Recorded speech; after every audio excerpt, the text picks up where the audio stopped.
Each family contained a domestic tribunal, which was not confined, like that of the praetor, to the cognizance of external actions. Virtuous principles and habits were inculcated by the discipline of education, and the Roman father was accountable to the state for the manners of his children, since he disposed, without appeal, of their life, their liberty, and their inheritance. In some pressing emergencies, the citizen was authorized to avenge his private or public wrongs. The consent of the Jewish, the Athenian, and the Roman laws approved the slaughter of the nocturnal thief. Though in open daylight a robber could not be slain without some previous evidence of danger and complaint. Whoever surprised an adulterer in his nuptial bed might freely exercise his revenge. 179. The most bloody and wanton outrage was excused by the provocation. 180. Nor was it before the reign of Augustus that the husband was reduced to weigh the rank of the offender, or that the parent was condemned to sacrifice his daughter with her guilty seducer. After the expulsion of the kings, the ambitious Roman, who should dare to assume their title or imitate their tyranny, was devoted to the infernal gods. Each of his fellow citizens was armed with the sword of justice, and the act of Brutus, however repugnant to gratitude or prudence, had been already sanctified by the judgment of his country. 181. The barbarous practice of wearing arms in the midst of peace. 182. And the bloody maxims of honor were unknown to the Romans. And, during the two purest ages, from the establishment of equal freedom to the end of the Punic Wars, the city was never disturbed by sedition, and rarely polluted with atrocious crimes. The failure of penal laws was more sensibly felt when every vice was inflamed by faction at home and dominion abroad. In the time of Cicero, each private citizen enjoyed the privilege of anarchy. Each minister of the Republic was exalted to the temptations of regal power, and their virtues are entitled to the warmest praise, as the spontaneous fruits of nature or philosophy. After a triennial indulgence of lust, rapine, and cruelty, Verres, the tyrant of Sicily, could only be sued for the pecuniary restitution of £300,000, and such was the temper of the laws, the judges, and perhaps the accuser himself. 183. That, on refunding a 13th part of his plunder, Verres could retire to an easy and luxurious exile. 184. The first imperfect attempt to restore the proportion of crimes and punishments was made by the dictator Sylla, who, in the midst of his sanguinary triumph, aspired to restrain the license, rather than to oppress the liberty, of the Romans.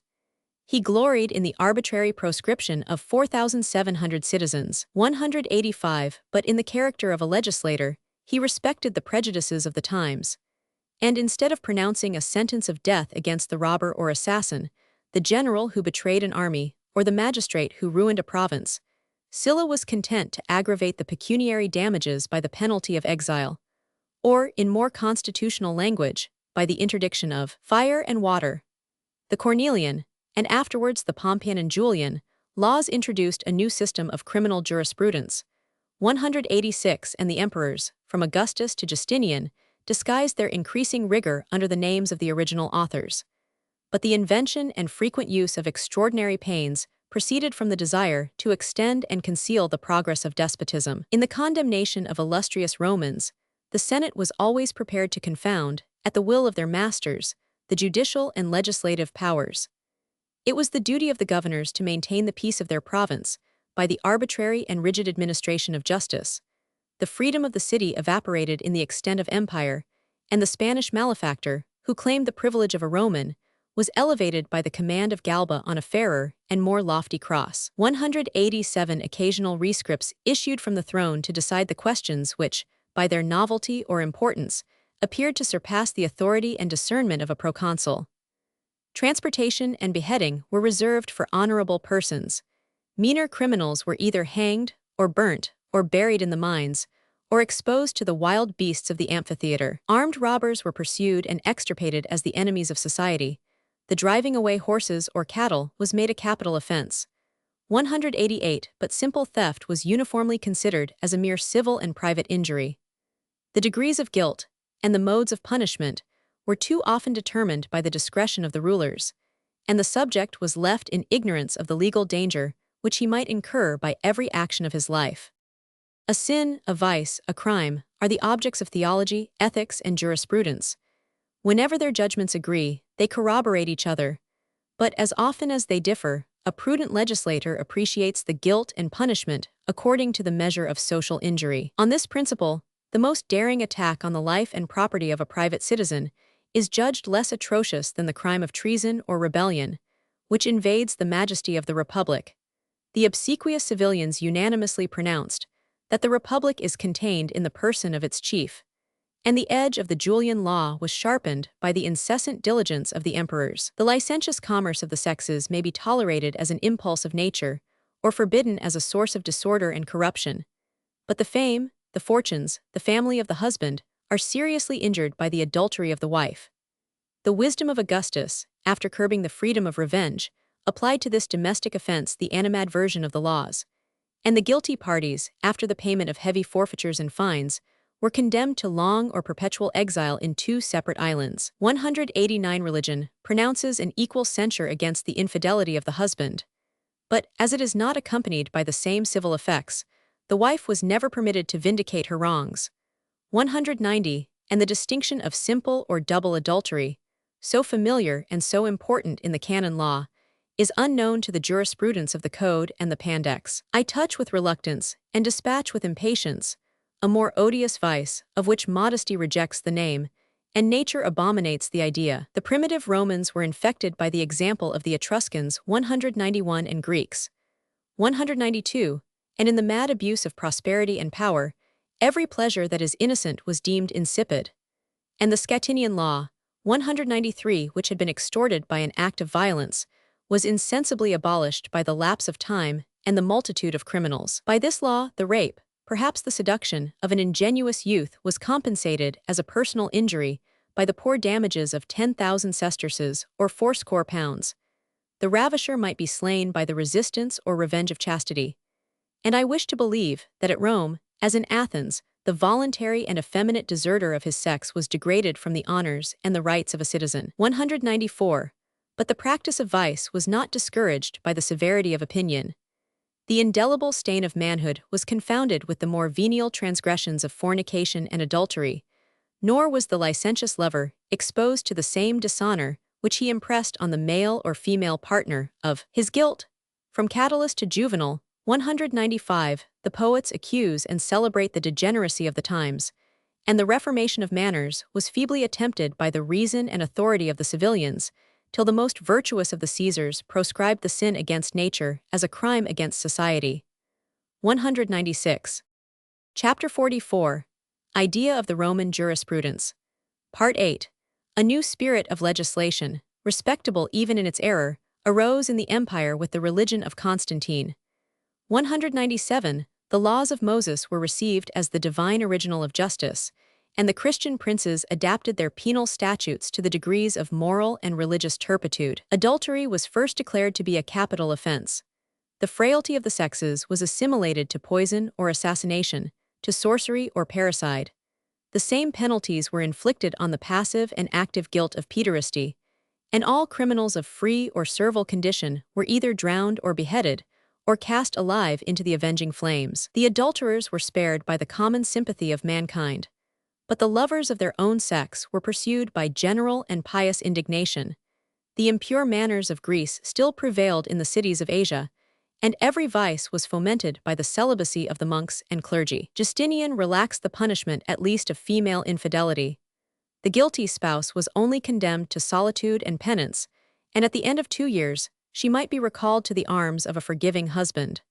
But the same emperor declared himself the implacable enemy of unmanly lust, and the cruelty of his persecution can scarcely be excused by the purity of his motives. 198.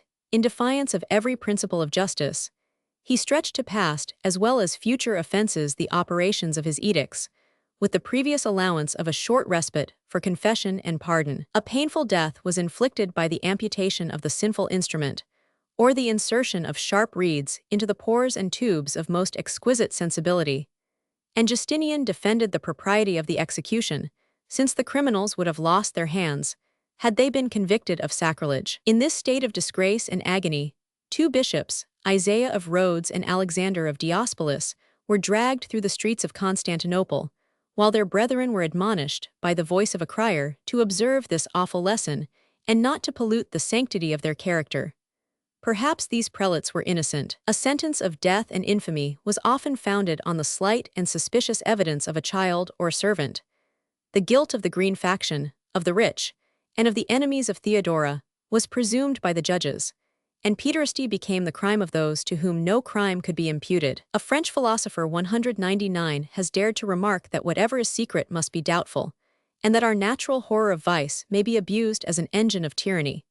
But the favorable persuasion of the same writer, that a legislator may confide in the taste and reason of mankind, is impeached by the unwelcome discovery of the antiquity and extent of the disease. 200. The free citizens of Athens and Rome enjoyed, in all criminal cases, the invaluable privilege of being tried by their country. 201. The administration of justice is the most ancient office of a prince. It was exercised by the Roman kings and abused by Tarquin, who alone, without law or council, pronounced his arbitrary judgments. The first consuls succeeded to this regal prerogative, but the sacred right of appeal soon abolished the jurisdiction of the magistrates, and all public causes were decided by the supreme tribunal of the people. But a wild democracy, superior to the forms, too often disdains the essential principles of justice. The pride of despotism was envenomed by plebeian envy, and the heroes of Athens might sometimes applaud the happiness of the Persian, whose fate depended on the caprice of a single tyrant. Some salutary restraints, imposed by the people or their own passions, were at once the cause and effect of the gravity and temperance of the Romans. The right of accusation was confined to the magistrates. A vote of the 35 tribes could inflict a fine, but the cognizance of all capital crimes was reserved by a fundamental law to the assembly of the centuries, in which the weight of influence and property was sure to preponderate. Repeated proclamations and adjournments were interposed, to allow time for prejudice and resentment to subside. The whole proceeding might be annulled by a seasonable omen or the opposition of a tribune, and such popular trials were commonly less formidable to innocence than they were favorable to guilt. But this union of the judicial and legislative powers left it doubtful whether the accused party was pardoned or acquitted, and in the defense of an illustrious client, the orators of Rome and Athens addressed their arguments to the policy and benevolence, as well as to the justice, of their sovereign. 2. The task of convening the citizens for the trial of each offender became more difficult, as the citizens and the offenders continually multiplied, and the ready expedient was adopted of delegating the jurisdiction of the people to the ordinary magistrates, or to extraordinary inquisitors. In the first ages, these questions were rare and occasional. In the beginning of the 7th century of Rome, they were made perpetual. 4 praetors were annually empowered to sit in judgment on the state offenses of treason, extortion, peculation, and bribery, and Sylla added new praetors and new questions for those crimes, which more directly injure the safety of individuals. By these inquisitors the trial was prepared and directed, but they could only pronounce the sentence of the majority of judges, who with some truth and more prejudice have been compared to the English juries. 202. To discharge this important, though burdensome office, an annual list of ancient and respectable citizens was formed by the praetor. After many constitutional struggles, they were chosen in equal numbers from the Senate, the equestrian order, and the people. 450 were appointed for single questions, and the various rolls or decuries of judges must have contained the names of some 1,000 Romans, who represented the judicial authority of the state. In each particular cause, a sufficient number was drawn from the urn. Their integrity was guarded by an oath. The mode of ballot secured their independence. The suspicion of partiality was removed by the mutual challenges of the accuser and defendant, and the judges of Milo, by the retrenchment of 15 on each side, were reduced to 51 voices or tablets, of acquittal, of condemnation, or of favorable doubt. 203.3. In his civil jurisdiction, the praetor of the city was truly a judge, and almost a legislator, but as soon as he had prescribed the action of law, he often referred to a delegate the determination of the fact. With the increase of legal proceedings, the tribunal of the centumvirs, in which he presided, acquired more weight and reputation. But whether he acted alone, or with the advice of his council, the most absolute powers might be trusted to a magistrate who was annually chosen by the votes of the people. The rules and precautions of freedom have required some explanation. The order of despotism is simple and inanimate. Before the age of Justinian, or perhaps of Diocletian, the decuries of Roman judges had sunk to an empty title. the humble advice of the assessors might be accepted or despised. And in each tribunal, the civil and criminal jurisdiction was administered by a single magistrate, who was raised and disgraced by the will of the emperor. A Roman accused of any capital crime might prevent the sentence of the law by voluntary exile or death. Till his guilt had been legally proved, his innocence was presumed, and his person was free. Till the votes of the last century had been counted and declared, he might peaceably secede to any of the allied cities of Italy or Greece or Asia. 204. His fame and fortunes were preserved, at least to his children, by this civil death, and he might still be happy in every rational and sensual enjoyment, if a mind accustomed to the ambitious tumult of Rome could support the uniformity and silence of Rhodes or Athens. A bolder effort was required to escape from the tyranny of the Caesars, but this effort was rendered familiar by the maxims of the Stoics, the example of the bravest Romans, and the legal encouragements of suicide. The bodies of condemned criminals were exposed to public ignominy, and their children, a more serious evil, were reduced to poverty by the confiscation of their fortunes. But, if the victims of Tiberius and Nero anticipated the decree of the prince or senate, their courage and dispatch were recompensed by the applause of the public, the decent honors of burial, and the validity of their testaments. 205. The exquisite avarice and cruelty of Domitian appear to have deprived the unfortunate of this last consolation, and it was still denied even by the clemency of the Antonines. A voluntary death, which, in the case of a capital offense, intervened between the accusation and the sentence, was admitted as a confession of guilt, and the spoils of the deceased were seized by the inhuman claims of the treasury. 206. Yet the civilians have always respected the natural right of a citizen to dispose of his life, and the posthumous disgrace invented by Tarquin, 207, to check the despair of his subjects, was never revived or imitated by succeeding tyrants. The powers of this world have indeed lost their dominion over him who is resolved on death, and his arm can only be restrained by the religious apprehension of a future state. Suicides are enumerated by Virgil among the unfortunate, rather than the guilty. 208. And the poetical fables of the infernal shades could not seriously influence the faith or practice of mankind. But the precepts of the gospel, or the church, have at length imposed a pious servitude on the minds of Christians, and condemn them to expect, without a murmur, the last stroke of disease or the executioner. The penal statutes form a very small proportion of the 62 books of the Code and Pandex, and in all judicial proceedings, the life or death of a citizen is determined with less caution or delay than the most ordinary question of covenant or inheritance. This singular distinction, though something may be allowed for the urgent necessity of defending the peace of society, is derived from the nature of criminal and civil jurisprudence. Our duties to the state are simple and uniform. The law by which he is condemned is inscribed not only on brass or marble, but on the conscience of the offender, and his guilt is commonly proved by the testimony of a single fact. But our relations to each other are various and infinite. Our obligations are created, annulled, and modified by injuries, benefits, and promises, and the interpretation of voluntary contracts and testaments, which are often dictated by fraud or ignorance, affords a long and laborious exercise to the sagacity of the judge. The business of life is multiplied by the extent of commerce and dominion, and the residence of the parties in the distant provinces of an empire is productive of doubt, delay, and inevitable appeals from the local to the supreme magistrate. Justinian, the Greek emperor of Constantinople and the East, was the legal successor of the Latin shepherd who had planted a colony on the banks of the Tiber. In a period of 1,300 years, the laws had reluctantly followed the changes of government and manners, and the laudable desire of conciliating ancient names with recent institutions destroyed the harmony and swelled the magnitude of the obscure and irregular system. The laws which excuse, on any occasions, the ignorance of their subjects confess their own imperfections.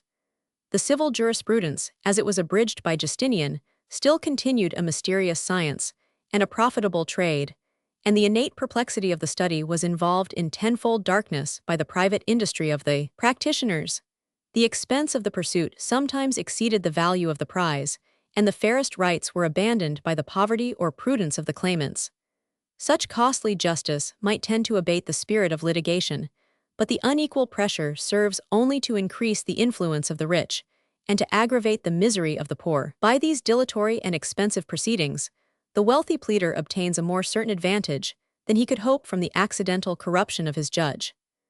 The experience of an abuse, from which our own age and country are not perfectly exempt, may sometimes provoke a generous indignation and extort the hasty wish of exchanging our elaborate jurisprudence for the simple and summary decrees of a Turkish cadhi. Our calmer reflection will suggest that such forms and delays are necessary to guard the person and property of the citizen, that the discretion of the judge is the first engine of tyranny, and that the laws of a free people should foresee and determine every question that may probably arise in the exercise of power and the transactions of industry. But the government of Justinian united the evils of liberty and servitude, and the Romans were oppressed at the same time by the multiplicity of their laws and the arbitrary will of their master. Chapter 45. State of Italy under the Lombards. Part 1. Reign of the younger Justin, embassy of the Avars, their settlement on the Danube, conquest of Italy by the Lombards, adoption and reign of Tiberius, of Maurus, state of Italy under the Lombards and the Exarchs, of Ravenna, distress of Rome, character and pontificate of Gregory I. During the last years of Justinian, his infirm mind was devoted to heavenly contemplation, and he neglected the business of the lower world. His subjects were impatient of the long continuance of his life and reign, yet all who were capable of reflection apprehended the moment of his death, which might involve the capital in tumult and the empire in civil war. 7 nephews, one of the childless monarch, the sons or grandsons of his brother and sister, had been educated in the splendor of a princely fortune. They had been shown in high commands to the provinces and armies. Their characters were known, their followers were zealous, and as the jealousy of age postponed the declaration of a successor, they might expect with equal hopes the inheritance of their uncle. He expired in his palace, after a reign of 38 years, and the decisive opportunity was embraced by the friends of Justin, the son of Vigilantia. 2. At the hour of midnight, his domestics were awakened by an importunate crowd, who thundered at his door, and obtained admittance by revealing themselves to be the principal members of the Senate. These welcome deputies announced the recent and momentous secret of the emperor's decease. Reported, or perhaps invented, his dying choice of the best beloved and most deserving of his nephews, and conjured Justin to prevent the disorders of the multitude, if they should perceive, with the return of light, that they were left without a master. After composing his countenance to surprise, sorrow, and decent modesty, Justin, by the advice of his wife Sophia, submitted to the authority of the Senate. He was conducted with speed and silence to the palace.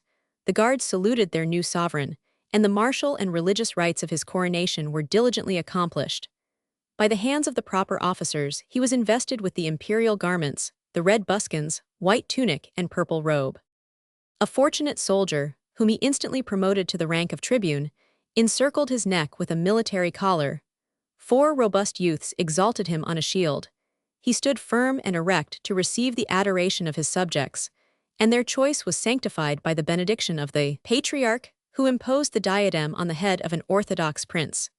The hippodrome was already filled with innumerable multitudes, and no sooner did the emperor appear on his throne than the voices of the blue and the green factions were confounded in the same loyal acclamations. In the speeches which Justin addressed to the Senate and people, he promised to correct the abuses which had disgraced the age of his predecessor, displayed the maxims of a just and beneficent government, and declared that, on the approaching calends of January, 3. He would revive in his own person the name and liberty of a Roman consul. The immediate discharge of his uncle's debts exhibited a solid pledge of his faith and generosity. A train of porters, laden with bags of gold, advanced into the midst of the hippodrome, and the hopeless creditors of Justinian accepted this equitable payment as a voluntary gift. Before the end of 3 years, his example was imitated and surpassed by the Empress Sophia, who delivered many indigent citizens from the weight of debt and usury. An act of benevolence, the best entitled to gratitude, since it relieves the most intolerable distress, but in which the bounty of a prince is the most liable to be abused by the claims of prodigality and fraud. 4.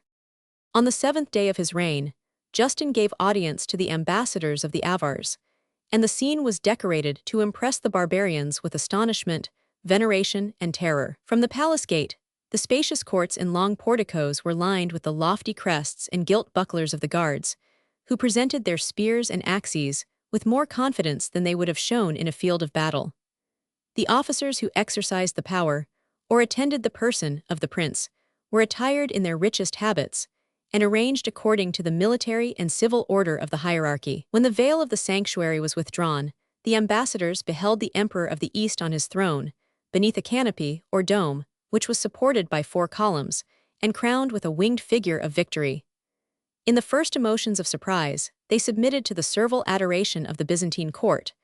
But as soon as they rose from the ground, Targetius, the chief of the embassy, expressed the freedom and pride of a barbarian. He extolled, by the tongue of his interpreter, the greatness of the Chagan, by whose clemency the kingdoms of the south were permitted to exist, whose victorious subjects had traversed the frozen rivers of Scythia, and who now covered the banks of the Danube with innumerable tents.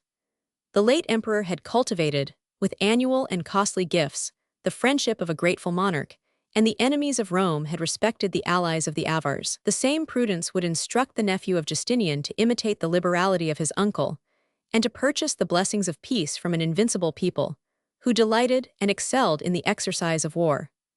The reply of the emperor was delivered in the same strain of haughty defiance, and he derived his confidence from the God of the Christians, the ancient glory of Rome, and the recent triumphs of Justinian. "The empire," said he, "abounds with men and horses and arms sufficient to defend our frontiers and to chastise the barbarians. You offer aid, you threaten hostilities, we despise your enmity and your aid. The conquerors of the Avars solicit our alliance, shall we dread their fugitives and exiles? 5. The bounty of our uncle was granted to your misery, to your humble prayers. From us you shall receive a more important obligation, the knowledge of your own weakness. Retire from our presence, the lives of ambassadors are safe, and if you return to implore our pardon, perhaps you will taste of our benevolence."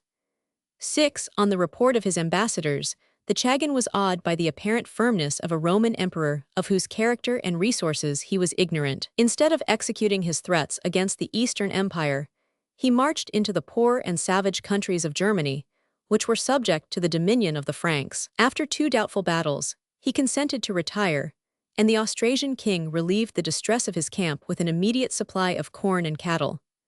7. Such repeated disappointments had chilled the spirit of the Avars, and their power would have dissolved away in the Sarmatian desert, if the alliance of Alban, king of the Lombards, had not given a new object to their arms, and a lasting settlement to their wearied fortunes.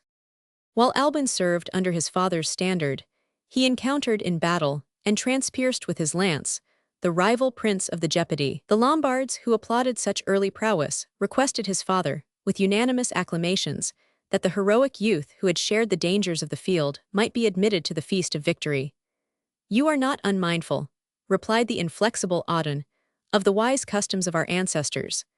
Whatever may be his merit, a prince is incapable of sitting at table with his father till he has received his arms from a foreign and royal hand." Alban bowed with reverence to the institutions of his country, selected 40 companions, and boldly visited the court of Tirisund, king of the Gepidae, who embraced and entertained, according to the laws of hospitality, the murderer of his son.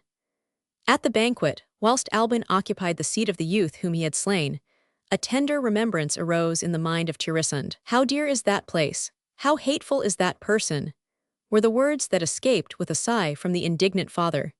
His grief exasperated the national resentment of the Gepidae, and Cunimund, his surviving son, was provoked by wine or fraternal affection to the desire of vengeance. "The Lombards," said the rude barbarian, "resemble, in figure and in smell, the mares of our Sarmatian plains." And this insult was a coarse allusion to the white bands which enveloped their legs. "Add another resemblance," replied an audacious Lombard, "you have felt how strongly they kick. Visit the plain of Asfield and seek for the bones of thy brother. They are mingled with those of the vilest animals." The Gepidae, a nation of warriors, started from their seats, and the fearless Alban, with his 40 companions, laid their hands on their swords. The tumult was appeased by the venerable interposition of Tirisund. He saved his own honor and the life of his guest, and after the solemn rites of investiture dismissed the stranger in the bloody arms of his son, the gift of a weeping parent.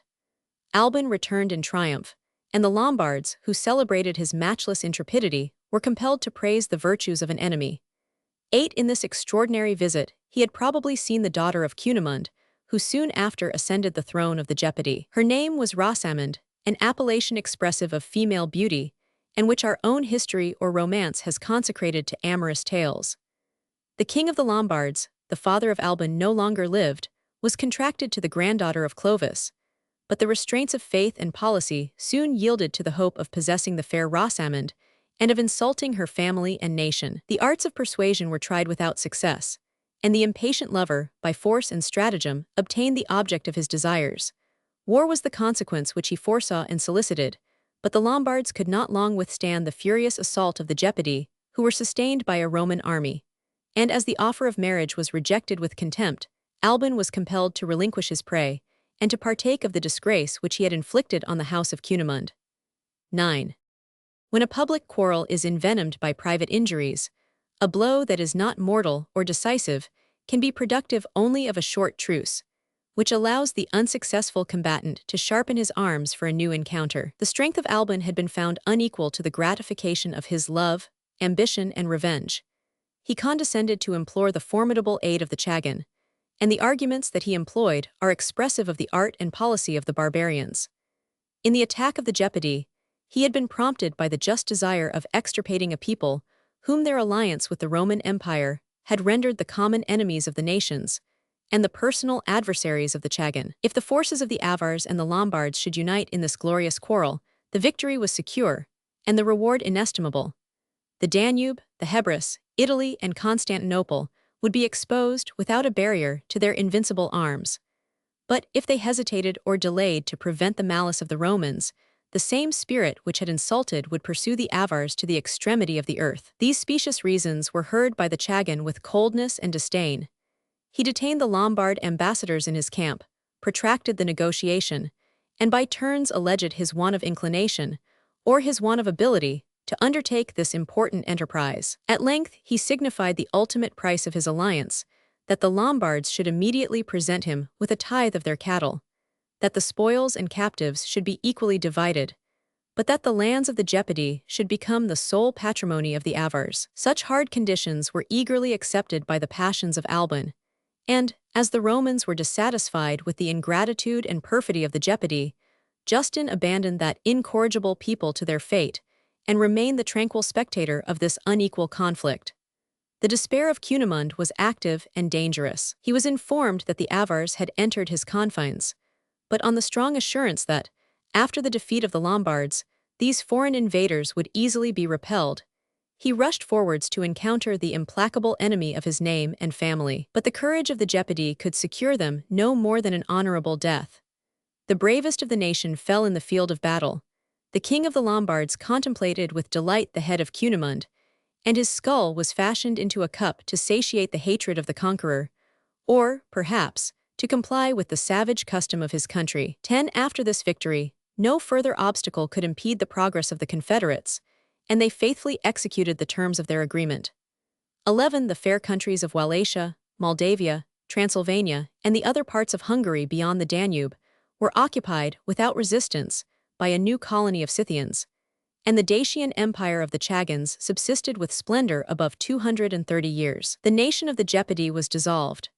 But in the distribution of the captives, the slaves of the Avars were less fortunate than the companions of the Lombards, whose generosity adopted a valiant foe, and whose freedom was incompatible with cool and deliberate tyranny. One moiety of the spoil introduced into the camp of Alban more wealth than a barbarian could readily compute. The fair Rosamond was persuaded, or compelled, to acknowledge the rights of her victorious lover, and the daughter of Cunimund appeared to forgive those crimes which might be imputed to her own irresistible charms. The destruction of a mighty kingdom established the fame of Alban. In the days of Charlemagne, the Bavarians, the Saxons, and the other tribes of the Teutonic language still repeated the songs which described the heroic virtues, the valor, liberality, and fortune of the king of the Lombards. 12. But his ambition was yet unsatisfied, and the conqueror of the Gepidae turned his eyes from the Danube to the richer banks of the Po and the Tiber. 15 years had not elapsed since his subjects, the Confederates of Narses, had visited the pleasant climate of Italy. The mountains, the rivers, the highways were familiar to their memory. The report of their success, perhaps the view of their spoils, had kindled in the rising generation the flame of emulation and enterprise. Their hopes were encouraged by the spirit and eloquence of Alban, and it is affirmed that he spoke to their senses by producing at the royal feast the fairest and most exquisite fruits that grew spontaneously in the garden of the world. No sooner had he erected his standard then the native strength of the Lombard was multiplied by the adventurous youth of Germany and Scythia. The robust peasantry of Noricum and Pannonia had resumed the manners of barbarians, and the names of the Gepidi, Bulgarians, Sarmatians, and Bavarians may be distinctly traced in the provinces of Italy. 13 of the Saxons, the old allies of the Lombards, 20,000 warriors with their wives and children, accepted the invitation of Alban. Their bravery contributed to his success, but the accession or the absence of their numbers was not sensibly felt in the magnitude of his host. Every mode of religion was freely practiced by its respective votaries. The king of the Lombards had been educated in the Arian heresy, but the Catholics, in their public worship, were allowed to pray for his conversion, while the more stubborn barbarians sacrificed a she-goat, or perhaps a captive, to the gods of their fathers. 14 The Lombards and their confederates were united by their common attachment to a chief, who excelled in all the virtues and vices of a savage hero, and the vigilance of Alban provided an ample magazine of offensive and defensive arms for the use of the expedition. The portable wealth of the Lombards attended the march. Their lands they cheerfully relinquished to the Avars, on the solemn promise, which was made and accepted without a smile, that if they failed in the conquest of Italy, these voluntary exiles should be reinstated in their former possessions. They might have failed if Narses had been the antagonist of the Lombards, and the veteran warriors, the associates of his Gothic victory, would have encountered with reluctance an enemy whom they dreaded and esteemed. But the weakness of the Byzantine court was subservient to the barbarian cause, and it was for the ruin of Italy that the emperor once listened to the complaints of his subjects. The virtues of Narses were stained with avarice, and, in his provincial reign of 15 years, he accumulated a treasure of gold and silver which surpassed the modesty of a private fortune.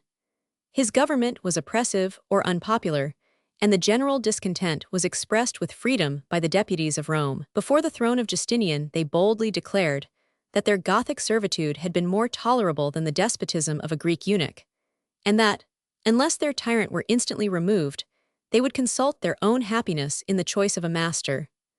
The apprehension of a revolt was urged by the voice of envy and detraction, which had so recently triumphed over the merit of Belisarius. A new exarch, Longinus, was appointed to supersede the conqueror of Italy, and the base motives of his recall were revealed in the insulting mandate of the Empress Sophia, that he should leave to men the exercise of arms and return to his proper station among the maidens of the palace, where a distaff should be again placed in the hand of the eunuch. "I will spin her such a thread as she shall not easily unravel," is said to have been the reply which indignation and conscious virtue extorted from the hero.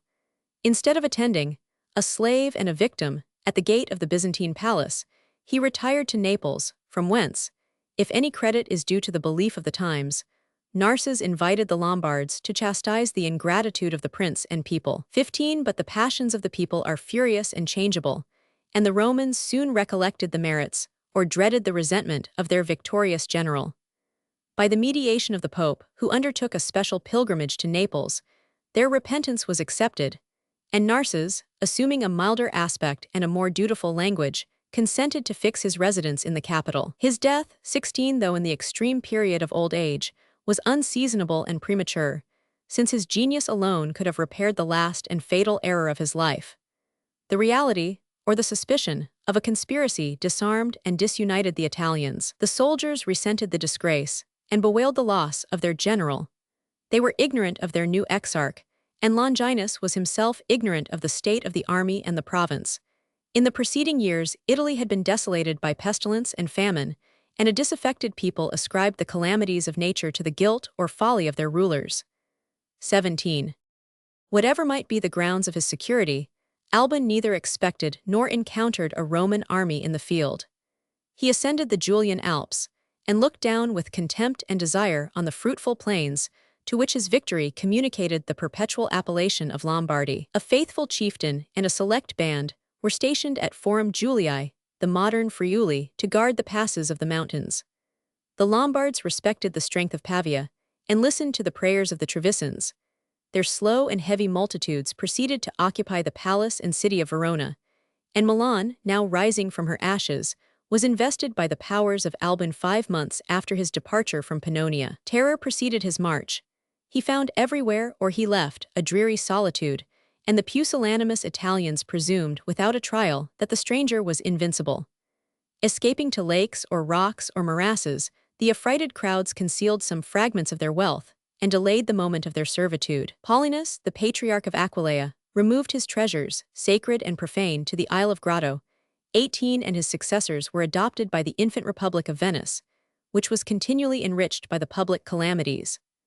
Honoratus, who filled the chair of St. Ambrose, had credulously accepted the faithless offers of a capitulation, and the archbishop, with the clergy and nobles of Milan, were driven by the perfidy of Alban to seek a refuge in the less accessible ramparts of Genoa. Along the maritime coast, the courage of the inhabitants was supported by the facility of supply, the hopes of relief, and the power of escape.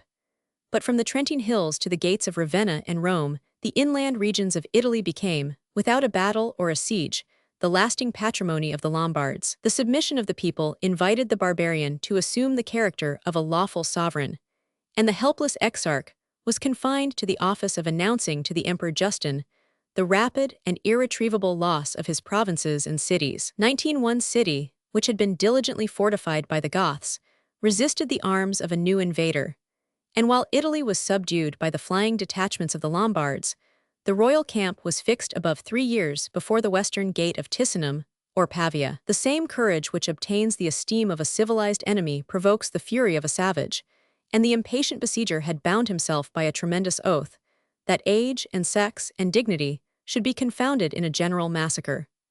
The aid of famine at length enabled him to execute his bloody vow, but as Alban entered the gate, his horse stumbled, fell, and could not be raised from the ground. One of his attendants was prompted by compassion or piety to interpret this miraculous sign of the wrath of heaven. The conqueror paused and relented. He sheathed his sword, and peacefully reposing himself in the palace of Theodoric, proclaimed to the trembling multitude that they should live and obey. Delighted with the situation of a city which was endeared to his pride by the difficulty of the purchase, the prince of the Lombards disdained the ancient glories of Milan, and Pavia, during some ages, was respected as the capital of the Kingdom of Italy. 20. The reign of the founder was splendid and transient, and before he could regulate his new conquests, Alban fell a sacrifice to domestic treason and female revenge. In a palace near Verona, which had not been erected for the barbarians, he feasted the companions of his arms. Intoxication was the reward of valor, and the king himself was tempted by appetite or vanity to exceed the ordinary measure of his intemperance. After draining many capacious bowls of Rhaetian or Falernian wine, he called for the skull of Cunimund, the noblest and most precious ornament of his sideboard. The cup of victory was accepted with horrid applause by the circle of the Lombard chiefs. "Fill it again with wine," exclaimed the inhuman conqueror. "Fill it to the brim. Carry this goblet to the queen, and request in my name that she would rejoice with her father." In an agony of grief and rage, Rosamond had strength to utter, "Let the will of my lord be obeyed," and, touching it with her lips, pronounced a silent imprecation that the insult should be washed away in the blood of Alban. Some indulgence might be due to the resentment of a daughter, if she had not already violated the duties of a wife. Implacable in her enmity, or inconstant in her love, the Queen of Italy had stooped from the throne to the arms of a subject, and Helmiches, the king's armor-bearer, was the secret minister of her pleasure and revenge. Against the proposal of the murder, he could no longer urge the scruples of fidelity or gratitude. But Helmiches trembled when he revolved the danger as well as the guilt, when he recollected the matchless strength and intrepidity of a warrior whom he had so often attended in the field of battle. He pressed and obtained that one of the bravest champions of the Lombards should be associated to the enterprise. But no more than a promise of secrecy could be drawn from the gallant Paretius, and the mode of seduction employed by Rosamond betrays her shameless insensibility both to honor and love. She supplied the place of one of her female attendants who was beloved by Paretius, and contrived some excuse for darkness and silence, till she could inform her companion that he had enjoyed the Queen of the Lombards, and that his own death, or the death of Alban, must be the consequence of such treasonable adultery. In this alternative, he chose rather to be the accomplice than the victim of Rosamond, 21, whose undaunted spirit was incapable of fear or remorse. She expected, and soon found a favorable moment, when the king, oppressed with wine, had retired from the table to his afternoon slumbers. His faithless spouse was anxious for his health and repose. The gates of the palace were shut, the arms removed, the attendants dismissed, and Rosamond, after lulling him to rest by her tender caresses, unbolted the chamber door and urged the reluctant conspirators to the instant execution of the deed. On the first alarm, the warrior started from his couch. His sword, which he attempted to draw, had been fastened to the scabbard by the hand of Rosamond, and a small stool, his only weapon, could not long protect him from the spears of the assassins. The daughter of Cunimund smiled in his fall. His body was buried under the staircase of the palace, and the grateful posterity of the Lombards revered the tomb and the memory of their victorious leader. Chapter 45. State of Italy under the Lombards. Part 2. The ambitious Rosamond aspired to reign in the name of her lover. The city and palace of Verona were awed by her power, and a faithful band of her native Jeopardy was prepared to applaud the revenge and to second the wishes of their sovereign. But the Lombard chiefs, who fled in the first moments of consternation and disorder, had resumed their courage and collected their powers. And the nation, instead of submitting to her reign, demanded, with unanimous cries, that justice should be executed on the guilty spouse and the murderers of their king. She sought a refuge among the enemies of her country, and a criminal who deserved the abhorrence of mankind was protected by the selfish policy of the exarch. With her daughter, the heiress of the Lombard throne, her two lovers, her trusty Jeopardy, and the spoils of the palace of Verona, Rosamond descended the Adige and the Po, and was transported by a Greek vessel to the safe harbor of Ravenna. Longinus beheld with delight the charms and the treasures of the widow of Alban. Her situation and her past conduct might justify the most licentious proposals, and she readily listened to the passion of a minister, who, even in the decline of the empire, was respected as the equal of kings. The death of a jealous lover was an easy and grateful sacrifice, and, as Helmiches issued from the bath, he received the deadly potion from the hand of his mistress. The taste of the liquor, its speedy operation, and his experience of the character of Rosamond convinced him that he was poisoned. He pointed his dagger to her breast, compelled her to drain the remainder of the cup, and expired in a few minutes, with the consolation that she could not survive to enjoy the fruits of her wickedness. The daughter of Alban and Rosamond, with the richest spoils of the Lombards, was embarked for Constantinople. The surprising strength of Paredius amused and terrified the imperial court. 2111 His blindness and revenge exhibited an imperfect copy of the adventures of Samson. By the free suffrage of the nation, in the assembly of Pavia, Clefo, one of their noblest chiefs, was elected as the successor of Alban. Before the end of 18 months, the throne was polluted by a second murder. Clefo was stabbed by the hand of a domestic. The regal office was suspended above 10 years during the minority of his son Autharis, and Italy was divided and oppressed by a ducal aristocracy of 30 tyrants. 22. When the nephew of Justinian ascended the throne, he proclaimed a new era of happiness and glory. The annals of the second Justin 23 are marked with disgrace abroad and misery at home. In the West, the Roman Empire was afflicted by the loss of Italy, the desolation of Africa, and the conquests of the Persians. Injustice prevailed both in the capital and the provinces. The rich trembled for their property, the poor for their safety, the ordinary magistrates were ignorant or venal, the occasional remedies appear to have been arbitrary and violent, and the complaints of the people could no longer be silenced by the splendid names of a legislator and a conqueror. The opinion which imputes to the prince all the calamities of his times may be countenanced by the historian as a serious truth or a salutary prejudice. Yet a candid suspicion will arise that the sentiments of Justin were pure and benevolent, and that he might have filled his station without reproach, if the faculties of his mind had not been impaired by disease, which deprived the emperor of the use of his feet, and confined him to the palace, a stranger to the complaints of the people and the vices of the government. The tardy knowledge of his own impotence determined him to lay down the weight of the diadem, and, in the choice of a worthy substitute, he showed some symptoms of a discerning and even magnanimous spirit. The only son of Justin and Sophia died in his infancy. Their daughter Arabia was the wife of Baduarius, 24 superintendent of the palace, and afterwards commander of the Italian armies, who vainly aspired to confirm the rights of marriage by those of adoption. While the empire appeared an object of desire, Justin was accustomed to behold with jealousy and hatred his brothers and cousins, the rivals of his hopes, nor could he depend on the gratitude of those who would accept the purple as a restitution, rather than a gift. Of these competitors, one had been removed by exile, and afterwards by death, and the emperor himself had inflicted such cruel insults on another that he must either dread his resentment or despise his patience. This domestic animosity was refined into a generous resolution of seeking a successor, not in his family, but in the Republic.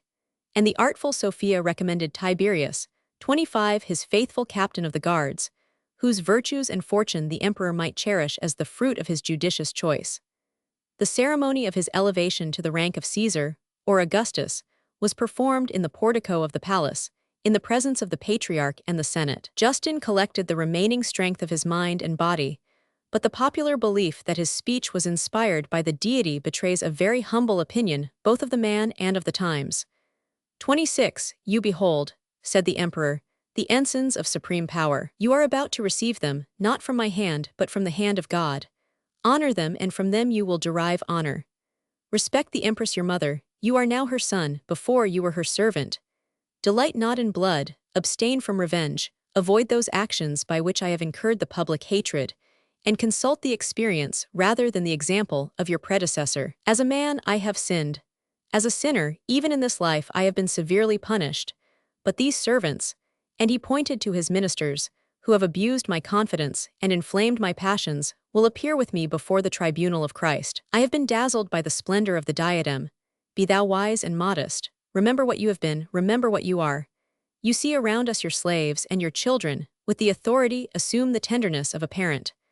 Love your people like yourself, cultivate the affections, maintain the discipline of the army, protect the fortunes of the rich, relieve the necessities of the poor. 27. The assembly, in silence and in tears, applauded the counsels, and sympathized with the repentance of their prince. The Patriarch rehearsed the prayers of the church.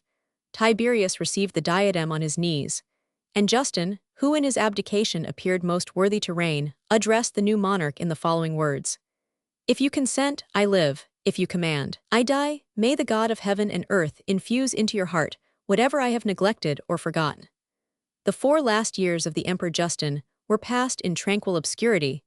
His conscience was no longer tormented by the remembrance of those duties which he was incapable of discharging, and his choice was justified by the filial reverence and gratitude of Tiberius. Among the virtues of Tiberius, 28, his beauty. He was one of the tallest and most comely of the Romans, might introduce him to the favor of Sophia, and the widow of Justin was persuaded that she should preserve her station and influence under the reign of a second and more youthful husband. But if the ambitious candidate had been tempted to flatter and dissemble, it was no longer in his power to fulfill her expectations or his own promise. The factions of the Hippodrome demanded, with some impatience, the name of their new empress. Both the people and Sophia were astonished by the proclamation of Anastasia, the secret, though lawful, wife of the Emperor Tiberius. Whatever could alleviate the disappointment of Sophia, imperial honors, a stately palace, a numerous household, was liberally bestowed by the piety of her adopted son. On solemn occasions, he attended and consulted the widow of his benefactor, but her ambition disdained the vain semblance of royalty, and the respectful appellation of mother served to exasperate, rather than appease, the rage of an injured woman. While she accepted and repaid with a courtly smile the fair expressions of regard and confidence, a secret alliance was concluded between the Dowager Empress and her ancient enemies, and Justinian, the son of Germanus, was employed as the instrument of her revenge. The pride of the reigning house supported, with reluctance, the dominion of a stranger. The youth was deservedly popular. His name, after the death of Justin, had been mentioned by a tumultuous faction, and his own submissive offer of his head with a treasure of 60,000 pounds might be interpreted as an evidence of guilt, or at least of fear. Justinian received a free pardon and the command of the Eastern army. The Persian monarch fled before his arms, and the acclamations which accompanied his triumph declared him worthy of the purple. His artful patroness had chosen the month of the vintage, while the emperor, in a rural solitude, was permitted to enjoy the pleasures of a subject. On the first intelligence of her designs, he returned to Constantinople, and the conspiracy was suppressed by his presence and firmness. From the pomp and honors which she had abused, Sophia was reduced to a modest allowance. Tiberius dismissed her train, intercepted her correspondence, and committed to a faithful guard the custody of her person. But the services of Justinian were not considered by that excellent prince as an aggravation of his offenses. After a mild reproof, his treason and ingratitude were forgiven, and it was commonly believed that the emperor entertained some thoughts of contracting a double alliance with the rival of his throne. The voice of an angel, such a fable was propagated, might reveal to the emperor that he should always triumph over his domestic foes. But Tiberius derived a firmer assurance from the innocence and generosity of his own mind. With the odious name of Tiberius, he assumed the more popular appellation of Constantine and imitated the purer virtues of the Antonines. After recording the vice or folly of so many Roman princes, it is pleasing to repose, for a moment, on a character conspicuous by the qualities of humanity, justice, temperance, and fortitude. To contemplate a sovereign affable in his palace, pious in the church, impartial on the seat of judgment, and victorious, at least by his generals, in the Persian War. The most glorious trophy of his victory consisted in a multitude of captives, whom Tiberius entertained, redeemed, and dismissed to their native homes with the charitable spirit of a Christian hero. The merit or misfortunes of his own subjects had a dearer claim to his beneficence, and he measured his bounty not so much by their expectations as by his own dignity. This maxim, however dangerous in a trustee of the public wealth, was balanced by a principle of humanity and justice, which taught him to abhor, as of the basest alloy, the gold that was extracted from the tears of the people. For their relief, as often as they had suffered by natural or hostile calamities, he was impatient to remit the arrears of the past, or the demands of future taxes. He sternly rejected the servile offerings of his ministers, which were compensated by tenfold oppression, and the wise and equitable laws of Tiberius excited the praise and regret of succeeding times. Constantinople believed that the emperor had discovered a treasure, but his genuine treasure consisted in the practice of liberal economy and the contempt of all vain and superfluous expense. The Romans of the East would have been happy if the best gift of heaven, a patriot king, had been confirmed as a proper and permanent blessing. But in less than 4 years after the death of Justin, his worthy successor sunk into a mortal disease, which left him only sufficient time to restore the diadem, according to the tenure by which he held it, to the most deserving of his fellow citizens. He selected Maurus from the crowd, a judgment more precious than the purple itself. The patriarch and senate were summoned to the bed of the dying prince. He bestowed his daughter and the empire, and his last advice was solemnly delivered by the voice of the quaestor. Tiberius expressed his hope that the virtues of his son and successor would erect the noblest mausoleum to his memory. His memory was embalmed by the public affliction, but the most sincere grief evaporates in the tumult of a new reign, and the eyes and acclamations of mankind were speedily directed to the rising sun. The Emperor Maurus derived his origin from ancient Rome. 29, but his immediate parents were settled at Erudition in Cappadocia, and their singular felicity preserved them alive to behold and partake the fortune of their august son. The youth of Maurus was spent in the profession of arms. Tiberius promoted him to the command of a new and favorite legion of 12,000 Confederates. His valor and conduct were signalized in the Persian War, and he returned to Constantinople to accept, as his just reward, the inheritance of the empire.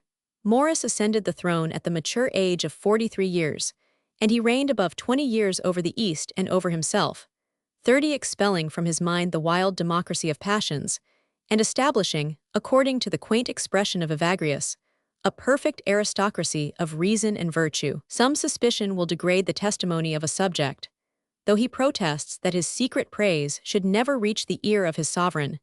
31 and some failings seem to place the character of Maurus below the purer merit of his predecessor. His cold and reserved demeanor might be imputed to arrogance. His justice was not always exempt from cruelty, nor his clemency from weakness, and his rigid economy, too, often exposed him to the reproach of avarice.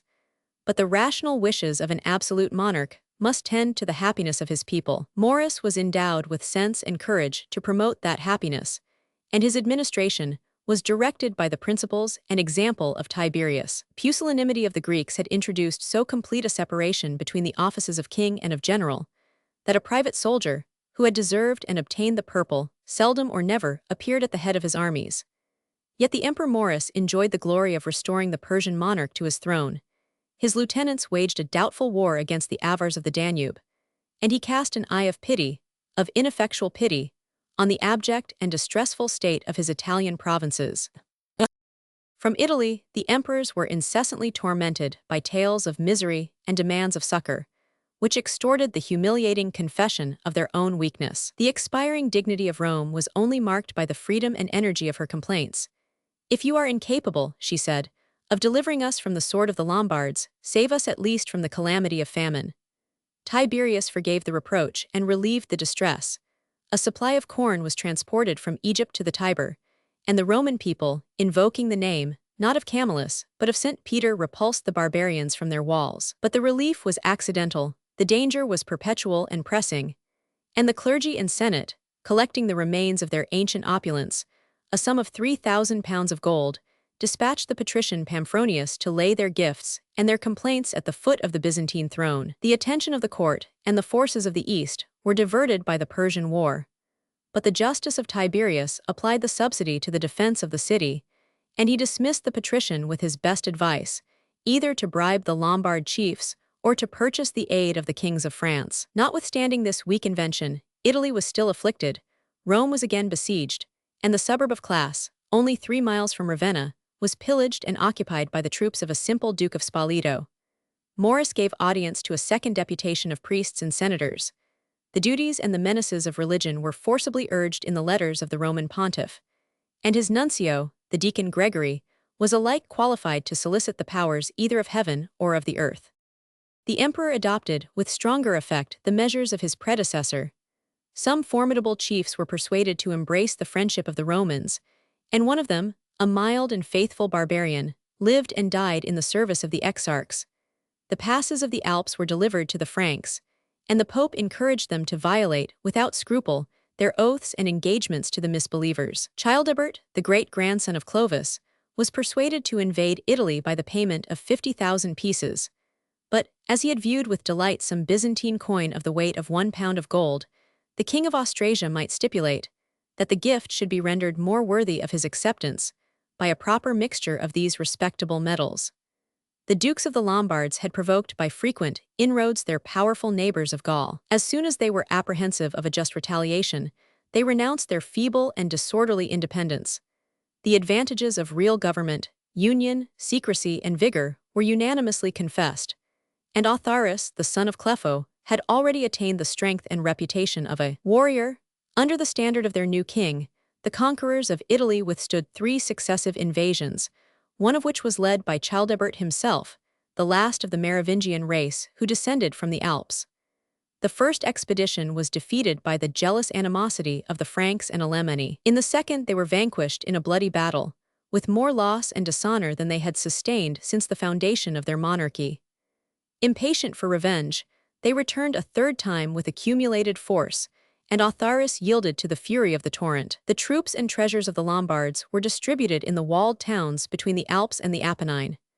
A nation, less sensible of danger than of fatigue and delay, soon murmured against the folly of their 20 commanders, and the hot vapors of an Italian sun infected with disease those Tramontane bodies, which had already suffered the vicissitudes of intemperance and famine. The powers that were inadequate to the conquest were more than sufficient for the desolation of the country, nor could the trembling natives distinguish between their enemies and their deliverers. If the junction of the Merovingian and imperial forces had been effected in the neighborhood of Milan, perhaps they might have subverted the throne of the Lombards.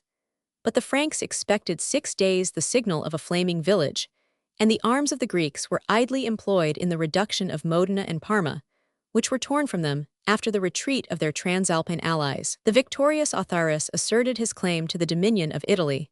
At the foot of the Rhaetian Alps, he subdued the resistance and rifled the hidden treasures of a sequestered island in the Lake of Comum. At the extreme point of the Calabria, he touched with his spear a column on the seashore of Rhegium, 32, proclaiming that ancient landmark to stand the immovable boundary of his kingdom. 33.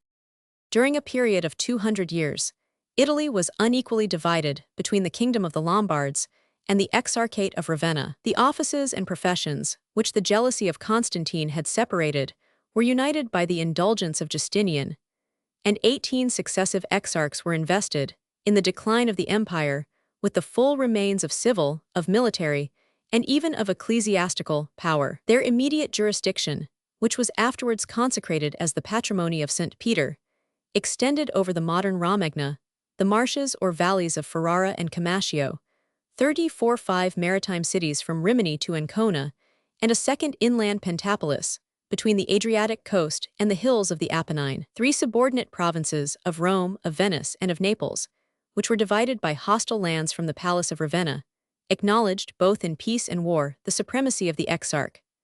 The Duchy of Rome appears to have included the Tuscan, Sabine, and Latin conquests of the first 400 years of the city, and the limits may be distinctly traced along the coast, from Civita Vecchia to Terracina, and with the course of the Tiber from Ameria and Narni to the port of Ostia. The numerous islands from Grado to Chiaza composed the infant dominion of Venice, but the more accessible towns on the continent were overthrown by the Lombards, who beheld with impotent fury a new capital rising from the waves. The power of the Dukes of Naples was circumscribed by the bay and the adjacent isles, by the hostile territory of Capua, and by the Roman colony of Amalfi, 35 whose industrious citizens, by the invention of the mariner's compass, have unveiled the face of the globe. The 3 islands of Sardinia, Corsica, and Sicily still adhered to the empire, and the acquisition of the farther Calabria removed the landmark of Autharis from the shore of Rhegium to the isthmus of Consentia. In Sardinia, the savage mountaineers preserved the liberty and religion of their ancestors, and the husbandmen of Sicily were chained to their rich and cultivated soil. Rome was oppressed by the iron scepter of the exarchs, and a Greek, perhaps a eunuch, insulted with impunity the ruins of the capital. But Naples soon acquired the privilege of electing her own dukes. 36 The independence of Amalfi was the fruit of commerce, and the voluntary attachment of Venice was finally ennobled by an equal alliance with the Eastern Empire. On the map of Italy, the measure of the exarchate occupies a very inadequate space, but it included an ample proportion of wealth, industry, and population. The most faithful and valuable subjects escaped from the barbarian yoke, and the banners of Pavia and Verona, of Milan and Padua, were displayed in their respective quarters by the new inhabitants of Ravenna. The remainder of Italy was possessed by the Lombards, and from Pavia, the royal seat, their kingdom was extended to the east, the north, and the west, as far as the confines of the Avars, the Bavarians, and the Franks of Austrasia and Burgundy. In the language of modern geography, it is now represented by the terra firma of the Venetian Republic, Tyrol, the Milanese, Piedmont, the coast of Genoa, Mantua, Parma, and Modena, the Grand Duchy of Tuscany, and a large portion of the ecclesiastical state from Perugia to the Adriatic. The dukes, and at length the princes of Beneventum, survived the monarchy and propagated the name of the Lombards. From Capua to Tarentum, they reigned near 500 years over the greatest part of the present kingdom of Naples. 37. In comparing the proportion of the victorious and the vanquished people, the change of language will afford the most probably inference. According to this standard, it will appear that the Lombards of Italy and the Visigoths of Spain were less numerous than the Franks or Burgundians, and the conquerors of Gaul must yield, in their turn, to the multitude of Saxons and Angles who almost eradicated the idioms of Britain. The modern Italian has been insensibly formed by the mixture of nations. The awkwardness of the barbarians in the nice management of declensions and conjugations reduced them to the use of articles and auxiliary verbs, and many new ideas have been expressed by Teutonic appellations. Yet the principal stock of technical and familiar words is found to be of Latin derivation. 38. And, if we were sufficiently conversant with the obsolete, the rustic, and the municipal dialects of ancient Italy, we should trace the origin of many terms which might, perhaps, be rejected by the classic purity of Rome. A numerous army constitutes but a small nation, and the powers of the Lombards were soon diminished by the retreat of 20,000 Saxons, who scorned a dependent situation, and returned, after many bold and perilous adventures, to their native country. 39. The camp of Alban was of formidable extent, but the extent of a camp would be easily circumscribed within the limits of a city, and its martial inhabitants must be thinly scattered over the face of a large country. When Alban descended from the Alps, he invested his nephew, the first Duke of Friuli, with the command of the province and the people. But the prudent Gisulf would have declined the dangerous office, unless he had been permitted to choose, among the nobles of the Lombards, a sufficient number of families 40 to form a perpetual colony of soldiers and subjects. In the progress of conquest, the same option could not be granted to the Dukes of Brescia or Bergamo or Pavia or Turin, of Spoleto or Beneventum, but each of these, and each of their colleagues, settled in his appointed district with a band of followers who resorted to his standard in war and his tribunal in peace. Their attachment was free and honorable, Resigning the gifts and benefits which they had accepted, they might emigrate with their families into the jurisdiction of another duke. But their absence from the kingdom was punished with death, as a crime of military desertion. 41. The posterity of the first conquerors struck a deeper root into the soil, which, by every motive of interest and honor, they were bound to defend. A Lombard was born the soldier of his king and his duke, and the civil assemblies of the nation displayed the banners and assumed the appellation of a regular army. Of this army, the pay and the rewards were drawn from the conquered provinces, and the distribution, which was not effected till after the death of Alban, is disgraced by the foul marks of injustice and rapine. Many of the most wealthy Italians were slain or banished. The remainder were divided among the strangers, and a tributary obligation was imposed, under the name of hospitality, of paying to the Lombards a third part of the fruits of the earth. Within less than 70 years, this artificial system was abolished by a more simple and solid tenure. 42. Either the Roman landlord was expelled by his strong and insolent guest, or the annual payment, a third of the produce, was exchanged by a more equitable transaction for an adequate proportion of landed property. Under these foreign masters, the business of agriculture, in the cultivation of corn, wines, and olives, was exercised with degenerate skill and industry by the labor of the slaves and natives. But the occupations of a pastoral life were more pleasing to the idleness of the barbarian. In the rich meadows of Venetia, they restored and improved the breed of horses, for which that province had once been illustrious. 43. And the Italians beheld with astonishment a foreign race of oxen or buffaloes. 44. The depopulation of Lombardy and the increase of forests afforded an ample range for the pleasures of the chase. 45. That marvelous art which teaches the birds of the air to acknowledge the voice and execute the commands of their master had been unknown to the ingenuity of the Greeks and Romans. 46. Scandinavia and Scythia produced the boldest and most tractable falcons. 47. They were tamed and educated by the roving inhabitants, always on horseback and in the field. This favorite amusement of our ancestors was introduced by the barbarians into the Roman provinces, and the laws of Italy esteemed the sword and the hawk as of equal dignity and importance in the hands of a noble Lombard. 48. Chapter 45. State of Italy under the Lombards. Part 3. So rapid was the influence of climate and example that the Lombards of the fourth generation surveyed with curiosity and affright the portraits of their savage forefathers. 49. Their heads were shaven behind, but the shaggy locks hung over their eyes and mouth, and a long beard represented the name and character of the nation. Their dress consisted of loose linen garments, after the fashion of the Anglo-Saxons, which were decorated, in their opinion, with broad stripes or variegated colors. The legs and feet were clothed in long hose and open sandals, and even in the security of peace a trusty sword was constantly girt to their side. Yet this strange apparel and horrid aspect often concealed a gentle and generous disposition, and as soon as the rage of battle had subsided, the captives and subjects were sometimes surprised by the humanity of the victor. The vices of the Lombards were the effect of passion, of ignorance, of intoxication. Their virtues are the more laudable, as they were not affected by the hypocrisy of social manners, nor imposed by the rigid constraint of laws and education. I should not be apprehensive of deviating from my subject, if it were in my power to delineate the private life of the conquerors of Italy, and I shall relate with pleasure the adventurous gallantry of Autharis, which breathes the true spirit of chivalry and romance. 50. After the loss of his promised bride, a Merovingian princess, he sought in marriage the daughter of the King of Bavaria, and Garibald accepted the alliance of the Italian monarch. Impatient of the slow progress of negotiation, the ardent lover escaped from his palace and visited the court of Bavaria in the train of his own embassy. At the public audience, the unknown stranger advanced to the throne and informed Garibald that the ambassador was indeed the minister of state, but that he alone was the friend of Autharis, who had trusted him with the delicate commission of making a faithful report of the charms of his spouse. Theodelinda was summoned to undergo this important examination, and after a pause of silent rapture, he hailed her as the Queen of Italy, and humbly requested that, according to the custom of the nation, she would present a cup of wine to the first of her new subjects. By the command of her father she obeyed. Autharis received the cup in his turn, and in restoring it to the princess, he secretly touched her hand, and drew his own finger over his face and lips. In the evening, Theodelinda imparted to her nurse the indiscreet familiarity of the stranger, and was comforted by the assurance that such boldness could proceed only from the king her husband, who, by his beauty and courage, appeared worthy of her love. The ambassadors were dismissed.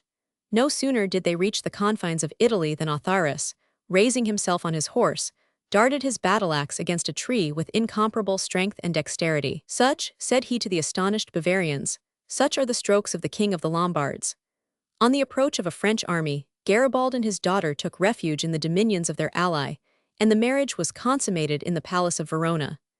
At the end of 1 year, it was dissolved by the death of Autharis, but the virtues of Theudelinda 51 had endeared her to the nation, and she was permitted to bestow, with her hand, the scepter of the Italian kingdom. From this fact, as well as from similar events, 52, it is certain that the Lombards possessed freedom to elect their sovereign, and since to decline the frequent use of that dangerous privilege. The public revenue arose from the produce of land and the profits of justice. When the independent dukes agreed that Autharis should ascend the throne of his father, they endowed the regal office with a fair moiety of their respective domains. The proudest nobles aspired to the honors of servitude near the person of their prince.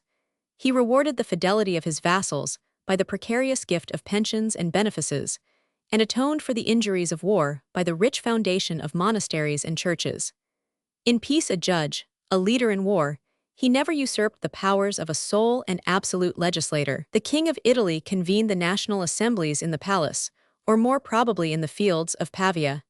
His great council was composed of the persons most eminent by their birth and dignities, but the validity, as well as the execution, of their decrees depended on the approbation of the faithful people, the fortunate army of the Lombards. About 80 years after the conquest of Italy, their traditional customs were transcribed in Teutonic Latin, 53, and ratified by the consent of the prince and people. Some new regulations were introduced, more suitable to their present condition. The example of Ratharis was imitated by the wisest of his successors, and the laws of the Lombards have been esteemed the least imperfect of the barbaric codes.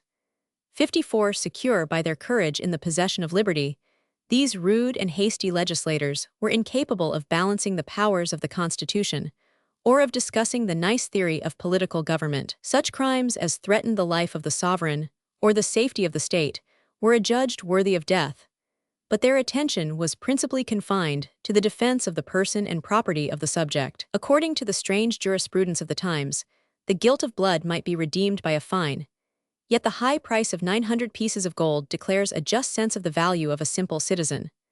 Less atrocious injuries, a wound, a fracture, a blow, and opprobrious word, were measured with scrupulous and almost ridiculous diligence, and the prudence of the legislator encouraged the ignoble practice of bartering honor and revenge for a pecuniary compensation. The ignorance of the Lombards in the state of paganism or Christianity gave implicit credit to the malice and mischief of witchcraft, but the judges of the 17th century might have been instructed and confounded by the wisdom of Ratharis, who derides the absurd superstition and protects the wretched victims of popular or judicial cruelty. 55. The same spirit of a legislator, superior to his age and country, may be ascribed to Liutprand, who condemns, while he tolerates, the impious and inveterate abuse of duels. 56. Observing, from his own experience, that the juster cause had often been oppressed by successful violence. Whatever merit may be discovered in the laws of the Lombards, they are the genuine fruit of the reason of the barbarians, who never admitted the bishops of Italy to a seat in their legislative councils. But the succession of their kings is marked with virtue and ability.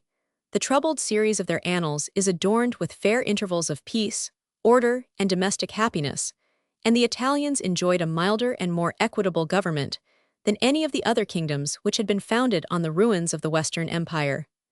57. Amidst the arms of the Lombards, and under the despotism of the Greeks, we again inquire into the fate of Rome. 58, which had reached, about the close of the 6th century, the lowest period of her depression. By the removal of the seat of empire and the successive loss of the provinces, the sources of public and private opulence were exhausted. The lofty tree, under whose shade the nations of the earth had reposed, was deprived of its leaves and branches, and the sapless trunk was left to wither on the ground.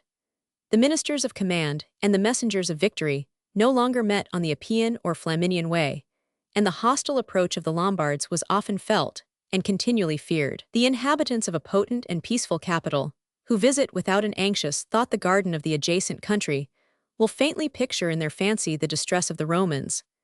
They shut or opened their gates with a trembling hand, beheld from the walls the flames of their houses, and heard the lamentations of their brethren, who were coupled together like dogs, and dragged away into distant slavery beyond the sea and the mountains. Such incessant alarms must annihilate the pleasures and interrupt the labors of a rural life, and the Campagna of Rome was speedily reduced to the state of a dreary wilderness, in which the land is barren, the waters are impure, and the air is infectious. Curiosity and ambition no longer attracted the nations to the capital of the world. But if chance or necessity directed the steps of a wandering stranger, he contemplated with horror the vacancy and solitude of the city, and might be tempted to ask, "Where is the Senate, and where are the people?" In a season of excessive rains, the Tiber swelled above its banks, and rushed with irresistible violence into the valleys of the Seven Hills. A pestilential disease arose from the stagnation of the deluge, and so rapid was the contagion, that fourscore persons expired in an hour in the midst of a solemn procession, which implored the mercy of heaven. 59. A society in which marriage is encouraged, and industry prevails soon repairs the accidental losses of pestilence and war. But, as the far greater part of the Romans was condemned to hopeless indigence and celibacy, the depopulation was constant and visible, and the gloomy enthusiasts might expect the approaching failure of the human race. 60. Yet the number of citizens still exceeded the measure of subsistence. Their precarious food was supplied from the harvests of Sicily or Egypt, and the frequent repetition of famine betrays the inattention of the emperor to a distant province. The edifices of Rome were exposed to the same ruin and decay. The moldering fabrics were easily overthrown by inundations, tempests, and earthquakes, and the monks, who had occupied the most advantageous stations, exulted in their base triumph over the ruins of antiquity. 61. It is commonly believed that Pope Gregory I attacked the temples and mutilated the statues of the city, that, by the command of the barbarian, the Palatine Library was reduced to ashes, and that the history of Livy was the peculiar mark of his absurd and mischievous fanaticism. The writings of Gregory himself reveal his implacable aversion to the monuments of classic genius, and he points his severest censure against the profane learning of a bishop, who taught the art of grammar, studied the Latin poets, and pronounced with the same voice the praises of Jupiter and those of Christ. But the evidence of his destructive rage is doubtful and recent. The Temple of Peace, or the Theatre of Marcellus, have been demolished by the slow operation of ages, and a formal proscription would have multiplied the copies of Virgil and Livy in the countries which were not subject to the ecclesiastical dictator. 62. Like Thebes or Babylon or Carthage, the names of Rome might have been erased from the earth, if the city had not been animated by a vital principle, which again restored her to honor and dominion. A vague tradition was embraced, that two Jewish teachers, a tentmaker and a fisherman, had formerly been executed in the circus of Nero, and at the end of 500 years, their genuine or fictitious relics were adored as the Palladium of Christian Rome. The pilgrims of the East and West resorted to the holy threshold, but the shrines of the apostles were guarded by miracles and invisible terrors, and it was not without fear that the pious Catholic approached the object of his worship. It was fatal to touch, it was dangerous to behold the bodies of the saints, and those who, from the purest motives, presumed to disturb the repose of the sanctuary were affrighted by visions or punished with sudden death. The unreasonable request of an empress, who wished to deprive the Romans of their sacred treasure, the head of St. Paul, was rejected with the deepest abhorrence, and the Pope asserted, most probably with truth, that a linen which had been sanctified in the neighborhood of his body, or the filings of his chain, which it was sometimes easy and sometimes impossible to obtain, possessed an equal degree of miraculous virtue. 63. But the power as well as virtue of the apostles resided with living energy in the breast of their successors, and the chair of St. Peter was filled under the reign of Maurice by the first and greatest of the name of Gregory. 64. His grandfather Felix had himself been pope, and as the bishops were already bound by the laws of celibacy, his consecration must have been preceded by the death of his wife. The parents of Gregory, Sylvia, and Gordian were the noblest of the Senate, and the most pious of the Church of Rome. His female relations were numbered among the saints and virgins, and his own figure, with those of his father and mother, were represented near 300 years in a family portrait, 65 which he offered to the monastery of St. Andrew. The design and coloring of this picture afford an honorable testimony that the art of painting was cultivated by the Italians of the 6th century. But the most abject ideas must be entertained of their taste and learning, since the epistles of Gregory, his sermons, and his dialogues are the work of a man who was second in erudition to none of his contemporaries. 66. His birth and abilities had raised him to the office of prefect of the city, and he enjoyed the merit of renouncing the pomps and vanities of this world. His ample patrimony was dedicated to the foundation of 7 monasteries, 67 one in Rome, 68 and 6 in Sicily, and it was the wish of Gregory that he might be unknown in this life, and glorious only in the next. Yet his devotion, and it might be sincere, pursued the path which would have been chosen by a crafty and ambitious statesman. The talents of Gregory, and the splendor which accompanied his retreat, rendered him dear and useful to the Church, and implicit obedience has always been inculcated as the first duty of a monk. As soon as he had received the character of deacon, Gregory was sent to reside at the Byzantine court, the nuncio or minister of the Apostolic See, and he boldly assumed, in the name of St. Peter, a tone of independent dignity, which would have been criminal and dangerous in the most illustrious layman of the empire. He returned to Rome with a just increase of reputation, and after a short exercise of the monastic virtues, he was dragged from the cloister to the papal throne, by the unanimous voice of the clergy, the Senate, and the people. He alone resisted, or seemed to resist, his own elevation, and his humble petition, that Morris would be pleased to reject the choice of the Romans, could only serve to exalt his character in the eyes of the emperor and the public. When the fatal mandate was proclaimed, Gregory solicited the aid of some friendly merchants to convey him in a basket beyond the gates of Rome, and modestly concealed himself some days among the woods and mountains, till his retreat was discovered, as it is said, by a celestial light. The pontificate of Gregory the Great, which lasted 13 years, 6 months, and 10 days, is one of the most edifying periods of the history of the Church. His virtues, and even his faults, a singular mixture of simplicity and cunning, of pride and humility, of sense and superstition, were happily suited to his station and to the temper of the times. In his rival, the Patriarch of Constantinople, he condemned the anti-Christian title of universal bishop, which the successor of St. Peter was too haughty to concede, and too feeble to assume, and the ecclesiastical jurisdiction of Gregory was confined to the triple character of Bishop of Rome, Primate of Italy, and Apostle of the West. He frequently ascended the pulpit, and kindled, by his rude, though pathetic, eloquence, the congenial passions of his audience. The language of the Jewish prophets was interpreted and applied, and the minds of a people, depressed by their present calamities, were directed to the hopes and fears of the invisible world. His precepts and example define the model of the Roman liturgy. 69. The distribution of the parishes, the calendar of the festivals, the order of processions, the service of the priests and deacons, the variety and change of sacerdotal garments. Till the last days of his life, he officiated in the canon of the Mass, which continued above 3 hours. The Gregorian chant 70 has preserved the vocal and instrumental music of the theater, and the rough voices of the barbarians attempted to imitate the melody of the Roman school. 71. Experience had shown him the efficacy of these solemn and pompous rites, to soothe the distress, to confirm the faith, to mitigate the fierceness, and to dispel the dark enthusiasm of the vulgar, and he readily forgave their tendency to promote the reign of priesthood and superstition. The bishops of Italy and the adjacent islands acknowledged the Roman pontiff as their special metropolitan. Even the existence, the union, or the translation of episcopal seats was decided by his absolute discretion, and his successful inroads into the provinces of Greece, of Spain, and of Gaul might countenance the more lofty pretensions of succeeding popes. He interposed to prevent the abuses of popular elections.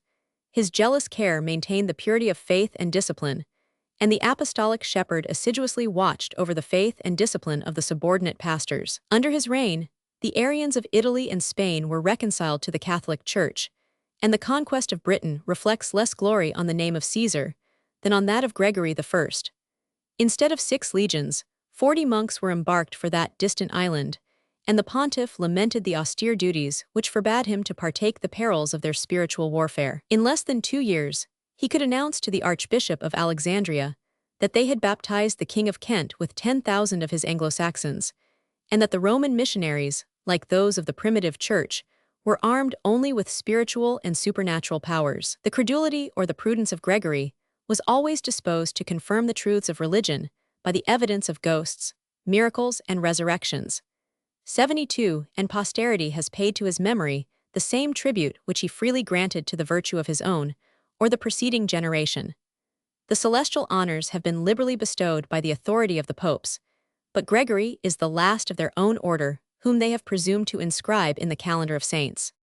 Their temporal power insensibly arose from the calamities of the times, and the Roman bishops, who have deluged Europe and Asia with blood, were compelled to reign as the ministers of charity and peace.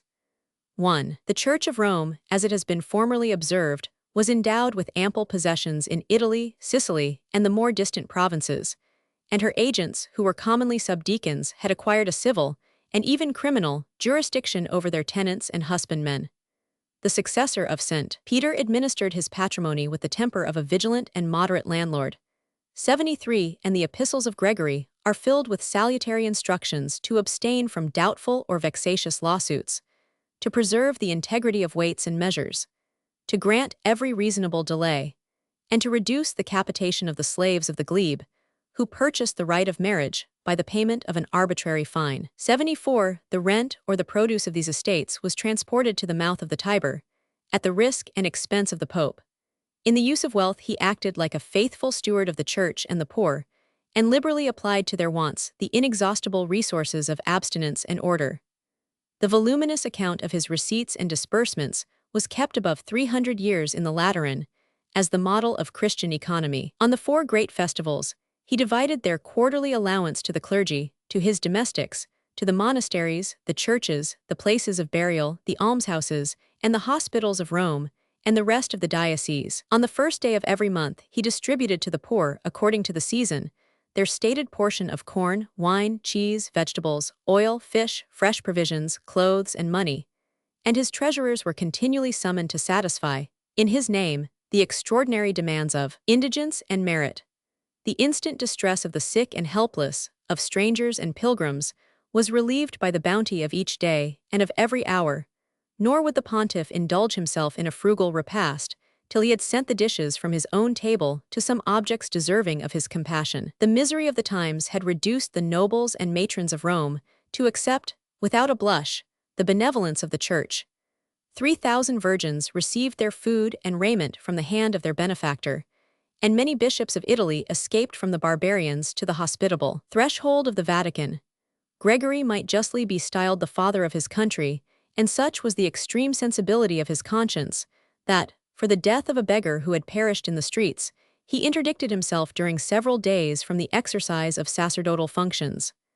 2. The misfortunes of Rome involved the apostolical pastor in the business of peace and war, and it might be doubtful to himself whether piety or ambition prompted him to supply the place of his absent sovereign. Gregory awakened the emperor from a long slumber, exposed the guilt or incapacity of the exarch and his inferior ministers, complained that the veterans were withdrawn from Rome for the defense of Spoleto, encouraged the Italians to guard their cities and altars, and condescended, in the crisis of danger, to name the tribunes, and to direct the operations of the provincial troops. But the martial spirit of the Pope was checked by the scruples of humanity and religion.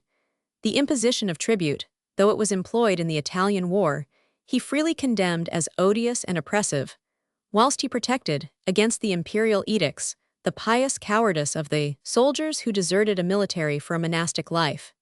If we may credit his own declarations, it would have been easy for Gregory to exterminate the Lombards by their domestic factions, without leaving a king, a duke, or a count, to save that unfortunate nation from the vengeance of their foes. As a Christian bishop, he preferred the salutary offices of peace.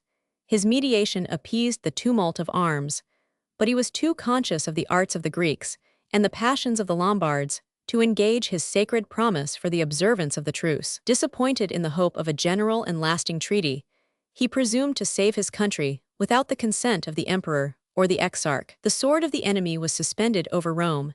It was averted by the mild eloquence and seasonable gifts of the pontiff, who commanded the respect of heretics and barbarians.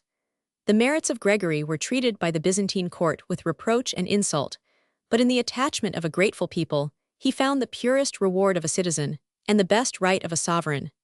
75. Chapter 46. Troubles in Persia. Part 1. Revolutions on Persia after the death of Chosroes on Nushirvan. His son Hormuz, a tyrant, is deposed. Usurpation of Bahram. Flight and restoration of Chosroes II. His gratitude to the Romans. The Chagan of the Avars. Revolt of the army against Morris. His death. Tyranny of Phocas. Elevation of Heraclius. The Persian War. Chosroes subdues Syria, Egypt and Asia Minor. Siege of Constantinople by the Persians and Avars. Persian expeditions. Victories and triumph of Heraclius. The conflict of Rome and Persia was prolonged from the death of Croesus to the reign of Heraclius. An experience of 700 years might convince the rival nations of the impossibility of maintaining their conquests beyond the fatal limits of the Tigris and Euphrates. Yet the emulation of Trajan and Julian was awakened by the trophies of Alexander, and the sovereigns of Persia indulged the ambitious hope of restoring the empire of Cyrus. One such extraordinary efforts of power and courage will always command the attention of posterity. But the events by which the fate of nations is not materially changed leave a faint impression on the page of history, and the patience of the reader would be exhausted by the repetition of the same hostilities, undertaken without cause, prosecuted without glory, and terminated without effect. The arts of negotiation, unknown to the simple greatness of the Senate and the Caesars, were assiduously cultivated by the Byzantine princes, and the memorials of their perpetual embassies too repeat, with the same uniform prolixity, the language of falsehood and declamation, the insolence of the barbarians, and the servile temper of the tributary Greeks. Lamenting the barren superfluity of materials, I have studied to compress the narrative of these uninteresting transactions. But the just Nushirvan is still applauded as the model of Oriental kings, and the ambition of his grandson Chosroes prepared the revolution of the East, which was speedily accomplished by the arms and the religion of the successors of Mahomet. In the useless altercations that precede and justify the quarrels of princes, the Greeks and the barbarians accused each other of violating the peace which had been concluded between the two empires about 4 years before the death of Justinian. The sovereign of Persia and India aspired to reduce under his obedience the province of Yemen, or Arabia III Felix, the distant land of myrrh and frankincense, which had escaped, rather than opposed, the conquerors of the East. After the defeat of Abraha under the walls of Mecca, the discord of his sons and brothers gave an easy entrance to the Persians. They chased the strangers of Abyssinia beyond the Red Sea, and a native prince of the ancient Homerites was restored to the throne as the vassal or viceroy of the great Nushirvan. But the nephew of Justinian declared his resolution to avenge the injuries of his Christian ally the Prince of Abyssinia, as they suggested a decent pretense to discontinue the annual tribute, which was poorly disguised by the name of pension. The churches of Persa Armenia were oppressed by the intolerant spirit of the Magi. 411, they secretly invoked the protector of the Christians, and, after the pious murder of their satraps, the rebels were avowed and supported as the brethren and subjects of the Roman emperor. The complaints of Nushirvan were disregarded by the Byzantine court. Justin yielded to the importunities of the Turks, who offered an alliance against the common enemy, and the Persian monarchy was threatened at the same instant by the united forces of Europe, of Ethiopia, and of Scythia. At the age of 80, the sovereign of the East would perhaps have chosen the peaceful enjoyment of his glory and greatness, but as soon as war became inevitable, he took the field with the alacrity of youth, whilst the aggressor trembled in the palace of Constantinople. Nushirvan, or Chosroes, conducted in person the siege of Dara, and although that important fortress had been left destitute of troops and magazines, the valor of the inhabitants resisted above 5 months the archers, the elephants, and the military engines of the great king. In the meanwhile his general Adarman advanced from Babylon, traversed the desert, passed the Euphrates, insulted the suburbs of Antioch, reduced to ashes the city of Apamia, and laid the spoils of Syria at the feet of his master, whose perseverance in the midst of winter at length subverted the bulwark of the East. But these losses, which astonished the provinces and the court, produced a salutary effect in the repentance and abdication of the Emperor Justin. A new spirit arose in the Byzantine councils, and a truce of 3 years was obtained by the prudence of Tiberius. That seasonable interval was employed in the preparations of war, and the voice of rumor proclaimed to the world that from the distant countries of the Alps and the Rhine, from Scythia, Maesia, Pannonia, Illyricum and Isauria, the strength of the imperial cavalry was reinforced with 150,000 soldiers. Yet the king of Persia, without fear or without faith, resolved to prevent the attack of the enemy, again passed the Euphrates, and dismissing the ambassadors of Tiberius, arrogantly commanded them to await his arrival at Caesarea, the metropolis of the Cappadocian provinces. The two armies encountered each other in the Battle of Melitene. 412 The barbarians, who darkened the air with a cloud of arrows, prolonged their line, and extended their wings across the plain, while the Romans, in deep and solid bodies, expected to prevail in closer action by the weight of their swords and lances. A Scythian chief who commanded their right wing suddenly turned the flank of the enemy, attacked their rear guard in the presence of Chosroes, penetrated to the midst of the camp, pillaged the royal tent, profaned the eternal fire, loaded a train of camels with the spoils of Asia, cut his way through the Persian host, and returned with songs of victory to his friends, who had consumed the day in single combats or ineffectual skirmishes. The darkness of the night and the separation of the Romans afforded the Persian monarch an opportunity of revenge, and one of their camps was swept away by a rapid and impetuous assault. But the review of his loss, and the consciousness of his danger, determined Chosroes to a speedy retreat. He burnt, in his passage, the vacant town of Melitene, and without consulting the safety of his troops, boldly swam the Euphrates on the back of an elephant. After this unsuccessful campaign, the want of magazines, and perhaps some inroad of the Turks, obliged him to disband or divide his forces. The Romans were left masters of the field, and their general Justinian, advancing to the relief of the Perse-Armenian rebels, erected his standard on the banks of the Araxes. The great Pompey had formerly halted within 3 days' march of the Caspian. 5 That inland sea was explored, for the first time, by a hostile fleet. 670,000 captives were transplanted from Hyrcania to the Isle of Cyprus. On the return of spring, Justinian descended into the fertile plains of Assyria. The flames of war approached the residence of Nushirvan. The indignant monarch sunk into the grave, and his last edict restrained his successors from exposing their person in battle against the Romans. 611 Yet the memory of this transient affront was lost in the glories of a long reign, and his formidable enemies, after indulging their dream of conquest, again solicited a short respite from the calamities of war. 7. The throne of Chosroes Nushirvan was filled by Hormuz, or Hormisdas, the eldest or the most favored of his sons.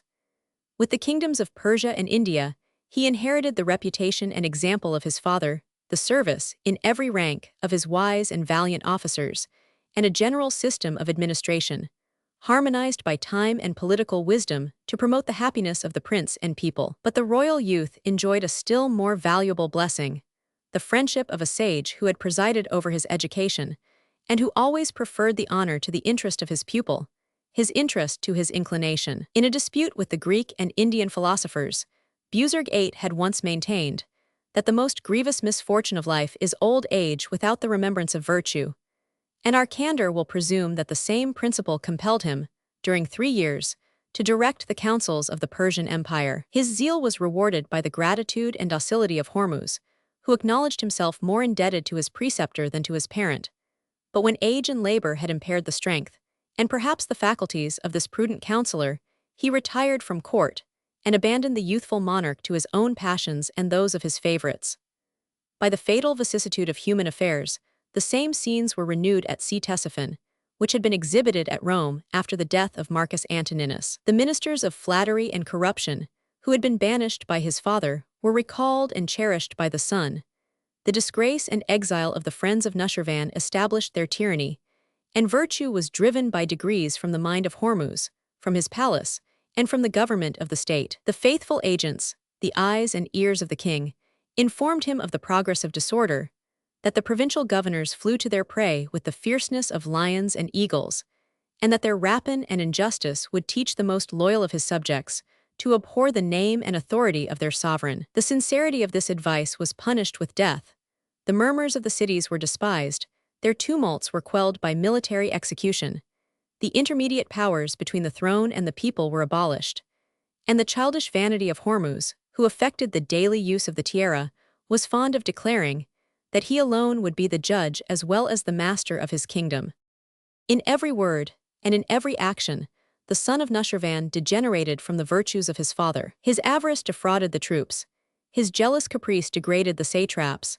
The palace, the tribunals, the waters of the Tigris were stained with the blood of the innocent, and the tyrant exulted in the sufferings and execution of 13,000 victims. As the excuse of his cruelty, he sometimes condescended to observe that the fears of the Persians would be productive of hatred, and that their hatred must terminate in rebellion, but he forgot that his own guilt and folly had inspired the sentiments which he deplored, and prepared the event which he so justly apprehended. Exasperated by long and hopeless oppression, the provinces of Babylon, Susa, and Carmania erected the standard of revolt, and the princes of Arabia, India, and Scythia refused the customary tribute to the unworthy successor of Nushirvan. The arms of the Romans, in slow sieges and frequent inroads, afflicted the frontiers of Mesopotamia and Assyria.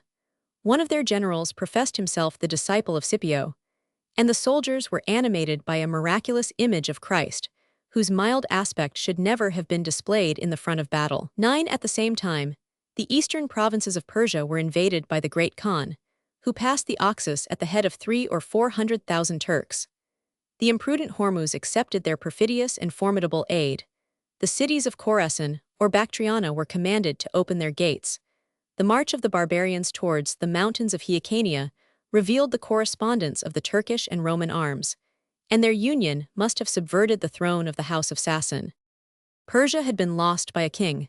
It was saved by a hero. After his revolt, Varans or Bahram is stigmatized by the son of Hormuz as an ungrateful slave.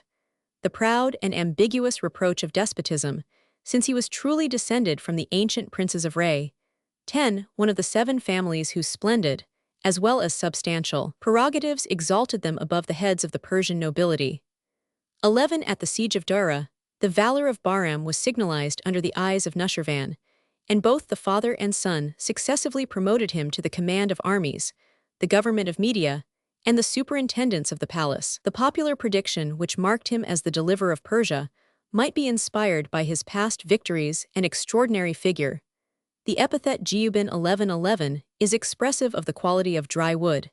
He had the strength and stature of a giant, and his savage countenance was fancifully compared to that of a wild cat. While the nation trembled, while Hormuz disguised his terror by the name of suspicion, and his servants concealed their disloyalty under the mask of fear, Bahram alone displayed his undaunted courage and apparent fidelity, and as soon as he found that no more than 12,000 soldiers would follow him against the enemy, he prudently declared that to this fatal number heaven had reserved the honors of the triumph. 1112. The steep and narrow descent of the Pul Rudbar, 12 or Hyrcanian rock, is the only pass through which an army can penetrate into the territory of Ray and the plains of Media.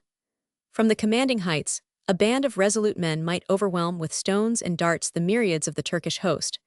Their emperor and his son were transpierced with arrows, and the fugitives were left, without counsel or provisions, to the revenge of an injured people. The patriotism of the Persian general was stimulated by his affection for the city of his forefathers. In the hour of victory, every peasant became a soldier, and every soldier a hero, and their ardor was kindled by the gorgeous spectacle of beds, and thrones, and tables of massy gold, the spoils of Asia, and the luxury of the hostile camp. A prince of a less malignant temper could not easily have forgiven his benefactor, and the secret hatred of Hormuz was envenomed by a malicious report that Bahram had privately retained the most precious fruits of his Turkish victory. But the approach of a Roman army on the side of the Araxes compelled the implacable tyrant to smile and to applaud, and the toils of Bahram were rewarded with the permission of encountering a new enemy, by their skill and discipline more formidable than a Scythian multitude. Elated by his recent success, he dispatched a herald with a bold defiance to the camp of the Romans, requesting them to fix a day of battle, and to choose whether they would pass the river themselves, or allow a free passage to the arms of the great king. The lieutenant of the Emperor Maurus preferred the safer alternative, and this local circumstance, which would have enhanced the victory of the Persians, rendered their defeat more bloody and their escape more difficult. But the loss of his subjects, and the danger of his kingdom, were overbalanced in the mind of Hormuz by the disgrace of his personal enemy. And no sooner had Bahram collected and reviewed his forces, than he received from a royal messenger the insulting gift of a distaff, a spinning wheel, and a complete suit of female apparel. Obedient to the will of his sovereign, he showed himself to the soldiers in this unworthy disguise. They resented his ignominy and their own. A shout of rebellion ran through the ranks, and the general accepted their oath of fidelity and vows of revenge. A second messenger, who had been commanded to bring the rebel in chains, was trampled under the feet of an elephant, and manifestos were diligently circulated, exhorting the Persians to assert their freedom against an odious and contemptible tyrant. The defection was rapid and universal. His loyal slaves were sacrificed to the public fury, the troops deserted to the standard of Bahram, and the provinces again saluted the deliverer of his country. As the passes were faithfully guarded, Hormuz could only compute the number of his enemies by the testimony of a guilty conscience, and the daily defection of those who, in the hour of his distress, avenged their wrongs or forgot their obligations. He proudly displayed the ensigns of royalty, but the city and palace of Madain had already escaped from the hand of the tyrant. Among the victims of his cruelty, Bindos, a Sasanian prince, had been cast into a dungeon. His fetters were broken by the zeal and courage of a brother, and he stood before the king at the head of those trusty guards who had been chosen as the ministers of his confinement and perhaps of his death. Alarmed by the hasty intrusion and bold reproaches of the captive, Hormuz looked round, but in vain, for advice or assistance, discovered that his strength consisted in the obedience of others, and patiently yielded to the single arm of Bindos, who dragged him from the throne to the same dungeon in which he himself had been so lately confined. At the first tumult, Chosroes, the eldest of the sons of Hormuz, escaped from the city. He was persuaded to return by the pressing and friendly invitation of Bindos, who promised to seat him on his father's throne, and who expected to reign under the name of an inexperienced youth. In the just assurance that his accomplices could neither forgive nor hope to be forgiven, and that every Persian might be trusted as the judge and enemy of the tyrant, he instituted a public trial without a precedent and without a copy in the annals of the East. The son of Nushirvan, who had requested to plead in his own defense, was introduced as a criminal into the full assembly of the nobles and satraps. 13. He was heard with decent attention, as long as he expatiated on the advantages of order and obedience, the danger of innovation, and the inevitable discord of those who had encouraged each other to trample on their lawful and hereditary sovereign. By a pathetic appeal to their humanity, he extorted that pity which is seldom refused to the fallen fortunes of a king, and while they beheld the abject posture and squalid appearance of the prisoner, his tears, his chains, and the marks of ignominious stripes, it was impossible to forget how recently they had adored the divine splendor of his diadem and purple. But an angry murmur arose in the assembly as soon as he presumed to vindicate his conduct and to applaud the victories of his reign. He defined the duties of a king, and the Persian nobles listened with a smile of contempt. They were fired with indignation when he dared to vilify the character of Chosroes, and by the indiscreet offer of resigning the scepter to the second of his sons, he subscribed his own condemnation and sacrificed the life of his own innocent favorite. The mangled bodies of the boy and his mother were exposed to the people, the eyes of Hormuz were pierced with a hot needle, and the punishment of the father was succeeded by the coronation of his eldest son. Chosroes had ascended the throne without guilt, and his piety strove to alleviate the misery of the abdicated monarch. From the dungeon, he removed Hormuz to an apartment of the palace, supplied with liberality the consolations of sensual enjoyment, and patiently endured the furious sallies of his resentment and despair. He might despise the resentment of a blind and unpopular tyrant, but the tiara was trembling on his head, till he could subvert the power or acquire the friendship of the great Bahram, who sternly denied the justice of a revolution, in which himself and his soldiers, the true representatives of Persia, had never been consulted. The offer of a general amnesty, and of the second rank in his kingdom, was answered by an epistle from Bahram, friend of the gods, conqueror of men, and enemy of tyrants, the satrap of satraps, general of the Persian armies, and a prince adorned with the title of 11 virtues. 14. He commands Chosroes, the son of Hormuz, to shun the example and fate of his father, to confine the traitors who had been released from their chains, to deposit in some holy place the diadem which he had usurped, and to accept from his gracious benefactor the pardon of his faults and the government of a province. The rebel might not be proud, and the king most assuredly was not humble, but the one was conscious of his strength, the other was sensible of his weakness, and even the modest language of his reply still left room for treaty and reconciliation. Chosroes led into the field the slaves of the palace and the populace of the capital. They beheld with terror the banners of a veteran army. They were encompassed and surprised by the evolutions of the general, and the satraps who had deposed Hormuz received the punishment of their revolt, or expiated their first treason by a second and more criminal act of disloyalty. The life and liberty of Chosroes were saved, but he was reduced to the necessity of imploring aid or refuge in some foreign land, and the implacable Bindos, anxious to secure an unquestionable title, hastily returned to the palace, and ended, with a bowstring, the wretched existence of the son of Nushirvan. 15. While Chosroes dispatched the preparations of his retreat, he deliberated with his remaining friends. 16. Whether he should lurk in the valleys of Mount Caucasus, or fly to the tents of the Turks, or solicit the protection of the emperor. The long emulation of the successors of Artaxerxes and Constantine increased his reluctance to appear as a suppliant in a rival court. But he weighed the forces of the Romans, and prudently considered that the neighborhood of Syria would render his escape more easy and their succors more effectual. Attended only by his concubines and a troop of 30 guards, he secretly departed from the capital, followed the banks of the Euphrates, traversed the desert, and halted at the distance of 10 miles from Circesium. About the third watch of the night, the Roman praefect was informed of his approach, and he introduced the royal stranger to the fortress at the dawn of day. From thence the king of Persia was conducted to the more honorable residence of Hierapolis, and Morris dissembled his pride and displayed his benevolence at the reception of the letters and ambassadors of the grandson of Nushirvan. They humbly represented the vicissitudes of fortune and the common interest of princes, exaggerated the ingratitude of Bahram, the agent of the evil principle, and urged, with specious argument, that it was for the advantage of the Romans themselves to support the two monarchies which balance the world, the two great luminaries by whose salutary influence it is vivified and adorned. The anxiety of Chosroes was soon relieved by the assurance that the emperor had espoused the cause of justice and royalty, but Morris prudently declined the expense and delay of his useless visit to Constantinople. In the name of his generous benefactor, a rich diadem was presented to the fugitive prince, with an inestimable gift of jewels and gold. A powerful army was assembled on the frontiers of Syria and Armenia, under the command of the valiant and faithful Narses.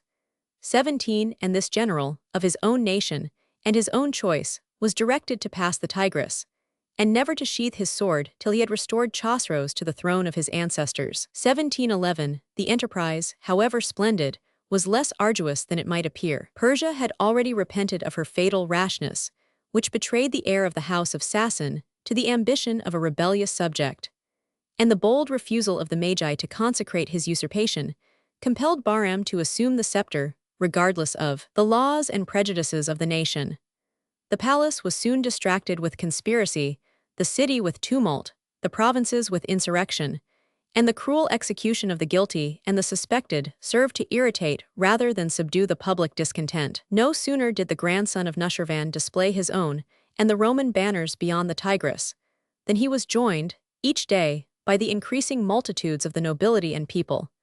And as he advanced, he received from every side the grateful offerings of the keys of his cities and the heads of his enemies. As soon as Madain was freed from the presence of the usurper, the loyal inhabitants obeyed the first summons of Mebodes at the head of only 2,000 horse, and Chosroes accepted the sacred and precious ornaments of the palace as the pledge of their truth and the presage of his approaching success. After the junction of the imperial troops, which Bahram vainly struggled to prevent, the contest was decided by 2 battles on the banks of the Zab and the confines of Media. The Romans, with the faithful subjects of Persia, amounted to 60,000, while the whole force of the usurper did not exceed 40,000 men. The 2 generals signalized their valor and ability, but the victory was finally determined by the prevalence of numbers and discipline. With the remnant of a broken army, Bahram fled towards the eastern provinces of the Oxus. The enmity of Persia reconciled him to the Turks, but his days were shortened by poison, perhaps the most incurable of poisons, the stings of remorse and despair, and the bitter remembrance of lost glory. Yet the modern Persians still commemorate the exploits of Bahram, and some excellent laws have prolonged the duration of his troubled and transitory reign. The restoration of Chosroes was celebrated with feasts and executions, and the music of the royal banquet was often disturbed by the groans of dying or mutilated criminals. A general pardon might have diffused comfort and tranquility through a country which had been shaken by the late revolutions. Yet, before the sanguinary temper of Chosroes is blamed, we should learn whether the Persians had not been accustomed either to dread the rigor or to despise the weakness of their sovereign. The revolt of Bahram and the conspiracy of the satraps were impartially punished by the revenge or justice of the conqueror. The merits of Bindos himself could not purify his hand from the guilt of royal blood, and the son of Hormuz was desirous to assert his own innocence and to vindicate the sanctity of kings. During the vigor of the Roman power, several princes were seated on the throne of Persia by the arms and the authority of the first Caesars. But their new subjects were soon disgusted with the vices or virtues which they had imbibed in a foreign land. The instability of their dominion gave birth to a vulgar observation that the choice of Rome was solicited and rejected with equal ardor by the capricious levity of Oriental slaves. But the glory of Maurice was conspicuous in the long and fortunate reign of his son and his ally. A band of 1,000 Romans, who continued to guard the person of Chosroes, proclaimed his confidence in the fidelity of the strangers. His growing strength enabled him to dismiss this unpopular aid, but he steadily professed the same gratitude and reverence to his adopted father. Until the death of Maurice, the peace and alliance of the two empires were faithfully maintained. 18 Yet the mercenary friendship of the Roman prince had been purchased with costly and important gifts. The strong cities of Martyropolis and Dara 1811 were restored, and the Perse Armenians became the willing subjects of an empire, whose eastern limit was extended, beyond the example of former times, as far as the banks of the Araxes and the neighborhood of the Caspian. A pious hope was indulged that the church as well as the state might triumph in this revolution. But if Chosroes had sincerely listened to the Christian bishops, the impression was erased by the zeal and eloquence of the Magi. If he was armed with philosophically indifference, he accommodated his belief, or rather his professions, to the various circumstances of an exile and a sovereign. The imaginary conversion of the king of Persia was reduced to a local and superstitious veneration for Sergius, 19, one of the saints of Antioch, who heard his prayers and appeared to him in dreams. He enriched the shrine with offerings of gold and silver, and ascribed to this invisible patron the success of his arms, and the pregnancy of Sira, a devout Christian and the best beloved of his wives. 20 The beauty of Sira, or Skirin, 21 Her wit, her musical talents, are still famous in the history or rather in the romances of the East. Her own name is expressive in the Persian tongue of sweetness and grace, and the epithet of Parviz alludes to the charms of her royal lover. Yet Sira never shared the passions which she inspired, and the bliss of Chosroes was tortured by a jealous doubt that while he possessed her person, she had bestowed her affections on a meaner favorite. 22. Chapter 46. Troubles in Persia. Part 2. While the majesty of the Roman name was revived in the East, the prospect of Europe is less pleasing and less glorious. By the departure of the Lombards and the ruin of the Gepidae, the balance of power was destroyed on the Danube, and the Avars spread their permanent dominion from the foot of the Alps to the seacoast of the Euxine. The reign of Bayan is the brightest era of their monarchy. Their Chagan, who occupied the rustic palace of Attila, appears to have imitated his character and policy. 23. But as the same scenes were repeated in a smaller circle, a minute representation of the copy would be devoid of the greatness and novelty of the original. The pride of the second Justin, of Tiberius and Maurice, was humbled by a proud barbarian, more prompt to inflict than exposed to suffer the injuries of war. And as often as Asia was threatened by the Persian arms, Europe was oppressed by the dangerous inroads or costly friendship of the Avars. When the Roman envoys approached the presence of the Chagan, they were commanded to wait at the door of his tent, till at the end perhaps of 10 or 12 days, he condescended to admit them. If the substance or the style of their message was offensive to his ear, he insulted, with real or affected fury, their own dignity, and that of their prince. Their baggage was plundered, and their lives were only saved by the promise of a richer present and a more respectful address. But his sacred ambassadors enjoyed and abused an unbounded license in the midst of Constantinople. They urged, with importunate clamors, the increase of tribute, or the restitution of captives and deserters, and the majesty of the empire was almost equally degraded by a base compliance, or by the false and fearful excuses with which they eluded such insolent demands. The Chagan had never seen an elephant, and his curiosity was excited by the strange, and perhaps fabulous, portrait of that wonderful animal. At his command, one of the largest elephants of the imperial stables was equipped with stately caparisons, and conducted by a numerous train to the royal village in the plains of Hungary. He surveyed the enormous beast with surprise, with disgust, and possibly with terror, and smiled at the vain industry of the Romans, who, in search of such useless rarities, could explore the limits of the land and sea. He wished, at the expense of the emperor, to repose in a golden bed. The wealth of Constantinople, and the skillful diligence of her artists, were instantly devoted to the gratification of his caprice. But when the work was finished, he rejected with scorn a present so unworthy the majesty of a great king. 24. These were the casual sallies of his pride. But the avarice of the Chagan was a more steady and tractable passion. A rich and regular supply of silk apparel, furniture, and plate introduced the rudiments of art and luxury among the tents of the Scythians. Their appetite was stimulated by the pepper and cinnamon of India. 25. The annual subsidy or tribute was raised from 80 to 120,000 pieces of gold. And after each hostile interruption, the payment of the arrears, with exorbitant interest, was always made the first condition of the new treaty. In the language of a barbarian, without guile, the prince of the Avars affected to complain of the insincerity of the Greeks. 26. Yet, he was not inferior to the most civilized nations in the refinement of dissimulation and perfidy. As the successor of the Lombards, the Chagan asserted his claim to the important city of Sirmium, the ancient bulwark of the Illyrian provinces.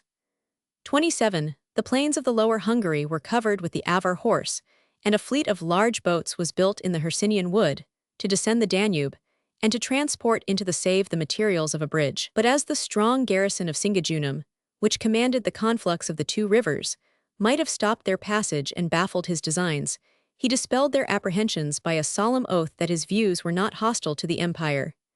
He swore by his sword, the symbol of the god of war, that he did not, as the enemy of Rome, construct a bridge upon the Save. If I violate my oath, pursued the intrepid Bayan, may I myself and the last of my nation perish by the sword.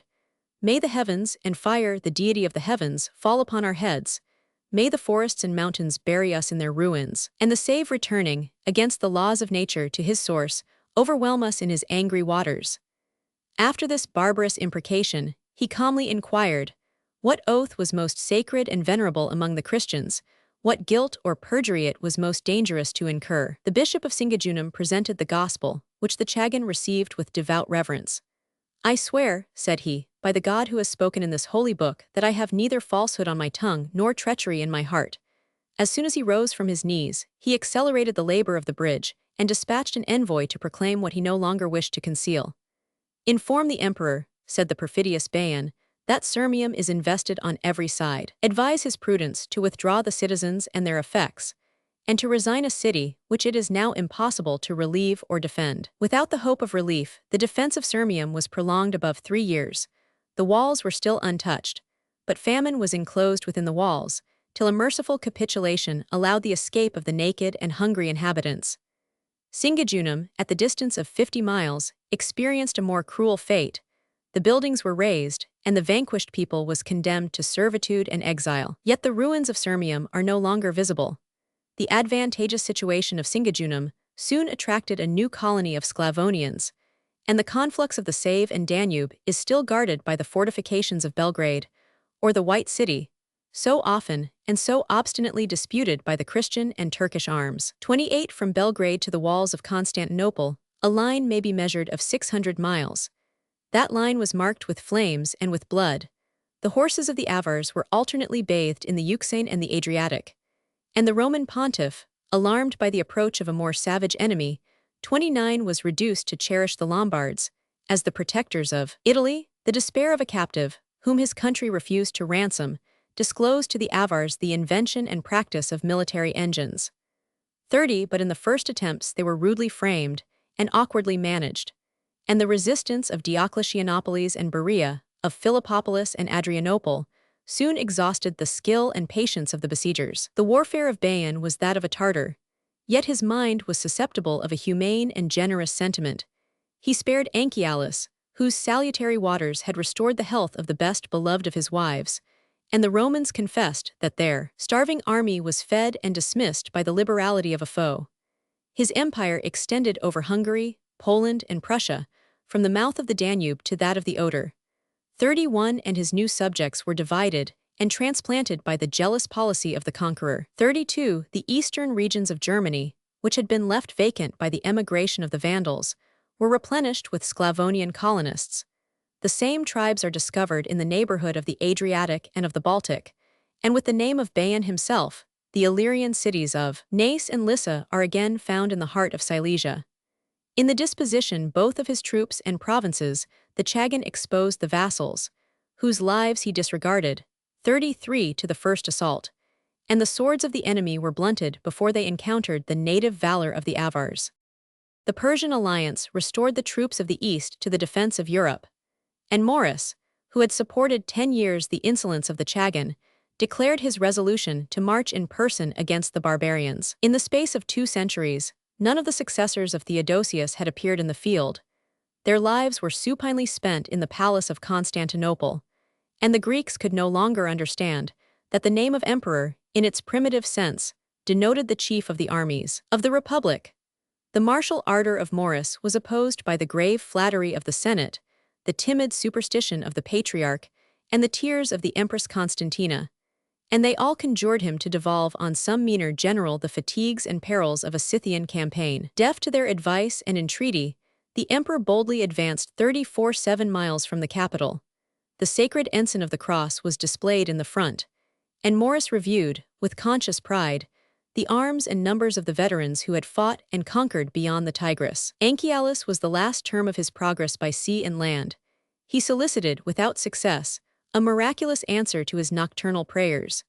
His mind was confounded by the death of a favorite horse, the encounter of a wild boar, a storm of wind and rain, and the birth of a monstrous child. And he forgot that the best of omens is to unsheathe our sword in the defense of our country. 35 Under the pretense of receiving the ambassadors of Persia, the emperor returned to Constantinople, exchanged the thoughts of war for those of devotion, and disappointed the public hope by his absence and the choice of his lieutenants. The blind partiality of fraternal love might excuse the promotion of his brother Peter, who fled with equal disgrace from the barbarians, from his own soldiers, and from the inhabitants of a Roman city. That city, if we may credit the resemblance of name and character, was the famous Azimuntium, 36, which had alone repelled the tempest of Attila. The example of her warlike youth was propagated to succeeding generations, and they obtained, from the first or the second Justin, an honorable privilege, that their valor should be always reserved for the defense of their native country. The brother of Maurice attempted to violate this privilege, and to mingle a patriot band with the mercenaries of his camp. They retired to the church. He was not awed by the sanctity of the place. The people rose in their cause, the gates were shut, the ramparts were manned, and the cowardice of Peter was found equal to his arrogance and injustice. The military fame of Commentiolus 37 is the object of satire or comedy rather than of serious history, since he was even deficient in the vile and vulgar qualification of personal courage. His solemn counsels, strange evolutions, and secret orders always supplied an apology for flight or delay. If he marched against the enemy, the pleasant valleys of Mount Hemus opposed an insuperable barrier. But in his retreat, he explored, with fearless curiosity, the most difficult and obsolete paths, which had almost escaped the memory of the oldest native. The only blood which he lost was drawn, in a real or affected malady, by the lancet of a surgeon, and his health, which felt with exquisite sensibility the approach of the barbarians, was uniformly restored by the repose and safety of the winter season. A prince who could promote and support this unworthy favorite must derive no glory from the accidental merit of his colleague Priscus. 38 In 5 successive battles, which seem to have been conducted with skill and resolution, 17,200 barbarians were made prisoners. Near 60,000, with 4 sons of the Chagan, were slain. The Roman general surprised a peaceful district of the Gepidae, who slept under the protection of the Avars, and his last trophies were erected on the banks of the Danube and the Teyss. Since the death of Trajan, the arms of the empire had not penetrated so deeply into the old Dacia, yet the success of Priscus was transient and barren, and he was soon recalled by the apprehension that Bayan, with dauntless spirit and recruited forces, was preparing to avenge his defeat under the walls of Constantinople. 39. The theory of war was not more familiar to the camps of Caesar and Trajan than to those of Justinian and Maurice. 40. The iron of Tuscany or Pontus still received the keenest temper from the skill of the Byzantine workmen. The magazines were plentifully stored with every species of offensive and defensive arms. In the construction and use of ships, engines, and fortifications, the barbarians admired the superior ingenuity of a people whom they had so often vanquished in the field. The science of tactics, the order, evolutions, and stratagems of antiquity, was transcribed and studied in the books of the Greeks and Romans. But the solitude or degeneracy of the provinces could no longer supply a race of men to handle those weapons, to guard those walls, to navigate those ships, and to reduce the theory of war into bold and successful practice. The genius of Belisarius and Narses had been formed without a master and expired without a disciple. Neither honor, nor patriotism, nor generous superstition could animate the lifeless bodies of slaves and strangers who had succeeded to the honors of the legions. It was in the camp alone that the emperor should have exercised a despotic command. It was only in the camps that his authority was disobeyed and insulted.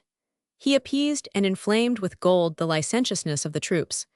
But their vices were inherent, their victories were accidental, and their costly maintenance exhausted the substance of a state which they were unable to defend. After a long and pernicious indulgence, the cure of this inveterate evil was undertaken by Maurice. But the rash attempt, which drew destruction on his own head, tended only to aggravate the disease. A reformer should be exempt from the suspicion of interest, and he must possess the confidence and esteem of those whom he proposes to reclaim. The troops of Maurice might listen to the voice of a victorious leader. They disdained the admonitions of statesmen and sophists. And when they received an edict which deducted from their pay the price of their arms and clothing, they execrated the avarice of a prince, insensible of the dangers and fatigues from which he had escaped. The camps both of Asia and Europe were agitated with frequent and furious seditions. 41. The enraged soldiers of Edessa pursued with reproaches, with threats, with wounds, their trembling generals. They overturned the statues of the emperor, cast stones against the miraculous image of Christ, and either rejected the yoke of all civil and military laws, or instituted a dangerous model of voluntary subordination. The monarch, always distant and often deceived, was incapable of yielding or persisting, according to the exigence of the moment. But the fear of a general revolt induced him too readily to accept any act of valor, or any expression of loyalty, as an atonement for the popular offense. The new reform was abolished as hastily as it had been announced, and the troops, instead of punishment and restraint, were agreeably surprised by a gracious proclamation of immunities and rewards. But the soldiers accepted without gratitude the tardy and reluctant gifts of the emperor. Their insolence was elated by the discovery of his weakness and their own strength, and their mutual hatred was inflamed beyond the desire of forgiveness or the hope of reconciliation. The historians of the times adopt the vulgar suspicion that Maurice conspired to destroy the troops whom he had labored to reform. The misconduct and favor of Commentiolus are imputed to this malevolent design, and every age must condemn the inhumanity of avarice 42 of a prince, who, by the trifling ransom of 6,000 pieces of gold, might have prevented the massacre of 12,000 prisoners in the hands of the Chagan. In the just fervor of indignation, an order was signified to the army of the Danube, that they should spare the magazines of the province, and establish their winter quarters in the hostile country of the Avars. The measure of their grievances was full.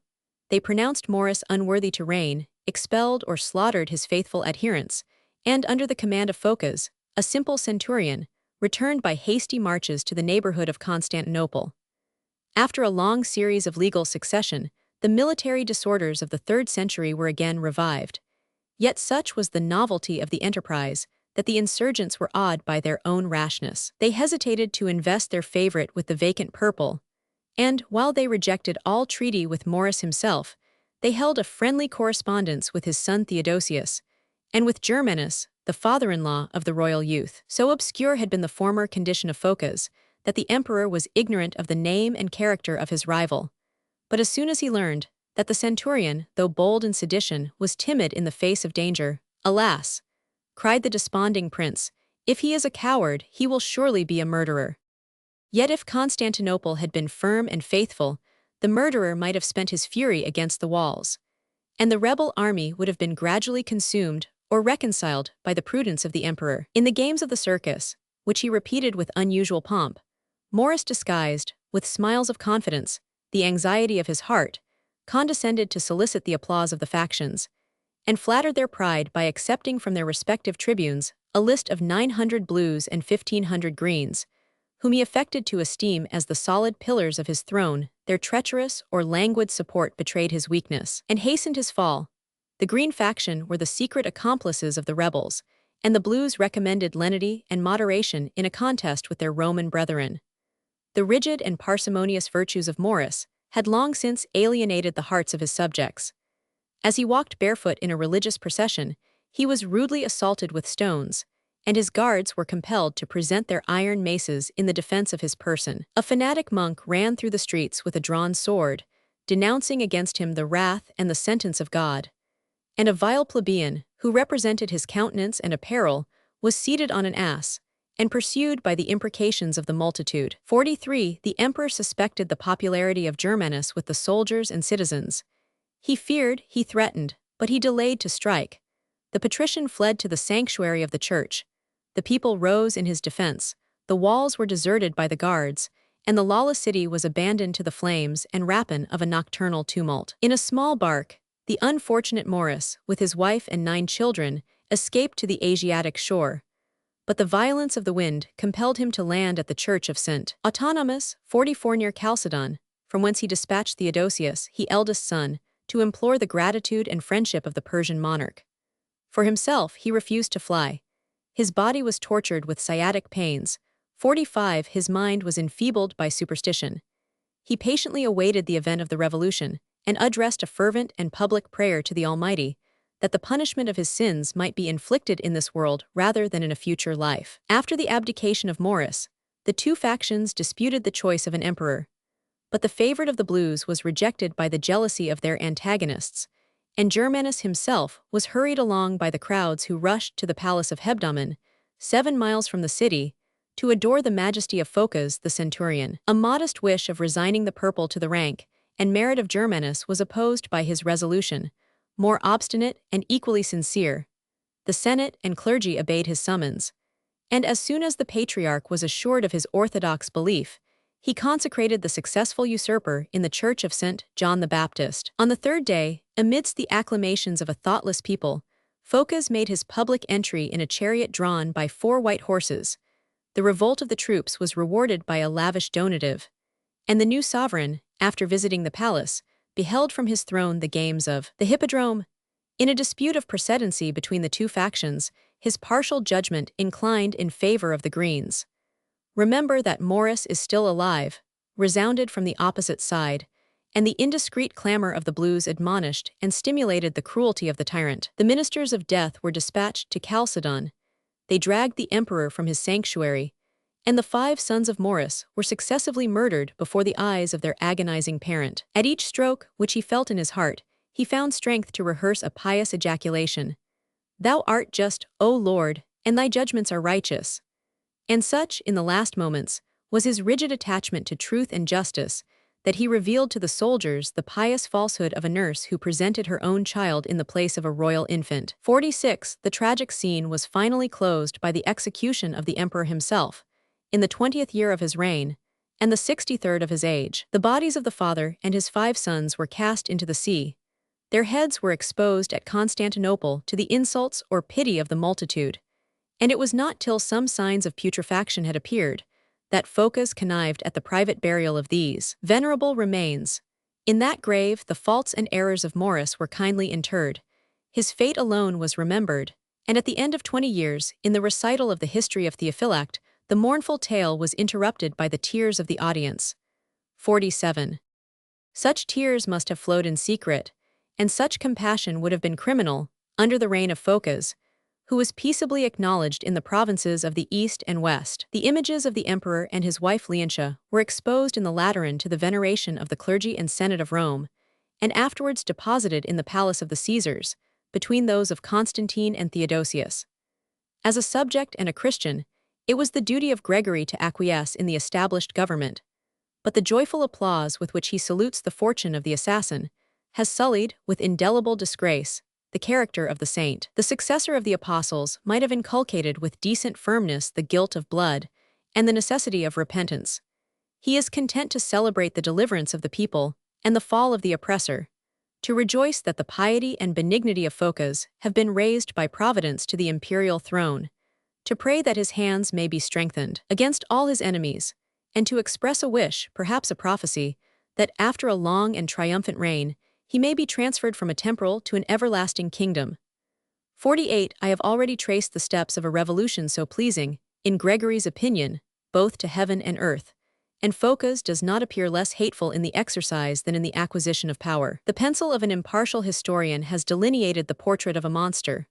49. His diminutive and deformed person, the closeness of his shaggy eyebrows, his red hair, his beardless chin, and his cheek disfigured and discolored by a formidable scar. Ignorant of letters, of laws, and even of arms, he indulged in the supreme rank a more ample privilege of lust and drunkenness, and his brutal pleasures were either injurious to his subjects or disgraceful to himself.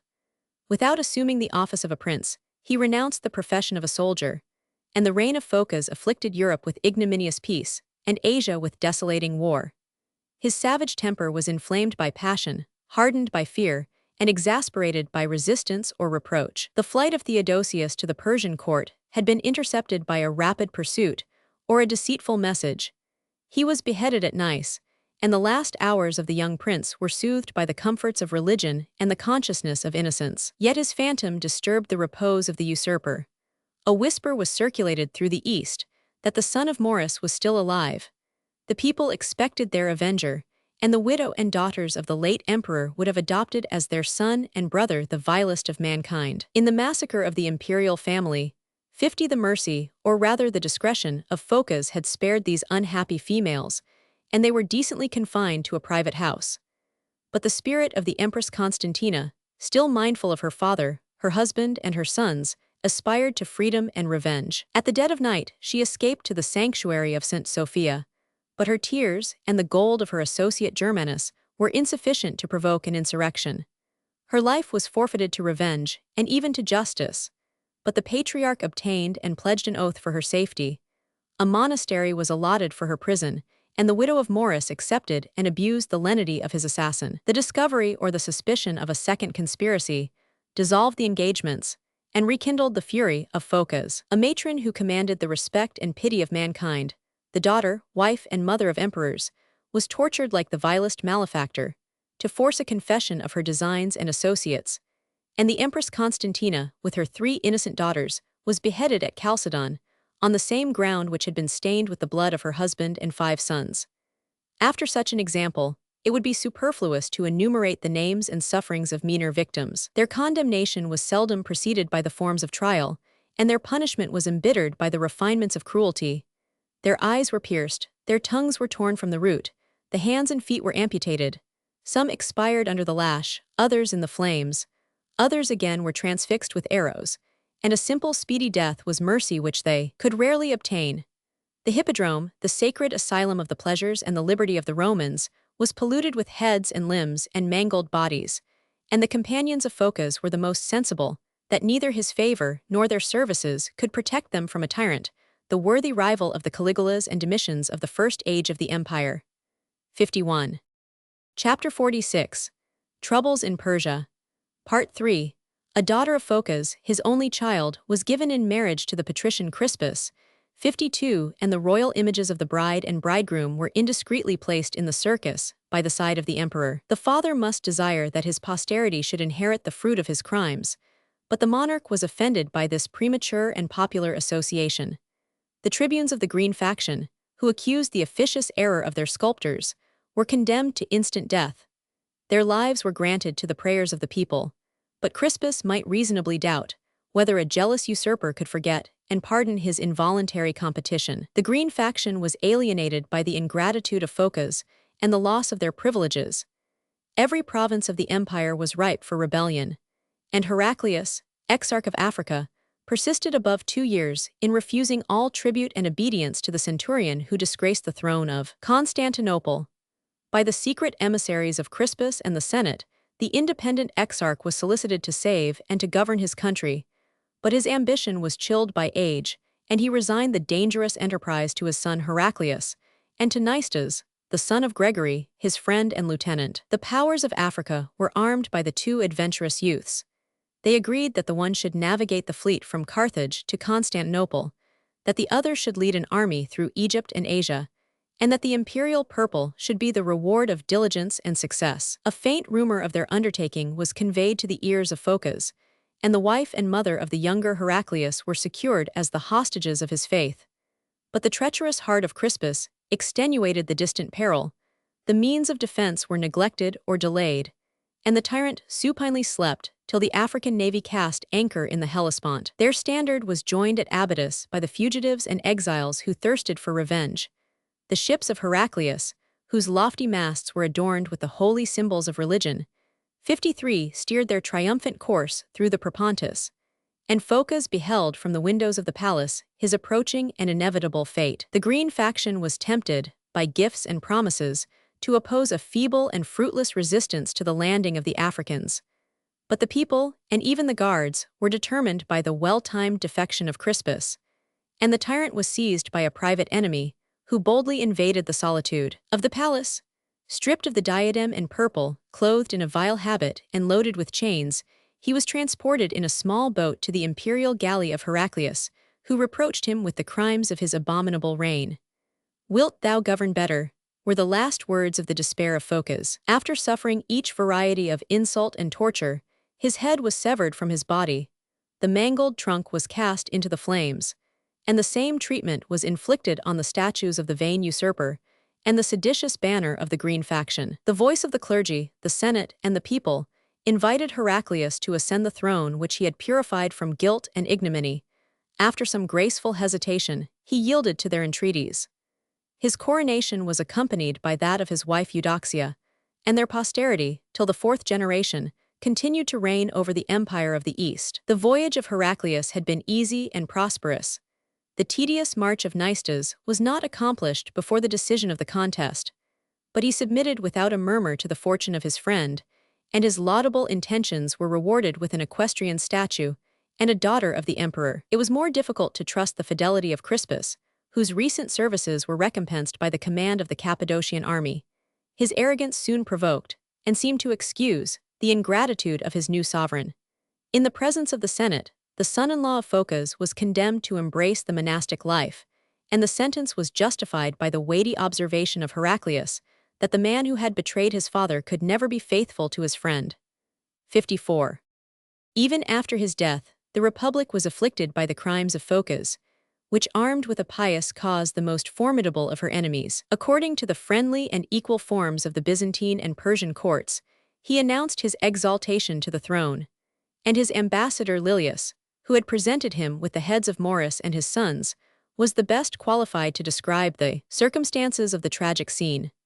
55. However it might be varnished by fiction or sophistry, Chosroes turned with horror from the assassin, imprisoned the pretended envoy, disclaimed the usurper, and declared himself the avenger of his father and benefactor. The sentiments of grief and resentment, which humanity would feel, and honor would dictate, promoted on this occasion the interest of the Persian king, and his interest was powerfully magnified by the national and religious prejudices of the magi and satraps. In a strain of artful adulation, which assumed the language of freedom, they presumed to censure the excess of his gratitude and friendship for the Greeks, a nation with whom it was dangerous to conclude either peace or alliance, whose superstition was devoid of truth and justice, and who must be incapable of any virtue, since they could perpetrate the most atrocious of crimes, the impious murder of their sovereign.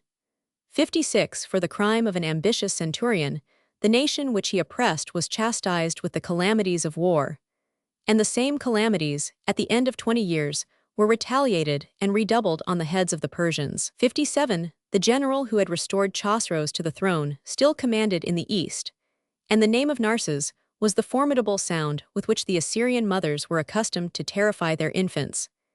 It is not improbable that a native subject of Persia should encourage his master and his friend to deliver and possess the provinces of Asia. It is still more probable that Chosroes should animate his troops by the assurance that the sword which they dreaded the most would remain in its scabbard, or be drawn in their favor. The hero could not depend on the faith of a tyrant, and the tyrant was conscious how little he deserved the obedience of a hero. Narses was removed from his military command. He reared an independent standard at Hierapolis, in Syria. He was betrayed by fallacious promises and burnt alive in the marketplace of Constantinople. Deprived of the only chief whom they could fear or esteem, the bands which he had led to victory were twice broken by the cavalry, trampled by the elephants, and pierced by the arrows of the barbarians. And a great number of the captives were beheaded on the field of battle by the sentence of the victor, who might justly condemn these seditious mercenaries as the authors or accomplices of the death of Maurice. Under the reign of Phocas, the fortifications of Murden, Dara, Amida, and Edessa were successively besieged, reduced, and destroyed by the Persian monarch. He passed the Euphrates, occupied the Syrian cities Hierapolis, Chalcis, and Berhia or Aleppo, and soon encompassed the walls of Antioch with his irresistible arms. The rapid tide of success discloses the decay of the empire, the incapacity of Phocas, and the disaffection of his subjects. And Chosroes provided a decent apology for their submission or revolt by an impostor who attended his camp as the son of Maurice 58 and the lawful heir of the monarchy. The first intelligence from the east which Heraclius received, 59, was that of the loss of Antioch. But the aged metropolis, so often overturned by earthquakes and pillaged by the enemy, could supply but a small and languid stream of treasure and blood. The Persians were equally successful and more fortunate in the sack of Caesarea, the capital of Cappadocia. And as they advanced beyond the ramparts of the frontier, the boundary of ancient war, they found a less obstinate resistance and a more plentiful harvest. The pleasant vale of Damascus has been adorned in every age with a royal city. Her obscure felicity has hitherto escaped the historian of the Roman Empire. But Chosroes reposed his troops in the paradise of Damascus before he ascended the hills of Libanus, or invaded the cities of the Phoenician coast. The conquest of Jerusalem, 60, which had been meditated by Nushirvan, was achieved by the zeal and avarice of his grandson. The ruin of the proudest monument of Christianity was vehemently urged by the intolerant spirit of the Magi, and he could enlist for this holy warfare with an army of 26,000 Jews, whose furious bigotry might compensate, in some degree, for the want of valor and discipline. 6011 after the reduction of Galilee and the region beyond the Jordan, whose resistance appears to have delayed the fate of the capital, Jerusalem itself was taken by assault. The sepulchre of Christ and the stately churches of Helena and Constantine were consumed, or at least damaged, by the flames. The devout offerings of 300 years were rifled in one sacrilegious day. The patriarch Zechariah and the true cross were transported into Persia, and the massacre of 90,000 Christians is imputed to the Jews and Arabs, who swelled the disorder of the Persian March. The fugitives of Palestine were entertained at Alexandria by the charity of John the Archbishop, who is distinguished among a crowd of saints by the epithet of almsgiver. 61, and the revenues of the church, with a treasure of £300,000, were restored to the true proprietors, the poor of every country and every denomination. But Egypt itself, the only province which had been exempt, since the time of Diocletian, from foreign and domestic war, was again subdued by the successors of Cyrus. Pelusium, the key of that impervious country, was surprised by the cavalry of the Persians. They passed, with impunity, the innumerable channels of the Delta, and explored the long valley of the Nile, from the pyramids of Memphis to the confines of Ethiopia. Alexandria might have been relieved by a naval force, but the archbishop and the prefect embarked for Cyprus, and Chosroes entered the second city of the empire, which still preserved a wealthy remnant of industry and commerce. His western trophy was erected, not on the walls of Carthage, 62, but in the neighborhood of Tripoli. The Greek colonies of Cyrene were finally extirpated, and the conqueror, treading in the footsteps of Alexander, returned in triumph through the sands of the Libyan desert. In the same campaign, another army advanced from the Euphrates to the Thracian Bosphorus. Chalcedon surrendered after a long siege, and a Persian camp was maintained above 10 years in the presence of Constantinople. The seacoast of Pontus, the city of Ancyra, and the Isle of Rhodes are enumerated among the last conquests of the great king, and if Chosroes had possessed any maritime power, his boundless ambition would have spread slavery and desolation over the provinces of Europe. From the long-disputed banks of the Tigris and Euphrates, the reign of the grandson of Nushirvan was suddenly extended to the Hellespont and the Nile, the ancient limits of the Persian monarchy. But the provinces, which had been fashioned by the habits of 600 years to the virtues and vices of the Roman government, supported with reluctance the yoke of the barbarians. The idea of a republic was kept alive by the institutions, or at least by the writings, of the Greeks and Romans, and the subjects of Heraclius had been educated to pronounce the words of liberty and law. But it has always been the pride and policy of Oriental princes to display the titles and attributes of their omnipotence. to upbraid a nation of slaves with their true name and abject condition, and to enforce, by cruel and insolent threats, the rigor of their absolute commands. The Christians of the East were scandalized by the worship of fire and the impious doctrine of the two principles. The Magi were not less intolerant than the bishops, and the martyrdom of some native Persians, who had deserted the religion of Zoroaster, 63 was conceived to be the prelude of a fierce and general persecution. By the oppressive laws of Justinian, the adversaries of the Church were made the enemies of the state. The alliance of the Jews, Nestorians, and Jacobites had contributed to the success of Chosroes, and his partial favor to the sectaries provoked the hatred and fears of the Catholic clergy. Conscious of their fear and hatred, the Persian conqueror governed his new subjects with an iron scepter.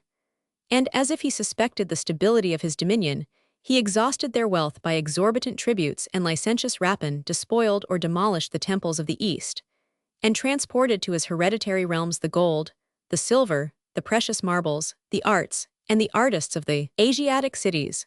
In the obscure picture of the calamities of the empire, 64, it is not easy to discern the figure of Chosroes himself, to separate his actions from those of his lieutenants, or to ascertain his personal merit in the general blaze of glory and magnificence.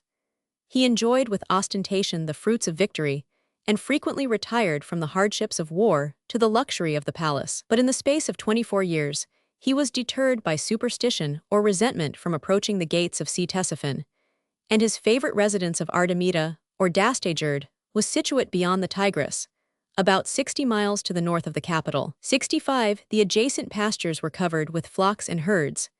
The paradise or park was replenished with pheasants, peacocks, ostriches, roebucks, and wild boars, and the noble game of lions and tigers was sometimes turned loose for the bolder pleasures of the chase. 960 elephants were maintained for the use or splendor of the great king.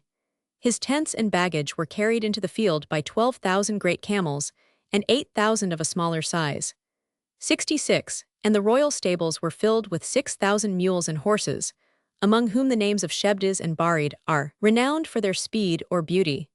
66 6,000 guards, successively mounted before the palace gate.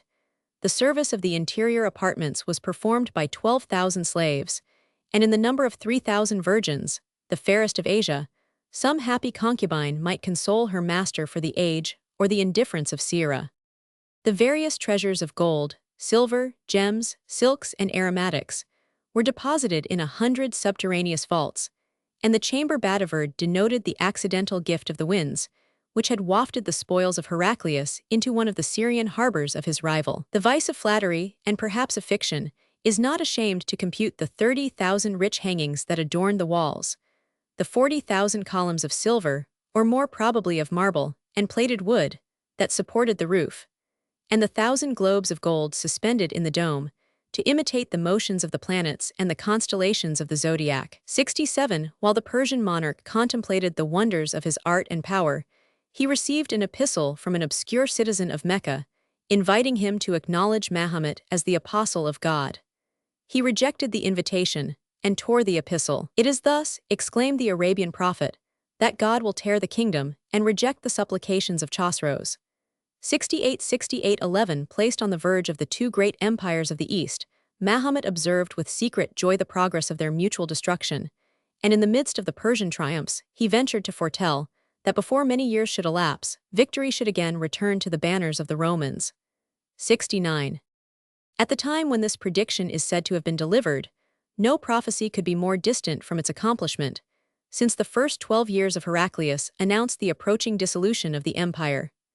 If the motives of Chosroes had been pure and honorable, he must have ended the quarrel with the death of Phocas, and he would have embraced, as his best ally, the fortunate African who had so generously avenged the injuries of his benefactor Maurus. The prosecution of the war revealed the true character of the barbarian, and the suppliant embassies of Heraclius to beseech his clemency, that he would spare the innocent, accept a tribute, and give peace to the world, were rejected with contemptuous silence or insolent menace. Syria, Egypt, and the provinces of Asia were subdued by the Persian arms, while Europe, from the confines of Istria to the long wall of Thrace, was oppressed by the Avars, unsatiated with the blood and rapine of the Italian war. They had coolly massacred their male captives in the sacred field of Pannonia, The women and children were reduced to servitude, and the noblest virgins were abandoned to the promiscuous lust of the barbarians. The amorous matron who opened the gates of Friuli passed a short night in the arms of her royal lover. The next evening, Romualda was condemned to the embraces of 12 Avars, and the third day the Lombard princess was impaled in the sight of the camp, while the Chagan observed with a cruel smile that such a husband was the fit recompense of her lewdness and perfidy. 70 By these implacable enemies, Heraclius on either side was insulted and besieged, and the Roman Empire was reduced to the walls of Constantinople, with the remnant of Greece, Italy, and Africa, and some maritime cities from Tyre to Trebizond of the Asiatic coast. After the loss of Egypt, the capital was afflicted by famine and pestilence, and the emperor, incapable of resistance and hopeless of relief, had resolved to transfer his person and government to the more secure residence of Carthage. His ships were already laden with the treasures of the palace, but his flight was arrested by the patriarch, who armed the powers of religion in the defense of his country, led Heraclius to the altar of St. Sophia, and extorted a solemn oath that he would live and die with the people whom God had entrusted to his care. The Chagan was encamped in the plains of Thrace, but he dissembled his perfidious designs and solicited an interview with the emperor near the town of Heraclea. Their reconciliation was celebrated with equestrian games. The Senate and people, in their gayest apparel, resorted to the festival of peace, and the Avars beheld, with envy and desire, the spectacle of Roman luxury. On a sudden the hippodrome was encompassed by the Scythian cavalry, who had pressed their secret and nocturnal march. The tremendous sound of the Chagan's whip gave the signal of the assault, and Heraclius, wrapping his diadem round his arm, was saved with extreme hazard by the fleetness of his horse. So rapid was the pursuit that the Avars almost entered the Golden Gate of Constantinople with the flying crowds. 71 But the plunder of the suburbs rewarded their treason, and they transported beyond the Danube 270,000 captives. On the shore of Chalcedon, the emperor held a safer conference with a more honorable foe, who, before Heraclius descended from his galley, saluted with reverence and pity the majesty of the purple. The friendly offer of Sain, the Persian general, to conduct an embassy to the presence of the great king, was accepted with the warmest gratitude, and the prayer for pardon and peace was humbly presented by the Praetorian Prefect, the Prefect of the city, and one of the first ecclesiastics of the Patriarchal Church. 72 But the lieutenant of Chosroes had fatally mistaken the intentions of his master.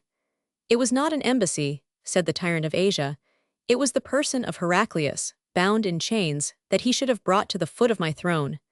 I will never give peace to the emperor of Rome till he had abjured his crucified God and embraced the worship of the sun. Sain was flayed alive, according to the inhuman practice of his country, and the separate and rigorous confinement of the ambassadors violated the law of nations and the faith of an express stipulation. Yet the experience of 6 years at length persuaded the Persian monarch to renounce the conquest of Constantinople and to specify the annual tribute or ransom of the Roman Empire.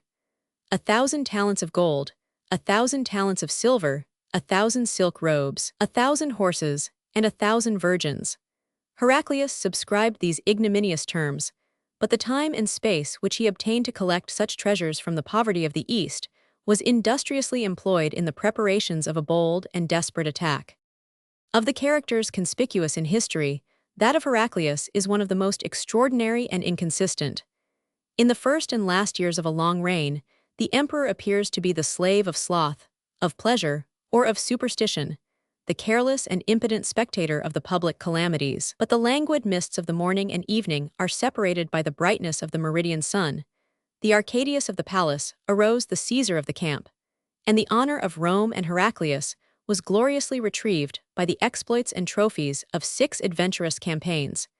It was the duty of the Byzantine historians to have revealed the causes of his slumber and vigilance. At this distance we can only conjecture that he was endowed with more personal courage than political resolution, that he was detained by the charms, and perhaps the arts of his niece Martina, with whom, after the death of Eudocia, he contracted an incestuous marriage. 73 And that he yielded to the base advice of the counselors, who urged, as a fundamental law, that the life of the emperor should never be exposed in the field. 74 Perhaps he was awakened by the last insolent demand of the Persian conqueror. But at the moment when Heraclius assumed the spirit of a hero, the only hopes of the Romans were drawn from the vicissitudes of fortune, which might threaten the proud prosperity of Chosroes and must be favorable to those who had attained the lowest period of depression. 75 To provide for the expenses of war was the first care of the emperor, and for the purpose of collecting the tribute, he was allowed to solicit the benevolence of the eastern provinces. But the revenue no longer flowed in the usual channels. The credit of an arbitrary prince is annihilated by his power, and the courage of Heraclius was first displayed in daring to borrow the consecrated wealth of churches, under the solemn vow of restoring, with usury, whatever he had been compelled to employ in the service of religion and the empire. The clergy themselves appear to have sympathized with the public distress, and the discreet patriarch of Alexandria, without admitting the precedent of sacrilege, assisted his sovereign by the miraculous or seasonable revelation of a secret treasure. 76 of the soldiers who had conspired with Phocas, only 2 were found to have survived the stroke of time and of the barbarians. 77 The loss, even of these seditious veterans, was imperfectly supplied by the new levies of Heraclius, and the gold of the sanctuary united, in the same camp, the names and arms and languages of the East and West. He would have been content with the neutrality of the Avars, and his friendly entreaty that the Chagan would act, not as the enemy, but as the guardian of the empire, was accompanied with a more persuasive donative of 200,000 pieces of gold. 2 days after the festival of Easter, the emperor, exchanging his purple for the simple garb of a penitent and warrior, 78 gave the signal of his departure.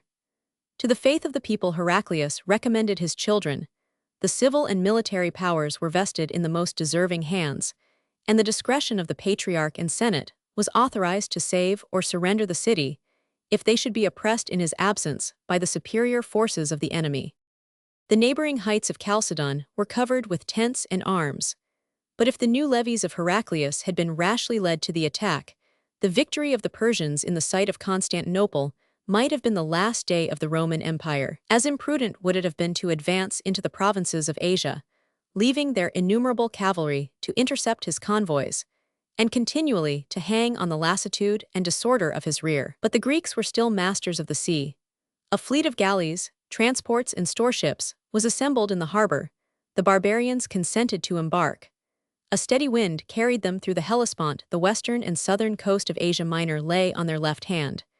The spirit of their chief was first displayed in a storm, and even the eunuchs of his train were excited to suffer and to work by the example of their master. He landed his troops on the confines of Syria and Cilicia, in the Gulf of Scanderoon, where the coast suddenly turns to the south.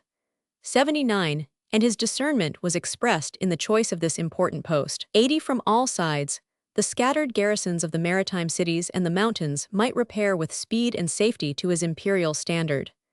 The natural fortifications of Cilicia protected, and even concealed, the camp of Heraclius, which was pitched near Issus, on the same ground where Alexander had vanquished the host of Darius. The angle which the emperor occupied was deeply indented into a vast semicircle of the Asiatic, Armenian, and Syrian provinces, and to whatsoever point of the circumference he should direct his attack, it was easy for him to dissemble his own motions and to prevent those of the enemy. In the camp of Issus, the Roman general reformed the sloth and disorder of the veterans, and educated the new recruits in the knowledge and practice of military virtue.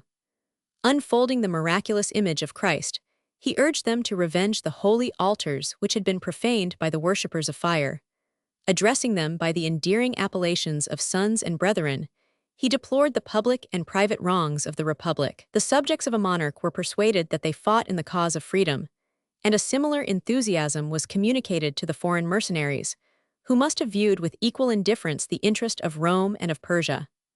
Heraclius himself, with the skill and patience of a centurion, inculcated the lessons of the school of tactics, and the soldiers were assiduously trained in the use of their weapons and the exercises and evolutions of the field. The cavalry and infantry in light or heavy armor were divided into 2 parties. The trumpets were fixed in the center, and their signals directed the march, the charge, the retreat or pursuit, the direct or oblique order, the deep or extended phalanx, to represent in fictitious combat the operations of genuine war. Whatever hardships the emperor imposed on the troops, he inflicted with equal severity on himself. Their labor, their diet, their sleep, were measured by the inflexible rules of discipline, and without despising the enemy, they were taught to repose an implicit confidence in their own valor and the wisdom of their leader. Cilicia was soon encompassed with the Persian arms, but their cavalry hesitated to enter the defiles of Mount Taurus, till they were circumvented by the evolutions of Heraclius, who insensibly gained their rear, whilst he appeared to present his front in order of battle. By a false motion, which seemed to threaten Armenia, he drew them, against their wishes, to a general action. They were tempted by the artful disorder of his camp, but when they advanced to combat, the ground, the sun, and the expectation of both armies were unpropitious to the barbarians. The Romans successfully repeated their tactics in a field of battle. 81 and the event of the day declared to the world that the Persians were not invincible, and that a hero was invested with the purple. Strong in victory and fame, Heraclius boldly ascended the heights of Mount Taurus, directed his march through the plains of Cappadocia, and established his troops, for the winter season, in safe and plentiful quarters on the banks of the river Halys. 82 His soul was superior to the vanity of entertaining Constantinople with an imperfect triumph, but the presence of the emperor was indispensably required to soothe the restless and rapacious spirit of the Avars. Since the days of Scipio and Hannibal, no bolder enterprise has been attempted than that which Heraclius achieved for the deliverance of the empire. 83 He permitted the Persians to oppress for a while the provinces, and to insult with impunity the capital of the East, while the Roman emperor explored his perilous way through the Black Sea. 84 And the mountains of Armenia, penetrated into the heart of Persia. 85 And recalled the armies of the great king to the defense of their bleeding country. With a select band of 5,000 soldiers, Heraclius sailed from Constantinople to Trebizond, assembled his forces which had wintered in the Pontic regions, and, from the mouth of the Phasis to the Caspian Sea, encouraged his subjects and allies to march with the successor of Constantine under the faithful and victorious banner of the cross. When the legions of Lucullus and Pompey first passed the Euphrates, they blushed at their easy victory over the natives of Armenia. But the long experience of war had hardened the minds and bodies of that effeminate people. Their zeal and bravery were approved in the service of a declining empire. They abhorred and feared the usurpation of the House of Sassan, and the memory of persecution envenomed their pious hatred of the enemies of Christ. The limits of Armenia, as it had been ceded to the Emperor Maurus, extended as far as the Araxes. The river submitted to the indignity of a bridge. 86 And Heraclius, in the footsteps of Mark Antony, advanced towards the city of Taurus or Ganzaka.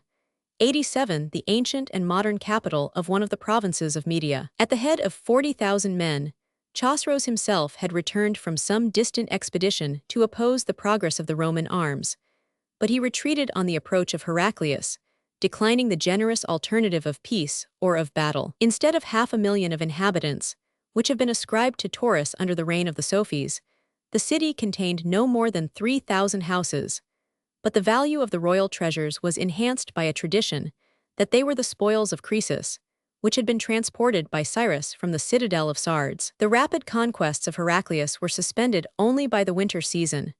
A motive of prudence, or superstition, 88 determined his retreat into the province of Albania, along the shores of the Caspian, and his tents were most probably pitched in the plains of Mogan. 89 The favorite encampment of Oriental princes. In the course of this successful inroad, he signalized the zeal and revenge of a Christian emperor. At his command, the soldiers extinguished the fire and destroyed the temples of the Magi. The statues of Chosroes, who aspired to divine honors, were abandoned to the flames, and the ruins of the Barma or Ormia, 90 which had given birth to Zoroaster himself, made some atonement for the injuries of the Holy Sepulchre. A purer spirit of religion was shown in the relief and deliverance of 50,000 captives. Heraclius was rewarded by their tears and grateful acclamations, but this wise measure, which spread the fame of his benevolence, diffused the murmurs of the Persians against the pride and obstinacy of their own sovereign. Chapter 46 Troubles in Persia. Part 4 Amidst the glories of the succeeding campaign, Heraclius is almost lost to our eyes and to those of the Byzantine historians. 91 From the spacious and fruitful plains of Albania, the emperor appears to follow the chain of Hyrcanian mountains, to descend into the province of Media or Iraq, and to carry his victorious arms as far as the royal cities of Caspin and Ispahan, which had never been approached by a Roman conqueror.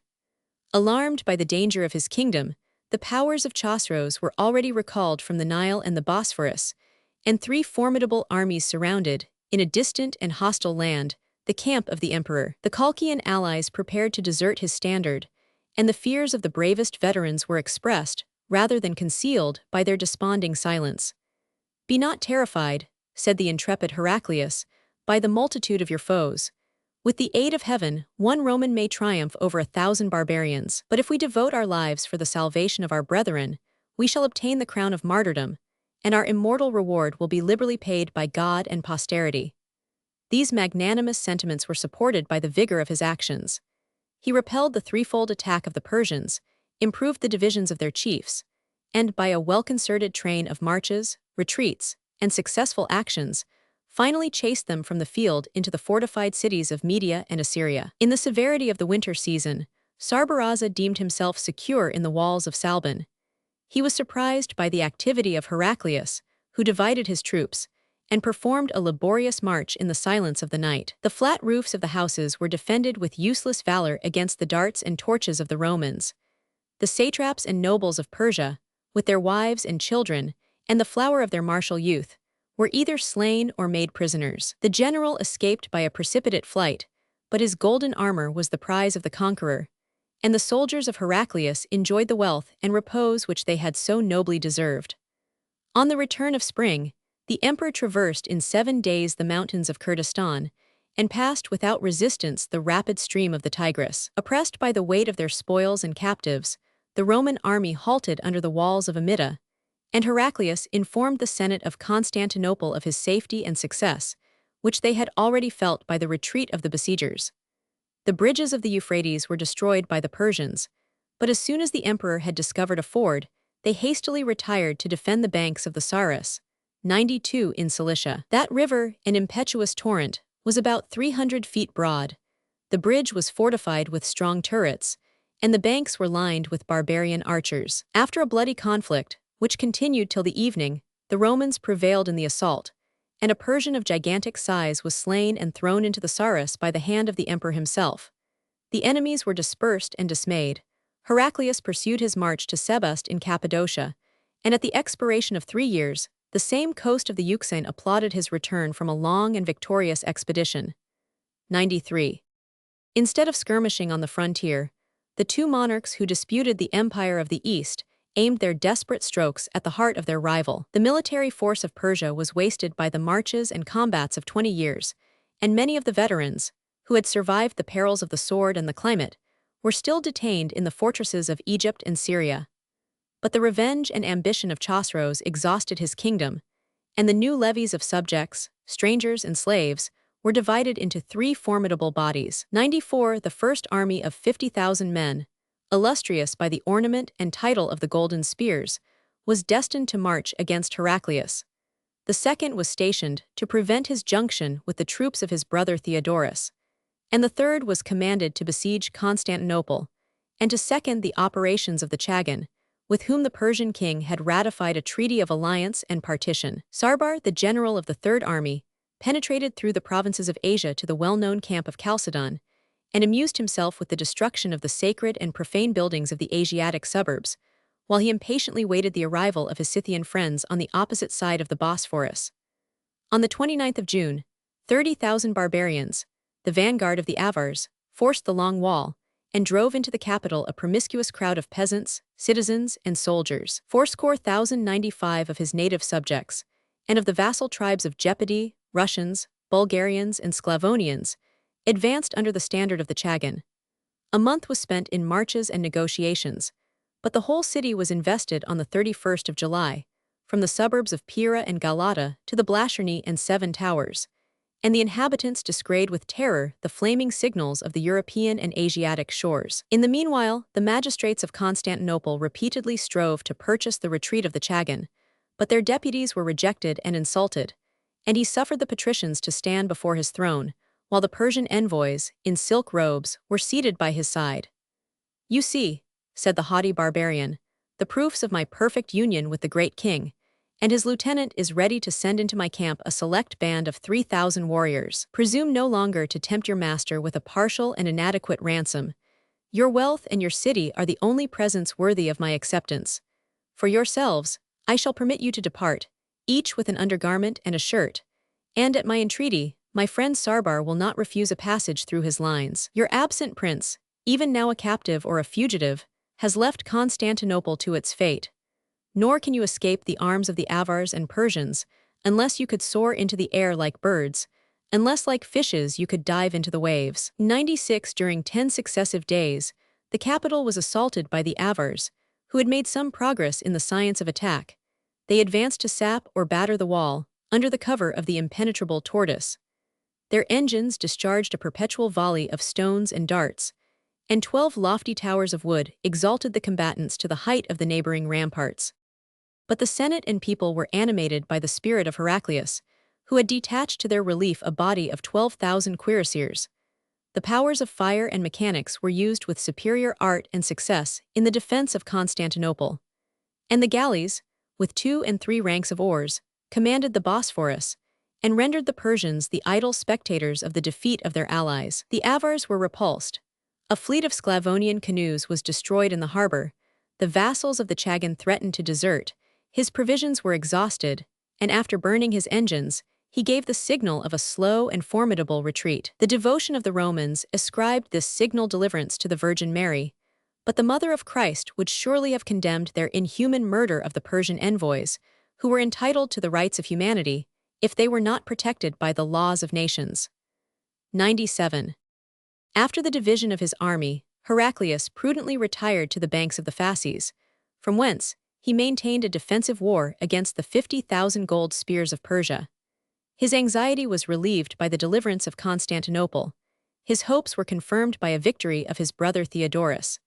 And to the hostile league of Chosroes with the Avars, the Roman emperor opposed the useful and honorable alliance of the Turks. At his liberal invitation, the horde of Chazars 98 transported their tents from the plains of the Volga to the mountains of Georgia. Heraclius received them in the neighborhood of Teflis, and the Khan with his nobles dismounted from their horses, if we may credit the Greeks, and fell prostrate on the ground, to adore the purple of the Caesars. Such voluntary homage and important aid were entitled to the warmest acknowledgments, and the emperor, taking off his own diadem, placed it on the head of the Turkish prince, whom he saluted with a tender embrace and the appellation of son. After a sumptuous banquet, he presented Zebul with the plate and ornaments, the gold, the gems, and the silk, which had been used at the imperial table, and with his own hand, distributed rich jewels and earrings to his new allies. In a secret interview, he produced the portrait of his daughter Eudocia. 99 Condescended to flatter the barbarian with the promise of a fair and august bride, obtained an immediate succor of 40,000 horse, and negotiated a strong diversion of the Turkish arms on the side of the Oxus. 100 The Persians, in their turn, retreated with precipitation. In the camp of Edessa, Heraclius reviewed an army of 70,000 Romans and strangers, and some months were successfully employed in the recovery of the cities of Syria, Mesopotamia, and Armenia, whose fortifications had been imperfectly restored. Sarbar still maintained the important station of Chalcedon, but the jealousy of Chosroes, or the artifice of Heraclius, soon alienated the mind of that powerful satrap from the service of his king and country. A messenger was intercepted with a real or fictitious mandate to the Catarigan, or second in command, directing him to send, without delay, to the throne, the head of a guilty or unfortunate general. The dispatches were transmitted to Sarbar himself, and as soon as he read the sentence of his own death, he dexterously inserted the names of 400 officers, assembled a military council, and asked the Catarigan whether he was prepared to execute the commands of their tyrant. The Persians unanimously declared that Chosroes had forfeited the scepter. A separate treaty was concluded with the government of Constantinople, and if some considerations of honor or policy restrained Sarbar from joining the standard of Heraclius, the emperor was assured that he might prosecute, without interruption, his designs of victory and peace. Deprived of his firmest support, and doubtful of the fidelity of his subjects, the greatness of Chosroes was still conspicuous in its ruins. The number of 500,000 may be interpreted as an oriental metaphor to describe the men and arms, the horses and elephants, that covered Media and Assyria against the invasion of Heraclius. Yet the Romans boldly advanced from the Araxes to the Tigris, and the timid prudence of Rhazates was content to follow them by forced marches through a desolate country, till he received a peremptory mandate to risk the fate of Persia in a decisive battle. Eastward of the Tigris, at the end of the bridge of Mosul, the great Nineveh had formerly been erected. 101. The city, and even the ruins of the city, had long since disappeared. 102. The vacant space afforded a spacious field for the operations of the two armies. But these operations are neglected by the Byzantine historians, and like the authors of epic poetry and romance, they ascribe the victory not to the military conduct, but to the personal valor of their favorite hero. On this memorable day, Heraclius on his horse Phallas surpassed the bravest of his warriors. His lip was pierced with a spear, the steed was wounded in the thigh, but he carried his master safe and victorious through the triple phalanx of the barbarians. In the heat of the action, 3 valiant chiefs were successively slain by the sword and lance of the emperor. Among these was Rhazates himself. He fell like a soldier, but the sight of his head scattered grief and despair through the fainting ranks of the Persians. His armor of pure and massy gold, the shield of 120 plates, the sword and belt, the saddle and cuirass, adorned the triumph of Heraclius. And if he had not been faithful to Christ and his mother, the champion of Rome might have offered the 4th opime spoils to the Jupiter of the capital. 103. In the Battle of Nineveh, which was fiercely fought from daybreak to the 11th hour, 28 standards, besides those which might be broken or torn, were taken from the Persians. The greatest part of their army was cut in pieces, and the victors, concealing their own loss, passed the night on the field. They acknowledged that on this occasion it was less difficult to kill than to discomfit the soldiers of Chosroes. Amidst the bodies of their friends, no more than 2 bowshot from the enemy, the remnant of the Persian cavalry stood firm till the 7th hour of the night. About the 8th hour they retired to their unrifled camp, collected their baggage, and dispersed on all sides, from the want of orders rather than of resolution. The diligence of Heraclius was not less admirable in the use of victory.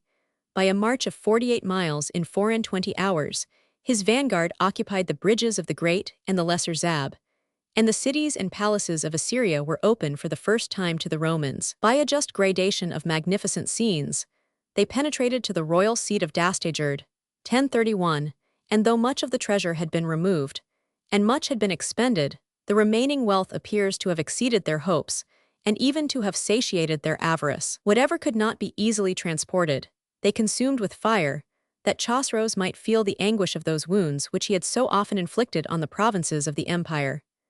And justice might allow the excuse, if the desolation had been confined to the works of regal luxury, if national hatred, military license, and religious zeal had not wasted with equal rage the habitations and the temples of the guiltless subject. The recovery of 300 Roman standards, and the deliverance of the numerous captives of Edessa and Alexandria, reflect a purer glory on the arms of Heraclius. From the palace of Dastagerd, he pursued his march within a few miles of Medain or Ctesiphon, till he was stopped, on the banks of the Arba, by the difficulty of the passage, the rigor of the season, and perhaps the fame of an impregnable capital. The return of the emperor is marked by the modern name of the city of Shursur. He fortunately passed Mount Zara, before the snow, which fell incessantly 34 days, and the citizens of Ganska, or Taurus, were compelled to entertain the soldiers and their horses with a hospitable reception. 104. When the ambition of Chosroes was reduced to the defense of his hereditary kingdom, the love of glory, or even the sense of shame, should have urged him to meet his rival in the field. In the Battle of Nineveh, his courage might have taught the Persians to vanquish, or he might have fallen with honor by the lance of a Roman emperor. The successor of Cyrus chose rather, at a secure distance, to expect the event, to assemble the relics of the defeat, and to retire, by measured steps, before the march of Heraclius, till he beheld with a sigh the once loved mansions of Dastagerd. Both his friends and enemies were persuaded that it was the intention of Chosroes to bury himself under the ruins of the city and palace, and as both might have been equally adverse to his flight, the monarch of Asia, with Sira, 1041 and 3 concubines, escaped through a hole in the wall, 9 days before the arrival of the Romans. The slow and stately procession in which he showed himself to the prostrate crowd was changed to a rapid and secret journey, and the first evening he lodged in the cottage of a peasant, whose humble door would scarcely give admittance to the great king. 105. His superstition was subdued by fear. On the 3rd day, he entered with joy the fortifications of Ctesiphon, yet he still doubted of his safety till he had opposed the river Tigris to the pursuit of the Romans. The discovery of his flight agitated with terror and tumult the palace, the city, and the camp of Dastagerd. The satraps hesitated whether they had most to fear from their sovereign or the enemy, And the females of the harem were astonished and pleased by the sight of mankind, till the jealous husband of 3,000 wives again confined them to a more distant castle. At his command, the army of Dastagerd retreated to a new camp. The front was covered by the arba, and a line of 200 elephants. The troops of the more distant provinces successively arrived, and the vilest domestics of the king and satraps were enrolled for the last defense of the throne. It was still in the power of Chosroes to obtain a reasonable peace, and he was repeatedly pressed by the messengers of Heraclius to spare the blood of his subjects, and to relieve a humane conqueror from the painful duty of carrying fire and sword through the fairest countries of Asia. But the pride of the Persian had not yet sunk to the level of his fortune. He derived a momentary confidence from the retreat of the emperor. He wept with impotent rage over the ruins of his Assyrian palaces, and disregarded too long the rising murmurs of the nation, who complained that their lives and fortunes were sacrificed to the obstinacy of an old man. That unhappy old man was himself tortured with the sharpest pains both of mind and body, and, in the consciousness of his approaching end, he resolved to fix the tiara on the head of Murtaza, the most favored of his sons. But the will of Chosroes was no longer revered, and Cyrus, 1051, who gloried in the rank and merit of his mother Sira, had conspired with the malcontents to assert and anticipate the rights of primogeniture. 106-22 satraps, they styled themselves patriots, were tempted by the wealth and honors of a new reign. To the soldiers, the heir of Chosroes promised an increase of pay; to the Christians, the free exercise of their religion; to the captives, liberty and rewards; and to the nation, instant peace and the reduction of taxes. It was determined by the conspirators that Cyrus, with the ensigns of royalty, should appear in the camp, and if the enterprise should fail, his escape was contrived to the imperial court. But the new monarch was saluted with unanimous acclamations. The flight of Chosroes, yet where could he have fled? Was rudely arrested. 18 sons were massacred 1061 before his face, and he was thrown into a dungeon, where he expired on the 5th day. The Greeks and modern Persians minutely describe how Chosroes was insulted, and famished, and tortured, by the command of an inhuman son, who so far surpassed the example of his father. But at the time of his death, what tongue would relate the story of the parricide? What eye could penetrate into the tower of darkness? According to the faith and mercy of his Christian enemies, he sunk without hope into a still deeper abyss. 107, and it will not be denied that tyrants of every age and sect are the best entitled to such infernal abodes. The glory of the house of Sassan ended with the life of Chosroes. His unnatural son enjoyed only 8 months the fruit of his crimes, and in the space of 4 years, the regal title was assumed by 9 candidates, who disputed, with the sword or dagger, the fragments of an exhausted monarchy. Every province and each city of Persia was the scene of independence, of discord and of blood, and the state of anarchy prevailed about 8 years longer, 1071, till the factions were silenced and united under the common yoke of the Arabian caliphs. 108. As soon as the mountains became passable, the emperor received the welcome news of the success of the conspiracy, the death of Chosroes, and the elevation of his eldest son to the throne of Persia. The authors of the revolution, eager to display their merits in the court or camp of Taurus, preceded the ambassadors of Cyrus, who delivered the letters of their master to his brother, the emperor of the Romans. 109. In the language of the usurpers of every age, he imputes his own crimes to the deity, and without degrading his equal majesty, he offers to reconcile the long discord of the two nations by a treaty of peace and alliance more durable than brass or iron. The conditions of the treaty were easily defined and faithfully executed. In the recovery of the standards and prisoners which had fallen into the hands of the Persians, the emperor imitated the example of Augustus. Their care of the national dignity was celebrated by the poets of the times, but the decay of genius may be measured by the distance between Horace and George of Pisidia. The subjects and brethren of Heraclius were redeemed from persecution, slavery, and exile. But instead of the Roman eagles, the true wood of the Holy Cross was restored to the importunate demands of the successor of Constantine. The victor was not ambitious of enlarging the weakness of the empire. The son of Chosroes abandoned without regret the conquests of his father. The Persians who evacuated the cities of Syria and Egypt were honorably conducted to the frontier, and a war which had wounded the vitals of the two monarchies, produced no change in their external and relative situation. The return of Heraclius from Taurus to Constantinople was a perpetual triumph, and after the exploits of 6 glorious campaigns, he peaceably enjoyed the Sabbath of his toils. After a long impatience, the Senate, the clergy, and the people went forth to meet their hero, with tears and acclamations, with olive branches and innumerable lamps. He entered the capital in a chariot drawn by 4 elephants, and as soon as the emperor could disengage himself from the tumult of public joy, he tasted more genuine satisfaction in the embraces of his mother and his son. 110. The succeeding year was illustrated by a triumph of a very different kind, the restitution of the true cross to the Holy Sepulchre. Heraclius performed in person the pilgrimage of Jerusalem. The identity of the relic was verified by the discreet patriarch. 111, and this august ceremony has been commemorated by the annual festival of the exaltation of the cross. Before the emperor presumed to tread the consecrated ground, he was instructed to strip himself of the diadem and purple, the pomp and vanity of the world. But in the judgment of his clergy, the persecution of the Jews was more easily reconciled with the precepts of the gospel. 1113, he again ascended his throne to receive the congratulations of the ambassadors of France and India. And the fame of Moses, Alexander, and Hercules, 112, was eclipsed in the popular estimation by the superior merit and glory of the great Heraclius. Yet the deliverer of the East was indigent and feeble.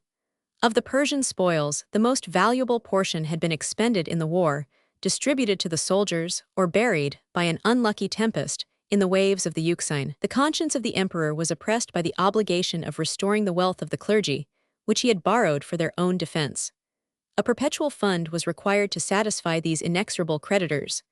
The provinces, already wasted by the arms and avarice of the Persians, were compelled to a second payment of the same taxes, and the arrears of a simple citizen, the treasurer of Damascus, were commuted to a fine of 100,000 pieces of gold. The loss of 200,000 soldiers, 113, who had fallen by the sword, was of less fatal importance than the decay of arts, agriculture, and population in this long and destructive war. And although a victorious army had been formed under the standard of Heraclius, the unnatural effort appears to have exhausted rather than exercised their strength. While the emperor triumphed at Constantinople or Jerusalem, an obscure town on the confines of Syria was pillaged by the Saracens, and they cut in pieces some troops who advanced to its relief, an ordinary and trifling occurrence, had it not been the prelude of a mighty revolution. These robbers were the apostles of Mahomet. Their fanatic valor had emerged from the desert, and in the last 8 years of his reign, Heraclius lost to the Arabs the same provinces which he had rescued from the Persians. Chapter 47, Ecclesiastical Discord. Part 1, Theological History of the Doctrine of the Incarnation, the Human and Divine Nature of Christ, Enmity of the Patriarchs of Alexandria and Constantinople, St. Cyril and Nestorius, Third General Council of Ephesus, Heresy of Eutyches, Fourth General Council of Chalcedon, Civil and Ecclesiastical Discord, Intolerance of Justinian, the 3 chapters, the Monothelite Controversy, State of the Oriental Sects, 1. The Nestorians, 2. The Jacobites, 3. The Maronites, 4. The Armenians, 5. The Copts and Abyssinians. After the extinction of paganism, the Christians in peace and piety might have enjoyed their solitary triumph. But the principle of discord was alive in their bosom, and they were more solicitous to explore the nature than to practice the laws of their founder. I have already observed that the disputes of the Trinity were succeeded by those of the Incarnation, alike scandalous to the Church, alike pernicious to the state, still more minute in their origin, still more durable in their effects. It is my design to comprise in the present chapter a religious war of 250 years, to represent the ecclesiastical and political schism of the Oriental sects, and to introduce their clamorous or sanguinary contests by a modest inquiry into the doctrines of the primitive Church. 1. A laudable regard for the honor of the first proselyte has countenanced the belief, the hope, the wish, that the Ebionites, or at least the Nazarenes, were distinguished only by their obstinate perseverance in the practice of the Mosaic rites. Their churches have disappeared, their books are obliterated. Their obscure freedom might allow a latitude of faith, and the softness of their infant creed would be variously molded by the zeal or prudence of 300 years. Yet the most charitable criticism must refuse these sectaries, any knowledge of the pure and proper divinity of Christ. Educated in the school of Jewish prophecy and prejudice, they had never been taught to elevate their hopes above a human and temporal Messiah too, if they had courage to hail their king when he appeared in a plebeian garb.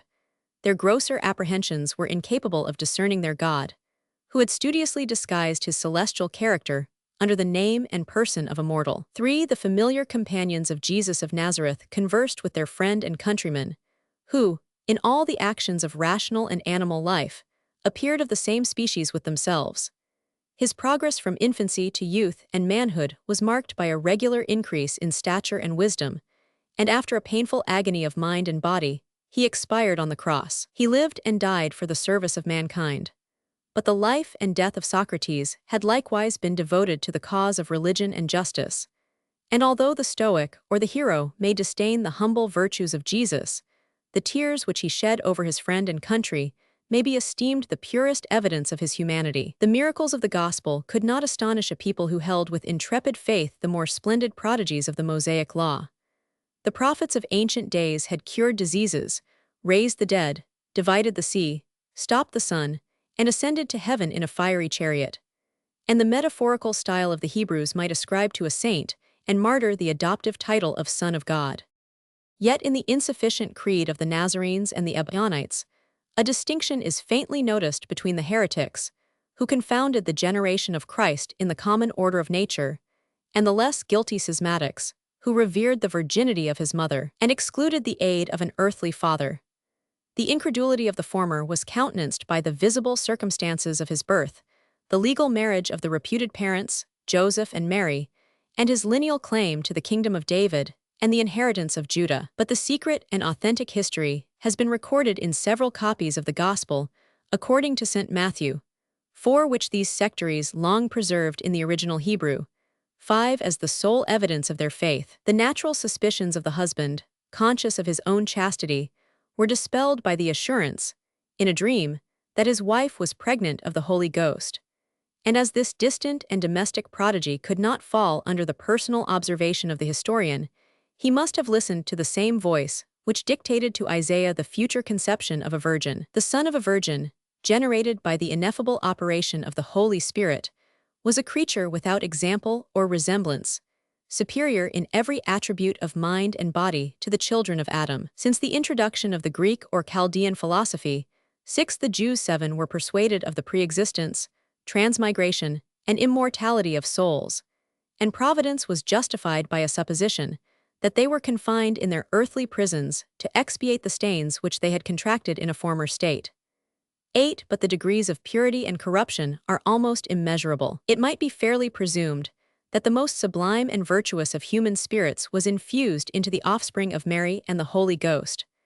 9 That his abasement was the result of his voluntary choice, and that the object of his mission was to purify, not his own, but the sins of the world. On his return to his native skies, he received the immense reward of his obedience, the everlasting kingdom of the Messiah, which had been darkly foretold by the prophets, under the carnal images of peace, of conquest, and of dominion. Omnipotence could enlarge the human faculties of Christ to the extent of his celestial office.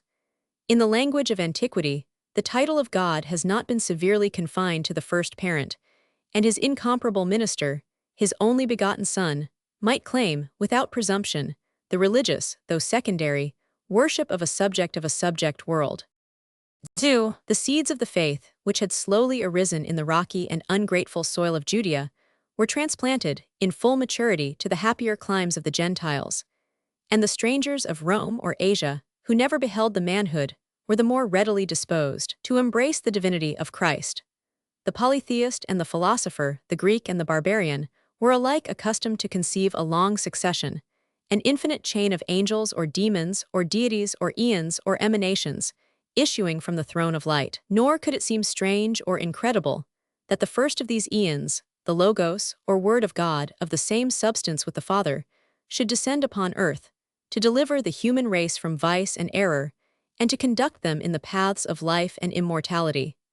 But the prevailing doctrine of the eternity and inherent pravity of matter infected the primitive churches of the East. Many among the Gentile proselytes refused to believe that a celestial spirit, an undivided portion of the first essence, had been personally united with a mass of impure and contaminated flesh, and, in their zeal for the divinity, they piously abjured the humanity of Christ.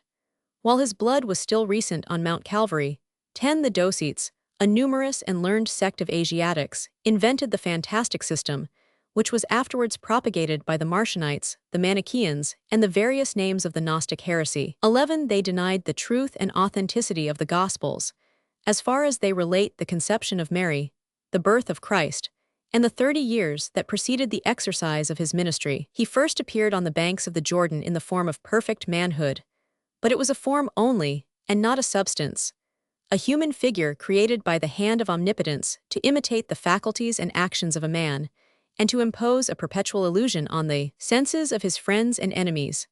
Articulate sounds vibrated on the ears of the disciples, but the image which was impressed on their optic nerve eluded the more stubborn evidence of the touch, and they enjoyed the spiritual, not the corporeal, presence of the Son of God. The rage of the Jews was idly wasted against an impassive phantom, and the mystic scenes of the passion and death, the resurrection and ascension, of Christ were represented on the theater of Jerusalem for the benefit of mankind. If it were urged that such ideal mimicry, such incessant deception, was unworthy of the God of truth, the Docetes agreed with too many of their orthodox brethren in the justification of pious falsehood. In the system of the Gnostics, the Jehovah of Israel, the creator of this lower world, was a rebellious, or at least an ignorant, spirit.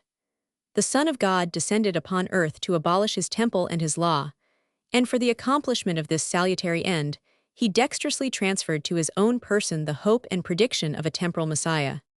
One of the most subtle disputants of the Manichaean school has pressed the danger and indecency of supposing that the God of the Christians, in the state of a human fetus, emerged at the end of 9 months from a female womb. The pious horror of his antagonists provoked them to disclaim all sensual circumstances of conception and delivery, to maintain that the divinity passed through Mary like a sunbeam through a plate of glass, and to assert that the seal of her virginity remained unbroken even at the moment when she became the mother of Christ. But the rashness of these concessions has encouraged a milder sentiment of those of the Docetes, who taught, not that Christ was a phantom, but that he was clothed with an impassible and incorruptible body. Such, indeed, in the more orthodox system, he has acquired since his resurrection, and such he must have always possessed, if it were capable of pervading, without resistance or injury, the density of intermediate matter. Devoid of its most essential properties, it might be exempt from the attributes and infirmities of the flesh.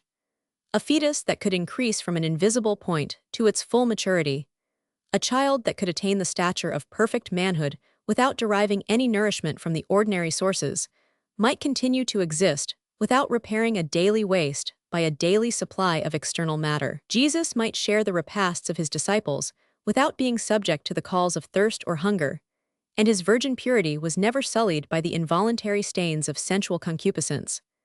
Of a body thus singularly constituted, a question would arise: by what means, and of what materials, it was originally framed, and our sounder theology is startled by an answer which was not peculiar to the Gnostics, that both the form and the substance proceeded from the divine essence. The idea of pure and absolute spirit is a refinement of modern philosophy.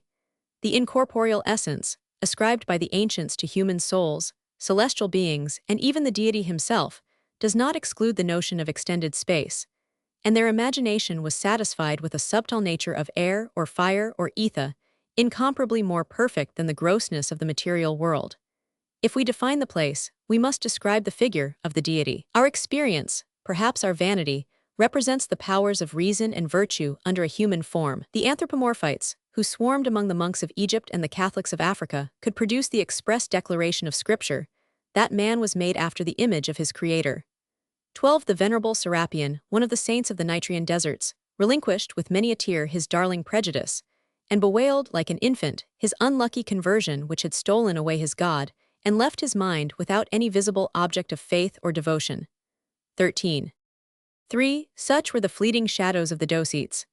A more substantial, though less simple, hypothesis was contrived by Cerinthus of Asia, 14, who dared to oppose the last of the apostles. Placed on the confines of the Jewish and Gentile world, he labored to reconcile the Gnostic with the Ebionite, by confessing in the same Messiah the supernatural union of a man and a God, And this mystic doctrine was adopted with many fanciful improvements by Carpocrates, Basilides, and Valentine, 15 the heretics of the Egyptian school. In their eyes, Jesus of Nazareth was a mere mortal, the legitimate son of Joseph and Mary.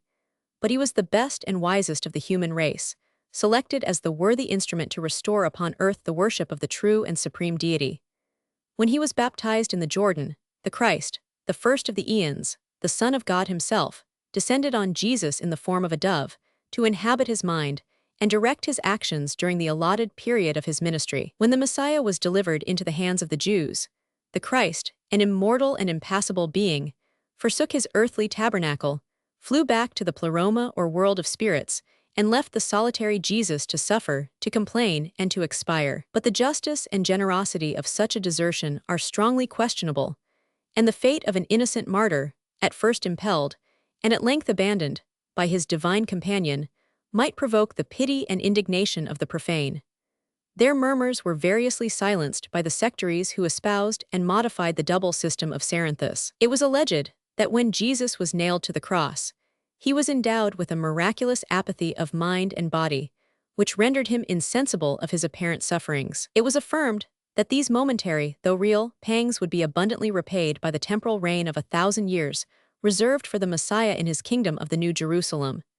It was insinuated that if he suffered, he deserved to suffer, that human nature is never absolutely perfect, and that the cross and passion might serve to expiate the venial transgressions of the son of Joseph, before his mysterious union with the Son of God. 16. 4. All those who believe the immateriality of the soul, a specious and noble tenet, must confess, from their present experience, the incomprehensible union of mind and matter. A similar union is not inconsistent with a much higher, or even with the highest, degree of mental faculties, and the incarnation of an eon or archangel, the most perfect of created spirits, does not involve any positive contradiction or absurdity. In the age of religious freedom, which was determined by the Council of Nice, the dignity of Christ was measured by private judgment according to the indefinite rule of Scripture, or reason, or tradition. But when his pure and proper divinity had been established on the ruins of Arianism, the faith of the Catholics trembled on the edge of a precipice where it was impossible to recede, dangerous to stand, dreadful to fall, and the manifold inconveniences of their creed were aggravated by the sublime character of their theology. They hesitated to pronounce that God himself, the second person of an equal and consubstantial Trinity, was manifested in the flesh. 17. That a being who pervades the universe had been confined in the womb of Mary, that his eternal duration had been marked by the days and months and years of human existence, that the Almighty had been scourged and crucified, that his impassible essence had felt pain and anguish, that his omniscience was not exempt from ignorance, and that the source of life and immortality expired on Mount Calvary. These alarming consequences were affirmed with unblushing simplicity by Apollinaris, 18 Bishop of Laodicea, and one of the luminaries of the Church.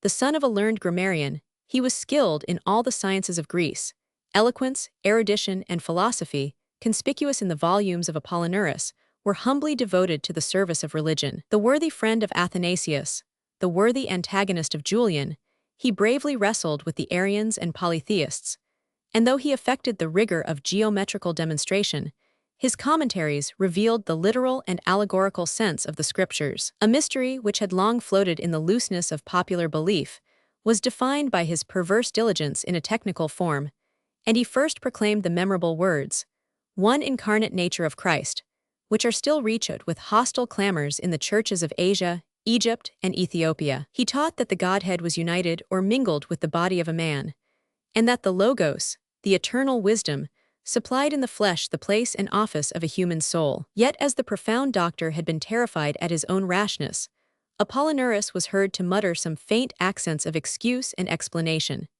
He acquiesced in the old distinction of the Greek philosophers between the rational and sensitive soul of man, that he might reserve the Logos for intellectual functions, and employ the subordinate human principle in the meaner actions of animal life. With the moderate docetes, he revered Mary as the spiritual, rather than as the carnal, mother of Christ, whose body either came from heaven, impassible and incorruptible, or was absorbed, and as it were transformed, into the essence of the deity. The system of Apollinaris was strenuously encountered by the Asiatic and Syrian divines whose schools are honored by the names of Basil, Gregory, and Chrysostom, and tainted by those of Diodorus, Theodore, and Nestorius. But the person of the aged bishop of Laodicea, his character and dignity, remained inviolate, and his rivals, since we may not suspect them of the weakness of toleration, were astonished, perhaps, by the novelty of the argument, and diffident of the final sentence of the Catholic Church. Her judgment at length inclined in their favor. The heresy of Apollinaris was condemned, and the separate congregations of his disciples were proscribed by the imperial laws. But his principles were secretly entertained in the monasteries of Egypt, and his enemies felt the hatred of Theophilus and Cyril, the successive patriarchs of Alexandria. 5. The groveling Ebionite and the fantastic Docetes were rejected and forgotten. The recent zeal against the errors of Apollinaris reduced the Catholics to a seeming agreement with the double nature of Cerinthus. But instead of a temporary and occasional alliance, they established, and we still embrace, the substantial, indissoluble, and everlasting union of a perfect God with a perfect man, of the second person of the Trinity with a reasonable soul and human flesh. In the beginning of the 5th century, the unity of the two natures was the prevailing doctrine of the Church. On all sides, it was confessed that the mode of their coexistence could neither be represented by our ideas nor expressed by our language. Yet a secret and incurable discord was cherished between those who were most apprehensive of confounding and those who were most fearful of separating the divinity and the humanity of Christ. Impelled by religious frenzy, they fled with adverse haste from the error which they mutually deemed most destructive of truth and salvation. On either hand they were anxious to guard, they were jealous to defend, the union and the distinction of the two natures, and to invent such forms of speech, such symbols of doctrine, as were least susceptible of doubt or ambiguity. The poverty of ideas and language tempted them to ransack art and nature for every possible comparison, and each comparison misled their fancy in the explanation of an incomparable mystery. In the polemic microscope, an atom is enlarged to a monster, and each party was skillful to exaggerate the absurd or impious conclusions that might be extorted from the principles of their adversaries. To escape from each other, they wandered through many a dark and devious thicket, till they were astonished by the horrid phantoms of Cerinthus and Apollinaris, who guarded the opposite issues of the theological labyrinth. As soon as they beheld the twilight of sense and heresy, they started, measured back their steps, and were again involved in the gloom of impenetrable orthodoxy. To purge themselves from the guilt or reproach of damnable error, they disavowed their consequences, explained their principles, excused their indiscretions, and unanimously pronounced the sounds of concord and faith. Yet a latent and almost invisible spark still lurked among the embers of controversy. By the breath of prejudice and passion, it was quickly kindled to a mighty flame, and the verbal disputes 19 of the Oriental sects have shaken the pillars of the Church and State. The name of Cyril of Alexandria is famous in controversial story, and the title of saint is a mark that his opinions and his party have finally prevailed. In the house of his uncle, the Archbishop Theophilus, he imbibed the orthodox lessons of zeal and dominion, and 5 years of his youth were profitably spent in the adjacent monasteries of Nitria. Under the tuition of the abbot Serapion, he applied himself to ecclesiastical studies with such indefatigable ardor that in the course of one sleepless night, he has perused the 4 Gospels, the Catholic epistles, and the Epistle to the Romans. Origen he detested, but the writings of Clemens and Dionysius, of Athanasius and Basil, were continually in his hands. By the theory and practice of dispute, his faith was confirmed and his wit was sharpened. He extended round his cell the cobwebs of scholastic theology and meditated the works of allegory and metaphysics, whose remains, in 7 verbose folios, now peaceably slumber by the side of their rivals. 20 Cyril prayed and fasted in the desert, but his thoughts, it is the reproach of a friend, 21 were still fixed on the world, and the call of Theophilus, who summoned him to the tumult of cities and synods, was too readily obeyed by the aspiring hermit. With the approbation of his uncle, he assumed the office and acquired the fame of a popular preacher. His comely person adorned the pulpit. The harmony of his voice resounded in the cathedral. His friends were stationed to lead or second the applause of the congregation. 22, and the hasty notes of the scribes preserved his discourses, which in their effect, though not in their composition, might be compared with those of the Athenian orators. The death of Theophilus expanded and realized the hopes of his nephew. The clergy of Alexandria was divided. The soldiers and their generals supported the claims of the archdeacon, but a resistless multitude, with voices and with hands, asserted the cause of their favorite, and after a period of 39 years, Cyril was seated on the throne of Athanasius. 23. Chapter 47. Ecclesiastical Discord. Part 2. The prize was not unworthy of his ambition. At a distance from the court, and at the head of an immense capital, the Patriarch, as he was now styled, of Alexandria had gradually usurped the state and authority of a civil magistrate. The public and private charities of the city were blindly obeyed by his numerous and fanatic parabolani, 24 familiarized in their daily office with scenes of death, and the prefects of Egypt were awed or provoked by the temporal power of these Christian pontiffs. Ardent in the prosecution of heresy, Cyril auspiciously opened his reign by oppressing the Novatians, the most innocent and harmless of the sectaries. The interdiction of their religious worship appeared in his eyes a just and meritorious act, and he confiscated their holy vessels, without apprehending the guilt of sacrilege.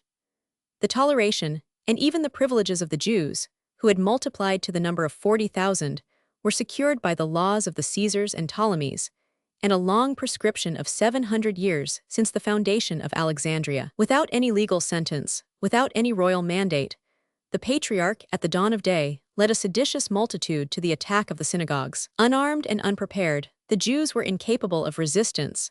Their houses of prayer were leveled with the ground, and the episcopal warrior, after rewarding his troops with the plunder of their goods, expelled from the city the remnant of the unbelieving nation.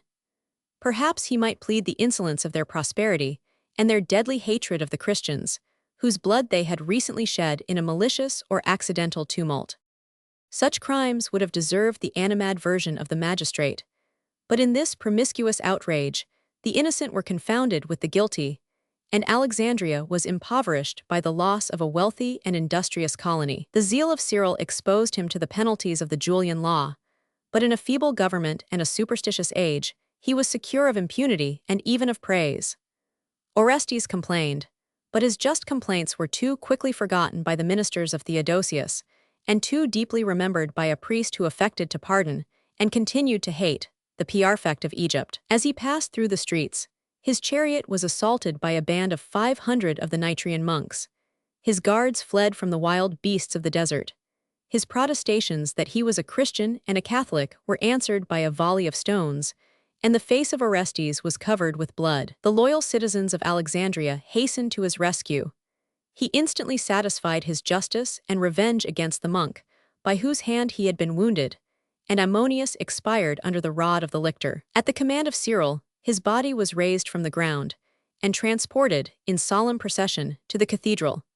The name of Ammonius was changed to that of Thomasius the Wonderful. His tomb was decorated with the trophies of martyrdom, and the Patriarch ascended the pulpit to celebrate the magnanimity of an assassin and a rebel. Such honors might incite the faithful to combat and die under the banners of the saint, and he soon prompted, or accepted, the sacrifice of a virgin, who professed the religion of the Greeks, and cultivated the friendship of Orestes. Hypatia, the daughter of Theon the mathematician, 25, was initiated in her father's studies.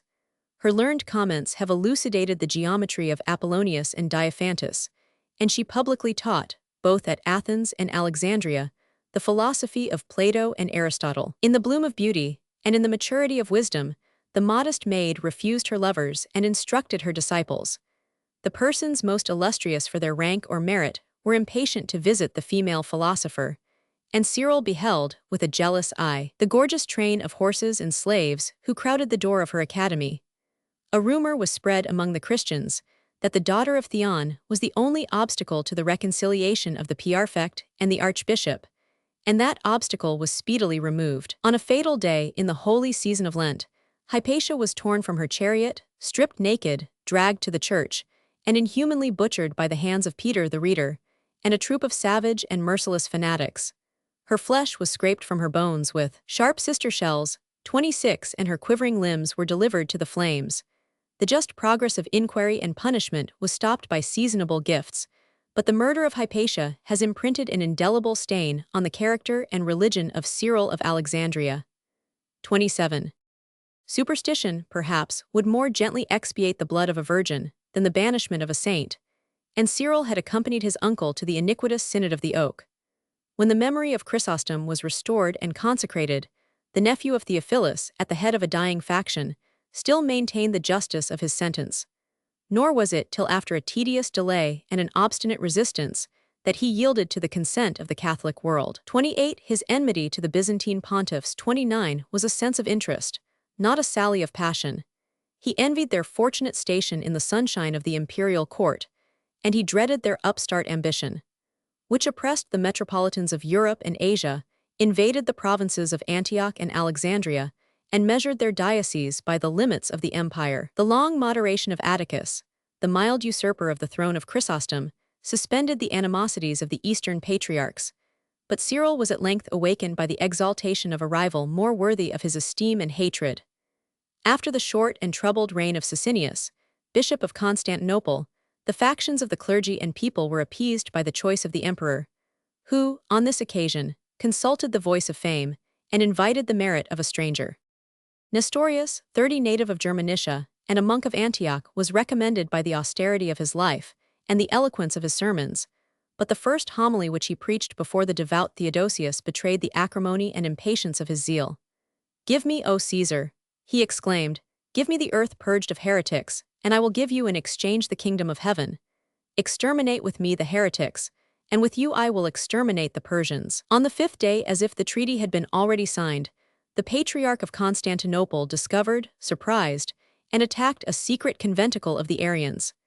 They preferred death to submission. The flames that were kindled by their despair soon spread to the neighboring houses, and the triumph of Nestorius was clouded by the name of incendiary. On either side of the Hellespont, his episcopal vigor imposed a rigid formulary of faith and discipline.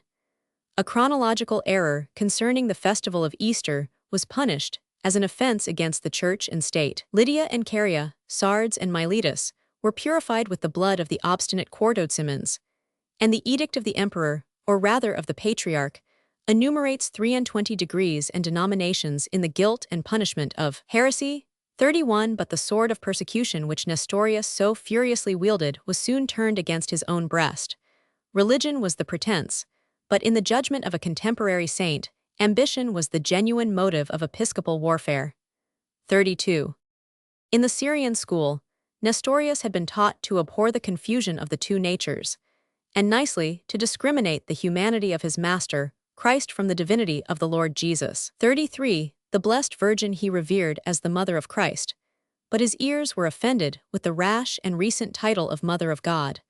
34. Which had been insensibly adopted since the origin of the Arian controversy. From the pulpit of Constantinople, a friend of the Patriarch, and afterwards the Patriarch himself, repeatedly preached against the use, or the abuse, of a word 35 unknown to the apostles, unauthorized by the Church, and which could only tend to alarm the timorous, to mislead the simple, to amuse the profane, and to justify, by a seeming resemblance, the old genealogy of Olympus. 36. In his calmer moments Nestorius confessed that it might be tolerated or excused by the union of the two natures, and the communication of their idioms.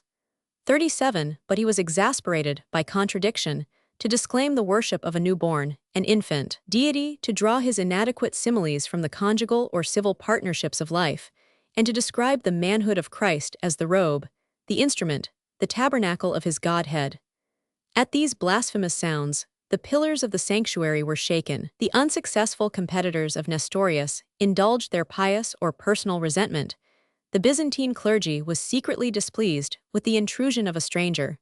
Whatever is superstitious or absurd might claim the protection of the monks, and the people were interested in the glory of their virgin patroness. 38. The sermons of the archbishop and the service of the altar were disturbed by seditious clamor. His authority and doctrine were renounced by separate congregations. Every wind scattered round the empire the leaves of controversy, and the voice of the combatants on a sonorous theater reechoed in the cells of Palestine and Egypt. It was the duty of Cyril to enlighten the zeal and ignorance of his innumerable monks. In the school of Alexandria, he had imbibed and professed the incarnation of one nature, and the successor of Athanasius consulted his pride and ambition when he rose in arms against another Arius, more formidable and more guilty, on the second throne of the hierarchy. After a short correspondence, in which the rival prelates disguised their hatred in the hollow language of respect and charity, the Patriarch of Alexandria denounced to the prince and people, to the east and to the west, the damnable errors of the Byzantine pontiff. From the east, more especially from Antioch, He obtained the ambiguous counsels of toleration and silence, which were addressed to both parties while they favored the cause of Nestorius. But the Vatican received with open arms the messengers of Egypt. The vanity of Celestine was flattered by the appeal, and the partial version of a monk decided the faith of the Pope, who with his Latin clergy was ignorant of the language, the arts, and the theology of the Greeks. At the head of an Italian synod, Celestine weighed the merits of the cause, approved the creed of Cyril, condemned the sentiments and person of Nestorius, degraded the heretic from his episcopal dignity, allowed a respite of 10 days for recantation and penance, and delegated to his enemy the execution of this rash and illegal sentence. But the Patriarch of Alexandria, while he darted the thunders of a god, exposed the errors and passions of a mortal, and his 12 anathemas 39 still torture the Orthodox slaves, who adore the memory of a saint, without forfeiting their allegiance to the Synod of Chalcedon. These bold assertions are indelibly tinged with the colors of the Apollinarian heresy, but the serious, and perhaps the sincere professions of Nestorius have satisfied the wiser and less partial theologians of the present times. 40. Yet neither the emperor nor the primate of the East were disposed to obey the mandate of an Italian priest, and a synod of the Catholic, or rather of the Greek Church, was unanimously demanded as the sole remedy that could appease or decide this ecclesiastical quarrel. 41. Ephesus, on all sides accessible by sea and land, was chosen for the place, the festival of Pentecost for the day of the meeting. A writ of summons was dispatched to each metropolitan, and a guard was stationed to protect and confine the fathers till they should settle the mysteries of heaven and the faith of the earth. Nestorius appeared not as a criminal, but as a judge. He depended on the weight rather than the number of his prelates, and his sturdy slaves from the baths of Zeuxippus were armed for every service of injury or defense. But his adversary Cyril was more powerful in the weapons both of the flesh and of the spirit. Disobedient to the letter, or at least to the meaning, of the royal summons, he was attended by 50 Egyptian bishops, who expected from their patriarchs not the inspiration of the Holy Ghost. He had contracted an intimate alliance with Memnon, bishop of Ephesus. The despotic primate of Asia disposed of the ready succors of 30 or 40 episcopal votes. A crowd of peasants, the slaves of the church, was poured into the city to support with blows and clamors a metaphysical argument, and the people zealously asserted the honor of the Virgin, whose body reposed within the walls of Ephesus. 42. The fleet which had transported Cyril from Alexandria was laden with the riches of Egypt, and he disembarked a numerous body of mariners, slaves, and fanatics, enlisted with blind obedience under the banner of St. Mark and the Mother of God. The fathers, and even the guards, of the council were awed by this martial array. The adversaries of Cyril and Mary were insulted in the streets, or threatened in their houses. His eloquence and liberality made a daily increase in the number of his adherents, and the Egyptians soon computed that he might command the attendance and the voices of 200 bishops. 43. But the author of the 12 anathemas foresaw and dreaded the opposition of John of Antioch, who, with a small but respectable train of metropolitans and divines, was advancing by slow journeys from the distant capital of the East. Impatient of a delay, which he stigmatized as voluntary and culpable, 44. Cyril announced the opening of the synod 16 days after the festival of Pentecost. Nestorius, who depended on the near approach of his Eastern friends, persisted, like his predecessor Chrysostom, to disclaim the jurisdiction and to disobey the summons of his enemies. They hastened his trial, and his accuser presided in the seat of judgment. 68 bishops, 22 of metropolitan rank, defended his cause by a modest and temperate protest. They were excluded from the councils of their brethren. Candidian, in the emperor's name, requested a delay of 4 days. The profane magistrate was driven with outrage and insult from the assembly of the saints. The whole of this momentous transaction was crowded into the compass of a summer's day. The bishops delivered their separate opinions, but the uniformity of style reveals the influence, or the hand of a master, who has been accused of corrupting the public evidence of their acts and subscriptions. 45. Without a dissenting voice, they recognized in the epistles of Cyril the Nicene Creed and the doctrine of the Fathers. But the partial extracts from the letters and homilies of Nestorius were interrupted by curses and anathemas, and the heretic was degraded from his episcopal and ecclesiastical dignity. The sentence maliciously inscribed to the new Judas was affixed and proclaimed in the streets of Ephesus. The weary prelates, as they issued from the church of the Mother of God, were saluted as her champions, and her victory was celebrated by the illuminations, the songs, and the tumult of the night. On the fifth day, the triumph was clouded by the arrival and indignation of the Eastern bishops. In a chamber of the inn, before he had wiped the dust from his shoes, John of Antioch gave audience to Candidian, the imperial minister, who related his ineffectual efforts to prevent or to annul the hasty violence of the Egyptian. With equal haste and violence, the Oriental Synod of 50 bishops degraded Cyril and Memnon from their episcopal honors, condemned, in the 12 anathemas, the purest venom of the Apollinarian heresy, and described the Alexandrian primate as a monster, born and educated for the destruction of the Church. 46. His throne was distant and inaccessible, but they instantly resolved to bestow on the flock of Ephesus the blessing of a faithful shepherd. By the vigilance of Memnon, the churches were shut against them, and a strong garrison was thrown into the cathedral. The troops, under the command of Candidian, advanced to the assault. The outguards were routed and put to the sword, but the place was impregnable. The besiegers retired. Their retreat was pursued by a vigorous sally. They lost their horses, and many of their soldiers were dangerously wounded with clubs and stones. Ephesus, the city of the Virgin, was defiled with rage and clamor, with sedition and blood. The rival synods darted anathemas and excommunications from their spiritual engines, and the court of Theodosius was perplexed by the adverse and contradictory narratives of the Syrian and Egyptian factions. During a busy period of 3 months, the emperor tried every method, except the most effectual means of indifference and contempt, to reconcile this theological quarrel. He attempted to remove or intimidate the leaders by a common sentence of acquittal or condemnation. He invested his representatives at Ephesus with ample power and military force. He summoned from either party 8 chosen deputies to a free and candid conference in the neighborhood of the capital, far from the contagion of popular frenzy. But the Orientals refused to yield, and the Catholics, proud of their numbers and of their Latin allies, rejected all terms of union or toleration. The patience of the meek Theodosius was provoked, and he dissolved in anger this episcopal tumult, which at the distance of 13 centuries assumes the venerable aspect of the Third Ecumenical Council. 47. God is my witness, said the pious prince, that I am not the author of this confusion.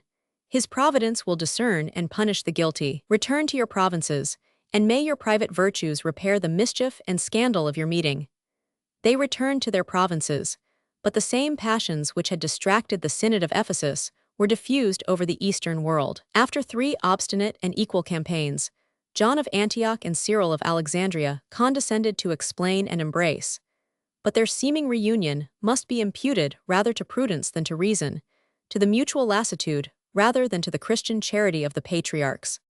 The Byzantine pontiff had instilled into the royal ear a baleful prejudice against the character and conduct of his Egyptian rival. An epistle of menace and invective, 48, which accompanied the summons, accused him as a busy, insolent, and envious priest who perplexed the simplicity of the faith, violated the peace of the church and state, and by his artful and separate addresses to the wife and sister of Theodosius, presumed to suppose, or to scatter, the seeds of discord in the imperial family. At the stern command of his sovereign, Cyril had repaired to Ephesus, where he was resisted, threatened, and confined by the magistrates in the interest of Nestorius and the Orientals, who assembled the troops of Lydia and Ionia to suppress the fanatic and disorderly train of the patriarch. Without expecting the royal license, he escaped from his guards, precipitately embarked, deserted the imperfect synod, and retired to his episcopal fortress of safety and independence. But his artful emissaries, both in the court and city, successfully labored to appease the resentment and to conciliate the favor of the emperor. The feeble son of Arcadius was alternately swayed by his wife and sister, by the eunuchs and women of the palace. Superstition and avarice were their ruling passions, and the orthodox chiefs were assiduous in their endeavors to alarm the former and to gratify the latter. Constantinople and the suburbs were sanctified with frequent monasteries, and the holy abbots, Dalmatius and Eutyches, 49, had devoted their zeal and fidelity to the cause of Cyril, the worship of Mary, and the unity of Christ. From the first moment of their monastic life, they had never mingled with the world or trod the profane ground of the city. But in this awful moment of the danger of the Church, their vow was superseded by a more sublime and indispensable duty. At the head of a long order of monks and hermits, who carried burning tapers in their hands, and chanted litanies to the Mother of God, they proceeded from their monasteries to the palace. The people was edified and inflamed by this extraordinary spectacle, and the trembling monarch listened to the prayers and adjurations of the saints, who boldly pronounced that none could hope for salvation unless they embraced the person and the creed of the orthodox successor of Athanasius. At the same time, every avenue of the throne was assaulted with gold. Under the decent names of eulogies and benedictions, the courtiers of both sexes were bribed according to the measure of their power and rapaciousness. But their incessant demands despoiled the sanctuaries of Constantinople and Alexandria, and the authority of the patriarch was unable to silence the just murmur of his clergy that a debt of 60,000 pounds had already been contracted to support the expense of this scandalous corruption. 50 Pulcheria, who relieved her brother from the weight of an empire, was the firmest pillar of orthodoxy, and so intimate was the alliance between the thunders of the synod and the whispers of the court, that Cyril was assured of success if he could displace one eunuch and substitute another in the favor of Theodosius. Yet the Egyptian could not boast of a glorious or decisive victory. The emperor, with unaccustomed firmness, adhered to his promise of protecting the innocence of the Oriental bishops, and Cyril softened his anathemas and confessed, with ambiguity and reluctance, a twofold nature of Christ, before he was permitted to satiate his revenge against the unfortunate Nestorius. 51. The rash and obstinate Nestorius, before the end of the synod, was oppressed by Cyril, betrayed by the court, and faintly supported by his Eastern friends. A sentiment of fear or indignation prompted him, while it was yet time, to effect the glory of a voluntary abdication. 52. His wish, or at least his request, was readily granted. He was conducted with honor from Ephesus to his old monastery of Antioch, and after a short pause, his successors, Maximian and Proclus, were acknowledged as the lawful bishops of Constantinople. But in the silence of his cell, the degraded patriarch could no longer resume the innocence and security of a private monk. The past he regretted, he was discontented with the present, and the future he had reason to dread. The Oriental bishops successively disengaged their cause from his unpopular name, and each day decreased the number of the schismatics who revered Nestorius as the confessor of the faith. After a residence at Antioch of 4 years, the hand of Theodosius subscribed an edict, 53, which ranked him with Simon the magician, proscribed his opinions and followers, condemned his writings to the flames, and banished his person first to Petra in Arabia, and at length to Oasis, one of the islands of the Libyan desert. 54. Secluded from the church and from the world, the exile was still pursued by the rage of bigotry and war. A wandering tribe of the Blemmyes or Nubians invaded his solitary prison. In their retreat, they dismissed a crowd of useless captives. But no sooner had Nestorius reached the banks of the Nile than he would gladly have escaped from a Roman and Orthodox city to the milder servitude of the savages. His flight was punished as a new crime. The soul of the patriarch inspired the civil and ecclesiastical powers of Egypt. The magistrates, the soldiers, the monks, devoutly tortured the enemy of Christ and sent Cyril, and as far as the confines of Ethiopia, the heretic was alternately dragged and recalled, till his aged body was broken by the hardships and accidents of these reiterated journeys. Yet his mind was still independent and erect. The president of Thebes was awed by his pastoral letters. He survived the Catholic tyrant of Alexandria, and after 16 years' banishment, the Synod of Chalcedon would perhaps have restored him to the honors, or at least to the communion, of the Church. The death of Nestorius prevented his obedience to their welcome summons. 55. And his disease might afford some color to the scandalous report that his tongue, the organ of blasphemy, had been eaten by the worms. He was buried in a city of Upper Egypt, known by the names of Chemnes, or Panopolis, or Akhmim. 56. But the immortal malice of the Jacobites has persevered for ages to cast stones against his sepulchre, and to propagate the foolish tradition that it was never watered by the rain of heaven, which equally descends on the righteous and the ungodly. 57. Humanity may drop a tear on the fate of Nestorius, yet justice must observe that he suffered the persecution which he had approved and inflicted. 58. Chapter 47. Ecclesiastical Discord. Part 3. The death of the Alexandrian primate, after a reign of 32 years, abandoned the Catholics to the intemperance of zeal and the abuse of victory. 59. The Monophysite doctrine, one incarnate nature, was rigorously preached in the churches of Egypt and the monasteries of the East. The primitive creed of Apollinarius was protected by the sanctity of Cyril. and the name of Eutyches, his venerable friend, has been applied to the sect most adverse to the Syrian heresy of Nestorius. His rival Eutyches was the abbot, or archimandrite, or superior of 300 monks, but the opinions of a simple and illiterate recluse might have expired in the cell, where he had slept above 70 years, if the resentment or indiscretion of Flavian, the Byzantine pontiff, had not exposed the scandal to the eyes of the Christian world. His domestic synod was instantly convened. Their proceedings were sullied with clamor and artifice, and the aged heretic was surprised into a seeming confession that Christ had not derived his body from the substance of the Virgin Mary. From their partial decree, Eutyches appealed to a general council, and his cause was vigorously asserted by his godson Chrysaphius, the reigning eunuch of the palace, and his accomplice Dioscorus, who had succeeded to the throne, the creed, the talents, and the vices of the nephew of Theophilus. By the special summons of Theodosius, the Second Synod of Ephesus was judiciously composed of 10 metropolitans and 10 bishops from each of the 6 dioceses of the Eastern Empire. Some exceptions of favor or merit enlarged the number to 135, and the Syrian Barsumas, as the chief and representative of the monks, was invited to sit and vote with the successors of the apostles. But the despotism of the Alexandrian Patriarch again oppressed the freedom of debate. The same spiritual and carnal weapons were again drawn from the arsenals of Egypt. The Asiatic veterans, a band of archers, served under the orders of Dioscorus, and the more formidable monks, whose minds were inaccessible to reason or mercy, besieged the doors of the cathedral. The general, and, as it should seem, the unconstrained voice of the fathers, accepted the faith and even the anathemas of Cyril, and the heresy of the two natures was formally condemned in the persons and writings of the most learned Orientals. May those who divide Christ be divided with the sword, may they be hewn in pieces, may they be burned alive, were the charitable wishes of a Christian synod.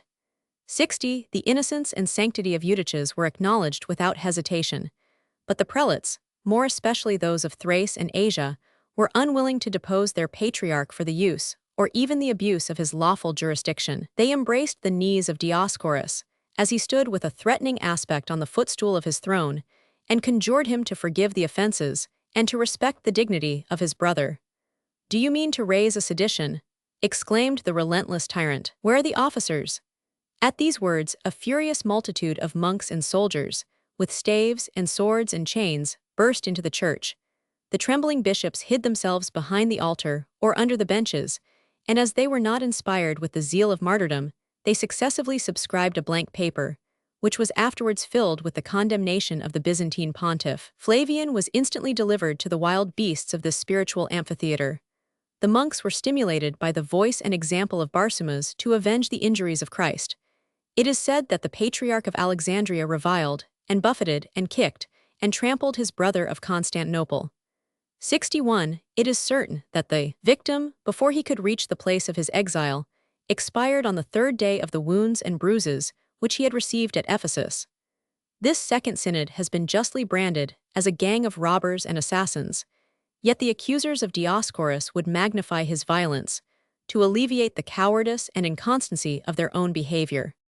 The faith of Egypt had prevailed, but the vanquished party was supported by the same pope, who encountered without fear the hostile rage of Attila and Genseric. The theology of Leo, his famous tome or epistle on the mystery of the Incarnation, had been disregarded by the Synod of Ephesus. His authority, and that of the Latin Church, was insulted in his legates, who escaped from slavery and death to relate the melancholy tale of the tyranny of Dioscorus and the martyrdom of Flavian. His provincial synod annulled the irregular proceedings of Ephesus, but as this step was itself irregular, he solicited the convocation of a general council in the free and orthodox provinces of Italy.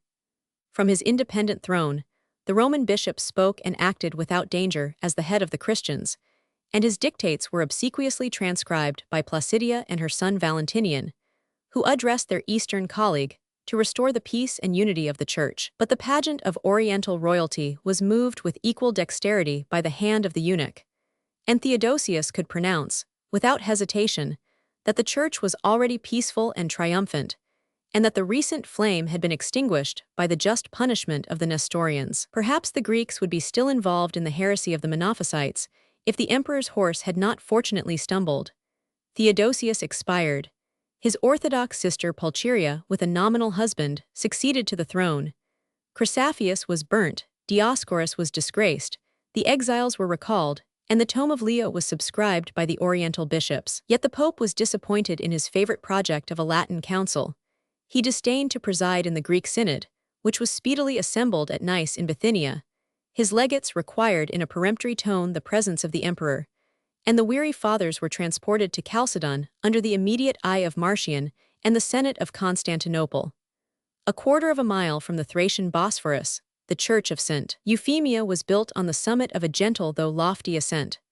The triple structure was celebrated as a prodigy of art, and the boundless prospect of the land and sea might have raised the mind of a sectary to the contemplation of the God of the universe. 630 bishops were ranged in order in the nave of the church, but the patriarchs of the East were preceded by the legates, of whom the third was a simple priest, and the place of honor was reserved for 20 laymen of consular or senatorian rank. The gospel was ostentatiously displayed in the center, but the rule of faith was defined by the papal and imperial ministers, who moderated the 13 sessions of the Council of Chalcedon. 62. Their partial interpositions silenced the intemperate shouts and execrations, which degraded the episcopal gravity. But, on the formal accusation of the legates, Dioscorus was compelled to descend from his throne to the rank of a criminal, already condemned in the opinion of his judges. The Orientals, less adverse to Nestorius than to Cyril, accepted the Romans as their deliverers. Thrace and Pontus and Asia were exasperated against the murderer of Flavian, and the new patriarchs of Constantinople and Antioch secured their places by the sacrifice of their benefactor. The bishops of Palestine, Macedonia, and Greece were attached to the faith of Cyril, but in the face of the synod, in the heat of the battle, the leaders, with their obsequious train, passed from the right to the left wing, and decided the victory by this seasonable desertion. Of the 17 suffragans who sailed from Alexandria, 4 were tempted from their allegiance, and the 13, falling prostrate on the ground, implored the mercy of the council, with sighs and tears and a pathetic declaration, that if they yielded they should be massacred on their return to Egypt by the indignant people. A tardy repentance was allowed to expiate the guilt or error of the accomplices of Dioscorus, but their sins were accumulated on his head. He neither asked nor hoped for pardon, and the moderation of those who pleaded for a general amnesty was drowned in the prevailing cry of victory and revenge. To save the reputation of his late adherents, some personal offenses were skillfully detected. His rash and illegal excommunication of the Pope, and his contumacious refusal, while he was detained a prisoner, to attend to the summons of the synod. Witnesses were introduced to prove the special facts of his pride, avarice, and cruelty, and the fathers heard with abhorrence that the alms of the church were lavished on the female dancers, that his palace, and even his bath, was open to the prostitutes of Alexandria, and that the infamous Pansophia, or Irene, was publicly entertained as the concubine of the patriarch. 63. For these scandalous offenses, Dioscorus was deposed by the synod and banished by the emperor, but the purity of his faith was declared in the presence, and with the tacit approbation of the fathers. Their prudence supposed rather than pronounced the heresy of Eutyches, who was never summoned before their tribunal, and they sat silent and abashed when a bold Monophysite, casting at their feet a volume of Cyril, challenged them to anathematize in his person the doctrine of the saint. If we fairly peruse the Acts of Chalcedon as they are recorded by the Orthodox party, 64, we shall find that a great majority of the bishops embraced the simple unity of Christ, and the ambiguous concession that he was formed of or from 2 natures might imply either their previous existence, or their subsequent confusion, or some dangerous interval between the conception of the man and the assumption of the God. The Roman theology, more positive and precise, adopted the term most offensive to the ears of the Egyptians, that Christ existed in 2 natures, and this momentous particle 65, which the memory, rather than the understanding, must retain, had almost produced a schism among the Catholic bishops. The tome of Leo had been respectfully, perhaps sincerely, subscribed, but they protested, in 2 successive debates, that it was neither expedient nor lawful to transgress the sacred landmarks which had been fixed at Nice, Constantinople, and Ephesus, according to the rule of Scripture and tradition. At length they yielded to the importunities of their masters, but their infallible decree, after it had been ratified with deliberate votes and vehement acclamations, was overturned in the next session by the opposition of the legates and their Oriental friends. It was in vain that a multitude of episcopal voices repeated in chorus, "The definition of the Fathers is orthodox and immutable. The heretics are now discovered. Anathema to the Nestorians. Let them depart from the synod. Let them repair to Rome." 66 The legates threatened, the emperor was absolute, and a committee of 18 bishops prepared a new decree, which was imposed on the reluctant assembly. In the name of the Fourth General Council, the Christ in one person but in two natures was announced to the Catholic world. An invisible line was drawn between the heresy of Apollinaris and the faith of St. Cyril, and the road to paradise, a bridge as sharp as a razor, was suspended over the abyss by the masterhand of the theological artist. During 10 centuries of blindness and servitude, Europe received her religious opinions from the oracle of the Vatican, and the same doctrine, already varnished with the rust of antiquity, was admitted without dispute into the creed of the Reformers, who disclaimed the supremacy of the Roman pontiff. The Synod of Chalcedon still triumphs in the Protestant churches, but the ferment of controversy has subsided, and the most pious Christians of the present day are ignorant or careless of their own belief concerning the mystery of the Incarnation. Far different was the temper of the Greeks and Egyptians under the orthodox reigns of Leo and Marcian. Those pious emperors enforced with arms and edicts the symbol of their faith. 67 And it was declared by the conscience or honor of 500 bishops that the decrees of the Synod of Chalcedon might be lawfully supported, even with blood. The Catholics observed with satisfaction that the same synod was odious both to the Nestorians and the Monophysites. 68 But the Nestorians were less angry, or less powerful, and the East was distracted by the obstinate and sanguinary zeal of the Monophysites. Jerusalem was occupied by an army of monks. In the name of the one incarnate nature, they pillaged, they burnt, they murdered. The sepulchre of Christ was defiled with blood, and the gates of the city were guarded in tumultuous rebellion against the troops of the emperor.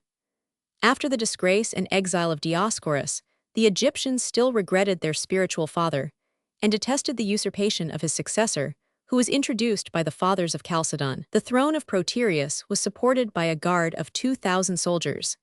He waged a 5 years' war against the people of Alexandria, and on the first intelligence of the death of Marcian, he became the victim of their zeal. On the third day before the festival of Easter, the patriarch was besieged in the cathedral and murdered in the baptistry.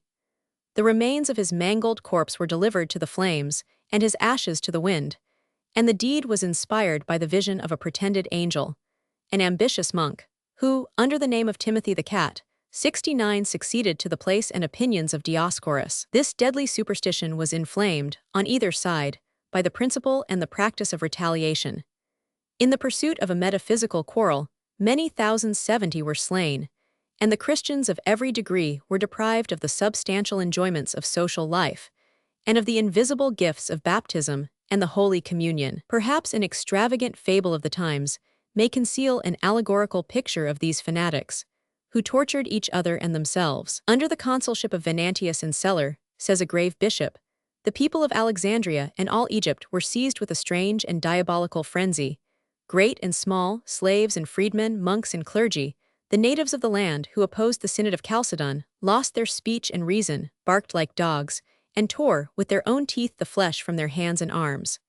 71. The disorders of 30 years at length produced the famous Henoticon 72 of the Emperor Zeno, which in his reign, and in that of Anastasius, was signed by all the bishops of the East, under the penalty of degradation and exile, if they rejected or infringed this salutary and fundamental law. The clergy may smile or groan at the presumption of a layman who defines the articles of faith. Yet if he stoops to the humiliating task, his mind is less infected by prejudice or interest, and the authority of the magistrate can only be maintained by the conquered of the people. It is in ecclesiastical story that Zeno appears least contemptible, and I am not able to discern any Manichaean or Eutychian guilt in the generous saying of Anastasius, that it was unworthy of an emperor to persecute the worshippers of Christ and the citizens of Rome. The Henoticon was most pleasing to the Egyptians, yet the smallest blemish has not been described by the jealous and even jaundiced eyes of our Orthodox schoolmen, and it accurately represents the Catholic faith of the Incarnation, without adopting or disclaiming the peculiar terms of tenets of the hostile sects. A solemn anathema is pronounced against Nestorius and Eutyches, against all heretics by whom Christ is divided, or confounded, or reduced to a phantom. Without defining the number or the article of the word nature, the pure system of St. Cyril, the faith of Nice, Constantinople, and Ephesus, is respectfully confirmed. But instead of bowing at the name of the Fourth Council, the subject is dismissed by the censure of all contrary doctrines, if any such have been taught either elsewhere or at Chalcedon. Under this ambiguous expression, the friends and the enemies of the last synod might unite in a silent embrace. The most reasonable Christians acquiesced in this mode of toleration, but their reason was feeble and inconstant, and their obedience was despised as timid and servile by the vehement spirit of their brethren. On a subject which engrossed the thoughts and discourses of men, it was difficult to preserve an exact neutrality. A book, a sermon, a prayer, rekindled the flame of controversy, and the bonds of communion were alternately broken and renewed by the private animosity of the bishops. The space between Nestorius and Eutyches was filled by 1,000 shades of language and opinion. The Acephali 73 of Egypt, and the Roman pontiffs, of equal valor, though of unequal strength, may be found at the two extremities of the theological scale. The Acephali, without a king or a bishop, were separated above 300 years from the patriarchs of Alexandria, who had accepted the communion of Constantinople, without exacting a formal condemnation of the Synod of Chalcedon. For accepting the communion of Alexandria, without a formal approbation of the same synod, the patriarchs of Constantinople were anathematized by the popes. Their inflexible despotism involved the most orthodox of the Greek churches in this spiritual contagion, denied or doubted the validity of their sacraments, 74, and fomented, 35 years, the schism of the East and West, till they finally abolished the memory of 4 Byzantine pontiffs, who had dared to oppose the supremacy of St. Peter. 75 before that period, the precarious truce of Constantinople and Egypt had been violated by the zeal of the rival prelates. Macedonius, who was suspected of the Nestorian heresy, asserted, in disgrace and exile, the Synod of Chalcedon, while the successor of Cyril would have purchased its overthrow with a bribe of 2,000 pounds of gold. In the fever of the times, the sense, or rather the sound of a syllable, was sufficient to disturb the peace of an empire. The Trisagion 76 thrice holy, holy, holy, holy Lord God of hosts, is supposed by the Greeks to be the identical hymn which the angels and cherubim eternally repeat before the throne of God, and which, about the middle of the 5th century, was miraculously revealed to the Church of Constantinople. The devotion of Antioch soon added, "Who was crucified for us," and this grateful address, either to Christ alone or to the whole Trinity, may be justified by the rules of theology, and has been gradually adopted by the Catholics of the East and West. But it had been imagined by a Monophysite bishop. 77, the gift of an enemy was at first rejected as a dire and dangerous blasphemy, and the rash innovation had nearly cost the Emperor Anastasius his throne and his life. 78, the people of Constantinople was devoid of any rational principles of freedom, but they held, as a lawful cause of rebellion, the color of a livery in the races, or the color of a mystery in the schools. The Trisagion, with and without this obnoxious addition, was chanted in the cathedral by 2 adverse choirs, and when their lungs were exhausted, they had recourse to the more solid arguments of sticks and stones. The aggressors were punished by the emperor, and defended by the patriarch, and the crown and mitre were staked on the event of this momentous quarrel. Streets were instantly crowded with innumerable swarms of men, women, and children. The legions of monks in regular array marched and shouted and fought at their head, "Christians, this is the day of martyrdom. Let us not desert our spiritual father, anathema to the Manichaean tyrant. He is unworthy to reign." Such was the Catholic cry, and the galleys of Anastasius lay upon their oars before the palace, till the patriarch had pardoned his penitent, and hushed the waves of the troubled multitude. The triumph of Macedonius was checked by a speedy exile, but the zeal of his flock was again exasperated by the same question, whether one of the Trinity had been crucified.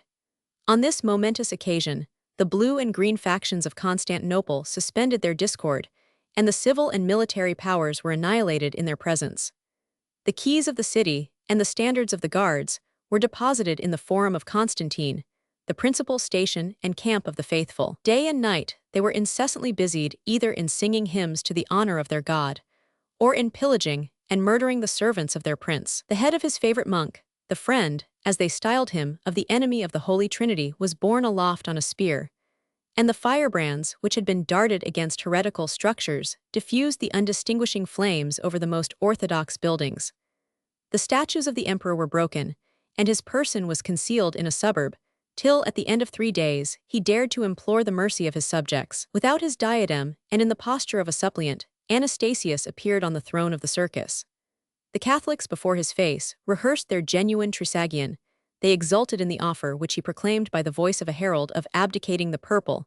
They listened to the admonition that since all could not reign, they should previously agree in the choice of a sovereign.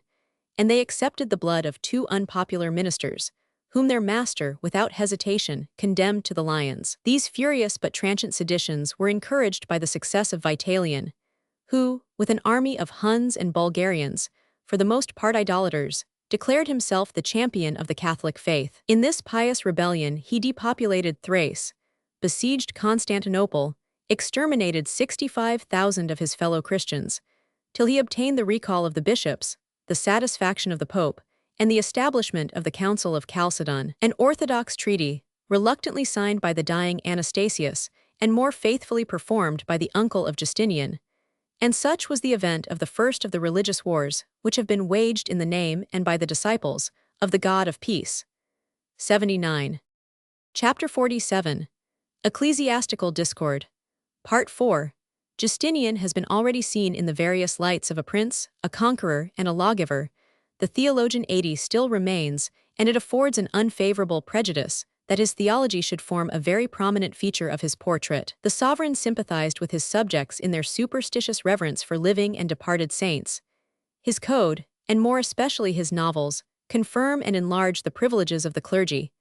And in every dispute between a monk and a layman, the partial judge was inclined to pronounce that truth and innocence and justice were always on the side of the church. In his public and private devotions, the emperor was assiduous and exemplary.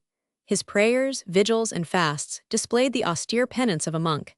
His fancy was amused by the hope or belief of personal inspiration. He had secured the patronage of the Virgin and St. Michael the Archangel, and his recovery from a dangerous disease was ascribed to the miraculous succor of the holy martyrs Cosmas and Damian. The capital and the provinces of the East were decorated with the monuments of his religion. 81. And though the far greater part of these costly structures may be attributed to his taste or ostentation, the zeal of the royal architect was probably quickened by a genuine sense of love and gratitude towards his invisible benefactors. Among the titles of imperial greatness, the name of Pius was most pleasing to his ear. To promote the temporal and spiritual interest of the Church was the serious business of his life, and the duty of father of his country was often sacrificed to that of defender of the faith. The controversies of the times were congenial to his temper and understanding, and the theological professors must inwardly deride the diligence of a stranger, who cultivated their art and neglected his own. "What can ye fear," said a bold conspirator to his associates, "from your bigoted tyrant? Sleepless and unarmed, he sits whole nights in his closet, debating with reverend graybeards, and turning over the pages of ecclesiastical volumes." 82. The fruits of these lucubrations were displayed in many a conference, where Justinian might shine as the loudest and most subtle of the disputants.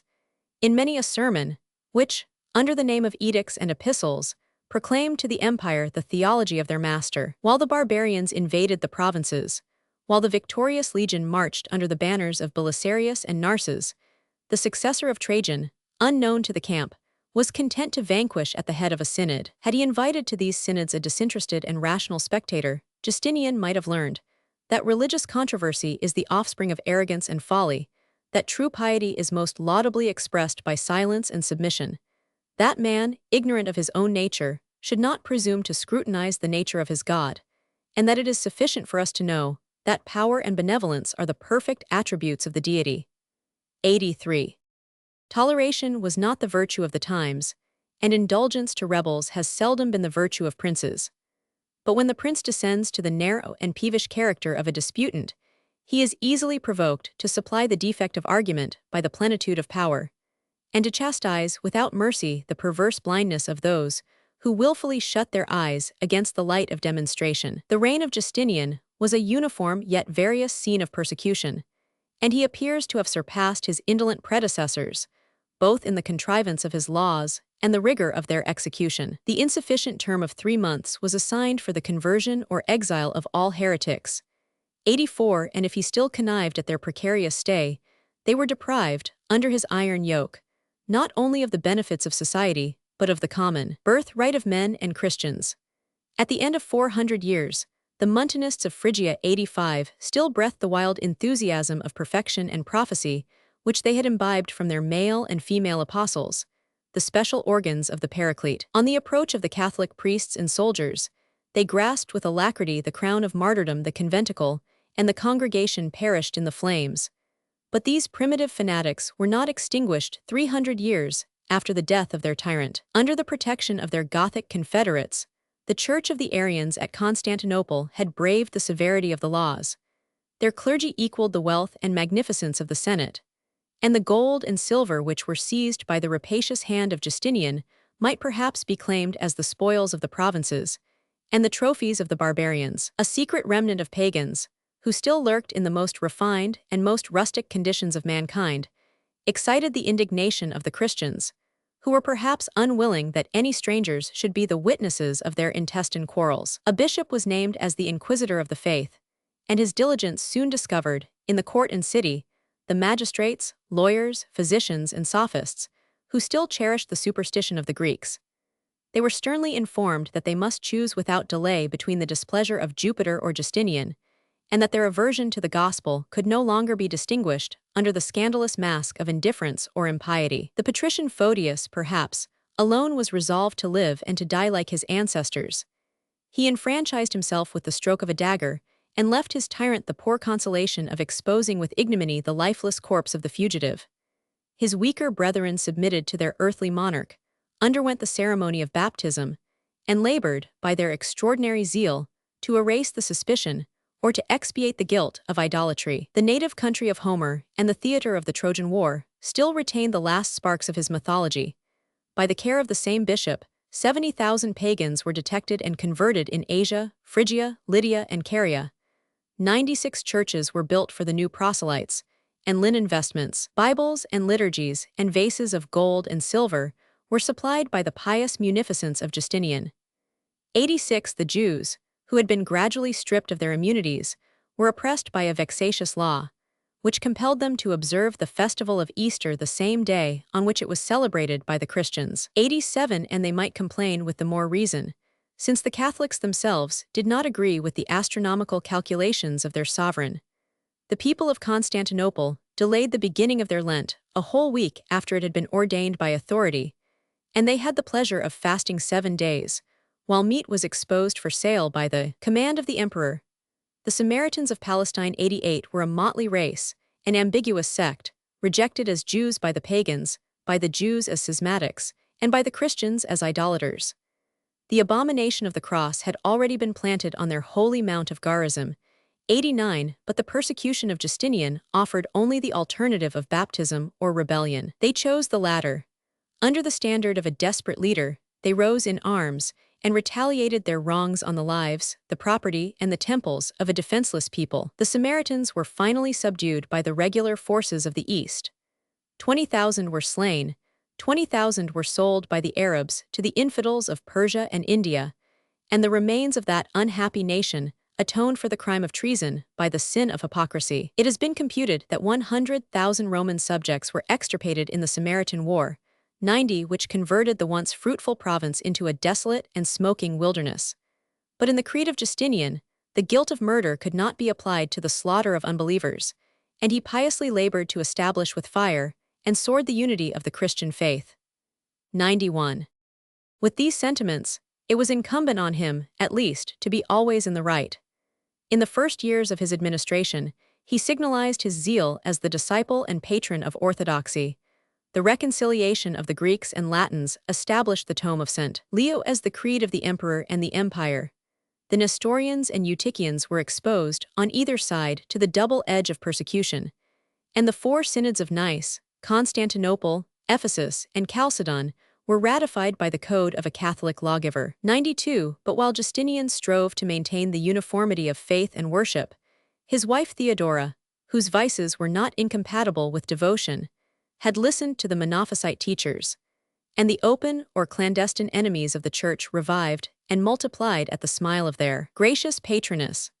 The capital, the palace, the nuptial bed, were torn by spiritual discord, Yet so doubtful was the sincerity of the royal consorts that their seeming disagreement was imputed by many to a secret and mischievous confederacy against the religion and happiness of their people. 93. The famous dispute of the three chapters, 94, which has filled more volumes than it deserves lines, is deeply marked with this subtle and disingenuous spirit. It was now 300 years since the body of Origen 95 had been eaten by the worms. His soul, of which he held the pre-existence, was in the hands of its creator, but his writings were eagerly perused by the monks of Palestine.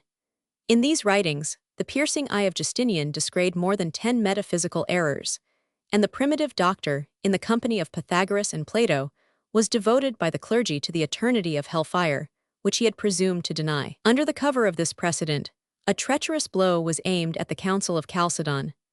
The fathers had listened without impatience to the praise of Theodore of Mopsuestia, 96, and their justice or indulgence had restored both Theodore of Syrtis and Ebes of Edessa to the communion of the Church. But the characters of these Oriental bishops were tainted with the reproach of heresy. The first had been the master, the two others were the friends, of Nestorius. Their most suspicious passages were accused under the title of the three chapters, and the condemnation of their memory must involve the honor of a synod, whose name was pronounced with sincere or affected reverence by the Catholic world. If these bishops, whether innocent or guilty, were annihilated in the sleep of death, they would not probably be awakened by the clamor which, after 100 years, was raised over their grave.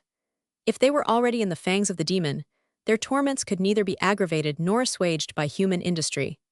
If in the company of saints and angels they enjoyed the rewards of piety, they must have smiled at the idle fury of the theological insects who still crawled on the surface of the earth. The foremost of these insects, the Emperor of the Romans, darted his sting and distilled his venom, perhaps without discerning the true motives of Theodora and her ecclesiastical faction. The victims were no longer subject to his power, and the vehement style of his edicts could only proclaim their damnation and invite the clergy of the East to join in a full chorus of curses and anathemas. The East, with some hesitation, consented to the voice of her sovereign.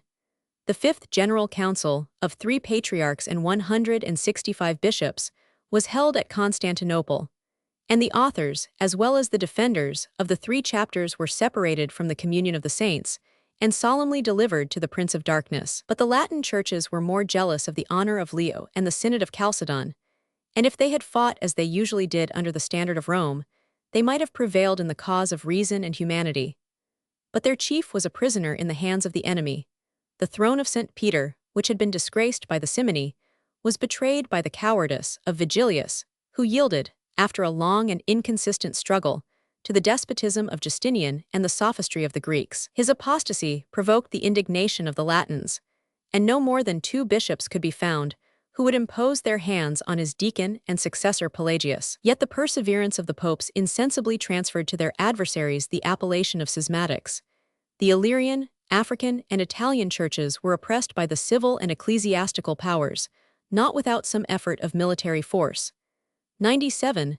The distant barbarians transcribed the Creed of the Vatican, and in the period of a century, the schism of the 3 chapters expired in an obscure angle of the Venetian province. 98. But the religious discontent of the Italians had already promoted the conquests of the Lombards, and the Romans themselves were accustomed to suspect the faith and to detest the government of their Byzantine tyrant.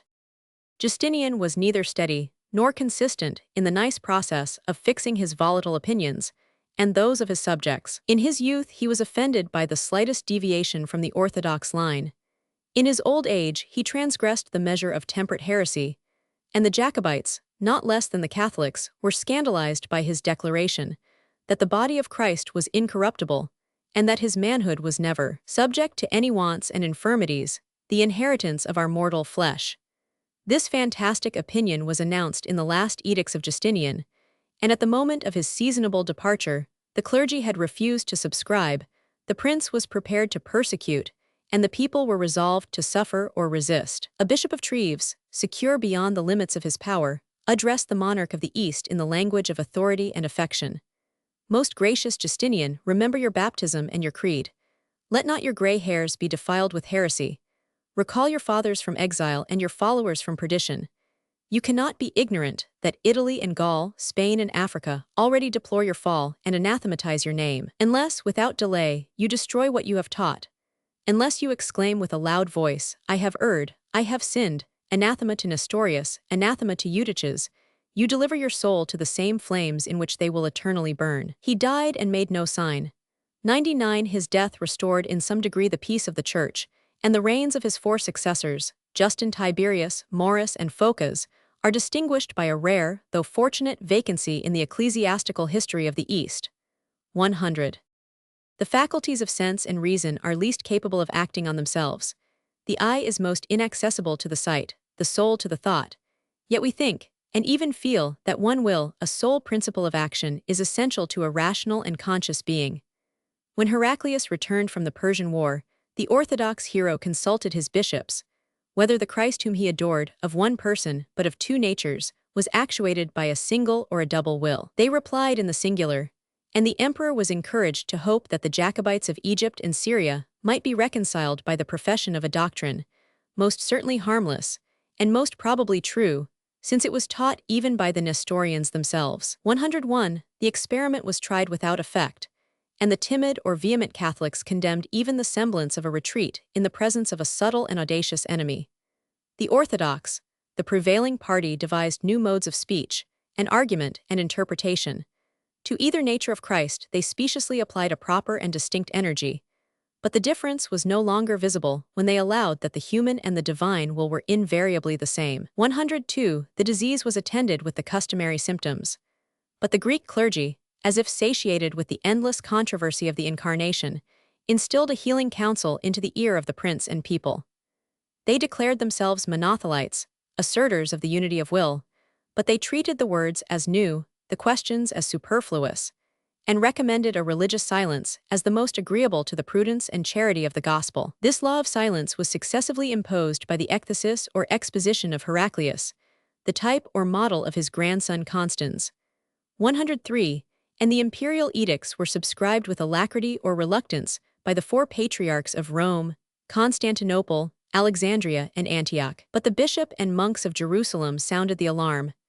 In the language, or even in the silence, of the Greeks, the Latin churches detected a latent heresy, and the obedience of Pope Honorius to the commands of his sovereign was retracted and censured by the bolder ignorance of his successors. They condemned the execrable and abominable heresy of the Monothelites, who revived the errors of Manes, Apollinaris, Eutyches, and 100. They signed the sentence of excommunication on the tomb of St. Peter. The ink was mingled with the sacramental wine, the blood of Christ, and no ceremony was omitted that could fill the superstitious mind with horror and affright. As the representative of the Western Church, Pope Martin and his Lateran Synod anathematized the perfidious and guilty silence of the Greeks. 105 bishops of Italy, for the most part the subjects of Constans, presumed to reprobate his wicked type and the impious ekthesis of his grandfather, and to confound the authors and their adherents with the 21 notorious heretics, the apostates from the Church, and the organs of the devil. Such an insult under the tamest reign could not pass with impunity. Pope Martin ended his days on the inhospitable shore of the Tauric Chersonesus, and his oracle, the abbot Maximus, was inhumanly chastised by the amputation of his tongue and his right hand. 104. But the same invincible spirit survived in their successors, and the triumph of the Latins avenged their recent defeat and obliterated the disgrace of the 3 chapters. The synods of Rome were confirmed by the 6th General Council of Constantinople, in the palace and the presence of a new Constantine, a descendant of Heraclius. The royal convert converted the Byzantine pontiff and a majority of the bishops. 105. The dissenters, with their chief, Macarius of Antioch, were condemned to the spiritual and temporal pains of heresy. The East condescended to accept the lessons of the West, and the creed was finally settled, which teaches the Catholics of every age that 2 wills or energies are harmonized in the person of Christ. The majesty of the Pope and the Roman Synod was represented by 2 priests, 1 deacon, and 3 bishops. But these obscure Latins had neither arms to compel, nor treasures to bribe, nor language to persuade. And I am ignorant by what arts they could determine the lofty emperor of the Greeks to abjure the catechism of his infancy and to persecute the religion of his fathers. Perhaps the monks and people of Constantinople 106 were favorable to the Lateran Creed, which is indeed the least reasonable of the two, and the suspicion is countenanced by the unnatural moderation of the Greek clergy, who appear in this quarrel to be conscious of their weakness. While the synod debated, a fanatic proposed a more summary decision by raising a dead man to life. The prelates assisted at the trial, but the acknowledged failure may serve to indicate that the passions and prejudices of the multitude were not enlisted on the side of the Monothelites. In the next generation, when the son of Constantine was deposed and slain by the disciple of Macarius, they tasted the feast of revenge and dominion. The image or monument of the Sixth Council was defaced, and the original acts were committed to the flames. But in the second year, their patron was cast headlong from the throne. The bishops of the East were released from their occasional conformity. The Roman faith was more firmly replanted by the orthodox successors of Bardanes, and the fine problems of the Incarnation were forgotten in the more popular and visible quarrel of the worship of images. 107. Before the end of the 7th century, the Creed of the Incarnation, which had been defined at Rome and Constantinople, was uniformly preached in the remote islands of Britain and Ireland. 108. The same ideas were entertained, or rather the same words were repeated, by all the Christians whose liturgy was performed in the Greek or the Latin tongue. Their numbers and visible splendor bestowed an imperfect claim to the appellation of Catholics. But in the East, they were marked with the less honorable name of Melchites or Royalists. 109 of men, whose faith, instead of resting on the basis of scripture, reason, or tradition, had been established and was still maintained by the arbitrary power of a temporal monarch. Their adversaries might allege the words of the fathers of Constantinople, who professed themselves the slaves of the king, and they might relate, with malicious joy, how the decrees of Chalcedon had been inspired and reformed by the Emperor Marcian and his virgin bride. The prevailing faction will naturally inculcate the duty of submission, nor is it less natural that dissenters should feel and assert the principles of freedom. Under the rod of persecution, the Nestorians and Monophysites degenerated into rebels and fugitives, and the most ancient and useful allies of Rome were taught to consider the emperor not as the chief, but as the enemy of the Christians. Language, the leading principle which unites or separates the tribes of mankind, soon discriminated the sectaries of the East by a peculiar and perpetual badge, which abolished the means of intercourse and the hope of reconciliation. The long dominion of the Greeks, their colonies, and above all their eloquence, had propagated a language doubtless the most perfect that has been contrived by the art of man. Yet the body of the people, both in Syria and Egypt, still persevered in the use of their national idioms. With this difference, however, that the Coptic was confined to the rude and illiterate peasants of the Nile, while the Syriac, 110 from the mountains of Assyria to the Red Sea, was adapted to the higher topics of poetry and argument. Armenia and Abyssinia were infected by the speech or learning of the Greeks, and their barbaric tongues, which have been revived in the studies of modern Europe, were unintelligible to the inhabitants of the Roman Empire. The Syriac and the Coptic, the Armenian and the Ethiopic, are consecrated in the service of their respective churches, and their theology is enriched by domestic versions, 111 both of the scriptures and of the most popular fathers.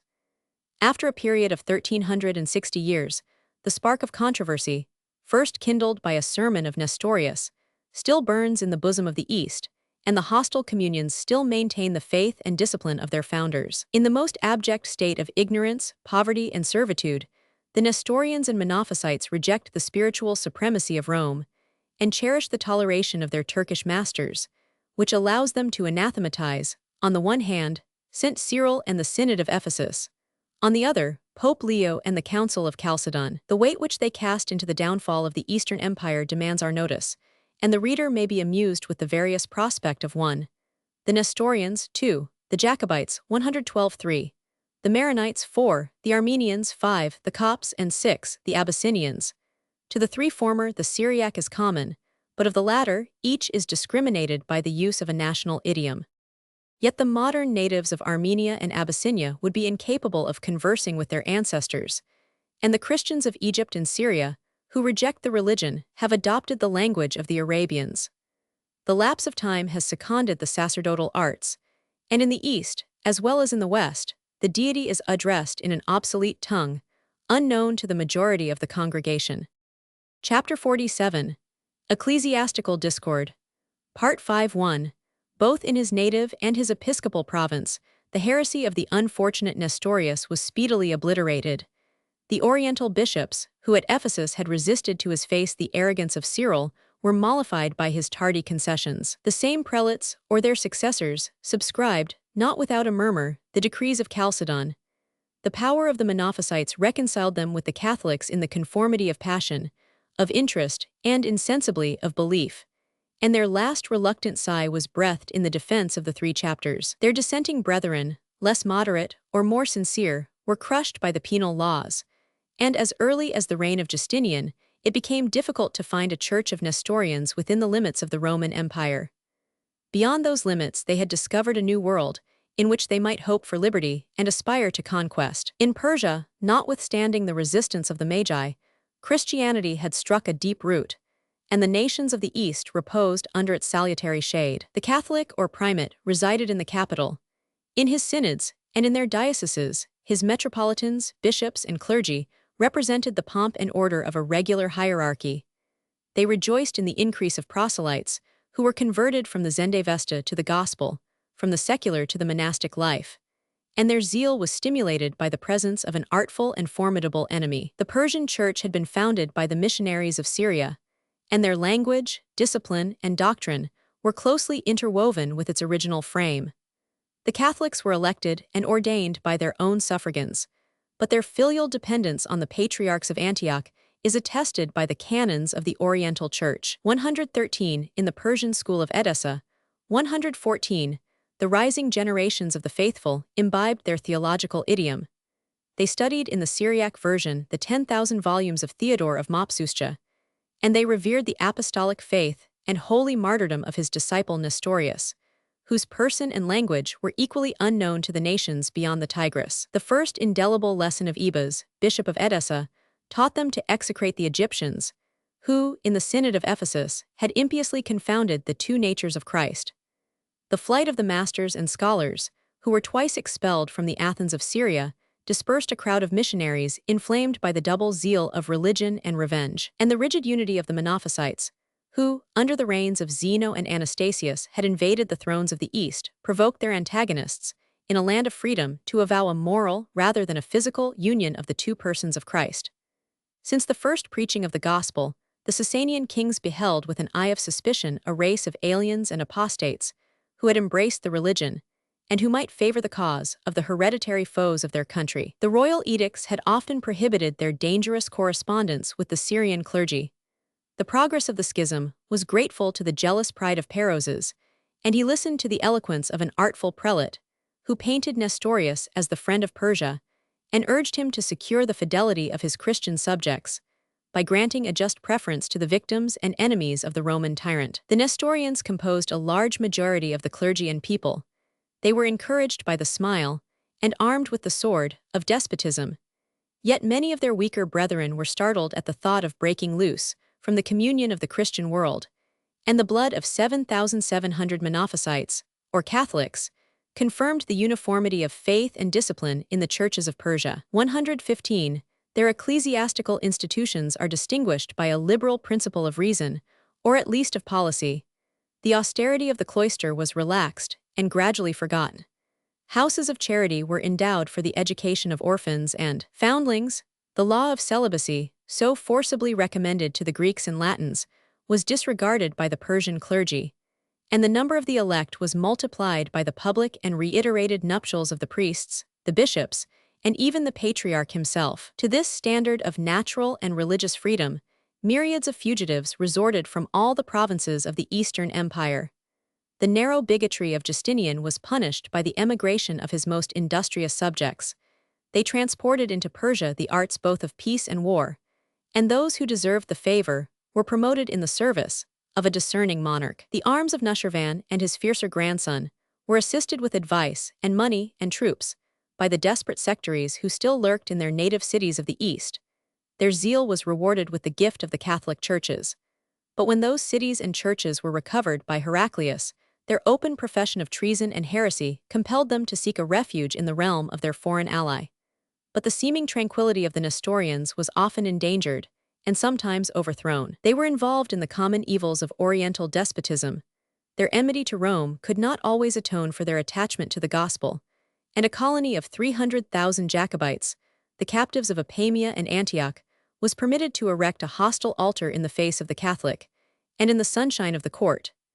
In his last treaty, Justinian introduced some conditions which tended to enlarge and fortify the toleration of Christianity in Persia. The emperor, ignorant of the rights of conscience, was incapable of pity or esteem for the heretics who denied the authority of the holy synods. But he flattered himself that they would gradually perceive the temporal benefits of union with the empire and the Church of Rome, and if he failed in exciting their gratitude, he might hope to provoke the jealousy of their sovereign. In a later age, the Lutherans have been burnt at Paris, and protected in Germany by the superstition and policy of the most Christian king. The desire of gaining souls for God and subjects for the Church has excited in every age the diligence of the Christian priests. From the conquest of Persia, they carried their spiritual arms to the north, the east, and the south, and the simplicity of the gospel was fashioned and painted with the colors of the Syriac theology. In the 6th century, according to the report of a Nestorian traveler, 116 Christianity was successfully preached to the Bactrians, the Huns, the Persians, the Indians, the Persarmenians, the Medes, and the Elamites.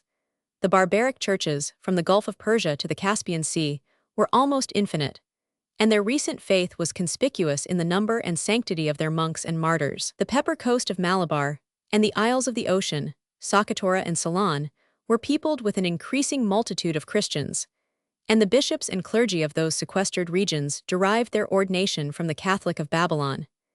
In a subsequent age, the zeal of the Nestorians overleaped the limits, which had confined the ambition and curiosity both of the Greeks and Persians. The missionaries of Balch and Samarkand pursued without fear the footsteps of the roving Tartar, and insinuated themselves into the camps of the valleys of Emmaus and the banks of the Selinga. They exposed a metaphysical creed to those illiterate shepherds. To those sanguinary warriors, they recommended humanity and repose. Yet a Khan, whose power they vainly magnified, is said to have received at their hands the rites of baptism, and even of ordination, and the fame of Prester or Presbyter John 117 has long amused the credulity of Europe. The royal convert was indulged in the use of a portable altar, but he dispatched an embassy to the Patriarch to inquire how, in the season of Lent, he should abstain from animal food, and how he might celebrate the Eucharist in a desert that produced neither corn nor wine. In their progress by sea and land, the Nestorians entered China by the port of Canton and the northern residence of Sigon. Unlike the senators of Rome, who assumed with a smile the characters of priests and augurs, the mandarins, who affect in public the reason of philosophers, are devoted in private to every mode of popular superstition.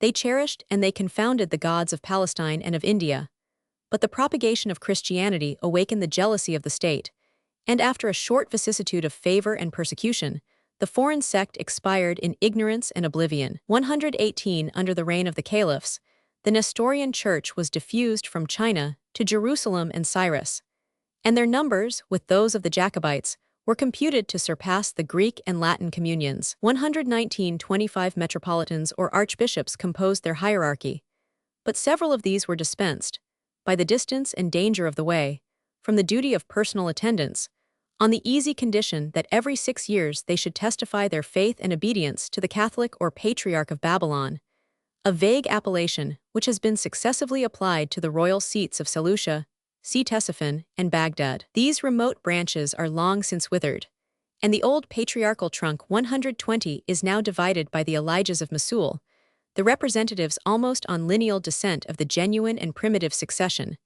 the Josephs of Amida, who are reconciled to the Church of Rome. 121, and the Simeons of Van or Ormia, whose revolt, at the head of 40,000 families, was promoted in the 16th century by the Safavids of Persia. The number of 300,000 is allowed for the whole body of the Nestorians, who, under the name of Chaldeans or Assyrians, are confounded with the most learned or the most powerful nation of Eastern antiquity.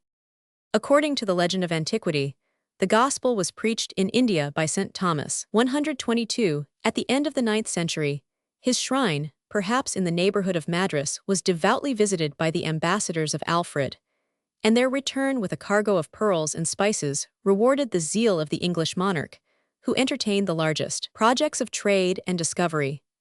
123, when the Portuguese first opened the navigation of India, the Christians of St. Thomas had been seated for ages on the coast of Malabar, and the difference of their character and color, attested the mixture of a foreign race. In arms, in arts, and possibly in virtue, they excelled the natives of Hindustan. The husbandmen cultivated the palm tree, the merchants were enriched by the pepper trade. The soldiers preceded the nairs or nobles of Malabar, and their hereditary privileges were respected by the gratitude or the fear of the king of Cochin, and the Zamorin himself. They acknowledged a gentoo of sovereign, but they were governed, even in temporal concerns, by the Bishop of Angamala. He still asserted his ancient title of Metropolitan of India, but his real jurisdiction was exercised in 1,400 churches, and he was entrusted with the care of 200,000 souls. Their religion would have rendered them the firmest and most cordial allies of the Portuguese. But the inquisitors soon discerned, in the Christians of St. Thomas, the unpardonable guilt of heresy and schism. Instead of owning themselves the subjects of the Roman pontiff, the spiritual and temporal monarch of the globe, they adhered, like their ancestors, to the communion of the Nestorian patriarch. And the bishops whom he ordained at Mosul traversed the dangers of the sea and land to reach their dioceses on the coast of Malabar. In their Syriac liturgy, the names of Theodore and Nestorius were piously commemorated. They united their adoration of the two persons of Christ. The title of Mother of God was offensive to their ear, and they measured with scrupulous avarice the honors of the Virgin Mary, whom the superstition of the Latins had almost exalted to the rank of a goddess. When her image was first presented to the disciples of St. Thomas, they indignantly exclaimed, "We are Christians, not idolaters," and their simple devotion was content with the veneration of the cross. Their separation from the Western world had left them in ignorance of the improvements, or corruptions, of 1,000 years, and their conformity with the faith and practice of the 5th century would equally disappoint the prejudices of a papist or a Protestant. It was the first care of the ministers of Rome to intercept all correspondence with the Nestorian Patriarch, and several of his bishops expired in the prisons of the Holy Office. The flock without a shepherd was assaulted by the power of the Portuguese, the arts of the Jesuits, and the zeal of Alexis de Menezes, Archbishop of Goa, in his personal visitation of the coast of Malabar. The Synod of Diamper, at which he presided, consummated the pious work of the reunion, and rigorously imposed the doctrine and discipline of the Roman Church, without forgetting auricular confession, the strongest engine of ecclesiastical torture. The memory of Theodore and Nestorius was condemned, and Malabar was reduced under the dominion of the Pope, of the Primate, and of the Jesuits who invaded the See of Angamala or Crangener. 60 years of servitude and hypocrisy were patiently endured, but as soon as the Portuguese Empire was shaken by the courage and industry of the Dutch, the Nestorians asserted, with vigor and effect, the religion of their fathers. The Jesuits were incapable of defending the power which they had abused. The arms of 40,000 Christians were pointed against their falling tyrants, and the Indian archdeacon assumed the character of bishop till a fresh supply of episcopal gifts and Syriac missionaries could be obtained from the Patriarch of Babylon. Since the expulsion of the Portuguese, the Nestorian creed is freely professed on the coast of Malabar. The trading companies of Holland and England are the friends of toleration, but if oppression be less mortifying than contempt, the Christians of St. Thomas have reason to complain of the cold and silent indifference of their brethren of Europe. 124. 2. The history of the Monophysites is less copious and interesting than that of the Nestorians. Under the reigns of Zeno and Anastasius, their artful leaders surprised the ear of the prince, usurped the thrones of the East, and crushed on its native soil the school of the Syrians. The rule of the Monophysite faith was defined with exquisite discretion by Severus, Patriarch of Antioch. He condemned, in the style of the Henoticon, the adverse heresies of Nestorius, and Eutyches maintained against the latter the reality of the body of Christ, and constrained the Greeks to allow that he was a liar who spoke truth. 125. But the approximation of ideas could not abate the vehemence of passion. Each party was the more astonished that their blind antagonist could dispute on so trifling a difference.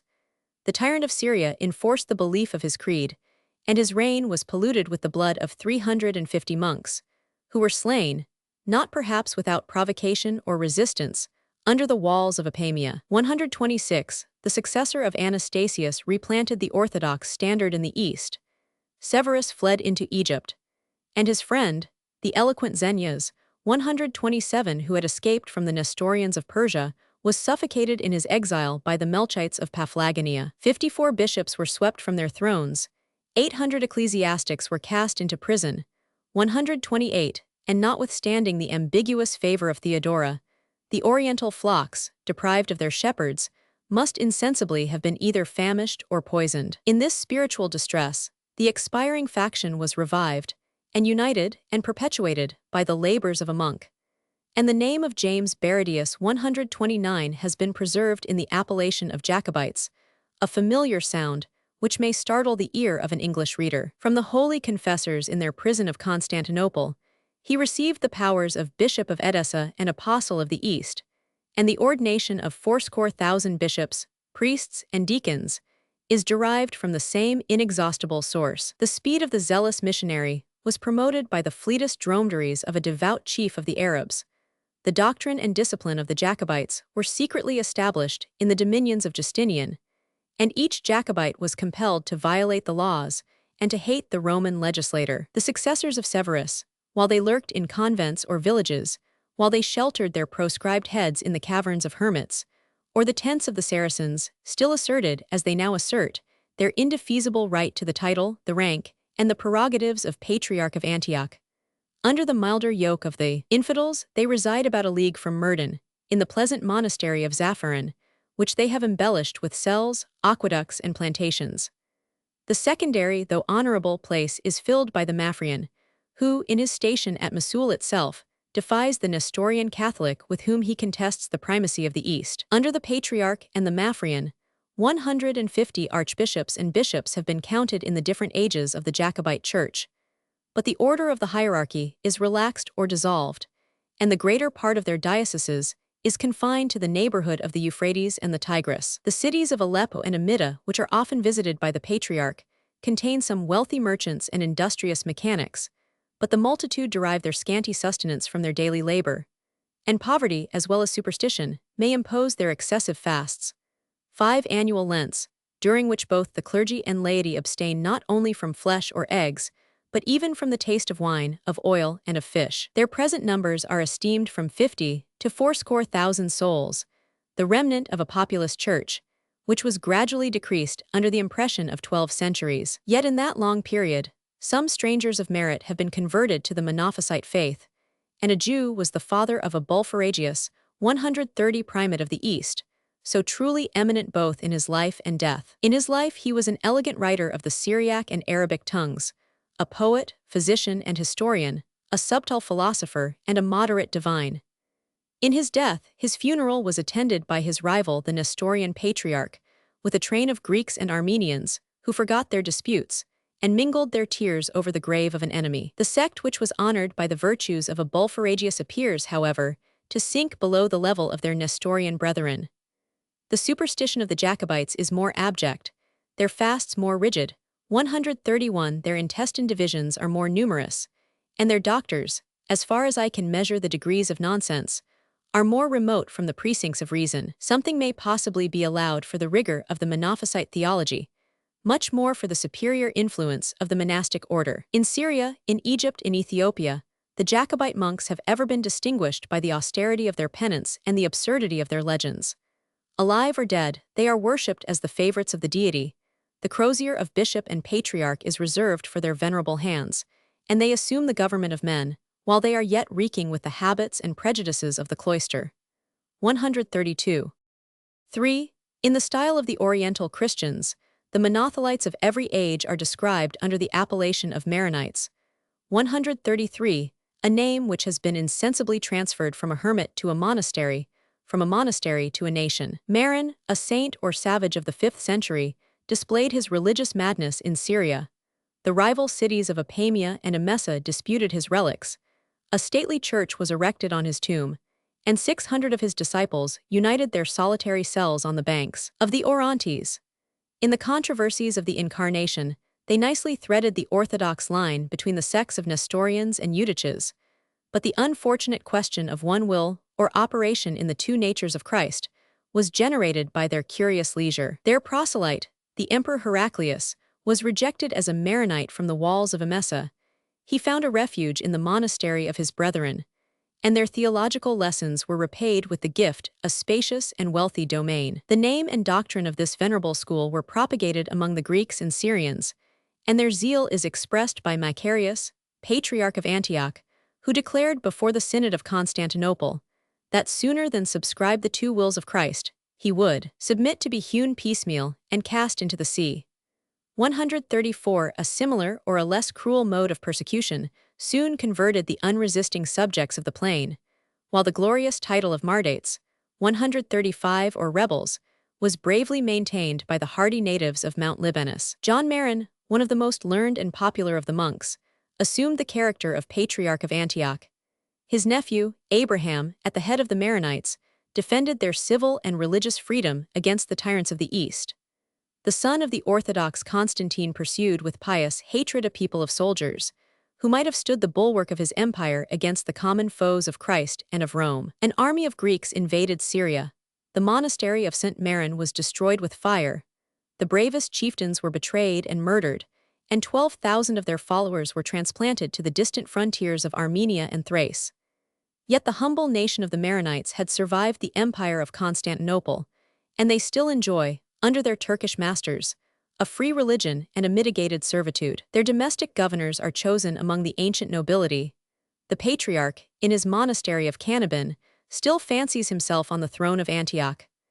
9 bishops compose his synod, and 150 priests, who retain the liberty of marriage, are entrusted with the care of 100,000 souls. Their country extends from the ridge of Mount Libanus to the shores of Tripoli, and the gradual descent affords, in a narrow space, each variety of soil and climate, from the holy cedars, erect under the weight of snow, 136 to the vine, the mulberry, and the olive trees of the fruitful valley. In the 12th century, the Maronites, abjuring the Monothelite error, were reconciled to the Latin churches of Antioch and Rome, 137, and the same alliance has been frequently renewed by the ambition of the popes and the distress of the Syrians. But it may reasonably be questioned whether their union has ever been perfect or sincere, and the learned Maronites of the College of Rome have vainly labored to absolve their ancestors from the guilt of heresy and schism. 138. 4. Since the age of Constantine, the Armenians 139 had signalized their attachment to the religion and empire of the Christians. 1391, the disorders of their country and their ignorance of the Greek tongue prevented their clergy from assisting at the Synod of Chalcedon, and they floated 84 years 140 in a state of indifference or suspense, till their vacant faith was finally occupied by the missionaries of Julian of Halicarnassus, 141, who in Egypt, their common exile, had been vanquished by the arguments or the influence of his rival Severus, the Monophysite Patriarch of Antioch. The Armenians alone are the pure disciples of Eutyches, an unfortunate parent who has been renounced by the greater part of his spiritual progeny. They alone persevere in the opinion that the manhood of Christ was created, or existed without creation, of a divine and incorruptible substance. Their adversaries reproach them with the adoration of a phantom, and they retort the accusation by deriding or execrating the blasphemy of the Jacobites, who impute to the Godhead the vile infirmities of the flesh, even the natural effects of nutrition and digestion. The religion of Armenia could not derive much glory from the learning or the power of its inhabitants. The royalty expired with the origin of their schism, and their Christian kings, who arose and fell in the 13th century on the confines of Cilicia, were the clients of the Latins and the vassals of the Turkish Sultan of Iconium. The helpless nation has seldom been permitted to enjoy the tranquility of servitude. From the earliest period to the present hour, Armenia has been the theater of perpetual war. The lands between Taurus and Erivan were dispeopled by the cruel policy of the Safavids, and myriads of Christian families were transplanted, to perish, or to propagate in the distant provinces of Persia. Under the rod of oppression, the zeal of the Armenians is fervent and intrepid. They have often preferred the crown of martyrdom to the white turban of Mahomet. They devoutly hate the error and idolatry of the Greeks, and their transient union with the Latins is not less devoid of truth than the 1,000 bishops, whom their patriarch offered at the feet of the Roman pontiff. 142. The Catholic, or Patriarch, of the Armenians resides in the monastery of Ekmiasin, 3 leagues from Erivan. 47 archbishops, each of whom may claim the obedience of 4 or 5 suffragans, are consecrated by his hand, but the far greater part are only titular prelates, who dignify with their presence and service the simplicity of his court. As soon as they have performed the liturgy, they cultivate the garden, and our bishops will hear with surprise that the austerity of their life increases in just proportion to the elevation of their rank. In the fourscore thousand towns or villages of his spiritual empire, the patriarch receives a small and voluntary tax from each person above the age of 15. But the annual amount of 600,000 crowns is insufficient to supply the incessant demands of charity and tribute. Since the beginning of the last century, the Armenians have obtained a large and lucrative share of the commerce of the East. In their return from Europe, the caravan usually halts in the neighborhood of Yerevan. The altars are enriched with the fruits of their patient industry, and the faith of Eutyches is preached in their recent congregations of Barbary and Poland. 143. 5. In the rest of the Roman Empire, the despotism of the prince might eradicate or silence the sectaries of an obnoxious creed. But the stubborn temper of the Egyptians maintained their opposition to the Synod of Chalcedon, and the policy of Justinian condescended to expect and to seize the opportunity of discord. The Monophysite Church of Alexandria 144 was torn by the disputes of the corruptibles and incorruptibles, and on the death of the patriarch, the two factions upheld their respective candidates. 145 Gaian was the disciple of Julian. Theodosius had been the pupil of Severus. The claims of the former were supported by the consent of the monks and senators, the city and the province. The latter depended on the priority of his ordination, the favor of the Empress Theodora, and the arms of the eunuch Narses, which might have been used in more honorable warfare. The exile of the popular candidate to Carthage and Sardinia inflamed the ferment of Alexandria, and after a schism of 170 years, the Gaianites still revered the memory and doctrine of their founder. The strength of numbers and of discipline was tried in a desperate and bloody conflict. The streets were filled with the dead bodies of citizens and soldiers. The pious women, ascending the roofs of their houses, showered down every sharp or ponderous utensil on the heads of the enemy, and the final victory of Narses was owing to the flames, with which he wasted the third capital of the Roman world. But the lieutenant of Justinian had not conquered in the cause of a heretic. Theodosius himself was speedily, though gently, removed, and Paul of Tanis, an orthodox monk, was raised to the throne of Athanasius. The powers of government were strained in his support. He might appoint or displace the dukes and tribunes of Egypt. The allowance of bread, which Diocletian had granted, was suppressed. The churches were shut, and a nation of schismatics was deprived at once of their spiritual and carnal food. In his turn, the tyrant was excommunicated by the zeal and revenge of the people, and none except his servile Melchites would salute him as a man, a Christian, or a bishop. Yet such is the blindness of ambition, that, when Paul was expelled on a charge of murder, he solicited, with a bribe of 700 pounds of gold, his restoration to the same station of hatred and ignominy. His successor Apollinaris entered the hostile city in military array, alike qualified for prayer or for battle. His troops, under arms, were distributed through the streets. The gates of the cathedral were guarded, and a chosen band was stationed in the choir to defend the person of their chief. He stood erect on his throne, and throwing aside the upper garment of a warrior, suddenly appeared before the eyes of the multitude in the robes of Patriarch of Alexandria. Astonishment held them mute, but no sooner had Apollinaris begun to read the tome of St. Leo than a volley of curses and invectives and stones assaulted the odious minister of the emperor and the synod. A charge was instantly sounded by the successor of the apostles. The soldiers waded to their knees in blood, and 200,000 Christians are said to have fallen by the sword, an incredible account, even if it be extended from the slaughter of a day to the 18 years of the reign of Apollinaris. Two succeeding patriarchs, Eulogius 146 and John 147, labored in the conversion of heretics, with arms and arguments more worthy of their evangelical profession. The theological knowledge of Eulogius was displayed in many a volume, which magnified the errors of Eutyches and Severus, and attempted to reconcile the ambiguous language of St. Cyril with the orthodox creed of Pope Leo and the Fathers of Chalcedon. The bounteous alms of John the Eleemosynary were dictated by superstition, or benevolence, or policy. 7,500 poor were maintained at his expense. On his accession, he found 8,000 pounds of gold in the treasury of the church. He collected 10,000 from the liberality of the faithful.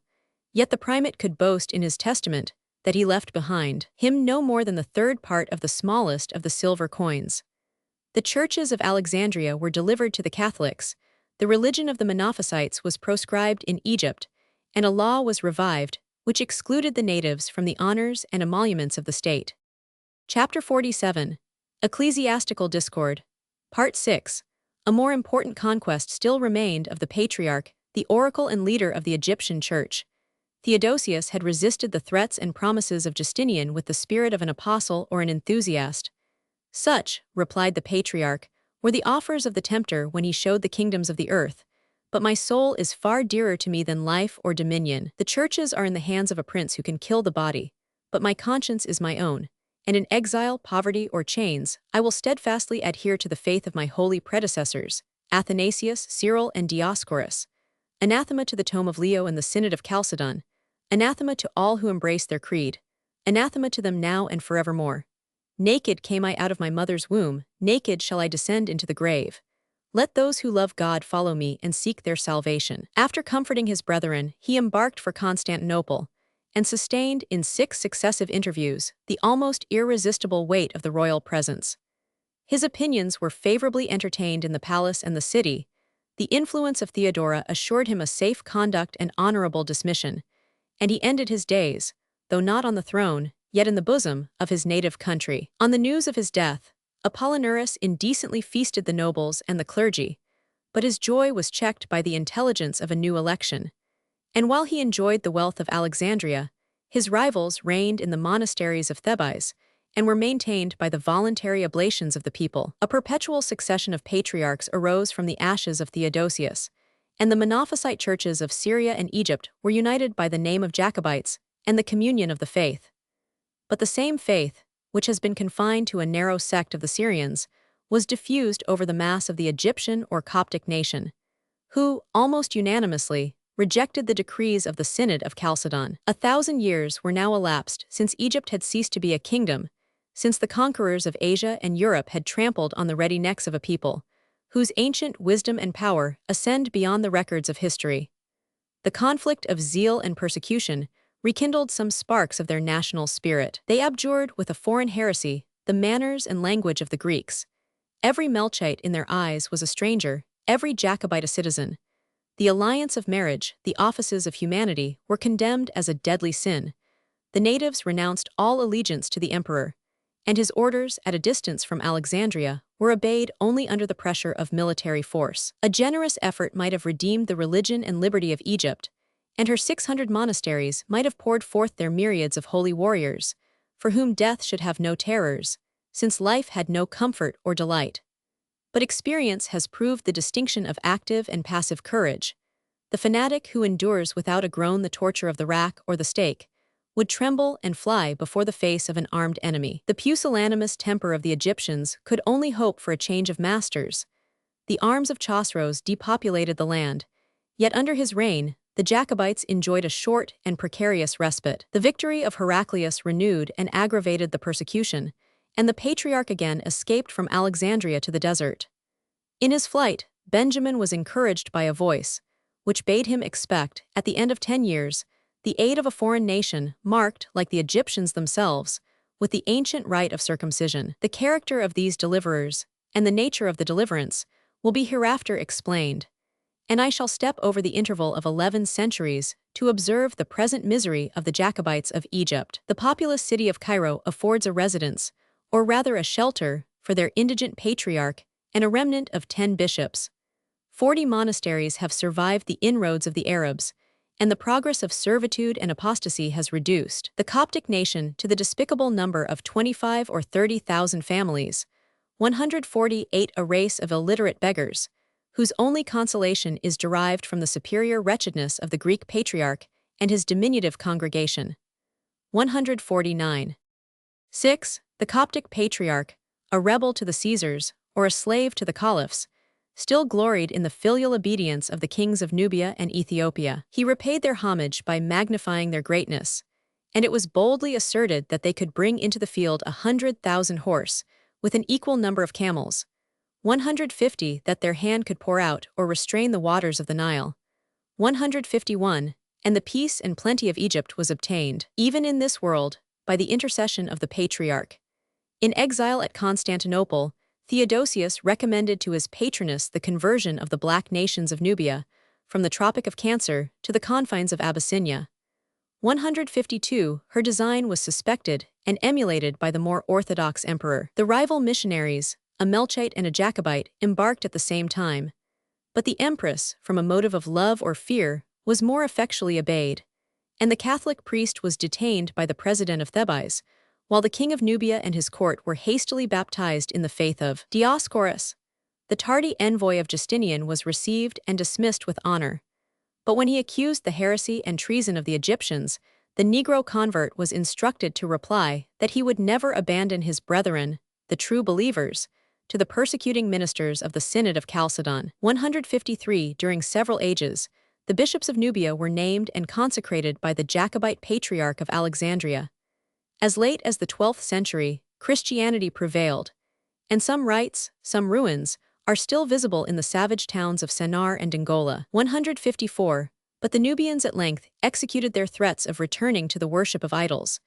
The climate required the indulgence of polygamy, and they have finally preferred the triumph of the Quran to the abasement of the cross.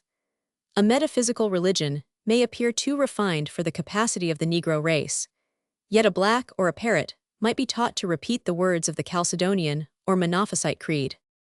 Christianity was more deeply rooted in the Abyssinian Empire, and, although the correspondence has been sometimes interrupted above 70 or 100 years, the Mother Church of Alexandria retains her colony in a state of perpetual pupillage. 7 bishops once composed the Ethiopic Synod. Had their number amounted to 10, they might have elected an independent primate, and one of their kings was ambitious of promoting his brother to the ecclesiastical throne. But the event was foreseen, the increase was denied. The episcopal office has been gradually confined to the Abuna, 155 the head and author of the Abyssinian priesthood. The patriarch supplies each vacancy with an Egyptian monk, and the character of a stranger appears more venerable in the eyes of the people, less dangerous in those of the monarch. In the 6th century, when the schism of Egypt was confirmed, the rival chiefs, with their patrons, Justinian and Theodora, strove to outstrip each other in the conquest of a remote and independent province. The industry of the empress was again victorious, and the pious Theodora has established in that sequestered church the faith and discipline of the Jacobites. 156 Encompassed on all sides by the enemies of their religion, the Ethiopians slept near 1,000 years, forgetful of the world, by whom they were forgotten. They were awakened by the Portuguese, who, turning the southern promontory of Africa, appeared in India and the Red Sea, as if they had descended through the air from a distant planet. In the first moments of their interview, the subjects of Rome and Alexandria observed the resemblance, rather than the difference, of their faith, and each nation expected the most important benefits from an alliance with their Christian brethren. In their lonely situation, the Ethiopians had almost relapsed into the savage life. Their vessels, which had traded to Ceylon, scarcely presumed to navigate the rivers of Africa. The ruins of Axium were deserted, the nation was scattered in villages, and the emperor, a pompous name, was content, both in peace and war, with the immovable residence of a camp. Conscious of their own indigence, the Abyssinians had formed the rational project of importing the arts and ingenuity of Europe. 157, and their ambassadors at Rome and Lisbon were instructed to solicit a colony of smiths, carpenters, tilers, masons, printers, surgeons, and physicians for the use of their country. But the public danger soon called for the instant and effectual aid of arms and soldiers to defend an unwarlike people from the barbarians who ravaged the inland country, and the Turks and Arabs who advanced from the seacoast in more formidable array. Ethiopia was saved by 450 Portuguese, who displayed in the field the native valor of Europeans and the artificial power of the musket and cannon. In a moment of terror, the emperor had promised to reconcile himself and his subjects to the Catholic faith. A Latin patriarch represented the supremacy of the Pope. 158. The empire, enlarged in a tenfold proportion, was supposed to contain more gold than the mines of America, and the wildest hopes of avarice and zeal were built on the willing submission of the Christians of Africa. But the vows which pain had extorted were forsworn on the return of health. The Abyssinians still adhered with unshaken constancy to the Monophysite faith. Their languid belief was inflamed by the exercise of dispute. They branded the Latins with the names of Arians and Nestorians, and imputed the adoration of 4 gods to those who separated the 2 natures of Christ. Fremona, a place of worship, or rather of exile, was assigned to the Jesuit missionaries. Their skill in the liberal and mechanic arts, their theological learning, and the decency of their manners inspired a barren esteem, but they were not endowed with the gift of miracles. 159, and they vainly solicited a reinforcement of European troops. The patience and dexterity of 40 years at length obtained a more favorable audience, and 2 emperors of Abyssinia were persuaded that Rome could ensure the temporal and everlasting happiness of her votaries. The first of these royal converts lost his crown and his life, and the rebel army was sanctified by the Abuna, who hurled an anathema at the apostate and absolved his subjects from their oath of fidelity. The fate of Zaddinghul was revenged by the courage and fortune of Susnius, who ascended the throne under the name of Segwade, and more vigorously prosecuted the pious enterprise of his kinsmen. After the amusement of some unequal combats between the Jesuits and his illiterate priests, the emperor declared himself a proselyte to the Synod of Chalcedon, presuming that his clergy and people would embrace without delay the religion of their prince. The liberty of choice was succeeded by a law, which imposed, under pain of death, the belief of the 2 natures of Christ.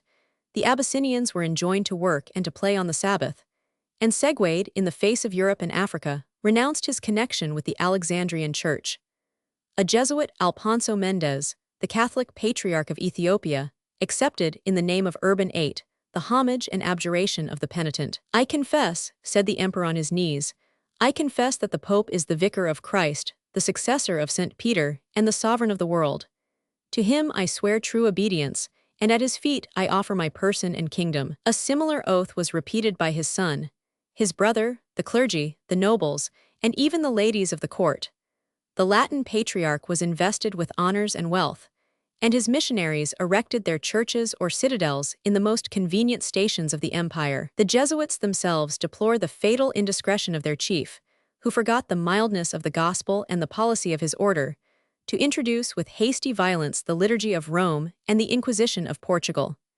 He condemned the ancient practice of circumcision, which health, rather than superstition, had first invented in the climate of Ethiopia. 160. A new baptism, a new ordination, was inflicted on the natives, and they trembled with horror when the most holy of the dead were torn from their graves, when the most illustrious of the living were excommunicated by a foreign priest. In the defense of their religion and liberty, the Abyssinians rose in arms, with desperate but unsuccessful zeal.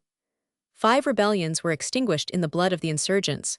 2 Abunas were slain in battle, whole legions were slaughtered in the field, or suffocated in their caverns, and neither merit, nor rank, nor sex could save from an ignominious death the enemies of Rome. But the victorious monarch was finally subdued by the constancy of the nation, of his mother, of his son, and of his most faithful friends.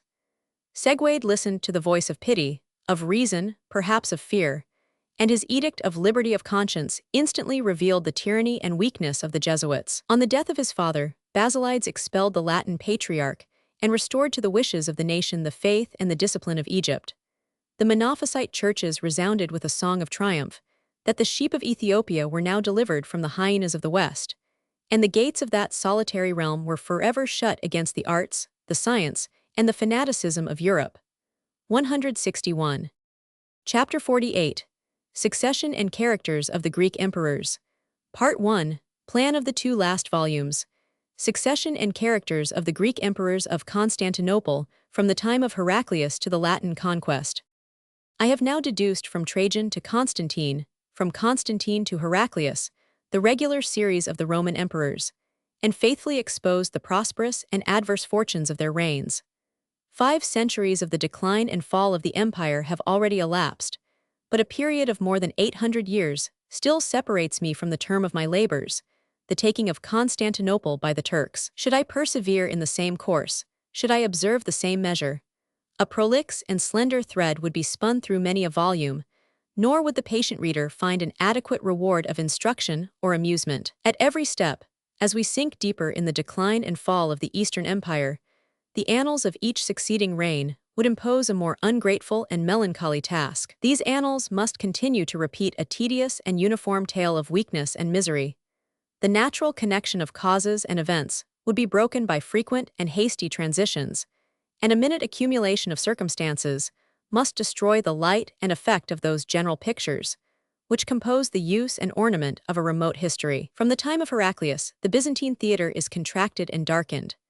The line of empire, which had been defined by the laws of Justinian and the arms of Belisarius, recedes on all sides from our view. The Roman name, the proper subject of our inquiries, is reduced to a narrow corner of Europe, to the lonely suburbs of Constantinople.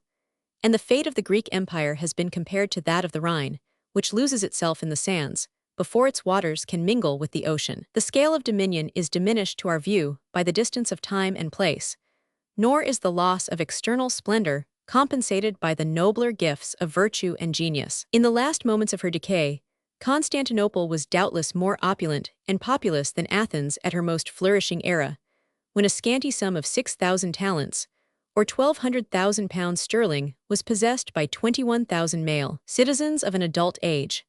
But each of these citizens was a freeman, who dared to assert the liberty of his thoughts, words, and actions, whose person and property were guarded by equal law, and who exercised his independent vote in the government of the Republic. Their numbers seem to be multiplied by the strong and various discriminations of character. Under the shield of freedom, on the wings of emulation and vanity, each Athenian aspired to the level of the national dignity. From this commanding eminence, some chosen spirits soared beyond the reach of a vulgar eye, and the chances of superior merit in a great and populous kingdom, as they are proved by experience, would excuse the computation of imaginary millions. The territories of Athens, Sparta, and their allies do not exceed a moderate province of France or England, but after the trophies of Salamis and Plataea, they expand in our fancy to the gigantic size of Asia, which had been trampled under the feet of the victorious Greeks. But the subjects of the Byzantine Empire, who assume and dishonor the names both of Greeks and Romans, present a dead uniformity of abject vices, which are neither softened by the weakness of humanity, nor animated by the vigor of memorable crimes. The freemen of antiquity might repeat with generous enthusiasm the sentence of Homer, that on the first day of his servitude, the captive is deprived of one half of his manly virtue.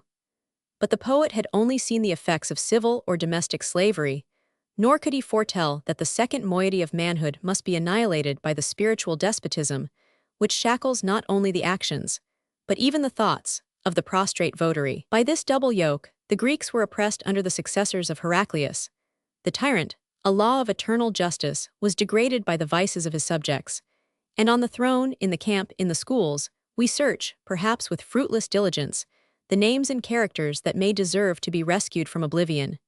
Nor are the defects of the subject compensated by the skill and variety of the painters. Of a space of 800 years, the 4 first centuries are overspread with a cloud interrupted by some faint and broken rays of historic light.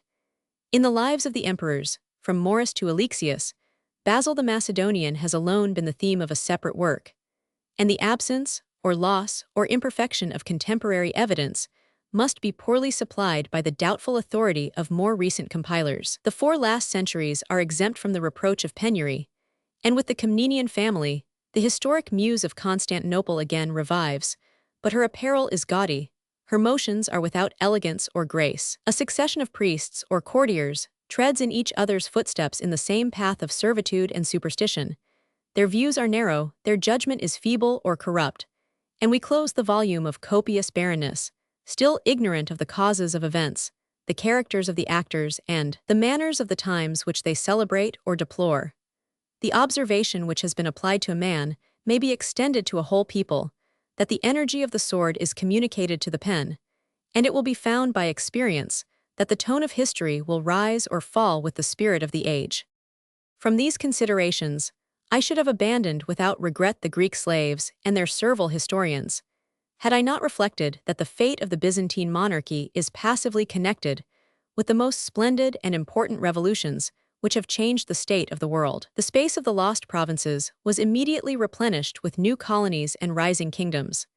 The active virtues of peace and war deserted from the vanquished to the victorious nations, and it is in their origin and conquests, in their religion and government, that we must explore the causes and effects of the decline and fall of the Eastern Empire. Nor will this scope of narrative, the riches and variety of these materials, be incompatible with the unity of design and composition. As, in his daily prayers, the Mussulman of Fez or Delhi still turns his face towards the temple of Mecca, the historian's eye shall be always fixed on the city of Constantinople. The excursive line may embrace the wilds of Arabia and Tartary, but the circle will be ultimately reduced to the decreasing limit of the Roman monarchy. On this principle, I shall now establish the plan of the last 2 volumes of the present work. The first chapter will contain, in a regular series, The emperors who reigned at Constantinople during a period of 600 years, from the days of Heraclius to the Latin conquest.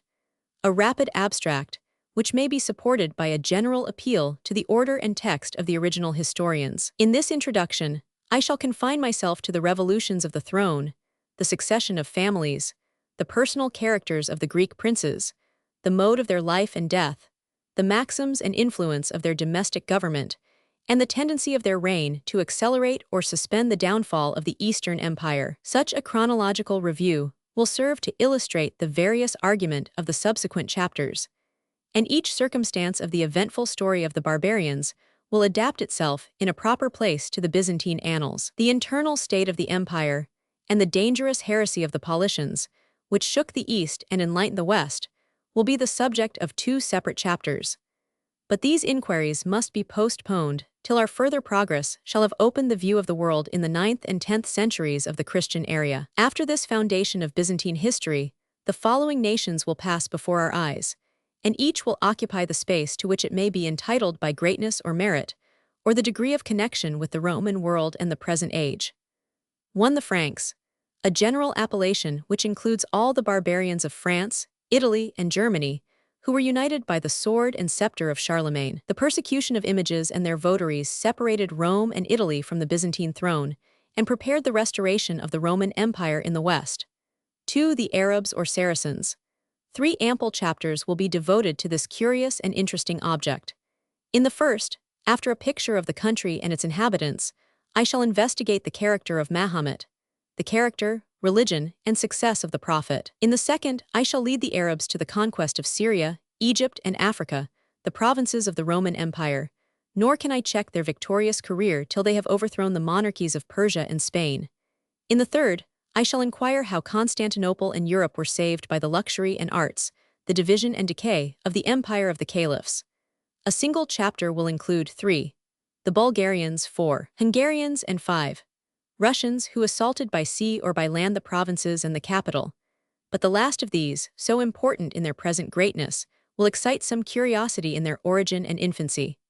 6. The Normans, or rather the private adventurers of that warlike people, who founded a powerful kingdom in Apulia and Sicily, shook the throne of Constantinople, displayed the trophies of chivalry, and almost realized the wonders of romance.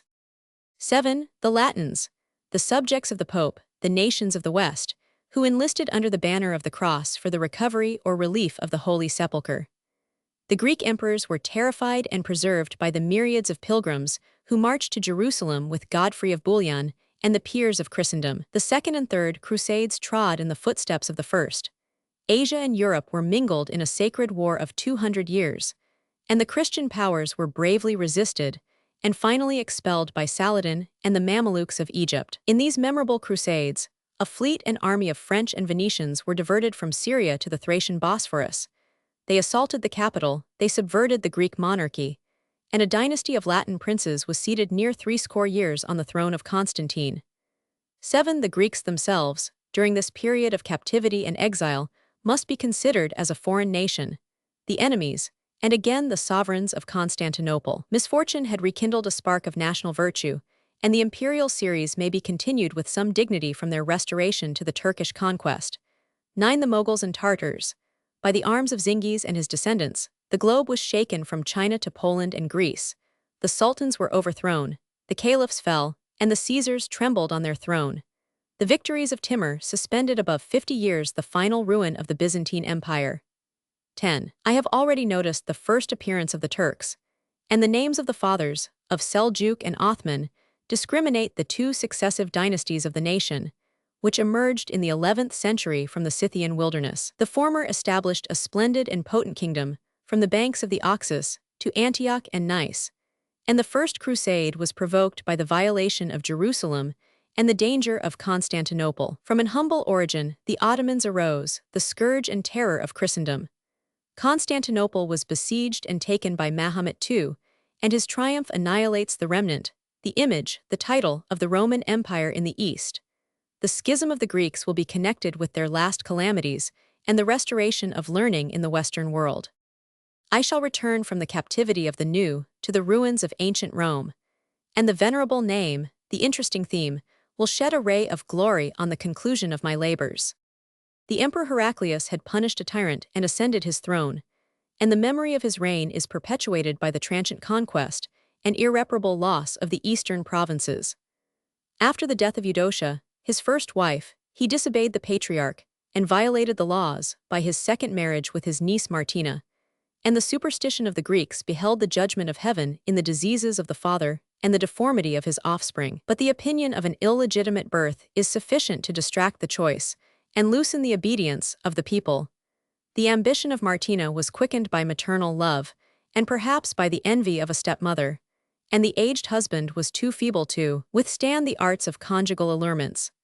Constantine, his eldest son, enjoyed in a mature age the title of Augustus, but the weakness of his constitution required a colleague and a guardian, and he yielded with secret reluctance to the partition of the empire. The Senate was summoned to the palace to ratify or attest the association of Heracleonas, the son of Martina.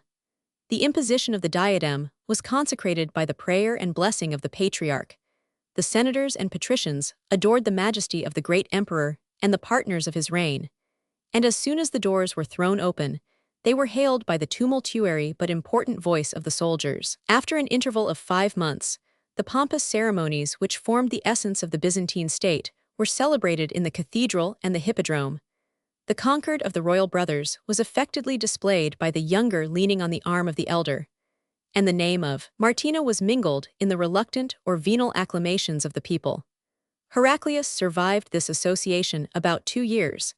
His last testimony declared his 2 sons the equal heirs of the Eastern Empire, and commanded them to honor his widow Martina as their mother and their sovereign.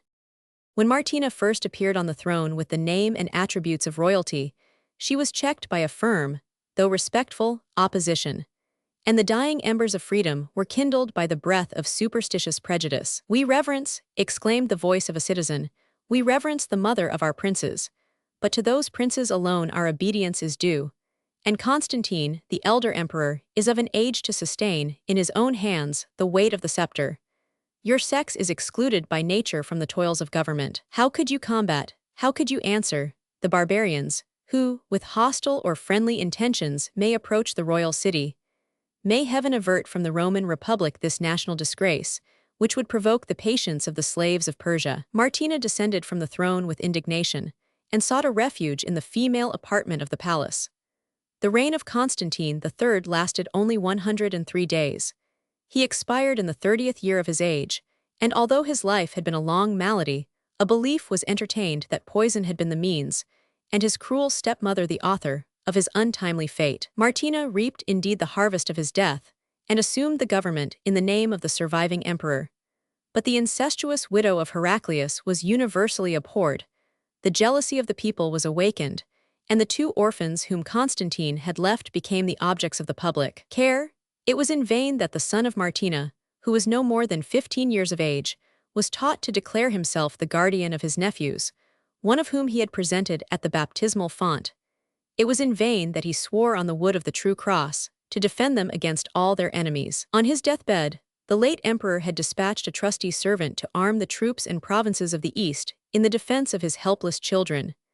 The eloquence and liberality of Valentin had been successful, and from his camp of Chalcedon, he boldly demanded the punishment of the assassins and the restoration of the lawful heir. The license of the soldiers, who devoured the grapes and drank the wine of their Asiatic vineyards, provoked the citizens of Constantinople against the domestic authors of their calamities, and the dome of St. Sophia reechoed, not with prayers and hymns, but with the clamors and imprecations of an enraged multitude.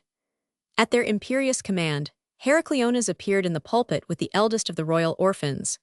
Constans alone was saluted as emperor of the Romans, and a crown of gold, which had been taken from the tomb of Heraclius, was placed on his head, with the solemn benediction of the patriarch.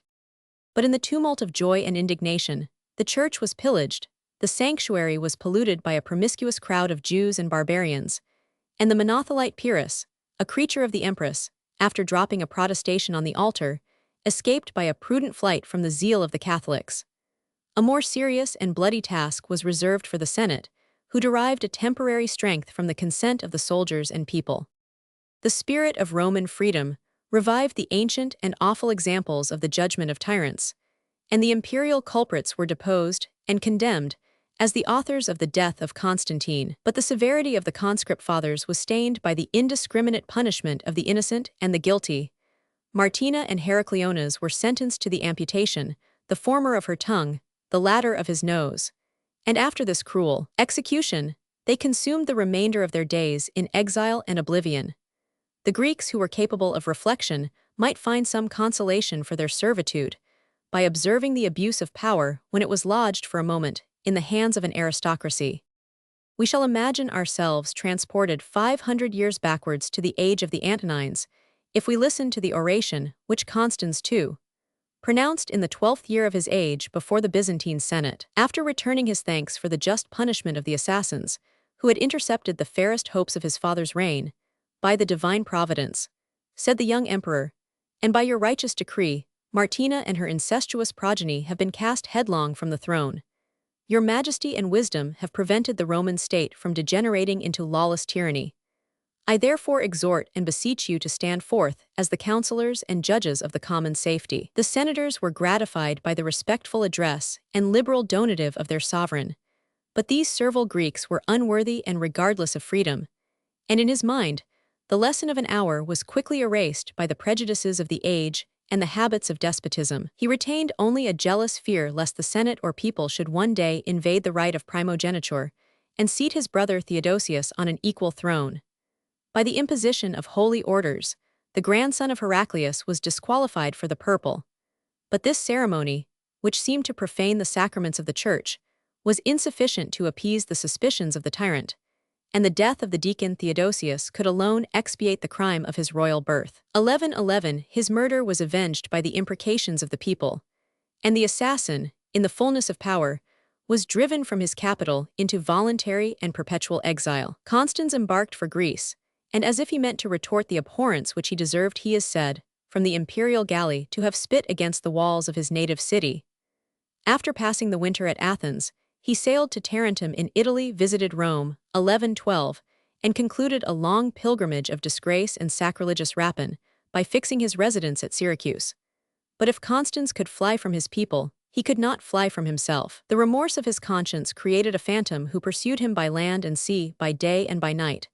And the visionary Theodosius, presenting to his lips a cup of blood, said, or seemed to say, "Drink, brother, drink." A sure emblem of the aggravation of his guilt, since he had received from the hands of the deacon the mystic cup of the blood of Christ. Odious to himself and to mankind, Constans perished by domestic, perhaps by episcopal, treason in the capital of Sicily. A servant who waited in the bath, after pouring warm water on his head, struck him violently with the vase. He fell, stunned by the blow and suffocated by the water, and his attendants, who wondered at the tedious delay, beheld with indifference the corpse of their lifeless emperor. The troops of Sicily invested with the purple an obscure youth, whose inimitable beauty eluded, and it might easily elude, the declining art of the painters and sculptors of the age. Constans had left in the Byzantine palace 3 sons, the eldest of whom had been clothed in his infancy with the purple. When the father summoned them to attend his person in Sicily, these precious hostages were detained by the Greeks, and a firm refusal informed him that they were the children of the state. The news of his murder was conveyed with almost supernatural speed from Syracuse to Constantinople, and Constantine, the eldest of his sons, inherited his throne without being the heir of the public hatred. His subjects contributed, with zeal and alacrity, to chastise the guilt and presumption of a province which had usurped the rights of the Senate and people. The young emperor sailed from the Hellespont with a powerful fleet, and the legions of Rome and Carthage were assembled under his standard in the harbor of Syracuse. The defeat of the Sicilian tyrant was easy, his punishment just, and his beauteous head was exposed in the hippodrome. But I cannot applaud the clemency of a prince, who, among a crowd of victims, condemned the son of a patrician, for deploring with some bitterness the execution of a virtuous father. The youth was castrated. He survived the operation, and the memory of this indecent cruelty is preserved by the elevation of Germanus to the rank of a patriarch and saint.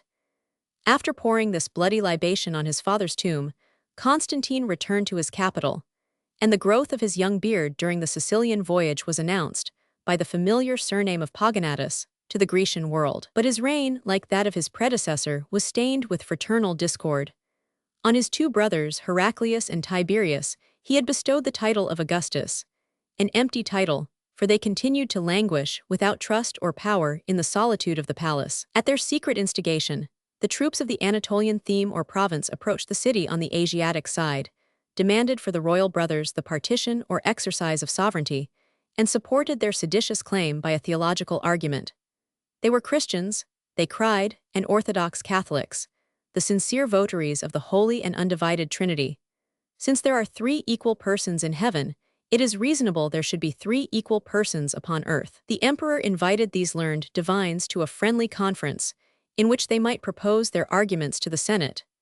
They obeyed the summons, but the prospect of their bodies hanging on the gibbet in the suburb of Galata reconciled their companions to the unity of the reign of Constantine. He pardoned his brothers, and their names were still pronounced in the public acclamations. But on the repetition or suspicion of a similar offense, the obnoxious princes were deprived of their titles and noses. 1113, in the presence of the Catholic bishops who were assembled at Constantinople in the 6th General Synod. In the close of his life, Pogonatus was anxious only to establish the right of primogeniture. The heir of his 2 sons, Justinian and Heraclius, was offered on the shrine of St. Peter, as a symbol of their spiritual adoption by the Pope. But the elder was alone exalted to the rank of Augustus and the assurance of the empire. After the decease of his father, the inheritance of the Roman world devolved to Justinian too, and the name of a triumphant lawgiver was dishonored by the vices of a boy, who imitated his namesake only in the expensive luxury of building. His passions were strong, his understanding was feeble, and he was intoxicated with a foolish pride that his birth had given him the command of millions, of whom the smallest community would not have chosen him for their local magistrate. His favorite ministers were 2 beings the least susceptible of human sympathy, a eunuch and a monk. To the one he abandoned the palace, to the other the finances. The former corrected the emperor's mother with a scourge, the latter suspended the insolvent tributaries, with their heads downwards, over a slow and smoky fire. Since the days of Commodus and Caracalla, the cruelty of the Roman princes had most commonly been the effect of their fear. But Justinian, who possessed some vigor of character, enjoyed the sufferings, and braved the revenge of his subjects about 10 years, till the measure was full of his crimes and of their patience. In a dark dungeon, Leontius, a general of reputation, had groaned above 3 years, with some of the noblest and most deserving of the patricians.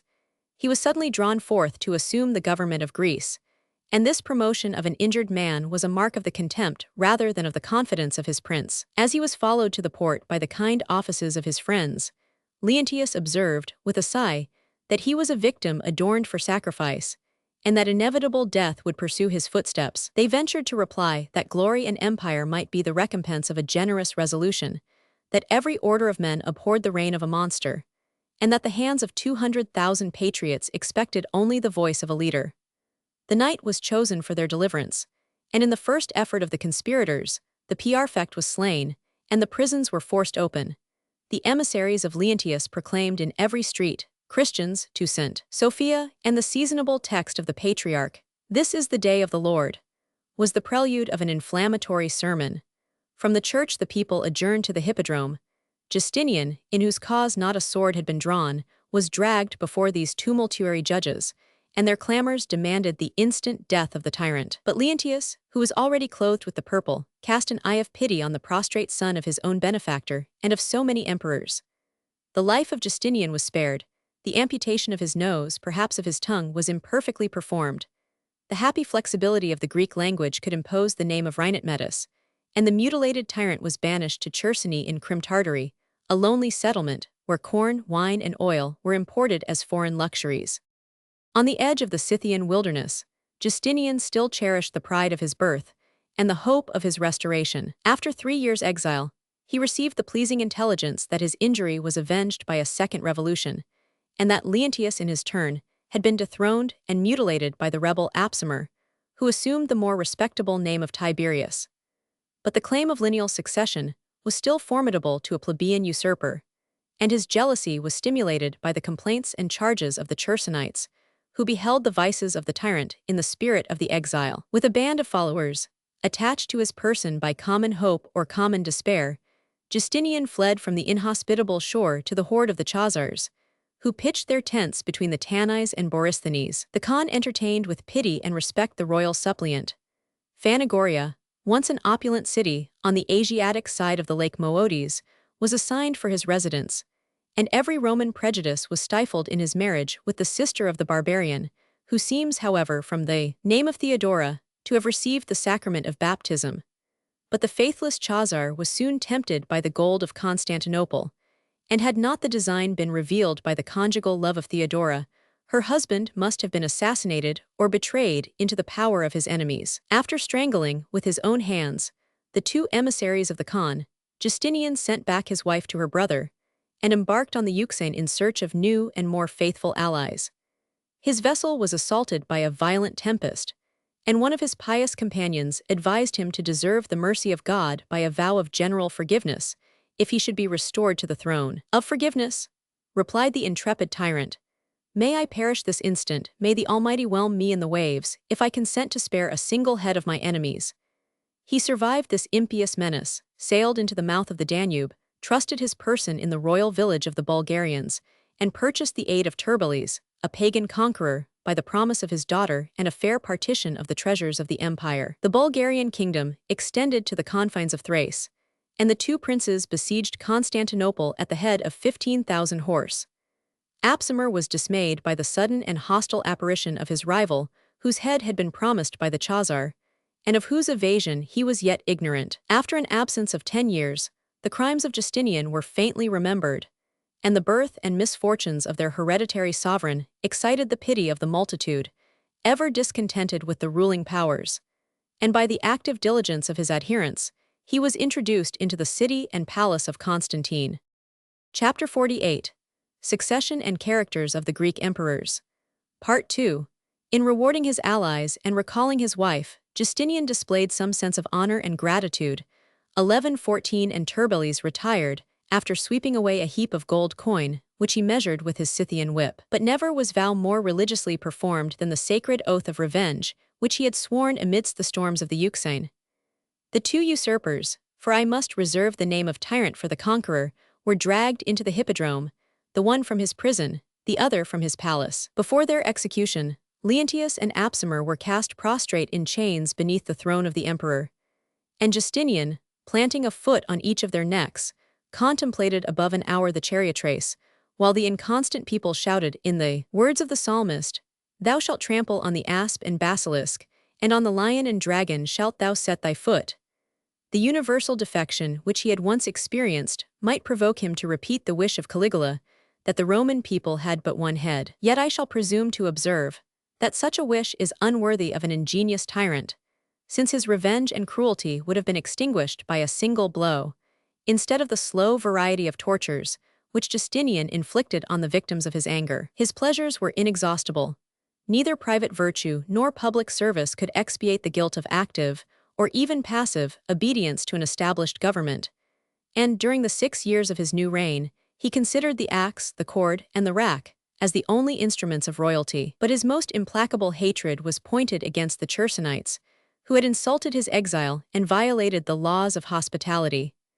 Their remote situation afforded some means of defense, or at least of escape, and a grievous tax was imposed on Constantinople to supply the preparations of a fleet and army. "All are guilty, and all must perish," was the mandate of Justinian, and the bloody execution was entrusted to his favorite Stephen, who was recommended by the epithet of the savage.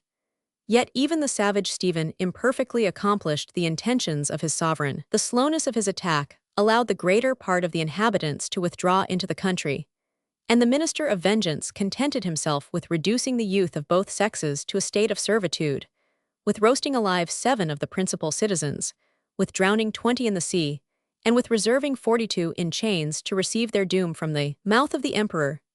In their return, the fleet was driven on the rocky shores of Anatolia, and Justinian applauded the obedience of the Euxine, which had involved so many thousands of his subjects and enemies in a common shipwreck. But the tyrant was still insatiate of blood, and a second expedition was commanded to extirpate the remains of the proscribed colony. In the short interval, the Chersonites had returned to their city and were prepared to die in arms. The Khan of the Chazars had renounced the cause of his odious brother. The exiles of every province were assembled in Taurus, and Bardanes, under the name of Philippicus, was invested with the purple. The imperial troops, unwilling and unable to perpetrate the revenge of Justinian, escaped his displeasure by abjuring his allegiance. The fleet, under their new sovereign, steered back a more auspicious course to the harbors of Sinope and Constantinople, and every tongue was prompt to pronounce, every hand to execute, the death of the tyrant. Destitute of friends, he was deserted by his barbarian guards, and the stroke of the assassin was praised as an act of patriotism and Roman virtue. His son Tiberius had taken refuge in a church, his aged grandmother guarded the door, and the innocent youth, suspending round his neck the most formidable relics, embraced with one hand the altar, with the other the wood of the true cross. But the popular fury that dares to trample on superstition is deaf to the cries of humanity, and the race of Heraclius was extinguished after a reign of 100 years. Between the fall of the Heraclean and the rise of the Isaurian dynasty, a short interval of 6 years is divided into 3 reigns. Bardanes, or Philippicus, was hailed at Constantinople as a hero who had delivered his country from a tyrant, and he might taste some moments of happiness in the first transports of sincere and universal joy. Justinian had left behind him an ample treasure, the fruit of cruelty and rapine, but this useful fund was soon and idly dissipated by his successor. On the festival of his birthday, Philippicus entertained the multitude with the games of the hippodrome. From thence, he paraded through the streets with 1,000 banners and 1,000 trumpets, refreshed himself in the baths of Zeuxippus, and returning to the palace, entertained his nobles with a sumptuous banquet. At the meridian hour he withdrew to his chamber, intoxicated with flattery and wine, and forgetful that his example had made every subject ambitious, and that every ambitious subject was his secret enemy. Some bold conspirators introduced themselves in the disorder of the feast, and the slumbering monarch was surprised, bound, blinded, and deposed before he was sensible of his danger. Yet the traitors were deprived of their reward, and the free voice of the Senate and people promoted Artemius from the office of secretary to that of emperor. He assumed the title of Anastasius II, and displayed in a short and troubled reign the virtues both of peace and war. But after the extinction of the imperial line, the rule of obedience was violated, and every change diffused the seeds of new revolutions. In a mutiny of the fleet, an obscure and reluctant officer of the revenue was forcibly invested with the purple. After some months of a naval war, Anastasius resigned the scepter, and the conqueror, Theodosius III, submitted in his turn to the superior ascendant of Leo, the general and emperor of the Oriental troops. His 2 predecessors were permitted to embrace the ecclesiastical profession.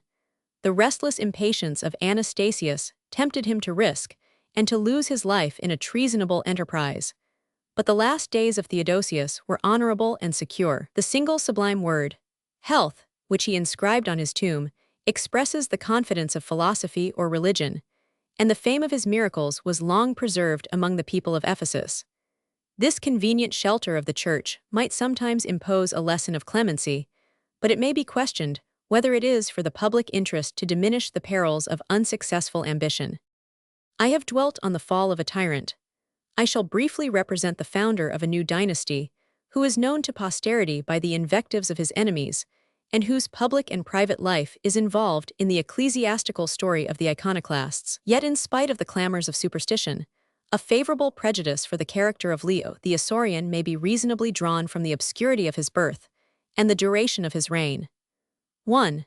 In an age of manly spirit, the prospect of an imperial reward would have kindled every energy of the mind, and produced a crowd of competitors as deserving as they were desirous to reign. Even in the corruption and debility of the modern Greeks, the elevation of a plebeian from the last to the first rank of society supposes some qualifications above the level of the multitude. He would probably be ignorant and disdainful of speculative science, and in the pursuit of fortune, he might absolve himself from the obligations of benevolence and justice.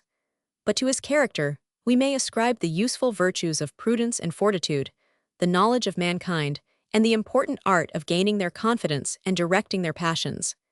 It is agreed that Leo was a native of Isauria, and that Canaan was his primitive name. The writers, whose awkward satire is praise, describe him as an itinerant peddler, who drove an ass with some paltry merchandise to the country fairs, and foolishly relate that he met on the road some Jewish fortune-tellers, who promised him the Roman Empire, on condition that he should abolish the worship of idols. A more probable account relates the migration of his father from Asia Minor to Thrace, where he exercised the lucrative trade of a grazier, and he must have acquired considerable wealth, since the first introduction of his son was procured by a supply of 500 sheep to the imperial camp.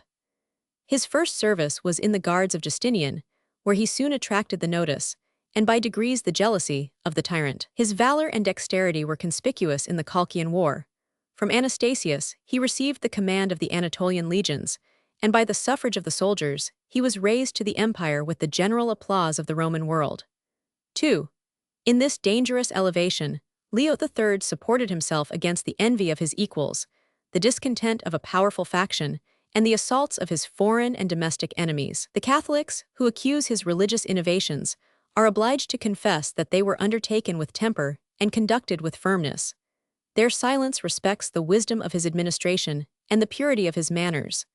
After a reign of 24 years, he peaceably expired in the palace of Constantinople, and the purple which he had acquired was transmitted by the right of inheritance to the third generation. 1115. In a long reign of 34 years, the son and successor of Leo, Constantine V, surnamed Copronymus, attacked with less temperate zeal the images or idols of the Church.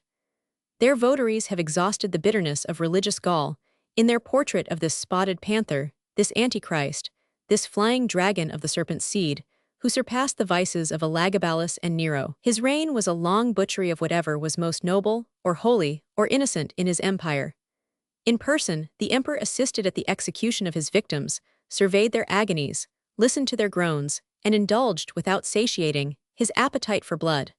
A plate of noses was accepted as a grateful offering, and his domestics were often scourged or mutilated by the royal hand. His surname was derived from his pollution of his baptismal font. The infant might be excused, but the manly pleasures of Copronymus degraded him below the level of a brute. His lust confounded the eternal distinctions of sex and species, and he seemed to extract some unnatural delight from the objects most offensive to human sense. In his religion, the iconoclast was a heretic, a Jew, a Mahometan, a pagan, and an atheist, and his belief of an invisible power could be discovered only in his magic rites, human victims, and nocturnal sacrifices to Venus and the demons of antiquity. His life was stained with the most opposite vices, and the ulcers which covered his body anticipated before his death the sentiment of hell tortures. Of these accusations, which I have so patiently copied, a part is refuted by its own absurdity, and in the private anecdotes of the life of the princes, the lie is more easy as the detection is more difficult. Without adopting the pernicious maxim that where much is alleged, something must be true, I can however discern that Constantine V was dissolute and cruel. Calumny is more prone to exaggerate than to invent, and her licentious tongue is checked in some measure by the experience of the age and country to which she appeals. Of the bishops and monks, the generals and magistrates who are said to have suffered under his reign, the numbers are recorded, the names were conspicuous, the execution was public, the mutilation visible and permanent. 1116. The Catholics hated the person and government of Copronymus, but even their hatred is a proof of their oppression. They dissembled the provocations which might excuse or justify his rigor, but even these provocations must gradually inflame his resentment and harden his temper in the use or the abuse of despotism. Yet the character of the fifth Constantine was not devoid of merit, nor did his government always deserve the curses or the contempt of the Greeks. From the confession of his enemies, I am informed of the restoration of an ancient aqueduct, of the redemption of 2,500 captives, of the uncommon plenty of the times, and of the new colonies with which he repeopled Constantinople and the Thracian cities. They reluctantly praise his activity and courage. He was on horseback in the field at the head of his legions, and, although the fortune of his arms was various, he triumphed by sea and land, on the Euphrates and the Danube, in civil and barbarian war. Heretical praise must be cast into the scale to counterbalance the weight of orthodox invective. The iconoclasts revered the virtues of the prince. 40 years after his death, they still prayed before the tomb of the saint. A miraculous vision was propagated by fanaticism or fraud, and the Christian hero appeared on a milk-white steed, brandishing his lance against the pagans of Bulgaria. An absurd fable, says the Catholic historian, since Copronymus is chained with the demons in the abyss of hell. Leo IV, the son of the fifth and the father of the sixth Constantine, was of a feeble constitution, both of mind 1117 and body, and the principal care of his reign was the settlement of the succession. The association of the young Constantine was urged by the officious zeal of his subjects, and the emperor, conscious of his decay, complied, after a prudent hesitation, with their unanimous wishes.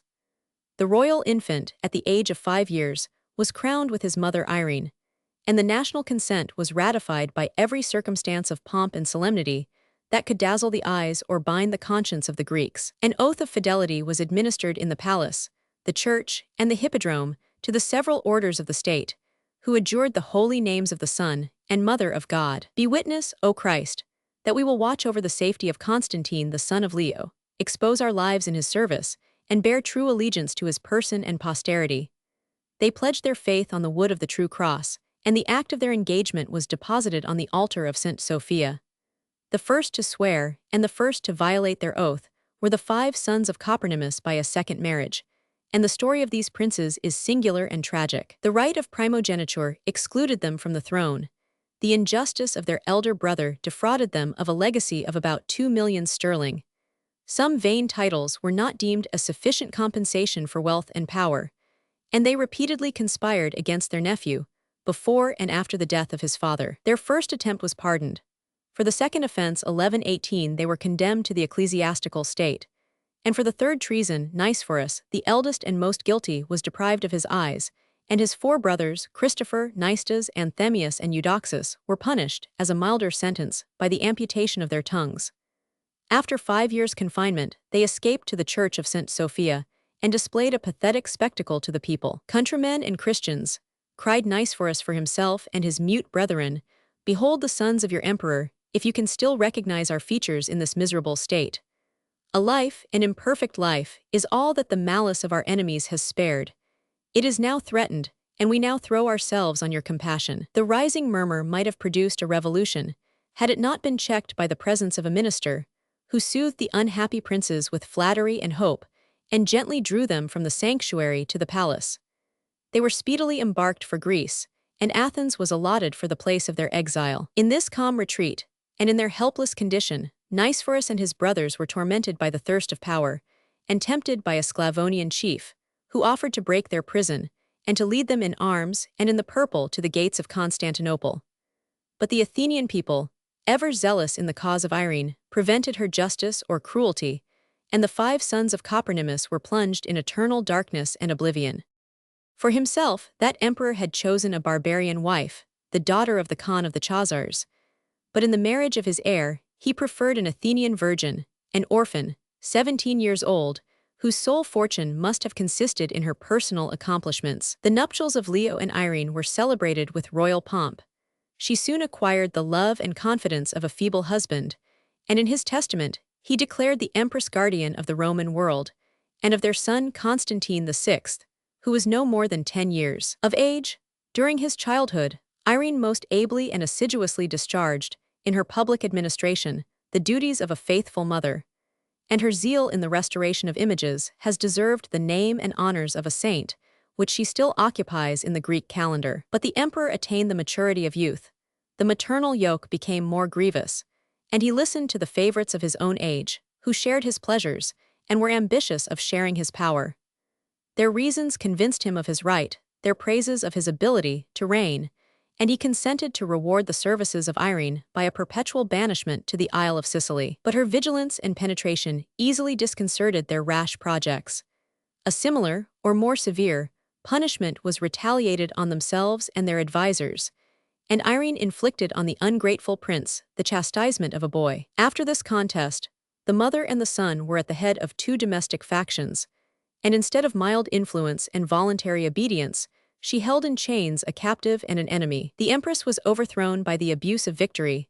The oath of fidelity, which she exacted to herself alone, was pronounced with reluctant murmurs, and the bold refusal of the Armenian guards encouraged a free and general declaration that Constantine VI was the lawful emperor of the Romans. In this character, he ascended his hereditary throne, and dismissed Irene to a life of solitude and repose. But her haughty spirit condescended to the arts of dissimulation. She flattered the bishops and eunuchs, revived the filial tenderness of the prince, regained his confidence, and betrayed his credulity. The character of Constantine was not destitute of sense or spirit, But his education had been studiously neglected, and the ambitious mother exposed to the public censure the vices which she had nourished, and the actions which she had secretly advised. His divorce and second marriage offended the prejudices of the clergy, and by his imprudent rigor he forfeited the attachment of the Armenian guards. A powerful conspiracy was formed for the restoration of Irene, and the secret, though widely diffused, was faithfully kept above 8 months, till the emperor, suspicious of his danger, escaped from Constantinople, with the design of appealing to the provinces and armies. By this hasty flight, the empress was left on the brink of the precipice. Yet before she implored the mercy of her son, Irene addressed a private epistle to the friends whom she had placed about his person, with a menace that unless they accomplished, she would reveal their treason. Their fear rendered them intrepid. They seized the emperor on the Asiatic shore, and he was transported to the porphyry apartment of the palace, where he had first seen the light. In the mind of Irene, ambition had stifled every sentiment of humanity and nature, and it was decreed in her bloody council that Constantine should be rendered incapable of the throne. Her emissaries assaulted the sleeping prince, and stabbed their daggers with such violence and precipitation into his eyes as if they meant to execute a mortal sentence. An ambiguous passage of Theophanes persuaded the annalist of the Church that death was the immediate consequence of this barbarous execution. The Catholics have been deceived or subdued by the authority of Baronius, and Protestant zeal has reached the words of a cardinal, desirous, as it should seem, to favor the patroness of images. 1119, yet the blind son of Irene survived many years, oppressed by the court and forgotten by the world. The Isaurian dynasty was silently extinguished, and the memory of Constantine was recalled only by the nuptials of his daughter Euphrosyne with the Emperor Michael II. The most bigoted orthodoxy has justly execrated the unnatural mother, who may not easily be paralleled in the history of crimes. To her bloody deed superstition has attributed a subsequent darkness of 17 days, during which many vessels in midday were driven from their course, as if the sun, a globe of fire so vast and so remote, could sympathize with the atoms of a revolving planet. On earth, the crime of Irene was left 5 years unpunished. Her reign was crowned with external splendor, and if she could silence the voice of conscience, she neither heard nor regarded the reproaches of mankind. The Roman world bowed to the government of a female, and as she moved through the streets of Constantinople, the reins of 4 milk-white steeds were held by as many patricians, who marched on foot before the golden chariot of their queen. But these patricians were for the most part eunuchs, and their black ingratitude justified, on this occasion, the popular hatred and contempt. Raised, enriched, entrusted with the first dignities of the empire, they basely conspired against their benefactress. The great treasurer Nicephorus was secretly invested with the purple. Her successor was introduced into the palace and crowned at St. Sophia by the venal patriarch. In their first interview, she recapitulated with dignity the revolutions of her life, gently accused the perfidy of Nicephorus, insinuated that he owed his life to her unsuspicious clemency, and for the throne and treasures which she resigned, solicited a decent and honorable retreat. His avarice refused this modest compensation, and in her exile of the Isle of Lesbos, the empress earned a scanty subsistence by the labors of her distaff. Many tyrants have reigned undoubtedly more criminal than Nicephorus, but none perhaps have more deeply incurred the universal abhorrence of their people. His character was stained with the 3 odious vices of hypocrisy, ingratitude, and avarice. His want of virtue was not redeemed by any superior talents, nor his want of talents by any pleasing qualifications. Unskillful and unfortunate in war, Nicephorus was vanquished by the Saracens, and slain by the Bulgarians, and the advantage of his death overbalanced, in the public opinion, the destruction of a Roman army. 1011, his son and heir Stauracius escaped from the field with a mortal wound. Yet 6 months of an expiring life were sufficient to refute his indecent, though popular declaration, that he would in all things avoid the example of his father. On the near prospect of his decease, Michael, the great master of the palace, and the husband of his sister Procopia, was named by every person of the palace and city, except by his envious brother. Tenacious of a scepter now falling from his hand, he conspired against the life of his successor, and cherished the idea of changing to a democracy the Roman Empire. But these rash projects served only to inflame the zeal of the people and to remove the scruples of the candidate. Michael I accepted the purple, and before he sunk into the grave, the son of Nicephorus implored the clemency of his new sovereign. Had Michael in an age of peace ascended an hereditary throne, He might have reigned and died the father of his people, but his mild virtues were adapted to the shade of private life, nor was he capable of controlling the ambition of his equals or of resisting the arms of the victorious Bulgarians. While his want of ability and success exposed him to the contempt of the soldiers, the masculine spirit of his wife Procopia awakened their indignation. Even the Greeks of the 9th century were provoked by the insolence of a female, who, in the front of the standards, presumed to direct their discipline and animate their valor, and their licentious clamors advised the new Semiramis to reverence the majesty of a Roman camp. After an unsuccessful campaign, the emperor left, in their winter quarters of Thrace, a disaffected army under the command of his enemies, and their artful eloquence persuaded the soldiers to break the dominion of the eunuchs, to degrade the husband of Procopia, and to assert the right of a military election. They marched towards the capital. Yet the clergy, the Senate, and the people of Constantinople adhered to the cause of Michael, and the troops and treasures of Asia might have protracted the mischiefs of civil war. But his humanity, by the ambitious it will be termed his weakness, protested that not a drop of Christian blood should be shed in his quarrel, and his messengers presented the conquerors with the keys of the city and the palace. They were disarmed by his innocence and submission. His life and his eyes were spared, and the imperial monk enjoyed the comforts of solitude and religion above 32 years after he had been stripped of the purple and separated from his wife.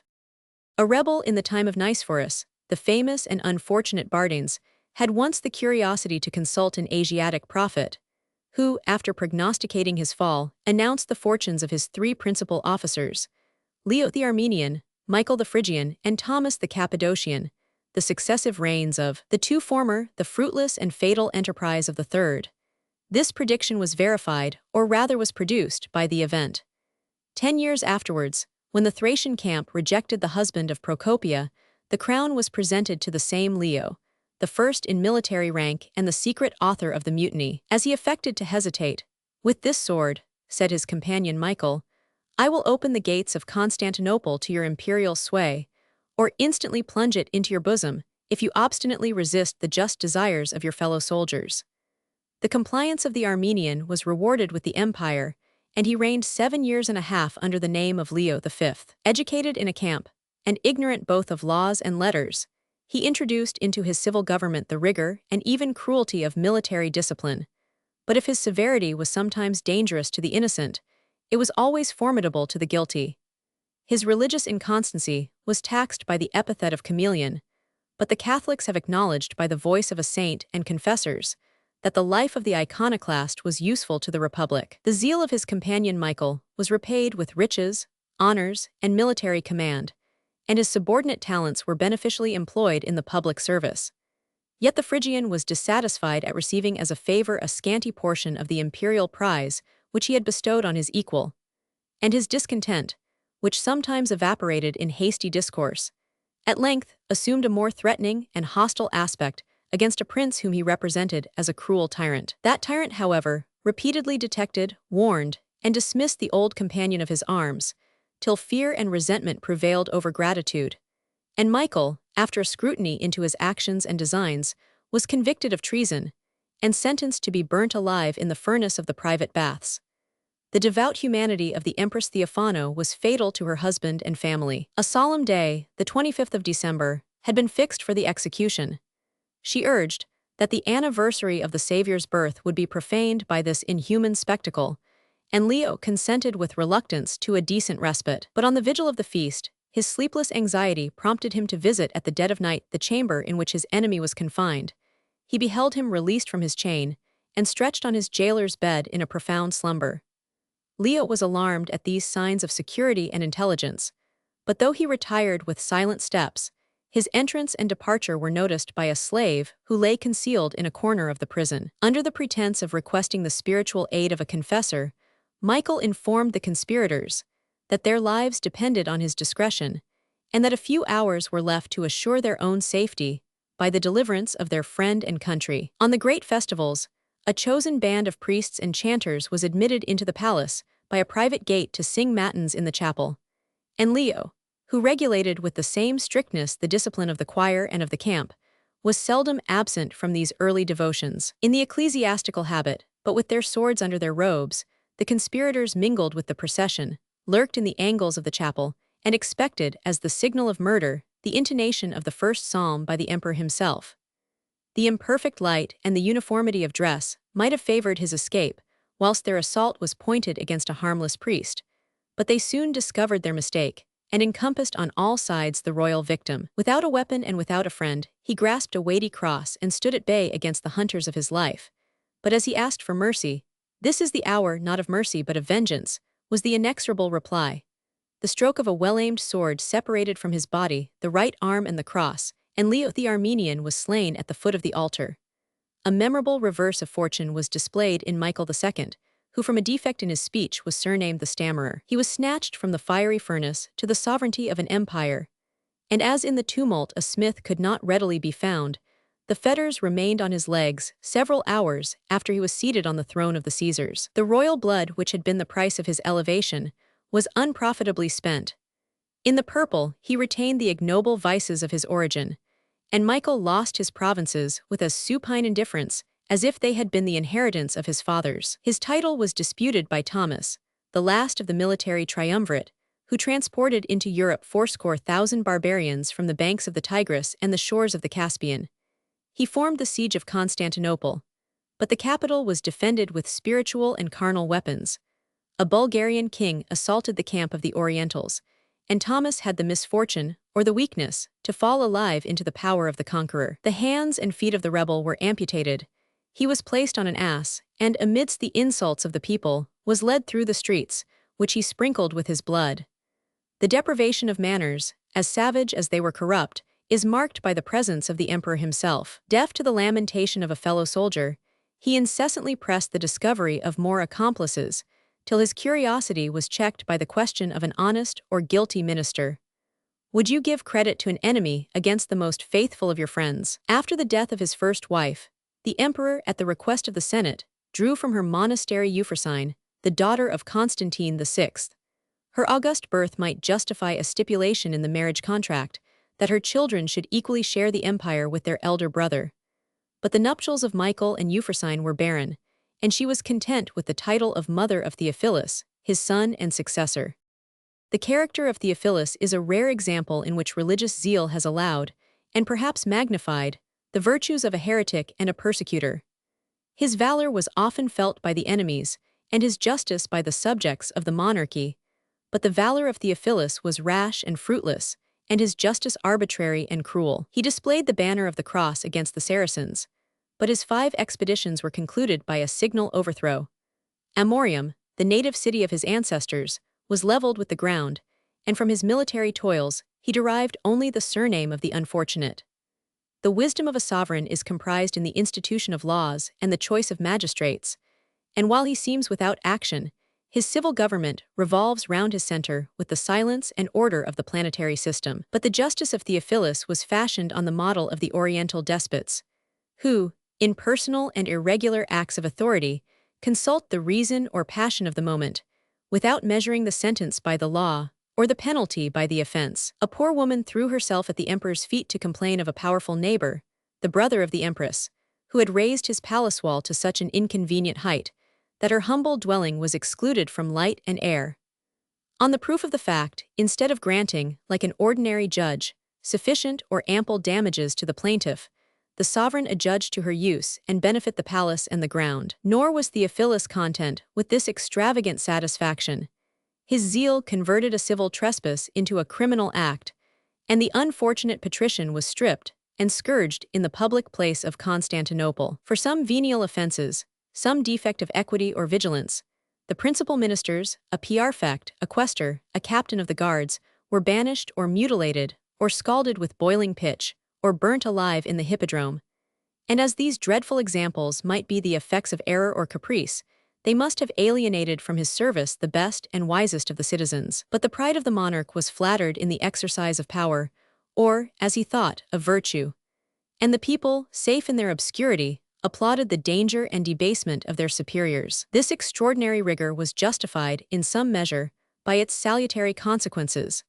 Since, after a scrutiny of 17 days, not a complaint or abuse could be found in the court or city, and it might be alleged that the Greeks could be ruled only with a rod of iron, and that the public interest is the motive and law of the supreme judge. Yet in the crime, or the suspicion of treason, that judge is of all others the most credulous and partial. Theophilus might inflict a tardy vengeance on the assassins of Leo and the saviors of his father, but he enjoyed the fruits of their crime, and his jealous tyranny sacrificed a brother and a prince to the future safety of his life.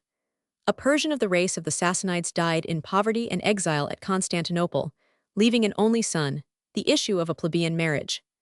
At the age of 12 years, the royal birth of Theophobus was revealed, and his merit was not unworthy of his birth. He was educated in the Byzantine palace, a Christian and a soldier, advanced with rapid steps in the career of fortune and glory, received the hand of the emperor's sister, and was promoted to the command of 30,000 Persians, who, like his father, had fled from the Mahometan conquerors. These troops, doubly infected with mercenary and fanatic vices, were desirous of revolting against their benefactor and erecting the standard of their native king, but the loyal Theophobus rejected their offers, disconcerted their schemes, and escaped from their hands to the camp or palace of his royal brother. A generous confidence might have secured a faithful and able guardian for his wife and his infant son, to whom Theophilus, in the flower of his age, was compelled to leave the inheritance of the empire. But his jealousy was exasperated by envy and disease.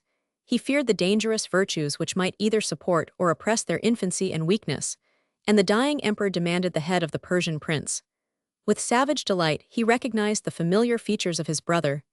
"Thou art no longer Theophobus," he said, and sinking on his couch, he added, with a faltering voice, "Soon, too soon, I shall be no more Theophilus." Chapter 48. Succession and Characters of the Greek Emperors. Part 3. The Russians, who have borrowed from the Greeks the greatest part of their civil and ecclesiastical policy, preserved, till the last century, a singular institution in the marriage of the Tsar. They collected, not the virgins of every rank and of every province, a vain and romantic idea, but the daughters of the principal nobles, who awaited in the palace the choice of their sovereign. It is affirmed that a similar method was adopted in the nuptials of Theophilus. With a golden apple in his hand, he slowly walked between two lines of contending beauties.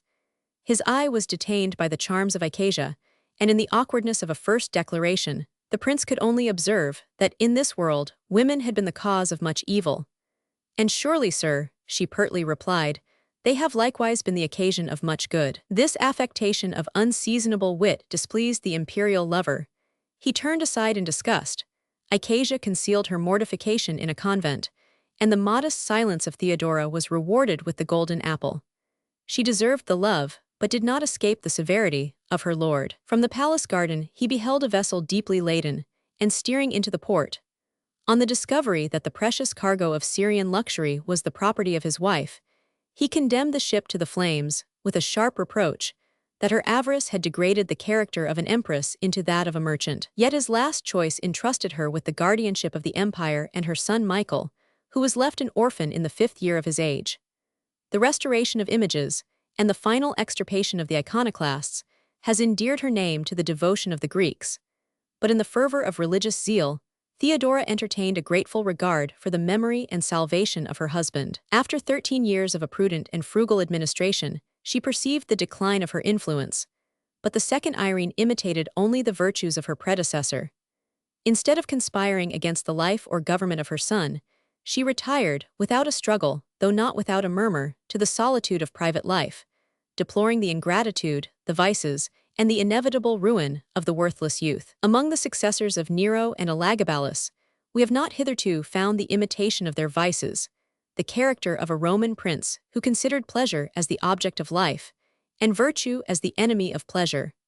Whatever might have been the maternal care of Theodora in the education of Michael III, her unfortunate son was a king before he was a man. If the ambitious mother labored to check the progress of reason, she could not cool the ebullition of passion, and her selfish policy was justly repaid by the contempt and ingratitude of the headstrong youth. At the age of 18, he rejected her authority, without feeling his own incapacity to govern the empire and himself. With Theodora, all gravity and wisdom retired from the court. Their place was supplied by the alternate dominion of vice and folly, and it was impossible, without forfeiting the public esteem, to acquire or preserve the favor of the emperor. The millions of gold and silver which had been accumulated for the service of the state were lavished on the vilest of men, who flattered his passions and shared his pleasures. And in a reign of 13 years, the richest of sovereigns was compelled to strip the palace and the churches of their precious furniture. Like Nero, he delighted in the amusements of the theater, and sighed to be surpassed in the accomplishments in which he should have blushed to excel. Yet the studies of Nero in music and poetry betrayed some symptoms of a liberal taste. The more ignoble arts of the son of Theophilus were confined to the chariot race of the hippodrome. The four factions which had agitated the peace still amused the idleness of the capital. For himself, the emperor assumed the blue livery. The three rival colors were distributed to his favorites, and in the vile though eager contention, he forgot the dignity of his person and the safety of his dominions. He silenced the messenger of an invasion, who presumed to divert his attention in the most critical moment of the race. And by his command, the importunate beacons were extinguished, that too frequently spread the alarm from Tarsus to Constantinople. The most skillful charioteers obtained the first place in his confidence and esteem. Their merit was profusely rewarded. The emperor feasted in their houses, and presented their children at the baptismal font. And while he applauded his own popularity, he affected to blame the cold and stately reserve of his predecessors. The unnatural lusts which had degraded even the manhood of Nero were banished from the world. Yet the strength of Michael was consumed by the indulgence of love and intemperance. 1012 in his midnight revels, when his passions were inflamed by wine, he was provoked to issue the most sanguinary commands. And if any feelings of humanity were left, he was reduced, with the return of sense, to approve the salutary disobedience of his servants.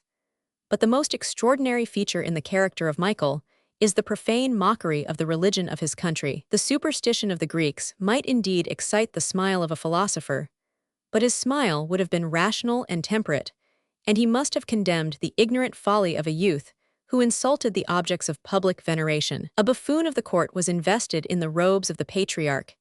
His 12 metropolitans, among whom the emperor was ranked, assumed their ecclesiastical garments. They used or abused the sacred vessels of the altar, and in their bacchanalian feasts, the Holy Communion was administered in a nauseous compound of vinegar and mustard. Nor were these impious spectacles concealed from the eyes of the city.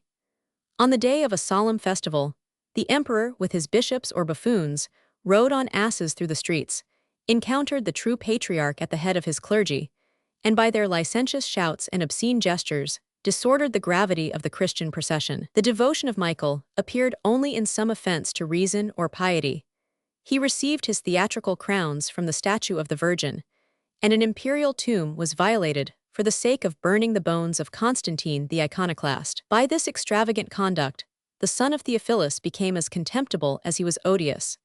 Every citizen was impatient for the deliverance of his country, and even the favorites of the moment were apprehensive that a caprice might snatch away what a caprice had bestowed.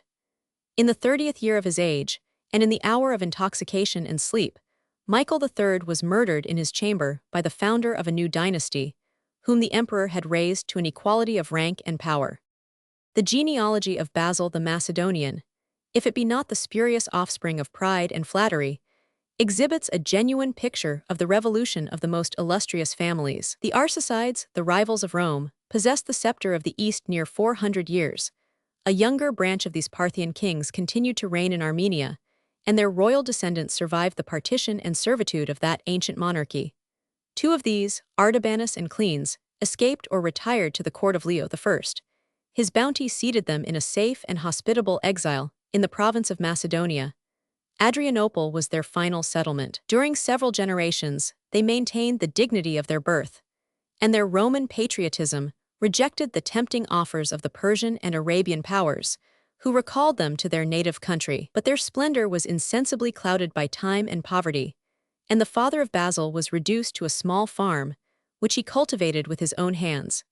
Yet he scorned to disgrace the blood of the Arsacides by a plebeian alliance. His wife, a widow of Adrianople, was pleased to count among her ancestors the great Constantine, and their royal infant was connected by some dark affinity of lineage or country with the Macedonian Alexander. No sooner was he born than the cradle of Basil, his family, and his city were swept away by an inundation of the Bulgarians. He was educated a slave in a foreign land, and in this severe discipline, he acquired the hardiness of body and flexibility of mind which promoted his future elevation. In the age of youth or manhood, he shared the deliverance of the Roman captives, who generously broke their fetters, marched through Bulgaria to the shores of the Euxine, defeated 2 armies of barbarians, embarked in the ships which had been stationed for their reception, and returned to Constantinople, from whence they were distributed to their respective homes. But the freedom of Basil was naked and destitute. His farm was ruined by the calamities of war. After his father's death, his manual labor, or service, could no longer support a family of orphans, and he resolved to seek a more conspicuous theater, in which every virtue and every vice may lead to the paths of greatness. The first night of his arrival at Constantinople, without friends or money, the weary pilgrim slept on the steps of the church of St. Diomede. He was fed by the casual hospitality of a monk, and was introduced to the service of a cousin and namesake of the Emperor Theophilus, who, though himself of a diminutive person, was always followed by a train of tall and handsome domestics. Basil attended his patron to the government of Peloponnesus, eclipsed, by his personal merit, the birth and dignity of Theophilus, and formed a useful connection with a wealthy and charitable matron of Patras. Her spiritual or carnal love embraced the young adventurer, whom she adopted as her son. Danilis presented him with 30 slaves, and the produce of her bounty was expended in the support of his brothers, and the purchase of some large estates in Macedonia. His gratitude or ambition still attached him to the service of Theophilus, and a lucky accident recommended him to the notice of the court. A famous wrestler, in the train of the Bulgarian ambassadors, had defied, at the royal banquet, the boldest and most robust of the Greeks. The strength of Basil was praised. He accepted the challenge, and the barbarian champion was overthrown at the first onset. A beautiful but vicious horse was condemned to be hamstrung. It was subdued by the dexterity and courage of the servant of Theophilus, and his conqueror was promoted to an honorable rank in the imperial stables. But it was impossible to obtain the confidence of Michael without complying with his vices, and his new favorite, the great chamberlain of the palace, was raised and supported by a disgraceful marriage with a royal concubine, and the dishonor of his sister, who succeeded to her place. The public administration had been abandoned to the Caesar Bardas, the brother and enemy of Theodora. But the arts of female influence persuaded Michael to hate and to fear his uncle. He was drawn from Constantinople, under the pretense of a Cretan expedition, and stabbed in the tent of audience, by the sword of the chamberlain, and in the presence of the emperor. About a month after this execution, Basil was invested with the title of Augustus and the government of the empire. He supported this unequal association till his influence was fortified by popular esteem. His life was endangered by the caprice of the emperor, and his dignity was profaned by a second colleague, who had rowed in the galleys. Yet the murder of his benefactor must be condemned as an act of ingratitude and treason, and the churches which he dedicated to the name of St. Michael were a poor and puerile expiation of his guilt. The different ages of Basil I may be compared with those of Augustus. The situation of the Greek did not allow him in his earliest youth to lead an army against his country, or to proscribe the nobles of her sons, but his aspiring genius stooped to the arts of a slave. He dissembled his ambition and even his virtues, and grasped, with the bloody hand of an assassin, the empire which he ruled with the wisdom and tenderness of a parent. A private citizen may feel his interest repugnant to his duty, but it must be from a deficiency of sense or courage that an absolute monarch can separate his happiness from his glory, or his glory from the public welfare. The life or panegyric of Basil has indeed been composed and published under the long reign of his descendants, but even their stability on the throne may be justly ascribed to the superior merit of their ancestor. In his character, his grandson Constantine has attempted to delineate a perfect image of royalty. But that feeble prince, unless he had copied a real model, could not easily have soared so high above the level of his own conduct or conceptions. But the most solid praise of Basil is drawn from the comparison of a ruined and a flourishing monarchy, that which he wrested from the dissolute Michael, and that which he bequeathed to the Macedonian dynasty. The evils which had been sanctified by time and example were corrected by his master-hand, and he revived, if not the national spirit, at least the order and majesty of the Roman Empire. His application was indefatigable, his temper cool, his understanding vigorous and decisive, and in his practice he observed that rare and salutary moderation which pursues each virtue at an equal distance between the opposite vices. His military service had been confined to the palace, nor was the emperor endowed with the spirit or the talents of a warrior. Yet under his reign the Roman arms were again formidable to the barbarians. As soon as he had formed a new army by discipline and exercise, he appeared in person on the banks of the Euphrates, curbed the pride of the Saracens, and suppressed the dangerous though just revolt of the Manichaeans. His indignation against a rebel who had long eluded his pursuit provoked him to wish and to pray that, by the grace of God, he might drive 3 arrows into the head of Chrysachir. That odious head, which had been obtained by treason rather than by valor, was suspended from a tree, and thrice exposed to the dexterity of the imperial archer. A base revenge against the dead, more worthy of the times than of the character of Basil. But his principal merit was in the civil administration of the finances and of the laws.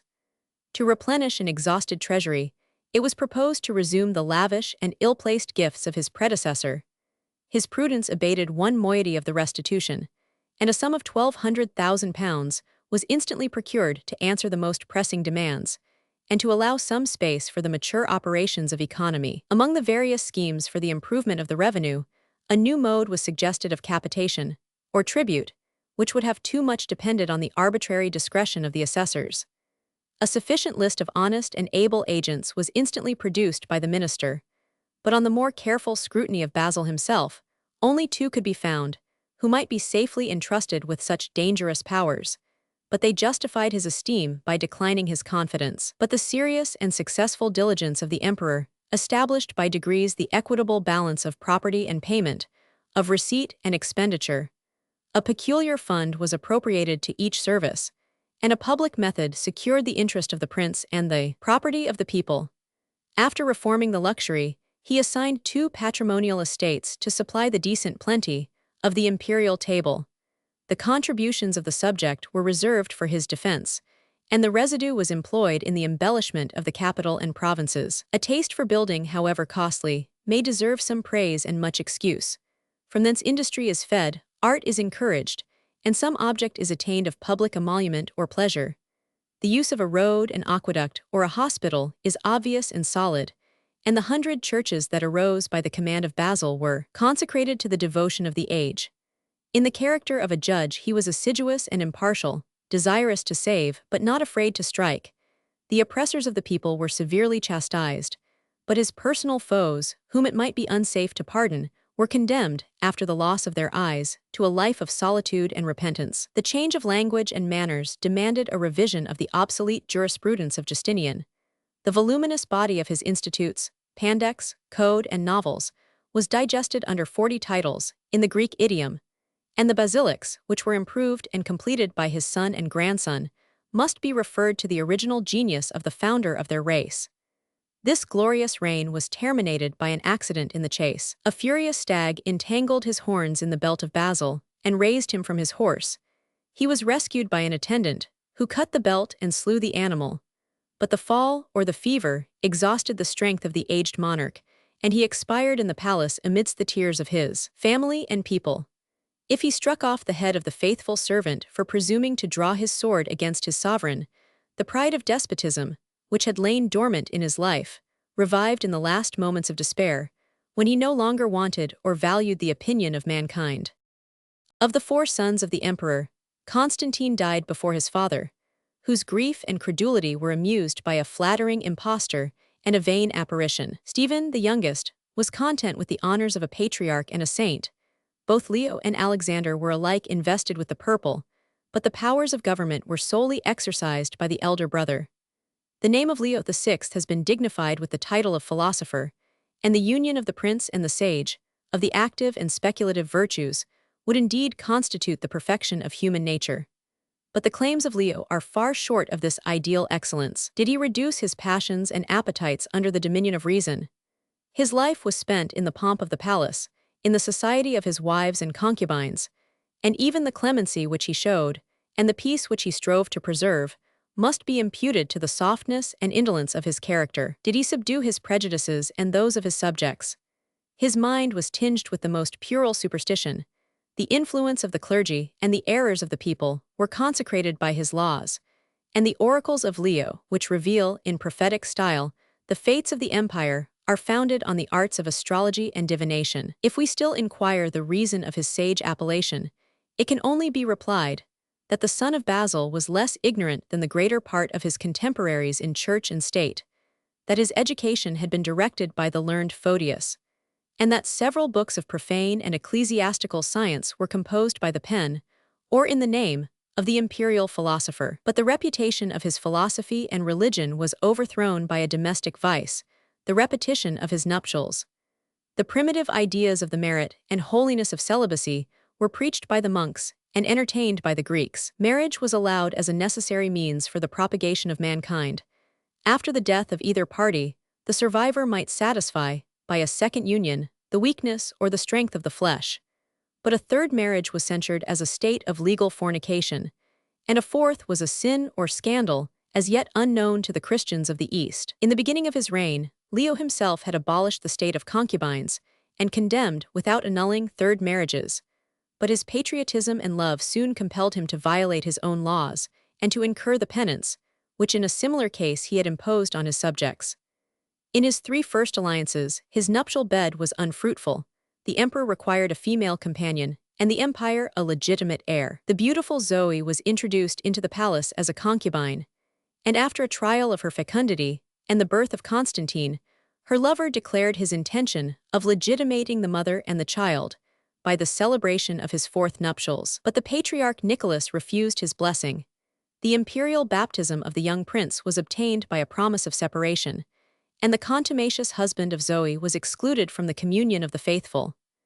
Neither the fear of exile, nor the desertion of his brethren, nor the authority of the Latin Church, nor the danger of failure or doubt in the succession to the empire, could bend the spirit of the inflexible monk. After the death of Leo, he was recalled from exile to the civil and ecclesiastical administration, and the Edict of Union, which was promulgated in the name of Constantine, condemned the future scandal of fourth marriages, and left a tacit imputation on his own birth. In the Greek language, purple and porphyry are the same word, and as the colors of nature are invariable, we may learn that a dark deep red was the Tyrian dye which stained the purple of the ancients. An apartment of the Byzantine palace was lined with porphyry.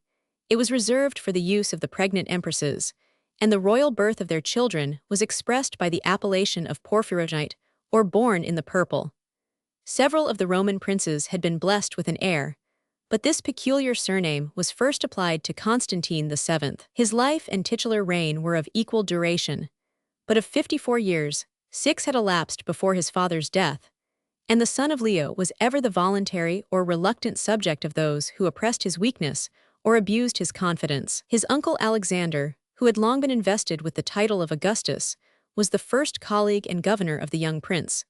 But in a rapid career of vice and folly, the brother of Leo already emulated the reputation of Michael, and when he was extinguished by a timely death, he entertained a project of castrating his nephew and leaving the empire to a worthless favorite.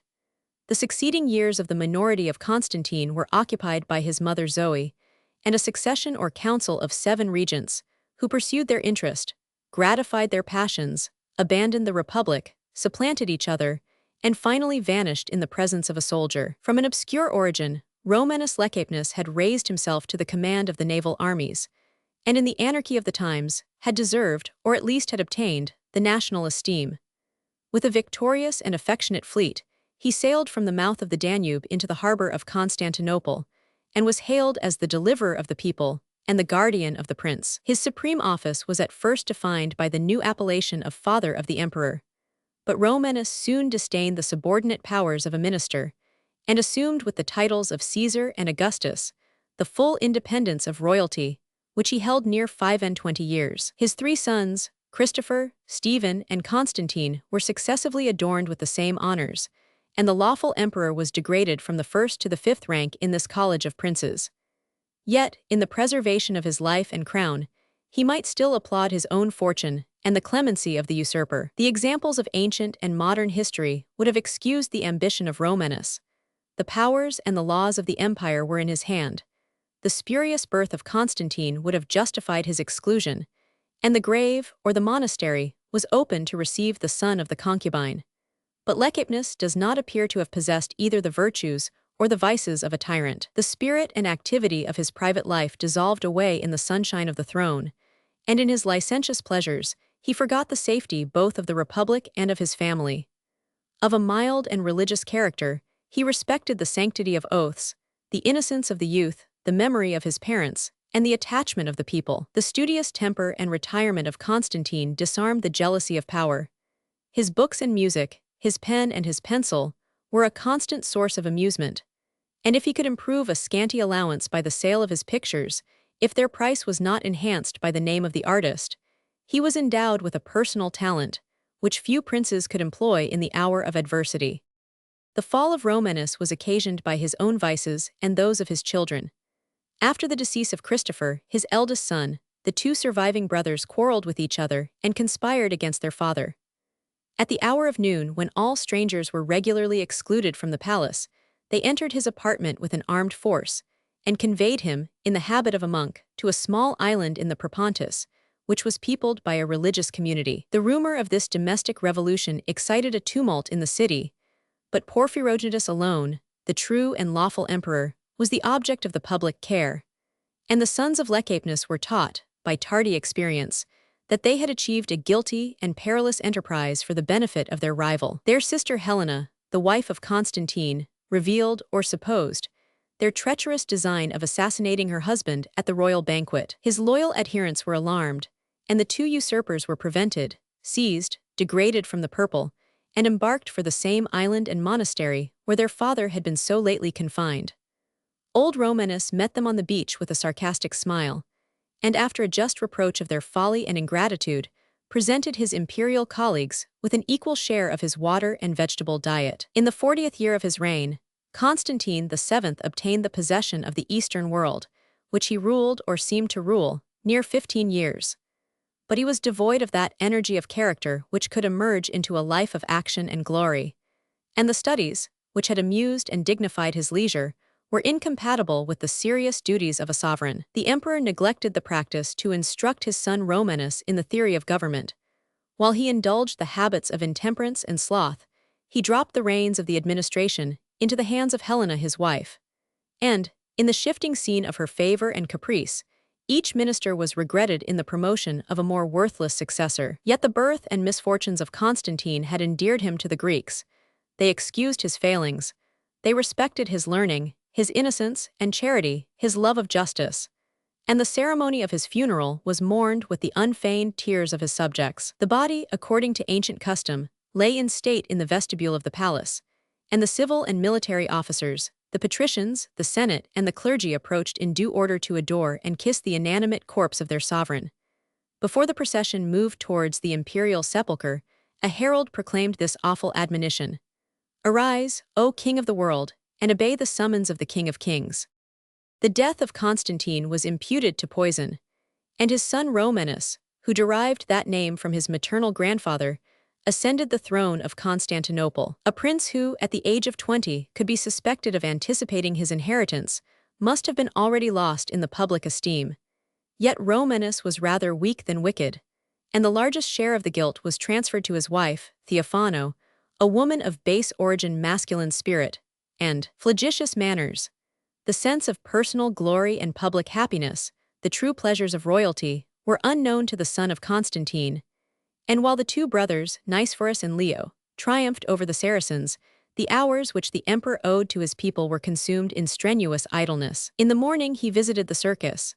At noon he feasted the senators.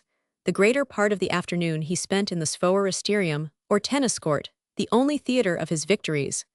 From thence he passed over to the Asiatic side of the Bosphorus, hunted and killed 4 wild boars of the largest size, and returned to the palace, proudly content with the labors of the day. In strength and beauty he was conspicuous above his equals. Tall and straight as a young cypress, his complexion was fair and florid, his eyes sparkling, his shoulders broad, his nose long and aquiline. Yet even these perfections were insufficient to fix the love of Theophano, and after a reign of 13 years, she mingled for her husband the same deadly draught which she had composed for his father. By his marriage with this impious woman, Romanus the younger left 2 sons, Basil II and Constantine IX, and 2 daughters, Theophano and Anne. The eldest sister was given to Otho II, Emperor of the West.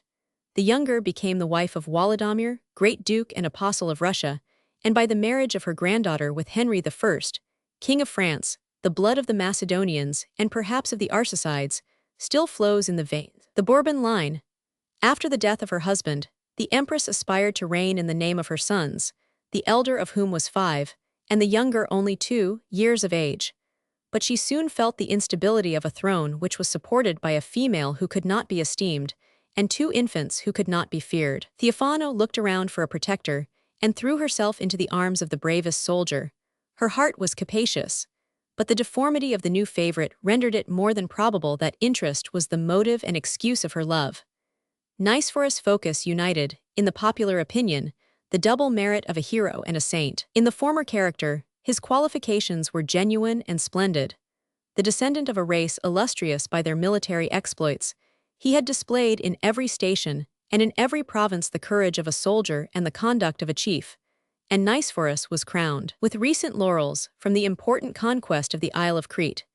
His religion was of a more ambiguous cast, and his haircloth, his fasts, his pious idiom, and his wish to retire from the business of the world were a convenient mask for his dark and dangerous ambition. Yet he imposed on a holy patriarch, by whose influence, and by a decree of the Senate, he was entrusted, during the minority of the young princes, with the absolute and independent command of the Oriental armies. As soon as he had secured the leaders and the troops, he boldly marched to Constantinople, trampled on his enemies, avowed his correspondence with the empress, and without degrading her sons, assumed, with the title of Augustus, the preeminence of rank and the plenitude of power. But his marriage with Theophano was refused by the same patriarch who had placed the crown on his head. By his second nuptials, he incurred a year of canonical penance.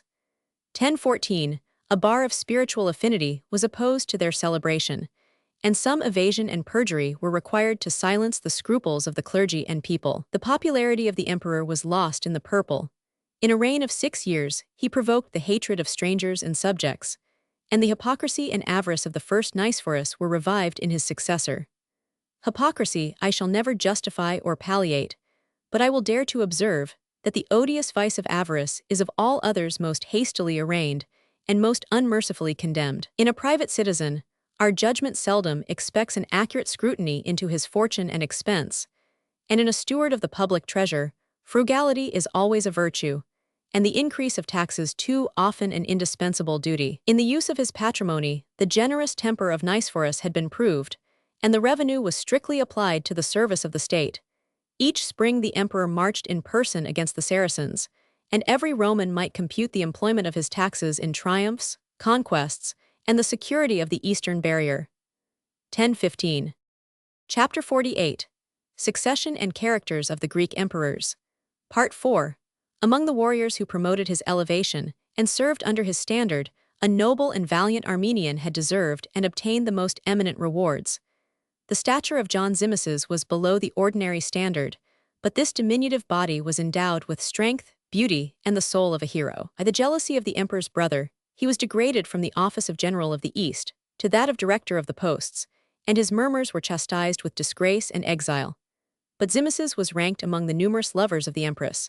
On her intercession, he was permitted to reside at Chalcedon in the neighborhood of the capital.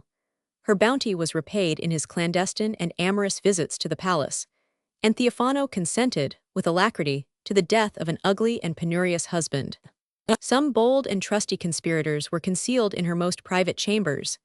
In the darkness of a winter night, Zimisces, with his principal companions, embarked in a small boat, traversed the Bosphorus, landed at the palace stairs, and silently ascended a ladder of ropes, which was cast down by the female attendants. Neither his own suspicions, nor the warnings of his friends, nor the tardy aid of his brother Leo, nor the fortress which he had erected in the palace, could protect Nicephorus from a domestic foe, at whose voice every door was open to the assassins. As he slept on a bare skin on the ground, he was roused by their noisy intrusion, and 30 daggers glittered before his eyes. It is doubtful whether Zimisces imbrued his hands in the blood of his sovereign, but he enjoyed the inhuman spectacle of revenge. 1016, the murder was protracted by insult and cruelty, and as soon as the head of Nicephorus was shown from the window, the tumult was hushed, and the Armenian was emperor of the East. On the day of his coronation, he was stopped on the threshold of St. Sophia by the intrepid patriarch, who charged his conscience with the deed of treason and blood, and required, as a sign of repentance, that he should separate himself from his more criminal associate. This sally of apostolic zeal was not offensive to the prince, since he could neither love nor trust a woman who had repeatedly violated the most sacred obligations. And Theophano, instead of sharing his imperial fortune, was dismissed with ignominy from his bed and palace. In their last interview, she displayed a frantic and impotent rage, accused the ingratitude of her lover, assaulted with words and blows her son Basil, as he stood silent and submissive in the presence of a superior colleague, and avowed her own prostitution. In proclaiming the illegitimacy of his birth, the public indignation was appeased by her exile and the punishment of the meaner accomplices. The death of an unpopular prince was forgiven, and the guilt of Zimisces was forgotten in the splendor of his virtues. Perhaps his profusion was less useful to the state than the avarice of Nicephorus, but his gentle and generous behavior delighted all who approached his person, and it was only in the paths of victory that he trod in the footsteps of his predecessor. The greatest part of his reign was employed in the camp and the field. His personal valor and activity were signalized on the Danube and the Tigris, the ancient boundaries of the Roman world. And by his double triumph over the Russians and the Saracens, he deserved the titles of savior of the empire and conqueror of the East. In his last return from Syria, he observed that the most fruitful lands of his new provinces were possessed by the eunuchs. "And is it for them," he exclaimed with honest indignation, "that we have fought and conquered? Is it for them that we shed our blood and exhaust the treasures of our people?" The complaint was reached to the palace, and the death of Zimisces is strongly marked with the suspicion of poison. Under this usurpation, or regency of 12 years, the two lawful emperors, Basil and Constantine, had silently grown to the age of manhood. Their tender years had been incapable of dominion. The respectful modesty of their attendance and salutation was due to the age and merit of their guardians. The childless ambition of those guardians had no temptation to violate their right of succession. Their patrimony was ably and faithfully administered. And the premature death of Zimisces was a loss, rather than a benefit, to the sons of Romanus. Their want of experience detained them 12 years longer, the obscure and voluntary pupils of a minister, who extended his reign by persuading them to indulge the pleasures of youth and to disdain the labors of government. In this silken web, the weakness of Constantine was forever entangled, but his elder brother felt the impulse of genius and the desire of action. He frowned, and the minister was no more. Basil was the acknowledged sovereign of Constantinople and the provinces of Europe, but Asia was oppressed by two veteran generals, Phocas and Sclerus, who, alternately friends and enemies, subjects and rebels, maintained their independence and labored to emulate the example of successful usurpation. Against these domestic enemies, the son of Romanus first drew his sword, and they trembled in the presence of a lawful and high-spirited prince. The first, in the front of battle, was thrown from his horse by the stroke of poison or an arrow. The second, who had been twice loaded with chains, 1017 and twice invested with the purple, was desirous of ending in peace the small remainder of his days. As the aged suppliant approached the throne, with dim eyes and faltering steps, leaning on his two attendants, the emperor exclaimed, in the insolence of youth and power, "And is this the man who has so long been the object of our terror?" After he had confirmed his own authority and the peace of the empire, the trophies of Nicephorus and Zimisces would not suffer their royal pupil to sleep in the palace. His long and frequent expeditions against the Saracens were rather glorious than useful to the empire. But the final destruction of the kingdom of Bulgaria appears, since the time of Belisarius, the most important triumph of the Roman arms. Yet, instead of applauding their victorious prince, his subjects detested the rapacious and rigid avarice of Basil. And in the imperfect narrative of his exploits, we can only discern the courage, patience, and ferociousness of a soldier. A vicious education, which could not subdue his spirit, had clouded his mind. He was ignorant of every science, and the remembrance of his learned and feeble grandsire might encourage his real or affected contempt of laws and lawyers, of artists and arts. Of such a character, in such an age, superstition took a firm and lasting possession. After the first license of his youth, Basil II devoted his life, in the palace and the camp, to the penance of a hermit, wore the monastic habit under his robes and armor, observed a vow of continence, and imposed on his appetites a perpetual abstinence from wine and flesh. In the 68th year of his age, his martial spirit urged him to embark in person for a holy war against the Saracens of Sicily. He was prevented by death, and Basil, surnamed the Slayer of the Bulgarians, was dismissed from the world with the blessings of the clergy and the curse of the people. After his decease, His brother Constantine enjoyed, about 3 years, the power or rather the pleasures of royalty, and his only care was the settlement of the succession. He had enjoyed 66 years the title of Augustus, and the reign of the two brothers is the longest and most obscure of the Byzantine history. A lineal succession of 5 emperors, in a period of 160 years, had attached the loyalty of the Greeks to the Macedonian dynasty, which had been thrice respected by the usurpers of their power. After the death of Constantine IX, the last male of the royal race, a new and broken scene presents itself, and the accumulated years of 12 emperors do not equal the space of his single reign. His elder brother had preferred his private chastity to the public interest, and Constantine himself had only 3 daughters, Eudocia, who took the veil, and Zoe and Theodora, who were preserved till a mature age in a state of ignorance and virginity.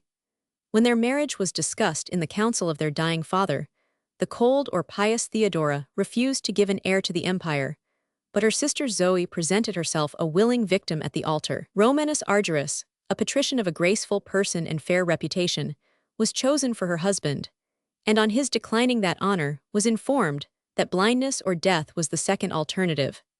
The motive of his reluctance was conjugal affection, but his faithful wife sacrificed her own happiness to his safety and greatness, and her entrance into a monastery removed the only bar to the imperial nuptials. After the decease of Constantine, the scepter devolved to Romanus III, but his labors at home and abroad were equally feeble and fruitless, and the mature age, the 48 years of Zoe, were less favorable to the hopes of pregnancy than to the indulgence of pleasure.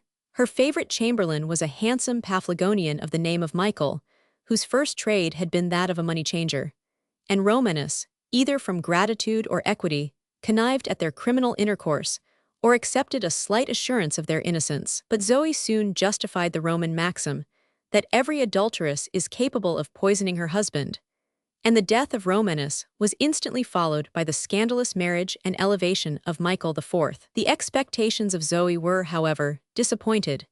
Instead of a vigorous and grateful lover, she had placed in her bed a miserable wretch, whose health and reason were impaired by epileptic fits, and whose conscience was tormented by despair and remorse. The most skillful physicians of the mind and body were summoned to his aid, and his hopes were amused by frequent pilgrimages to the baths, and to the tombs of the most popular saints. The monks applauded his penance, and accept restitution, but to whom should he have restored? Michael sought every method of expiating his guilt. While he groaned and prayed in sackcloth and ashes, his brother, the eunuch John, smiled at his remorse, and enjoyed the harvest of a crime of which himself was the secret and most guilty author. His administration was only the art of satiating his avarice, and Zoe became a captive in the palace of her fathers and in the hands of her slaves. When he perceived the irretrievable decline of his brother's health, he introduced his nephew, another Michael, who derived his surname of Caliphates from his father's occupation in the careening of vessels. At the command of the eunuch, Zoe adopted for her son the son of a mechanic, and this fictitious heir was invested with the title and purple of the Caesars, in the presence of the Senate and clergy. So feeble was the character of Zoe, that she was oppressed by the liberty and power which she recovered by the death of the Paphlagonian, and at the end of 4 days, she placed the crown on the head of Michael V, who had protested, with tears and oaths, that he should ever reign the first and most obedient of her subjects. The only act of his short reign was his base ingratitude to his benefactors, the eunuch and the empress. The disgrace of the former was pleasing to the public, but the murmurs, and at length the clamors, of Constantinople deplored the exile of Zoe, the daughter of so many emperors. Her vices were forgotten, and Michael was taught that there is a period in which the patience of the tamest slaves rises into fury and revenge. The citizens of every degree assembled in a formidable tumult which lasted 3 days. They besieged the palace, forced the gates, recalled their mothers, Zoe from her prison, Theodora from her monastery, and condemned the son of Caliphates to the loss of his eyes or of his life. For the first time the Greeks beheld with surprise the 2 royal sisters, seated on the same throne, presiding in the Senate, and giving audience to the ambassadors of the nations. But the singular union subsisted no more than 2 months. The 2 sovereigns, their tempers, interests, and adherents were secretly hostile to each other, and as Theodora was still averse to marriage, the indefatigable Zoe, at the age of 60, consented for the public good to sustain the embraces of a third husband and the censures of the Greek Church. His name and number were Constantine X, and the epithet of monomachus, the single combatant, must have been expressive of his valor and victory in some public or private quarrel. But his health was broken by the tortures of the gout, and his dissolute reign was spent in the alternative of sickness and pleasure. A fair and noble widow had accompanied Constantine in his exile to the Isle of Lesbos, and Sclerina gloried in the appellation of his mistress. After his marriage and elevation, she was invested with the title and pomp of Augusta, and occupied a contiguous apartment in the palace.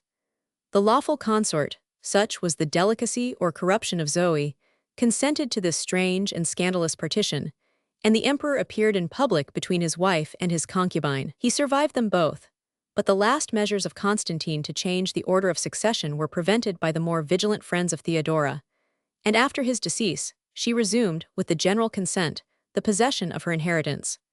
In her name, and by the influence of 4 eunuchs, the Eastern world was peaceably governed about 19 months, and as they wished to prolong their dominion, they persuaded the aged princess to nominate for her successor Michael VI. The surname of Stratioticus declares his military profession, but the crazy and decrepit veteran could only see with the eyes and execute with the hands of his ministers. Whilst he ascended the throne, Theodora sunk into the grave, the last of the Macedonian or Basilian dynasty. I have hastily reviewed, and gladly dismiss, this shameful and destructive period of 28 years, in which the Greeks, degraded below the common level of servitude, were transferred like a herd of cattle by the choice or caprice of 2 impotent females. From this night of slavery, a ray of freedom, or at least of spirit, begins to emerge. The Greeks either preserved or revived the use of surnames, which perpetuate the fame of hereditary virtue, and we now discern the rise, succession, and alliances of the last dynasties of Constantinople and Trebizond.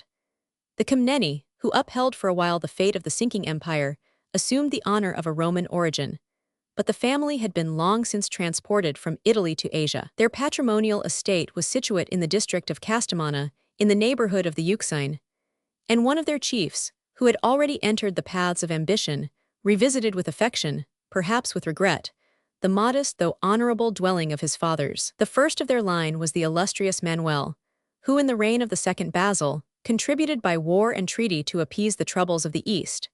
He left, in a tender age, 2 sons, Isaac and John, whom, with the consciousness of desert, he bequeathed to the gratitude and favor of his sovereign.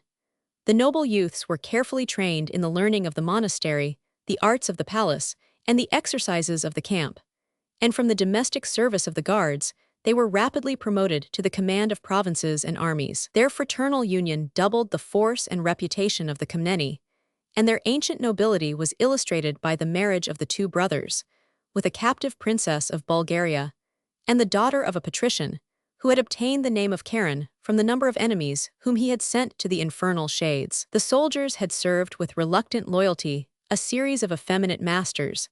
The elevation of Michael VI was a personal insult to the more deserving generals, and their discontent was inflamed by the parsimony of the emperor and the insolence of the eunuchs. They secretly assembled in the sanctuary of St. Sophia, and the votes of the military synod would have been unanimous in favor of the old and valiant catechallon, if the patriotism or modesty of the veteran had not suggested the importance of birth as well as merit in the choice of a sovereign. Isaac Comnenus was approved by general consent, and the associates separated without delay to meet in the plains of Phrygia at the head of their respective squadrons and detachments. The cause of Michael was defended in a single battle by the mercenaries of the imperial guard, who were aliens to the public interest, and animated only by a principle of honor and gratitude. After their defeat, the fears of the emperor solicited a treaty, which was almost accepted by the moderation of the Comnenian. But the former was betrayed by his ambassadors, and the latter was prevented by his friends. The solitary Michael submitted to the voice of the people. The patriarch annulled their oath of allegiance, and as he shaved the head of the royal monk, congratulated his beneficial exchange of temporal royalty for the kingdom of heaven, an exchange, however, which the priest, on his own account, would probably have declined. By the hands of the same patriarch, Isaac Comnenus was solemnly crowned. The sword which he inscribed on his coins might be an offensive symbol if it implied his title by conquest, but this sword would have been drawn against the foreign and domestic enemies of the state. The decline of his health and vigor suspended the operation of active virtue, and the prospect of approaching death determined him to interpose some moments between life and eternity. But instead of leaving the empire as the marriage portion of his daughter, his reason and inclination concurred in the preference of his brother John, a soldier, a patriot, and the father of 5 sons, the future pillars of an hereditary succession. His first modest reluctance might be the natural dictates of discretion and tenderness, but his obstinate and successful perseverance, however it may dazzle with the show of virtue, must be censured as a criminal desertion of his duty and a rare offense against his family and country. The purple which he had refused was accepted by Constantine Ducas, a friend of the Comnenian house, and whose noble birth was adorned with the experience and reputation of civil policy. In the monastic habit, Isaac recovered his health and survived 2 years his voluntary abdication. At the command of his abbot, he observed the rule of St. Basil and executed the most servile offices of the convent. But his latent vanity was gratified by the frequent and respectful visits of the reigning monarch, who revered in his person the character of a benefactor and a saint. If Constantine XI were indeed the subject most worthy of empire, we must pity the debasement of the age and nation in which he was chosen. In the labor of puerile declamations he sought, without obtaining, the crown of eloquence, more precious in his opinion than that of Rome, and in the subordinate functions of a judge, he forgot the duties of a sovereign and a warrior. Far from imitating the patriotic indifference of the authors of his greatness, Ducas was anxious only to secure, at the expense of the Republic, the power and prosperity of his children. His 3 sons, Michael VII, Andronicus I, and Constantine XII, were invested, in a tender age, with the equal title of Augustus, and the succession was speedily opened by their father's death. His widow, Eudocia, was entrusted with the administration, but experience had taught the jealousy of the dying monarch to protect his sons from the danger of her second nuptials, and her solemn engagement, attested by the principal senators, was deposited in the hands of the patriarch. Before the end of 7 months, the wants of Eudocia, or those of the state, called aloud for the male virtues of a soldier, and her heart had already chosen Romanus Diogenes, whom she raised from the scaffold to the throne. The discovery of a treasonable attempt had exposed him to the severity of the laws. His beauty and valor absolved him in the eyes of the empress, and Romanus, from a mild exile, was recalled on the 2nd day to the command of the Oriental armies. Her royal choice was yet unknown to the public, and the promise which would have betrayed her falsehood and levity was stolen by a dexterous emissary from the ambition of the patriarch. Xiphilin at first alleged the sanctity of oaths and the sacred nature of a trust, but a whisper, that his brother was the future emperor, relaxed his scruples, and forced him to confess that the public safety was the supreme law. He resigned the important paper, and when his hopes were confounded by the nomination of Romanus, he could no longer regain his security, retract his declarations, nor oppose the second nuptials of the empress. Yet a murmur was heard in the palace, and the barbarian guards had raised their battle-axes in the cause of the house of Lucas, till the young princes were soothed by the tears of their mother and the solemn assurances of the fidelity of their guardian, who filled the imperial station with dignity and honor.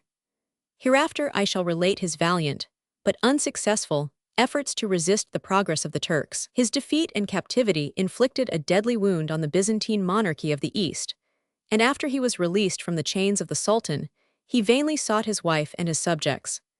His wife had been thrust into a monastery, and the subjects of Romanus had embraced the rigid maxim of the civil law, that a prisoner in the hands of the enemy is deprived, as by the stroke of death, of all the public and private rights of a citizen. In the general consternation, the Caesar John asserted the indefeasible right of his 3 nephews.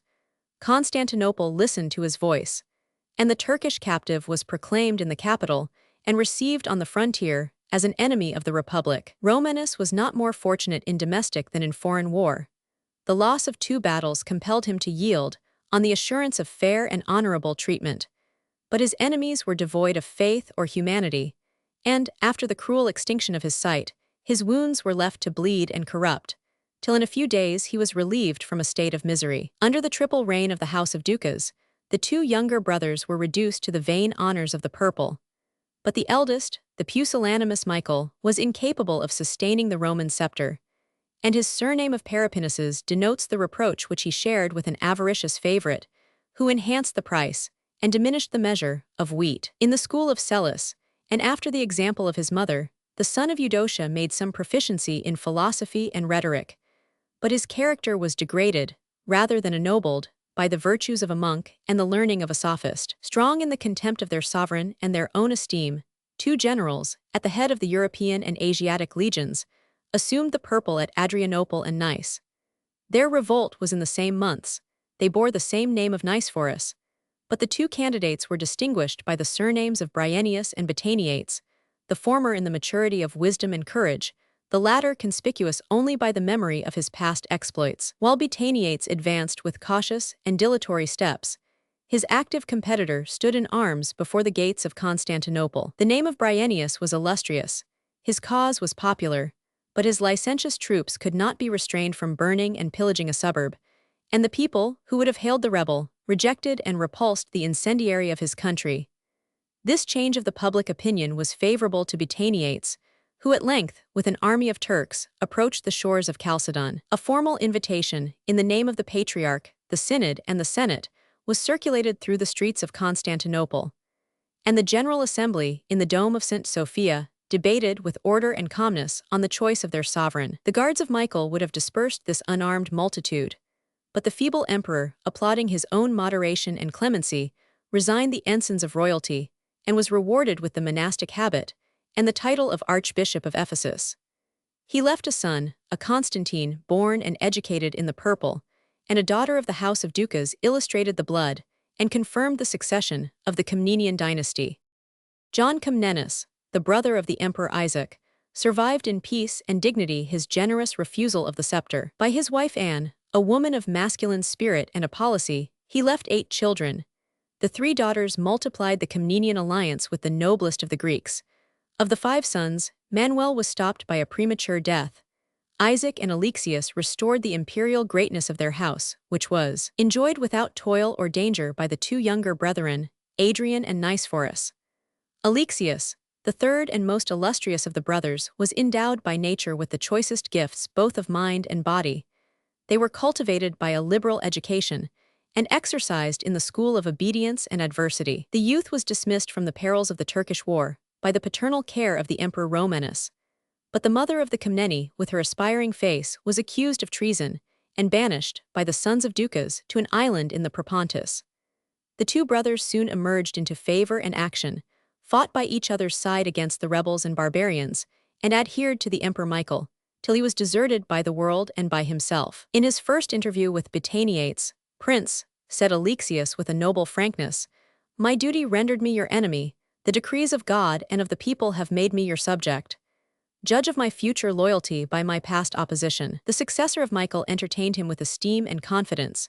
His valor was employed against 3 rebels, who disturbed the peace of the empire, or at least of the emperors. Ursel, Bryennius, and Basilacius were formidable by their numerous forces and military fame.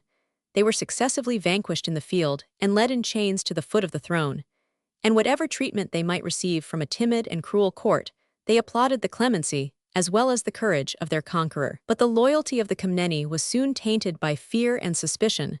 Nor is it easy to settle between a subject and a despot the debt of gratitude, which the former is tempted to claim by a revolt, and the latter to discharge by an executioner. The refusal of Alexius to march against a 4th rebel, the husband of his sister, destroyed the merit or memory of his past services. The favorites of Botaniates provoked the ambition which they apprehended and accused, and the retreat of the 2 brothers might be justified by the defense of their life and liberty. The women of the family were deposited in a sanctuary, respected by tyrants. The men, mounted on horseback, sallied from the city and erected the standard of civil war. The soldiers who had been gradually assembled in the capital and the neighborhood were devoted to the cause of a victorious and injured leader. The ties of common interest and domestic alliance secured the attachment of the house of Ducas, and the generous dispute of the Comneni was terminated by the decisive resolution of Isaac, who was the first to invest his younger brother with the name and ensigns of royalty. They returned to Constantinople to threaten rather than besiege that impregnable fortress, but the fidelity of the guards was corrupted, a gate was surprised, and the fleet was occupied by the active courage of George Palaeologus, who fought against his father without foreseeing that he labored for his posterity. Alexius ascended the throne, and his aged competitor disappeared in a monastery. An army of various nations was gratified with the pillage of the city, but the public disorders were expiated by the tears and fasts of the Comneni, who submitted to every penance compatible with the possession of the empire. The life of the Emperor Alexius has been delineated by a favorite daughter, who was inspired by a tender regard for his person and a laudable zeal to perpetuate his virtues. Conscious of the just suspicions of her readers, the Princess Anna Komnena repeatedly protests that besides her personal knowledge, she had searched the discourses and writings of the most respectable veterans, and after an interval of 30 years, forgotten by and forgetful of the world, her mournful solitude was inaccessible to hope and fear. And that truth, the naked perfect truth, was more dear and sacred than the memory of her parent. Yet, instead of the simplicity of style and narrative which wins our belief, an elaborate affectation of rhetoric and science betrays in every page the vanity of a female author.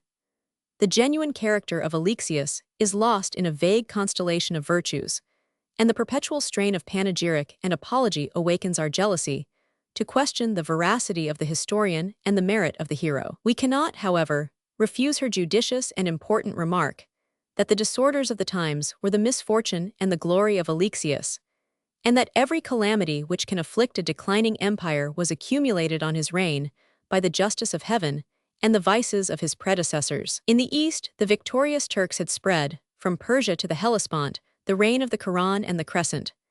The west was invaded by the adventurous valor of the Normans, and in the moments of peace, the Danube poured forth new swarms, who had gained, in the science of war, what they had lost in the ferociousness of manners. The sea was not less hostile than the land, and while the frontiers were assaulted by an open enemy, the palace was distracted with secret treason and conspiracy. On a sudden, the banner of the cross was displayed by the Latins. Europe was precipitated on Asia, and Constantinople had almost been swept away by this impetuous deluge. In the tempest, Alexius steered the imperial vessel with dexterity and courage. At the head of his armies, he was bold in action, skillful in stratagem, patient of fatigue, ready to improve his advantages, and rising from his defeats with inexhaustible vigor.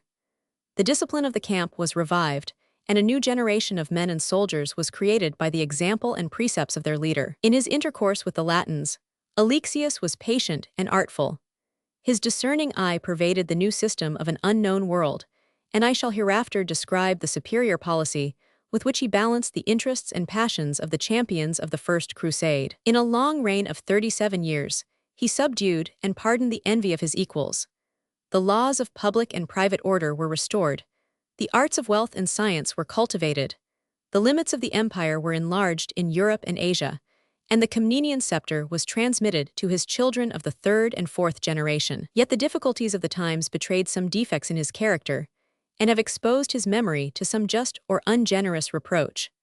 The reader may possibly smile at the lavish praise which his daughter so often bestows on a flying hero. The weakness or prudence of his situation might be mistaken for a want of personal courage, and his political arts are branded by the Latins with the names of deceit and dissimulation. Increase of the male and female branches of his family adorned the throne and secured the succession, but their princely luxury and pride offended the patricians, exhausted the revenue, and insulted the misery of the people. Anna is a faithful witness that his happiness was destroyed and his health was broken by the cares of a public life. The patience of Constantinople was fatigued by the length and severity of his reign, and before Alexius expired, he had lost the love and reverence of his subjects. The clergy could not forgive his application of the sacred riches to the defense of the state, but they applauded his theological learning and ardent zeal for the orthodox faith, which he defended with his tongue, his pen, and his sword. His character was degraded by the superstition of the Greeks, and the same inconsistent principle of human nature enjoined the emperor to found a hospital for the poor and infirm, and to direct the execution of a heretic, who was burned alive in the square of St. Sophia. Even the sincerity of his moral and religious virtues was suspected by the persons who had passed their lives in his familiar confidence. In his last hours, when he was pressed by his wife Irene to alter the succession, he raised his head and breathed a pious ejaculation on the vanity of this world. The indignant reply of the empress may be inscribed as an epitaph on his tomb: "You die, as you have lived, a hypocrite." It was the wish of Irene to supplant the eldest of her surviving sons, in favor of her daughter, the Princess Anne, whose philosophy would not have refused the weight of a diadem. But the order of male succession was asserted by the friends of their country. The lawful heir drew the royal signet from the finger of his insensible or conscious father, and the empire obeyed the master of the palace. Anna Karenina was stimulated by ambition and revenge to conspire against the life of her brother, and when the design was prevented by the fears or scruples of her husband, she passionately exclaimed that nature had mistaken the two sexes, and had endowed Bryennius with the soul of a woman.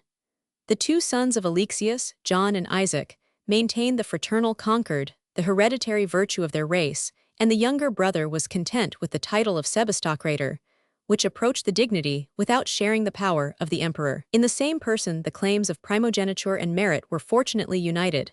His swarthy complexion, harsh features, and diminutive stature had suggested the ironical surname of Calo-Johans, or John the Handsome, which his grateful subjects more seriously applied to the beauties of his mind. After the discovery of her treason, the life and fortune of Anne were justly forfeited to the laws. Her life was spared by the clemency of the emperor, but he visited the pomp and treasures of her palace, and bestowed the rich confiscation on the most deserving of his friends. That respectable friend Aksuch, a slave of Turkish extraction, presumed to decline the gift, and to intercede for the criminal.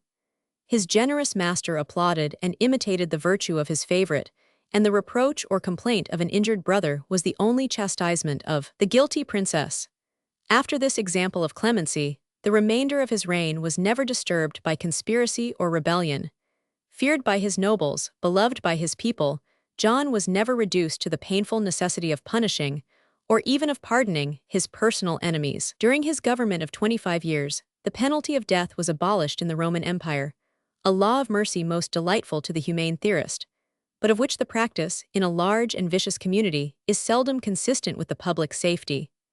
Severe to himself, indulgent to others, chaste, frugal, abstemious, the philosophically Marcus would not have disdained the artless virtues of his successor, derived from his heart, and not borrowed from the schools. Despised and moderated the stately magnificence of the Byzantine court, so oppressive to the people, so contemptible to the eye of reason.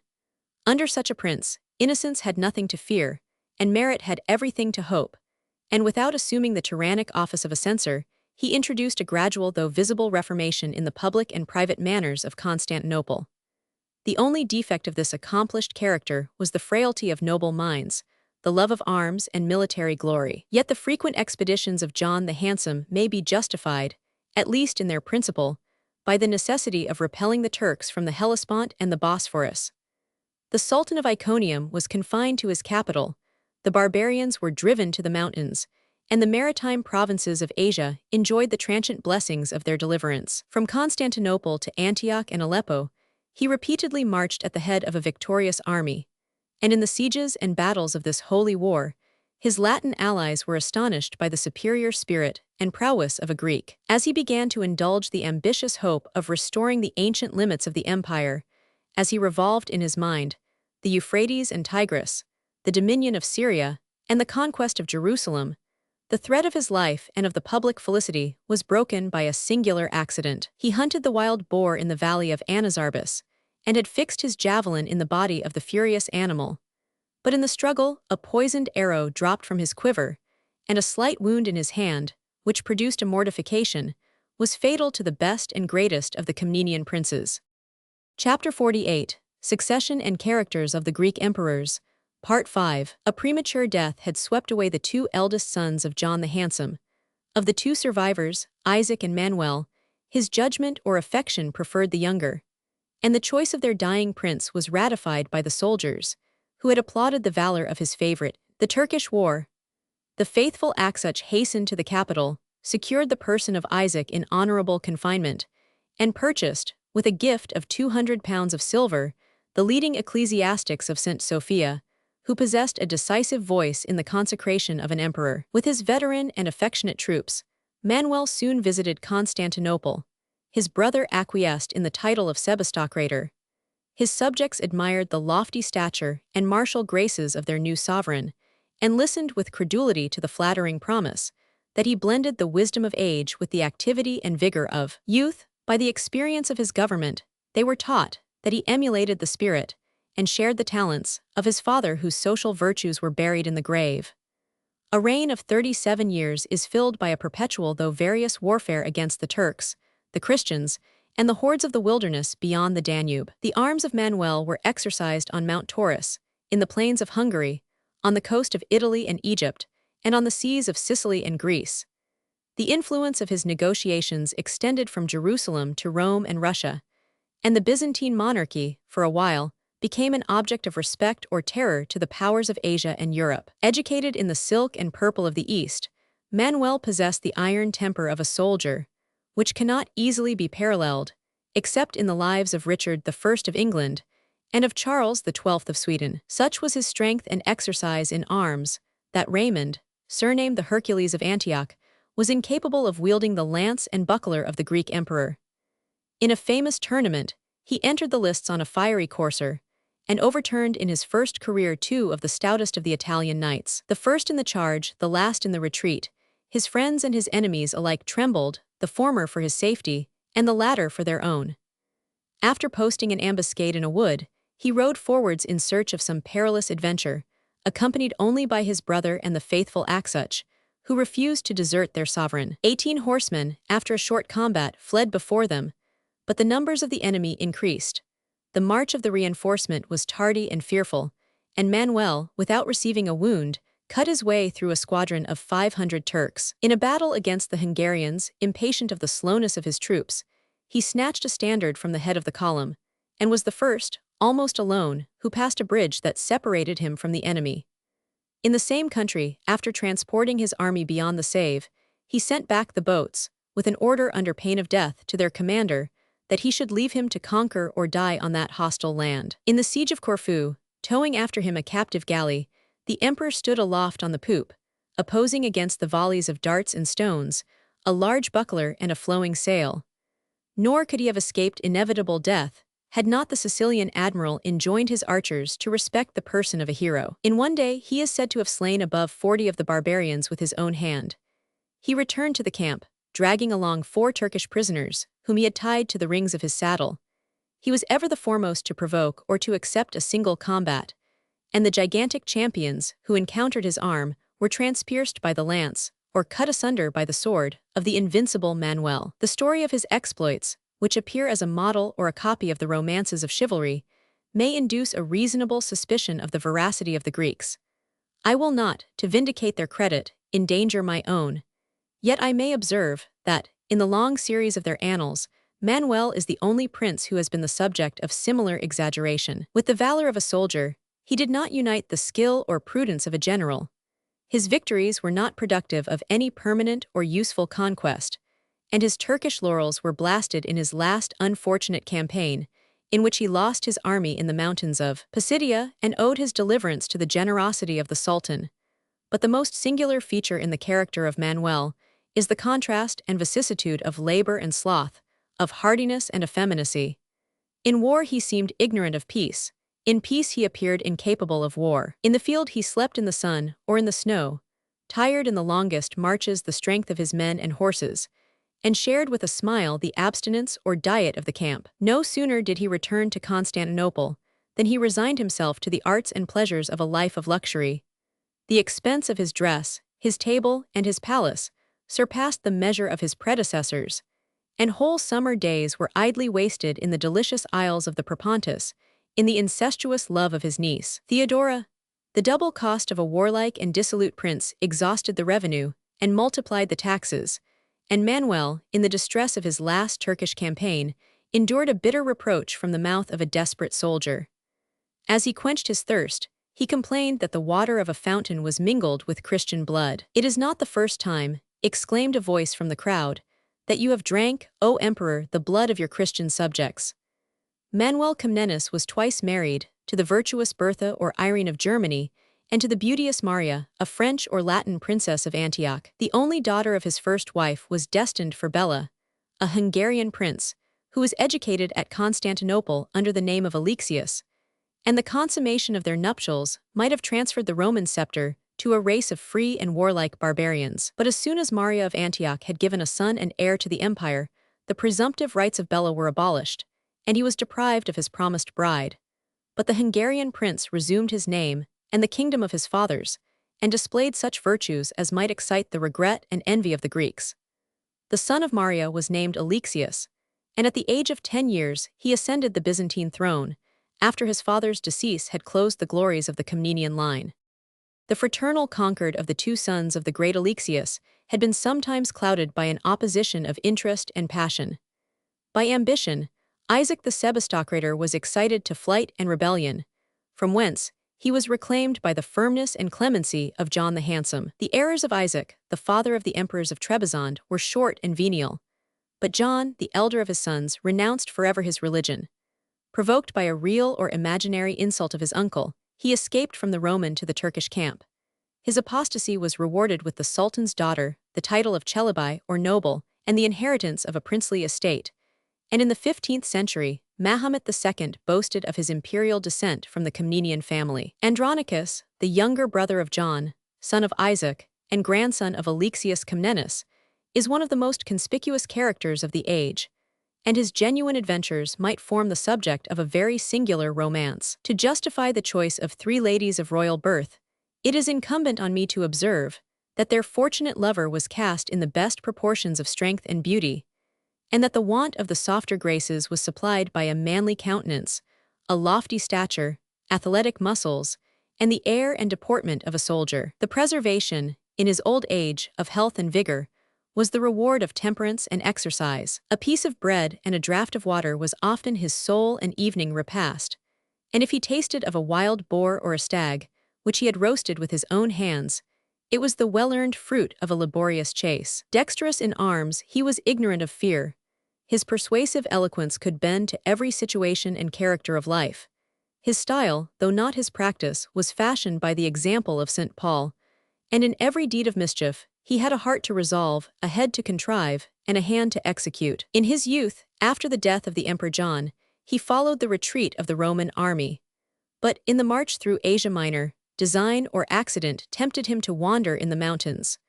The hunter was encompassed by the Turkish huntsmen, and he remained some time a reluctant or willing captive in the power of the Sultan. His virtues and vices recommended him to the favor of his cousin. He shared the perils and the pleasures of Manuel, and while the emperor lived in public incest with his niece Theodora, the affections of her sister Eudocia were seduced and enjoyed by Andronicus. Above the decencies of her sex and rank, she gloried in the name of his concubine, and both the palace and the camp could witness that she slept, or watched, in the arms of her lover. She accompanied him to his military command of Cilicia, the first scene of his valor and imprudence. He pressed, with active ardor, the siege of Mopsuestia. The day was employed in the boldest attacks, but the night was wasted in song and dance, and a band of Greek comedians formed the choicest part of his retinue. Andronicus was surprised by the sally of a vigilant foe, but while his troops fled in disorder, his invincible lance transpierced the thickest ranks of the Armenians. On his return to the imperial camp in Macedonia, he was received by Manuel with public smiles and a private reproof. But the duchies of Naissus, Branispa, and Castoria were the reward or consolation of the unsuccessful general. Eudocia still attended his motions. At midnight, their tent was suddenly attacked by her angry brothers, impatient to expiate her infamy in his blood. His daring spirit refused her advice and the disguise of a female habit, and boldly starting from his couch, he drew his sword and cut his way through the numerous assassins. It was here that he first betrayed his ingratitude and treachery. He engaged in a treasonable correspondence with the King of Hungary and the German Emperor, approached the royal tent at a suspicious hour with a drawn sword, and under the mask of a Latin soldier, avowed an intention of revenge against a mortal foe, and imprudently praised the fleetness of his horse as an instrument of flight and safety. The monarch dissembled his suspicions, but after the close of the campaign, Andronicus was arrested and strictly confined in a tower of the Palace of Constantinople. In this prison he was left about 12 years, a most painful restraint, from which the thirst of action and pleasure perpetually urged him to escape. Alone and pensive, he perceived some broken bricks in a corner of the chamber, and gradually widened the passage, till he had explored a dark and forgotten recess. Into this hole he conveyed himself, and the remains of his provisions, replacing the bricks in their former position, and erasing with care the footsteps of his retreat. At the hour of the customary visit, his guards were amazed by the silence and solitude of the prison, and reported, with shame and fear, his incomprehensible flight. The gates of the palace and city were instantly shut. The strictest orders were dispatched into the provinces for the recovery of the fugitive, and his wife, on the suspicion of a pious act, was basely imprisoned in the same tower. At the dead of night she beheld a spectre. She recognized her husband. They shared their provisions, and a son was the fruit of these stolen interviews, which alleviated the tediousness of their confinement. In the custody of a woman, the vigilance of the keepers was insensibly relaxed, and the captive had accomplished his real escape when he was discovered, brought back to Constantinople, and loaded with a double chain. At length he found the moment and the means of his deliverance. A boy, his domestic servant, intoxicated the guards and obtained in wax the impression of the keys. By the diligence of his friends, a similar key with a bundle of ropes was introduced into the prison in the bottom of a hogshead. Andronicus employed, with industry and courage, the instruments of his safety, unlocked the doors, descended from the tower, concealed himself all day among the bushes, and scaled in the night the garden wall of the palace. A boat was stationed for his reception. He visited his own house, embraced his children, cast away his chain, mounted a fleet horse, and directed his rapid course towards the banks of the Danube. At Anchialus in Thrace, an intrepid friend supplied him with horses and money. He passed the river, traversed with speed the desert of Moldavia and the Carpathian hills, and had almost reached the town of Hallex, in the Polish Russia, when he was intercepted by a party of Wallachians, who resolved to convey their important captive to Constantinople. His presence of mind again extricated him from danger. Under the pretense of sickness, he dismounted in the night, and was allowed to step aside from the troop. He planted in the ground his long staff, clothed it with his cap and upper garment, and, stealing into the wood, left a phantom to amuse, for some time, the eyes of the Wallachians. From Hallex he was honorably conducted to Kio, the residence of the great duke. The subtle Greek soon obtained the esteem and confidence of Erislaus. His character could assume the manners of every climate, and the barbarians applauded his strength and courage in the chase of the elks and bears of the forest. In this northern region, he deserved the forgiveness of Manuel, who solicited the Russian prince to join his arms in the invasion of Hungary. The influence of Andronicus achieved this important service. His private treaty was signed with a promise of fidelity on one side and of oblivion on the other, and he marched at the head of the Russian cavalry from the Borysthenes to the Danube. In his resentment, Manuel had ever sympathized with the martial and dissolute character of his cousin, and his free pardon was sealed in the assault of Zemlin, in which he was second, and second only, to the valor of the emperor. No sooner was the exile restored to freedom and his country than his ambition revived, at first to his own, and at length to the public, misfortune.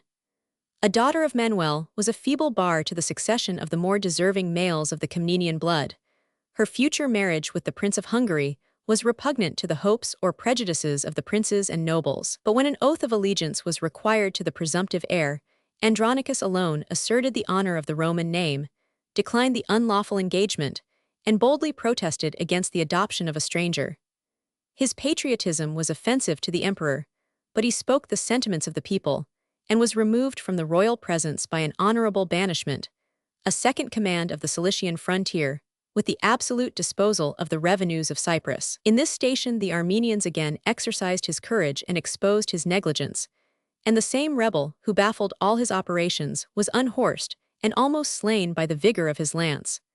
But Andronicus soon discovered a more easy and pleasing conquest, the beautiful Philippa, sister of the Empress Maria, and daughter of Raymond of Poitou, the Latin prince of Antioch. For her sake he deserted his station, and wasted the summer in balls and tournaments.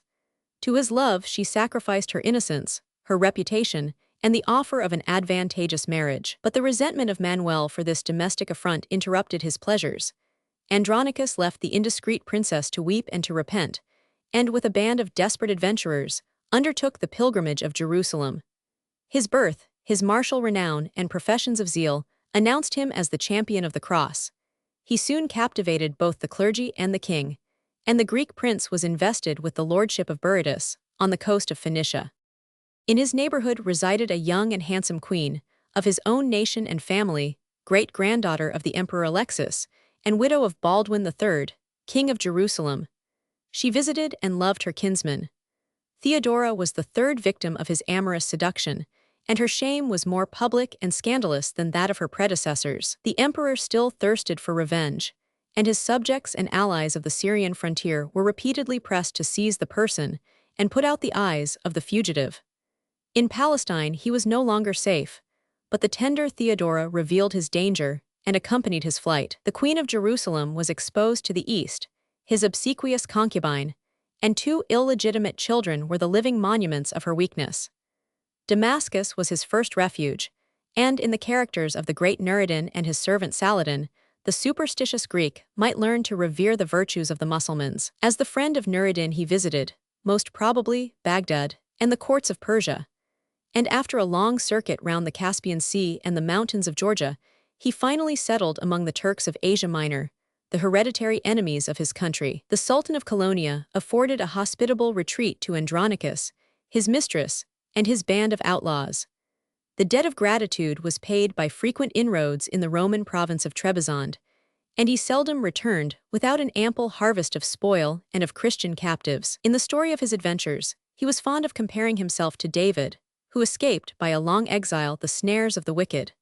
But the royal prophet, he presumed to add, was content to lurk on the borders of Judea, to slay an Amalekite, and to threaten, in his miserable state, the life of the avaricious Nabal. The excursions of the Comnenian prince had a wider range, and he had spread over the eastern world the glory of his name and religion. By a sentence of the Greek Church, the licentious rover had been separated from the faithful, but even this excommunication may prove that he never abjured the profession of Christianity. His vigilance had eluded or repelled the open and secret persecution of the emperor, but he was at length ensnared by the captivity of his female companion. The governor of Trebizond succeeded in his attempt to surprise the person of Theodora. The Queen of Jerusalem and her 2 children were sent to Constantinople, and their loss embittered the tedious solitude of banishment.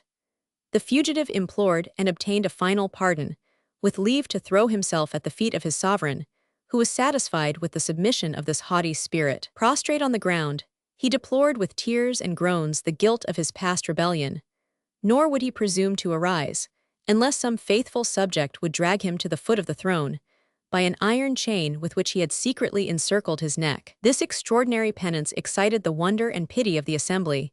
His sins were forgiven by the church and state, but the just suspicion of Manuel fixed his residence at a distance from the court, at Ono, a town of Pontus, surrounded with rich vineyards, and situate on the coast of the Euxine. The death of Manuel and the disorders of the minority soon opened the fairest field to his ambition. The emperor was a boy of 12 or 14 years of age, without vigor or wisdom or experience. His mother, the Empress Mary, abandoned her person and government to a favorite of the Comnenian name, and his sister, another Mary, whose husband, an Italian, was decorated with the title of Caesar, excited a conspiracy, and at length an insurrection, against her odious stepmother.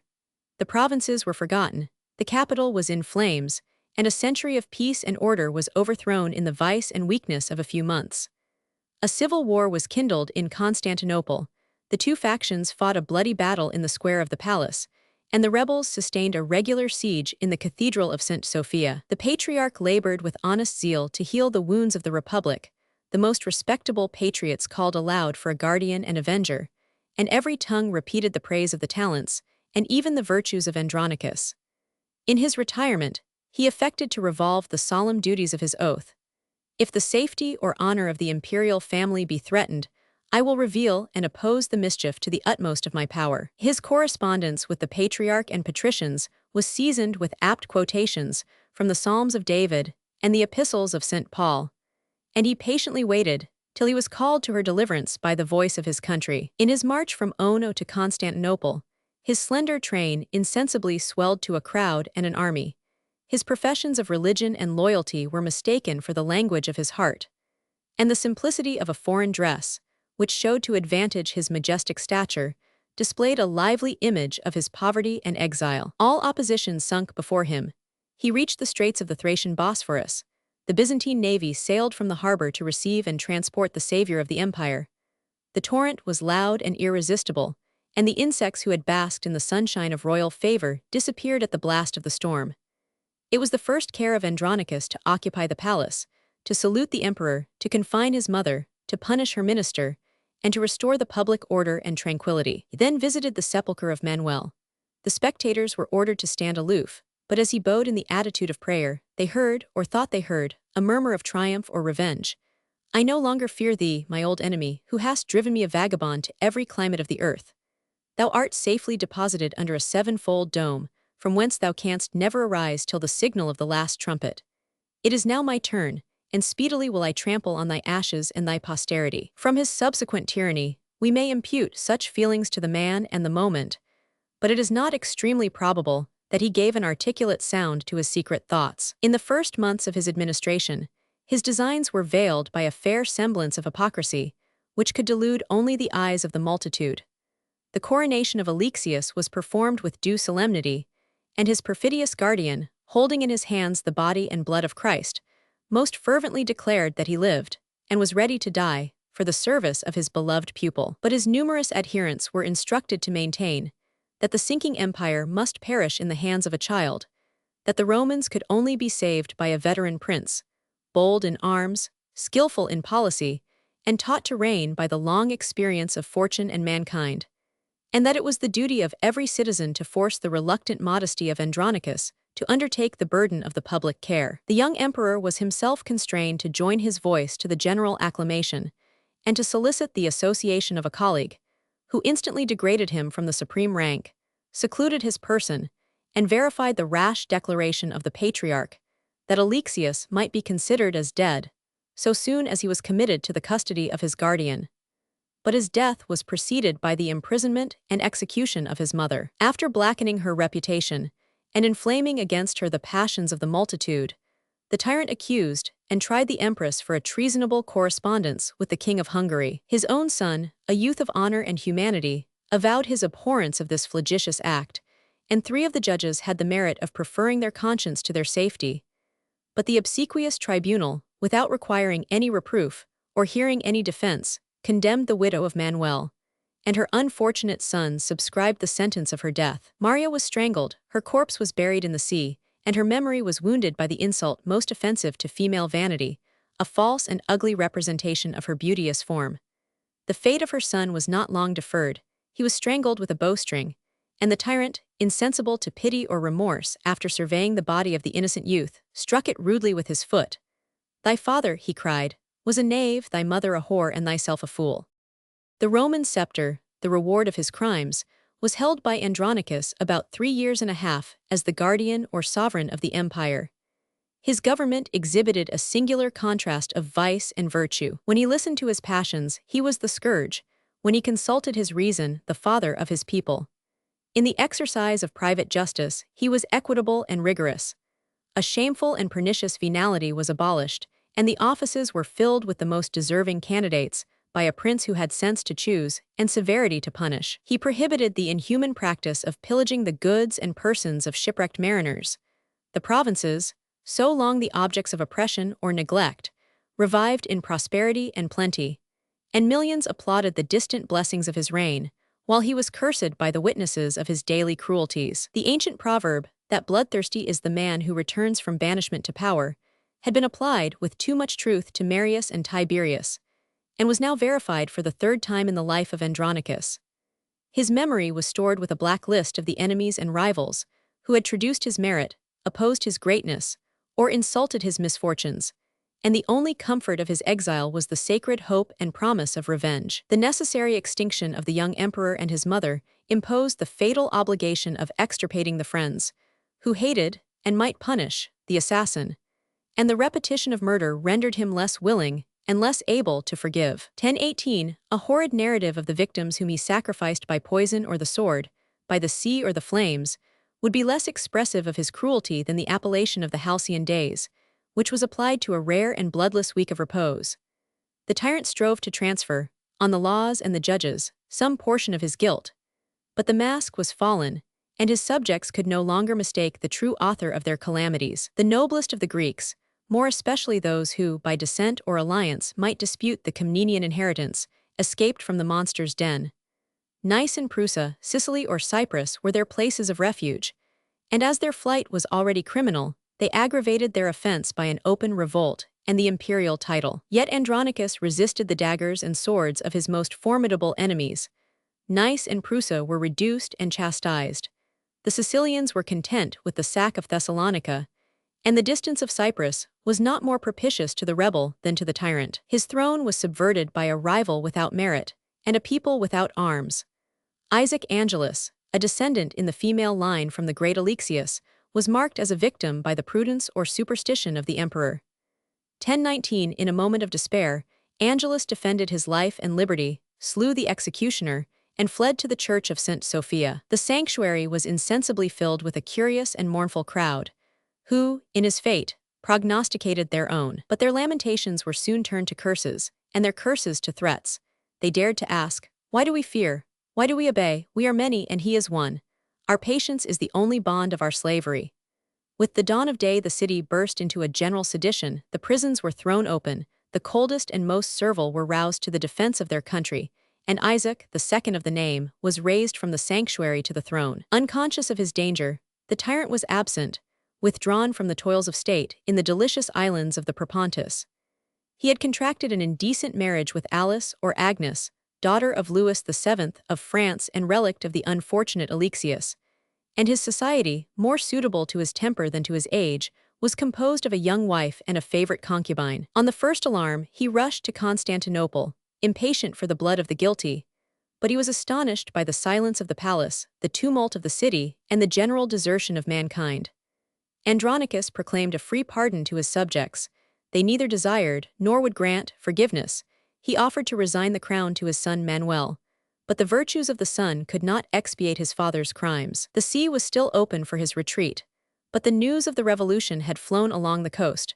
When fear had ceased, obedience was no more. The imperial galley was pursued and taken by an armed brigantine, and the tyrant was dragged to the presence of Isaac Angelus, loaded with fetters, and a long chain round his neck. His eloquence and the tears of his female companions pleaded in vain for his life.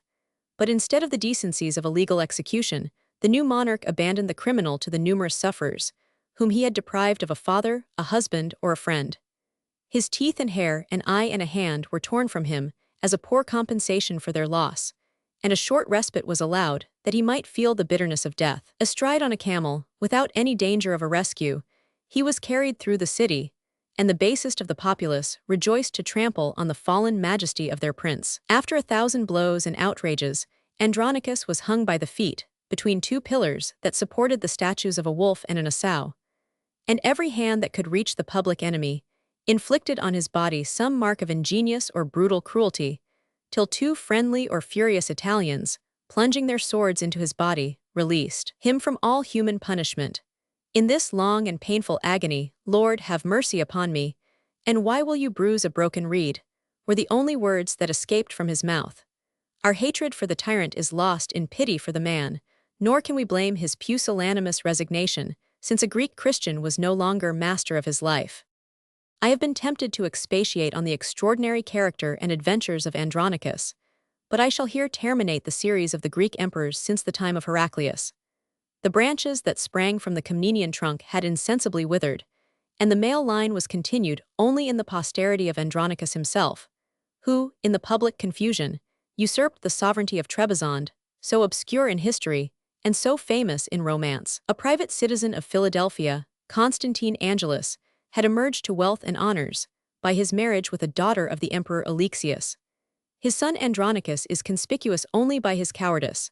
His grandson Isaac punished and succeeded the tyrant, but he was dethroned by his own vices, and the ambition of his brother, and their discord introduced the Latins to the conquest of Constantinople, the first great period in the fall of the Eastern Empire.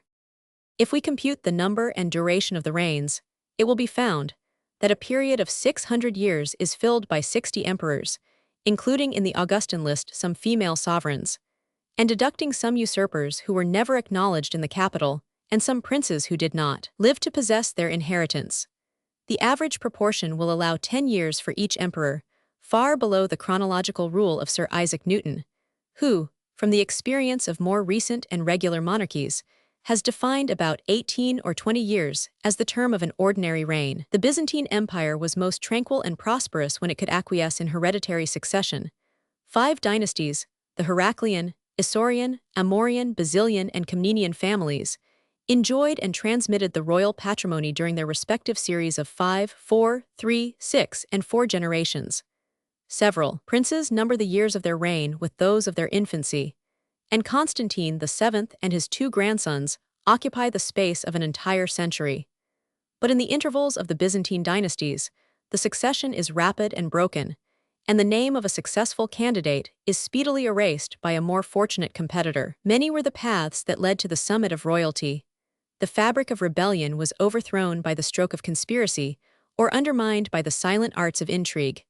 The favorites of the soldiers or people, of the senate or clergy, of the women and eunuchs, were alternately clothed with the purple. The means of their elevation were base, and their end was often contemptible or tragic. A being of the nature of man, endowed with the same faculties, but with a longer measure of existence, would cast down a smile of pity and contempt on the crimes and follies of human ambition, so eager, in a narrow span, to grasp at a precarious and short-lived enjoyment. It is thus that the experience of history exalts and enlarges the horizon of our intellectual view. In a composition of some days, in a perusal of some hours, 600 years have rolled away, and the duration of a life or reign is contracted to a fleeting moment. The grave is ever beside the throne. The success of a criminal is almost instantly followed by the loss of his prize, and our immortal reason survives and disdains the 60 phantoms of kings who have passed before our eyes, and faintly dwell on our remembrance. The observation that, in every age and climate, ambition has prevailed with the same commanding energy may abate the surprise of a philosopher, but while he condemns the vanity, he may search the motive of this universal desire to obtain and hold the scepter of dominion. To the greater part of the Byzantine series, we cannot reasonably ascribe the love of fame and of mankind. The virtue alone of John Comnenus was beneficent and pure. The most illustrious of the princes, who precede or follow that respectable name, have trod with some dexterity and vigor the crooked and bloody paths of a selfish policy. In scrutinizing the imperfect characters of Leo the Isaurian, Basil I, and Alexius Comnenus, of Theophilus, the second Basil, and Manuel Comnenus, our esteem and censure are almost equally balanced, and the remainder of the imperial crowd could only desire and expect to be forgotten by posterity. Was personal happiness the aim and object of their ambition? I shall not descant on the vulgar topics of the misery of kings, but I may surely observe that their condition, of all others, is the most pregnant with fear, and the least susceptible of hope. For these opposite passions, a larger scope was allowed in the revolutions of antiquity than in the smooth and solid temper of the modern world, which cannot easily repeat either the triumph of Alexander or the fall of Darius.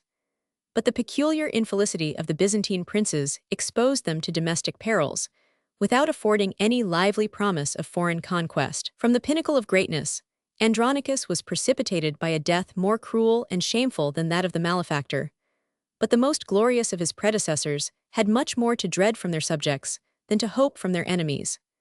The army was licentious without spirit, the nation turbulent without freedom. The barbarians of the East and West pressed on the monarchy, and the loss of the provinces was terminated by the final servitude of the capital. The entire series of Roman emperors, from the first of the Caesars to the last of the Constantines, extends above 1,500 years, and the term of dominion, unbroken by foreign conquest, surpasses the measure of the ancient monarchies, the Assyrians or Medes, the successors of Cyrus, or those of Alexander.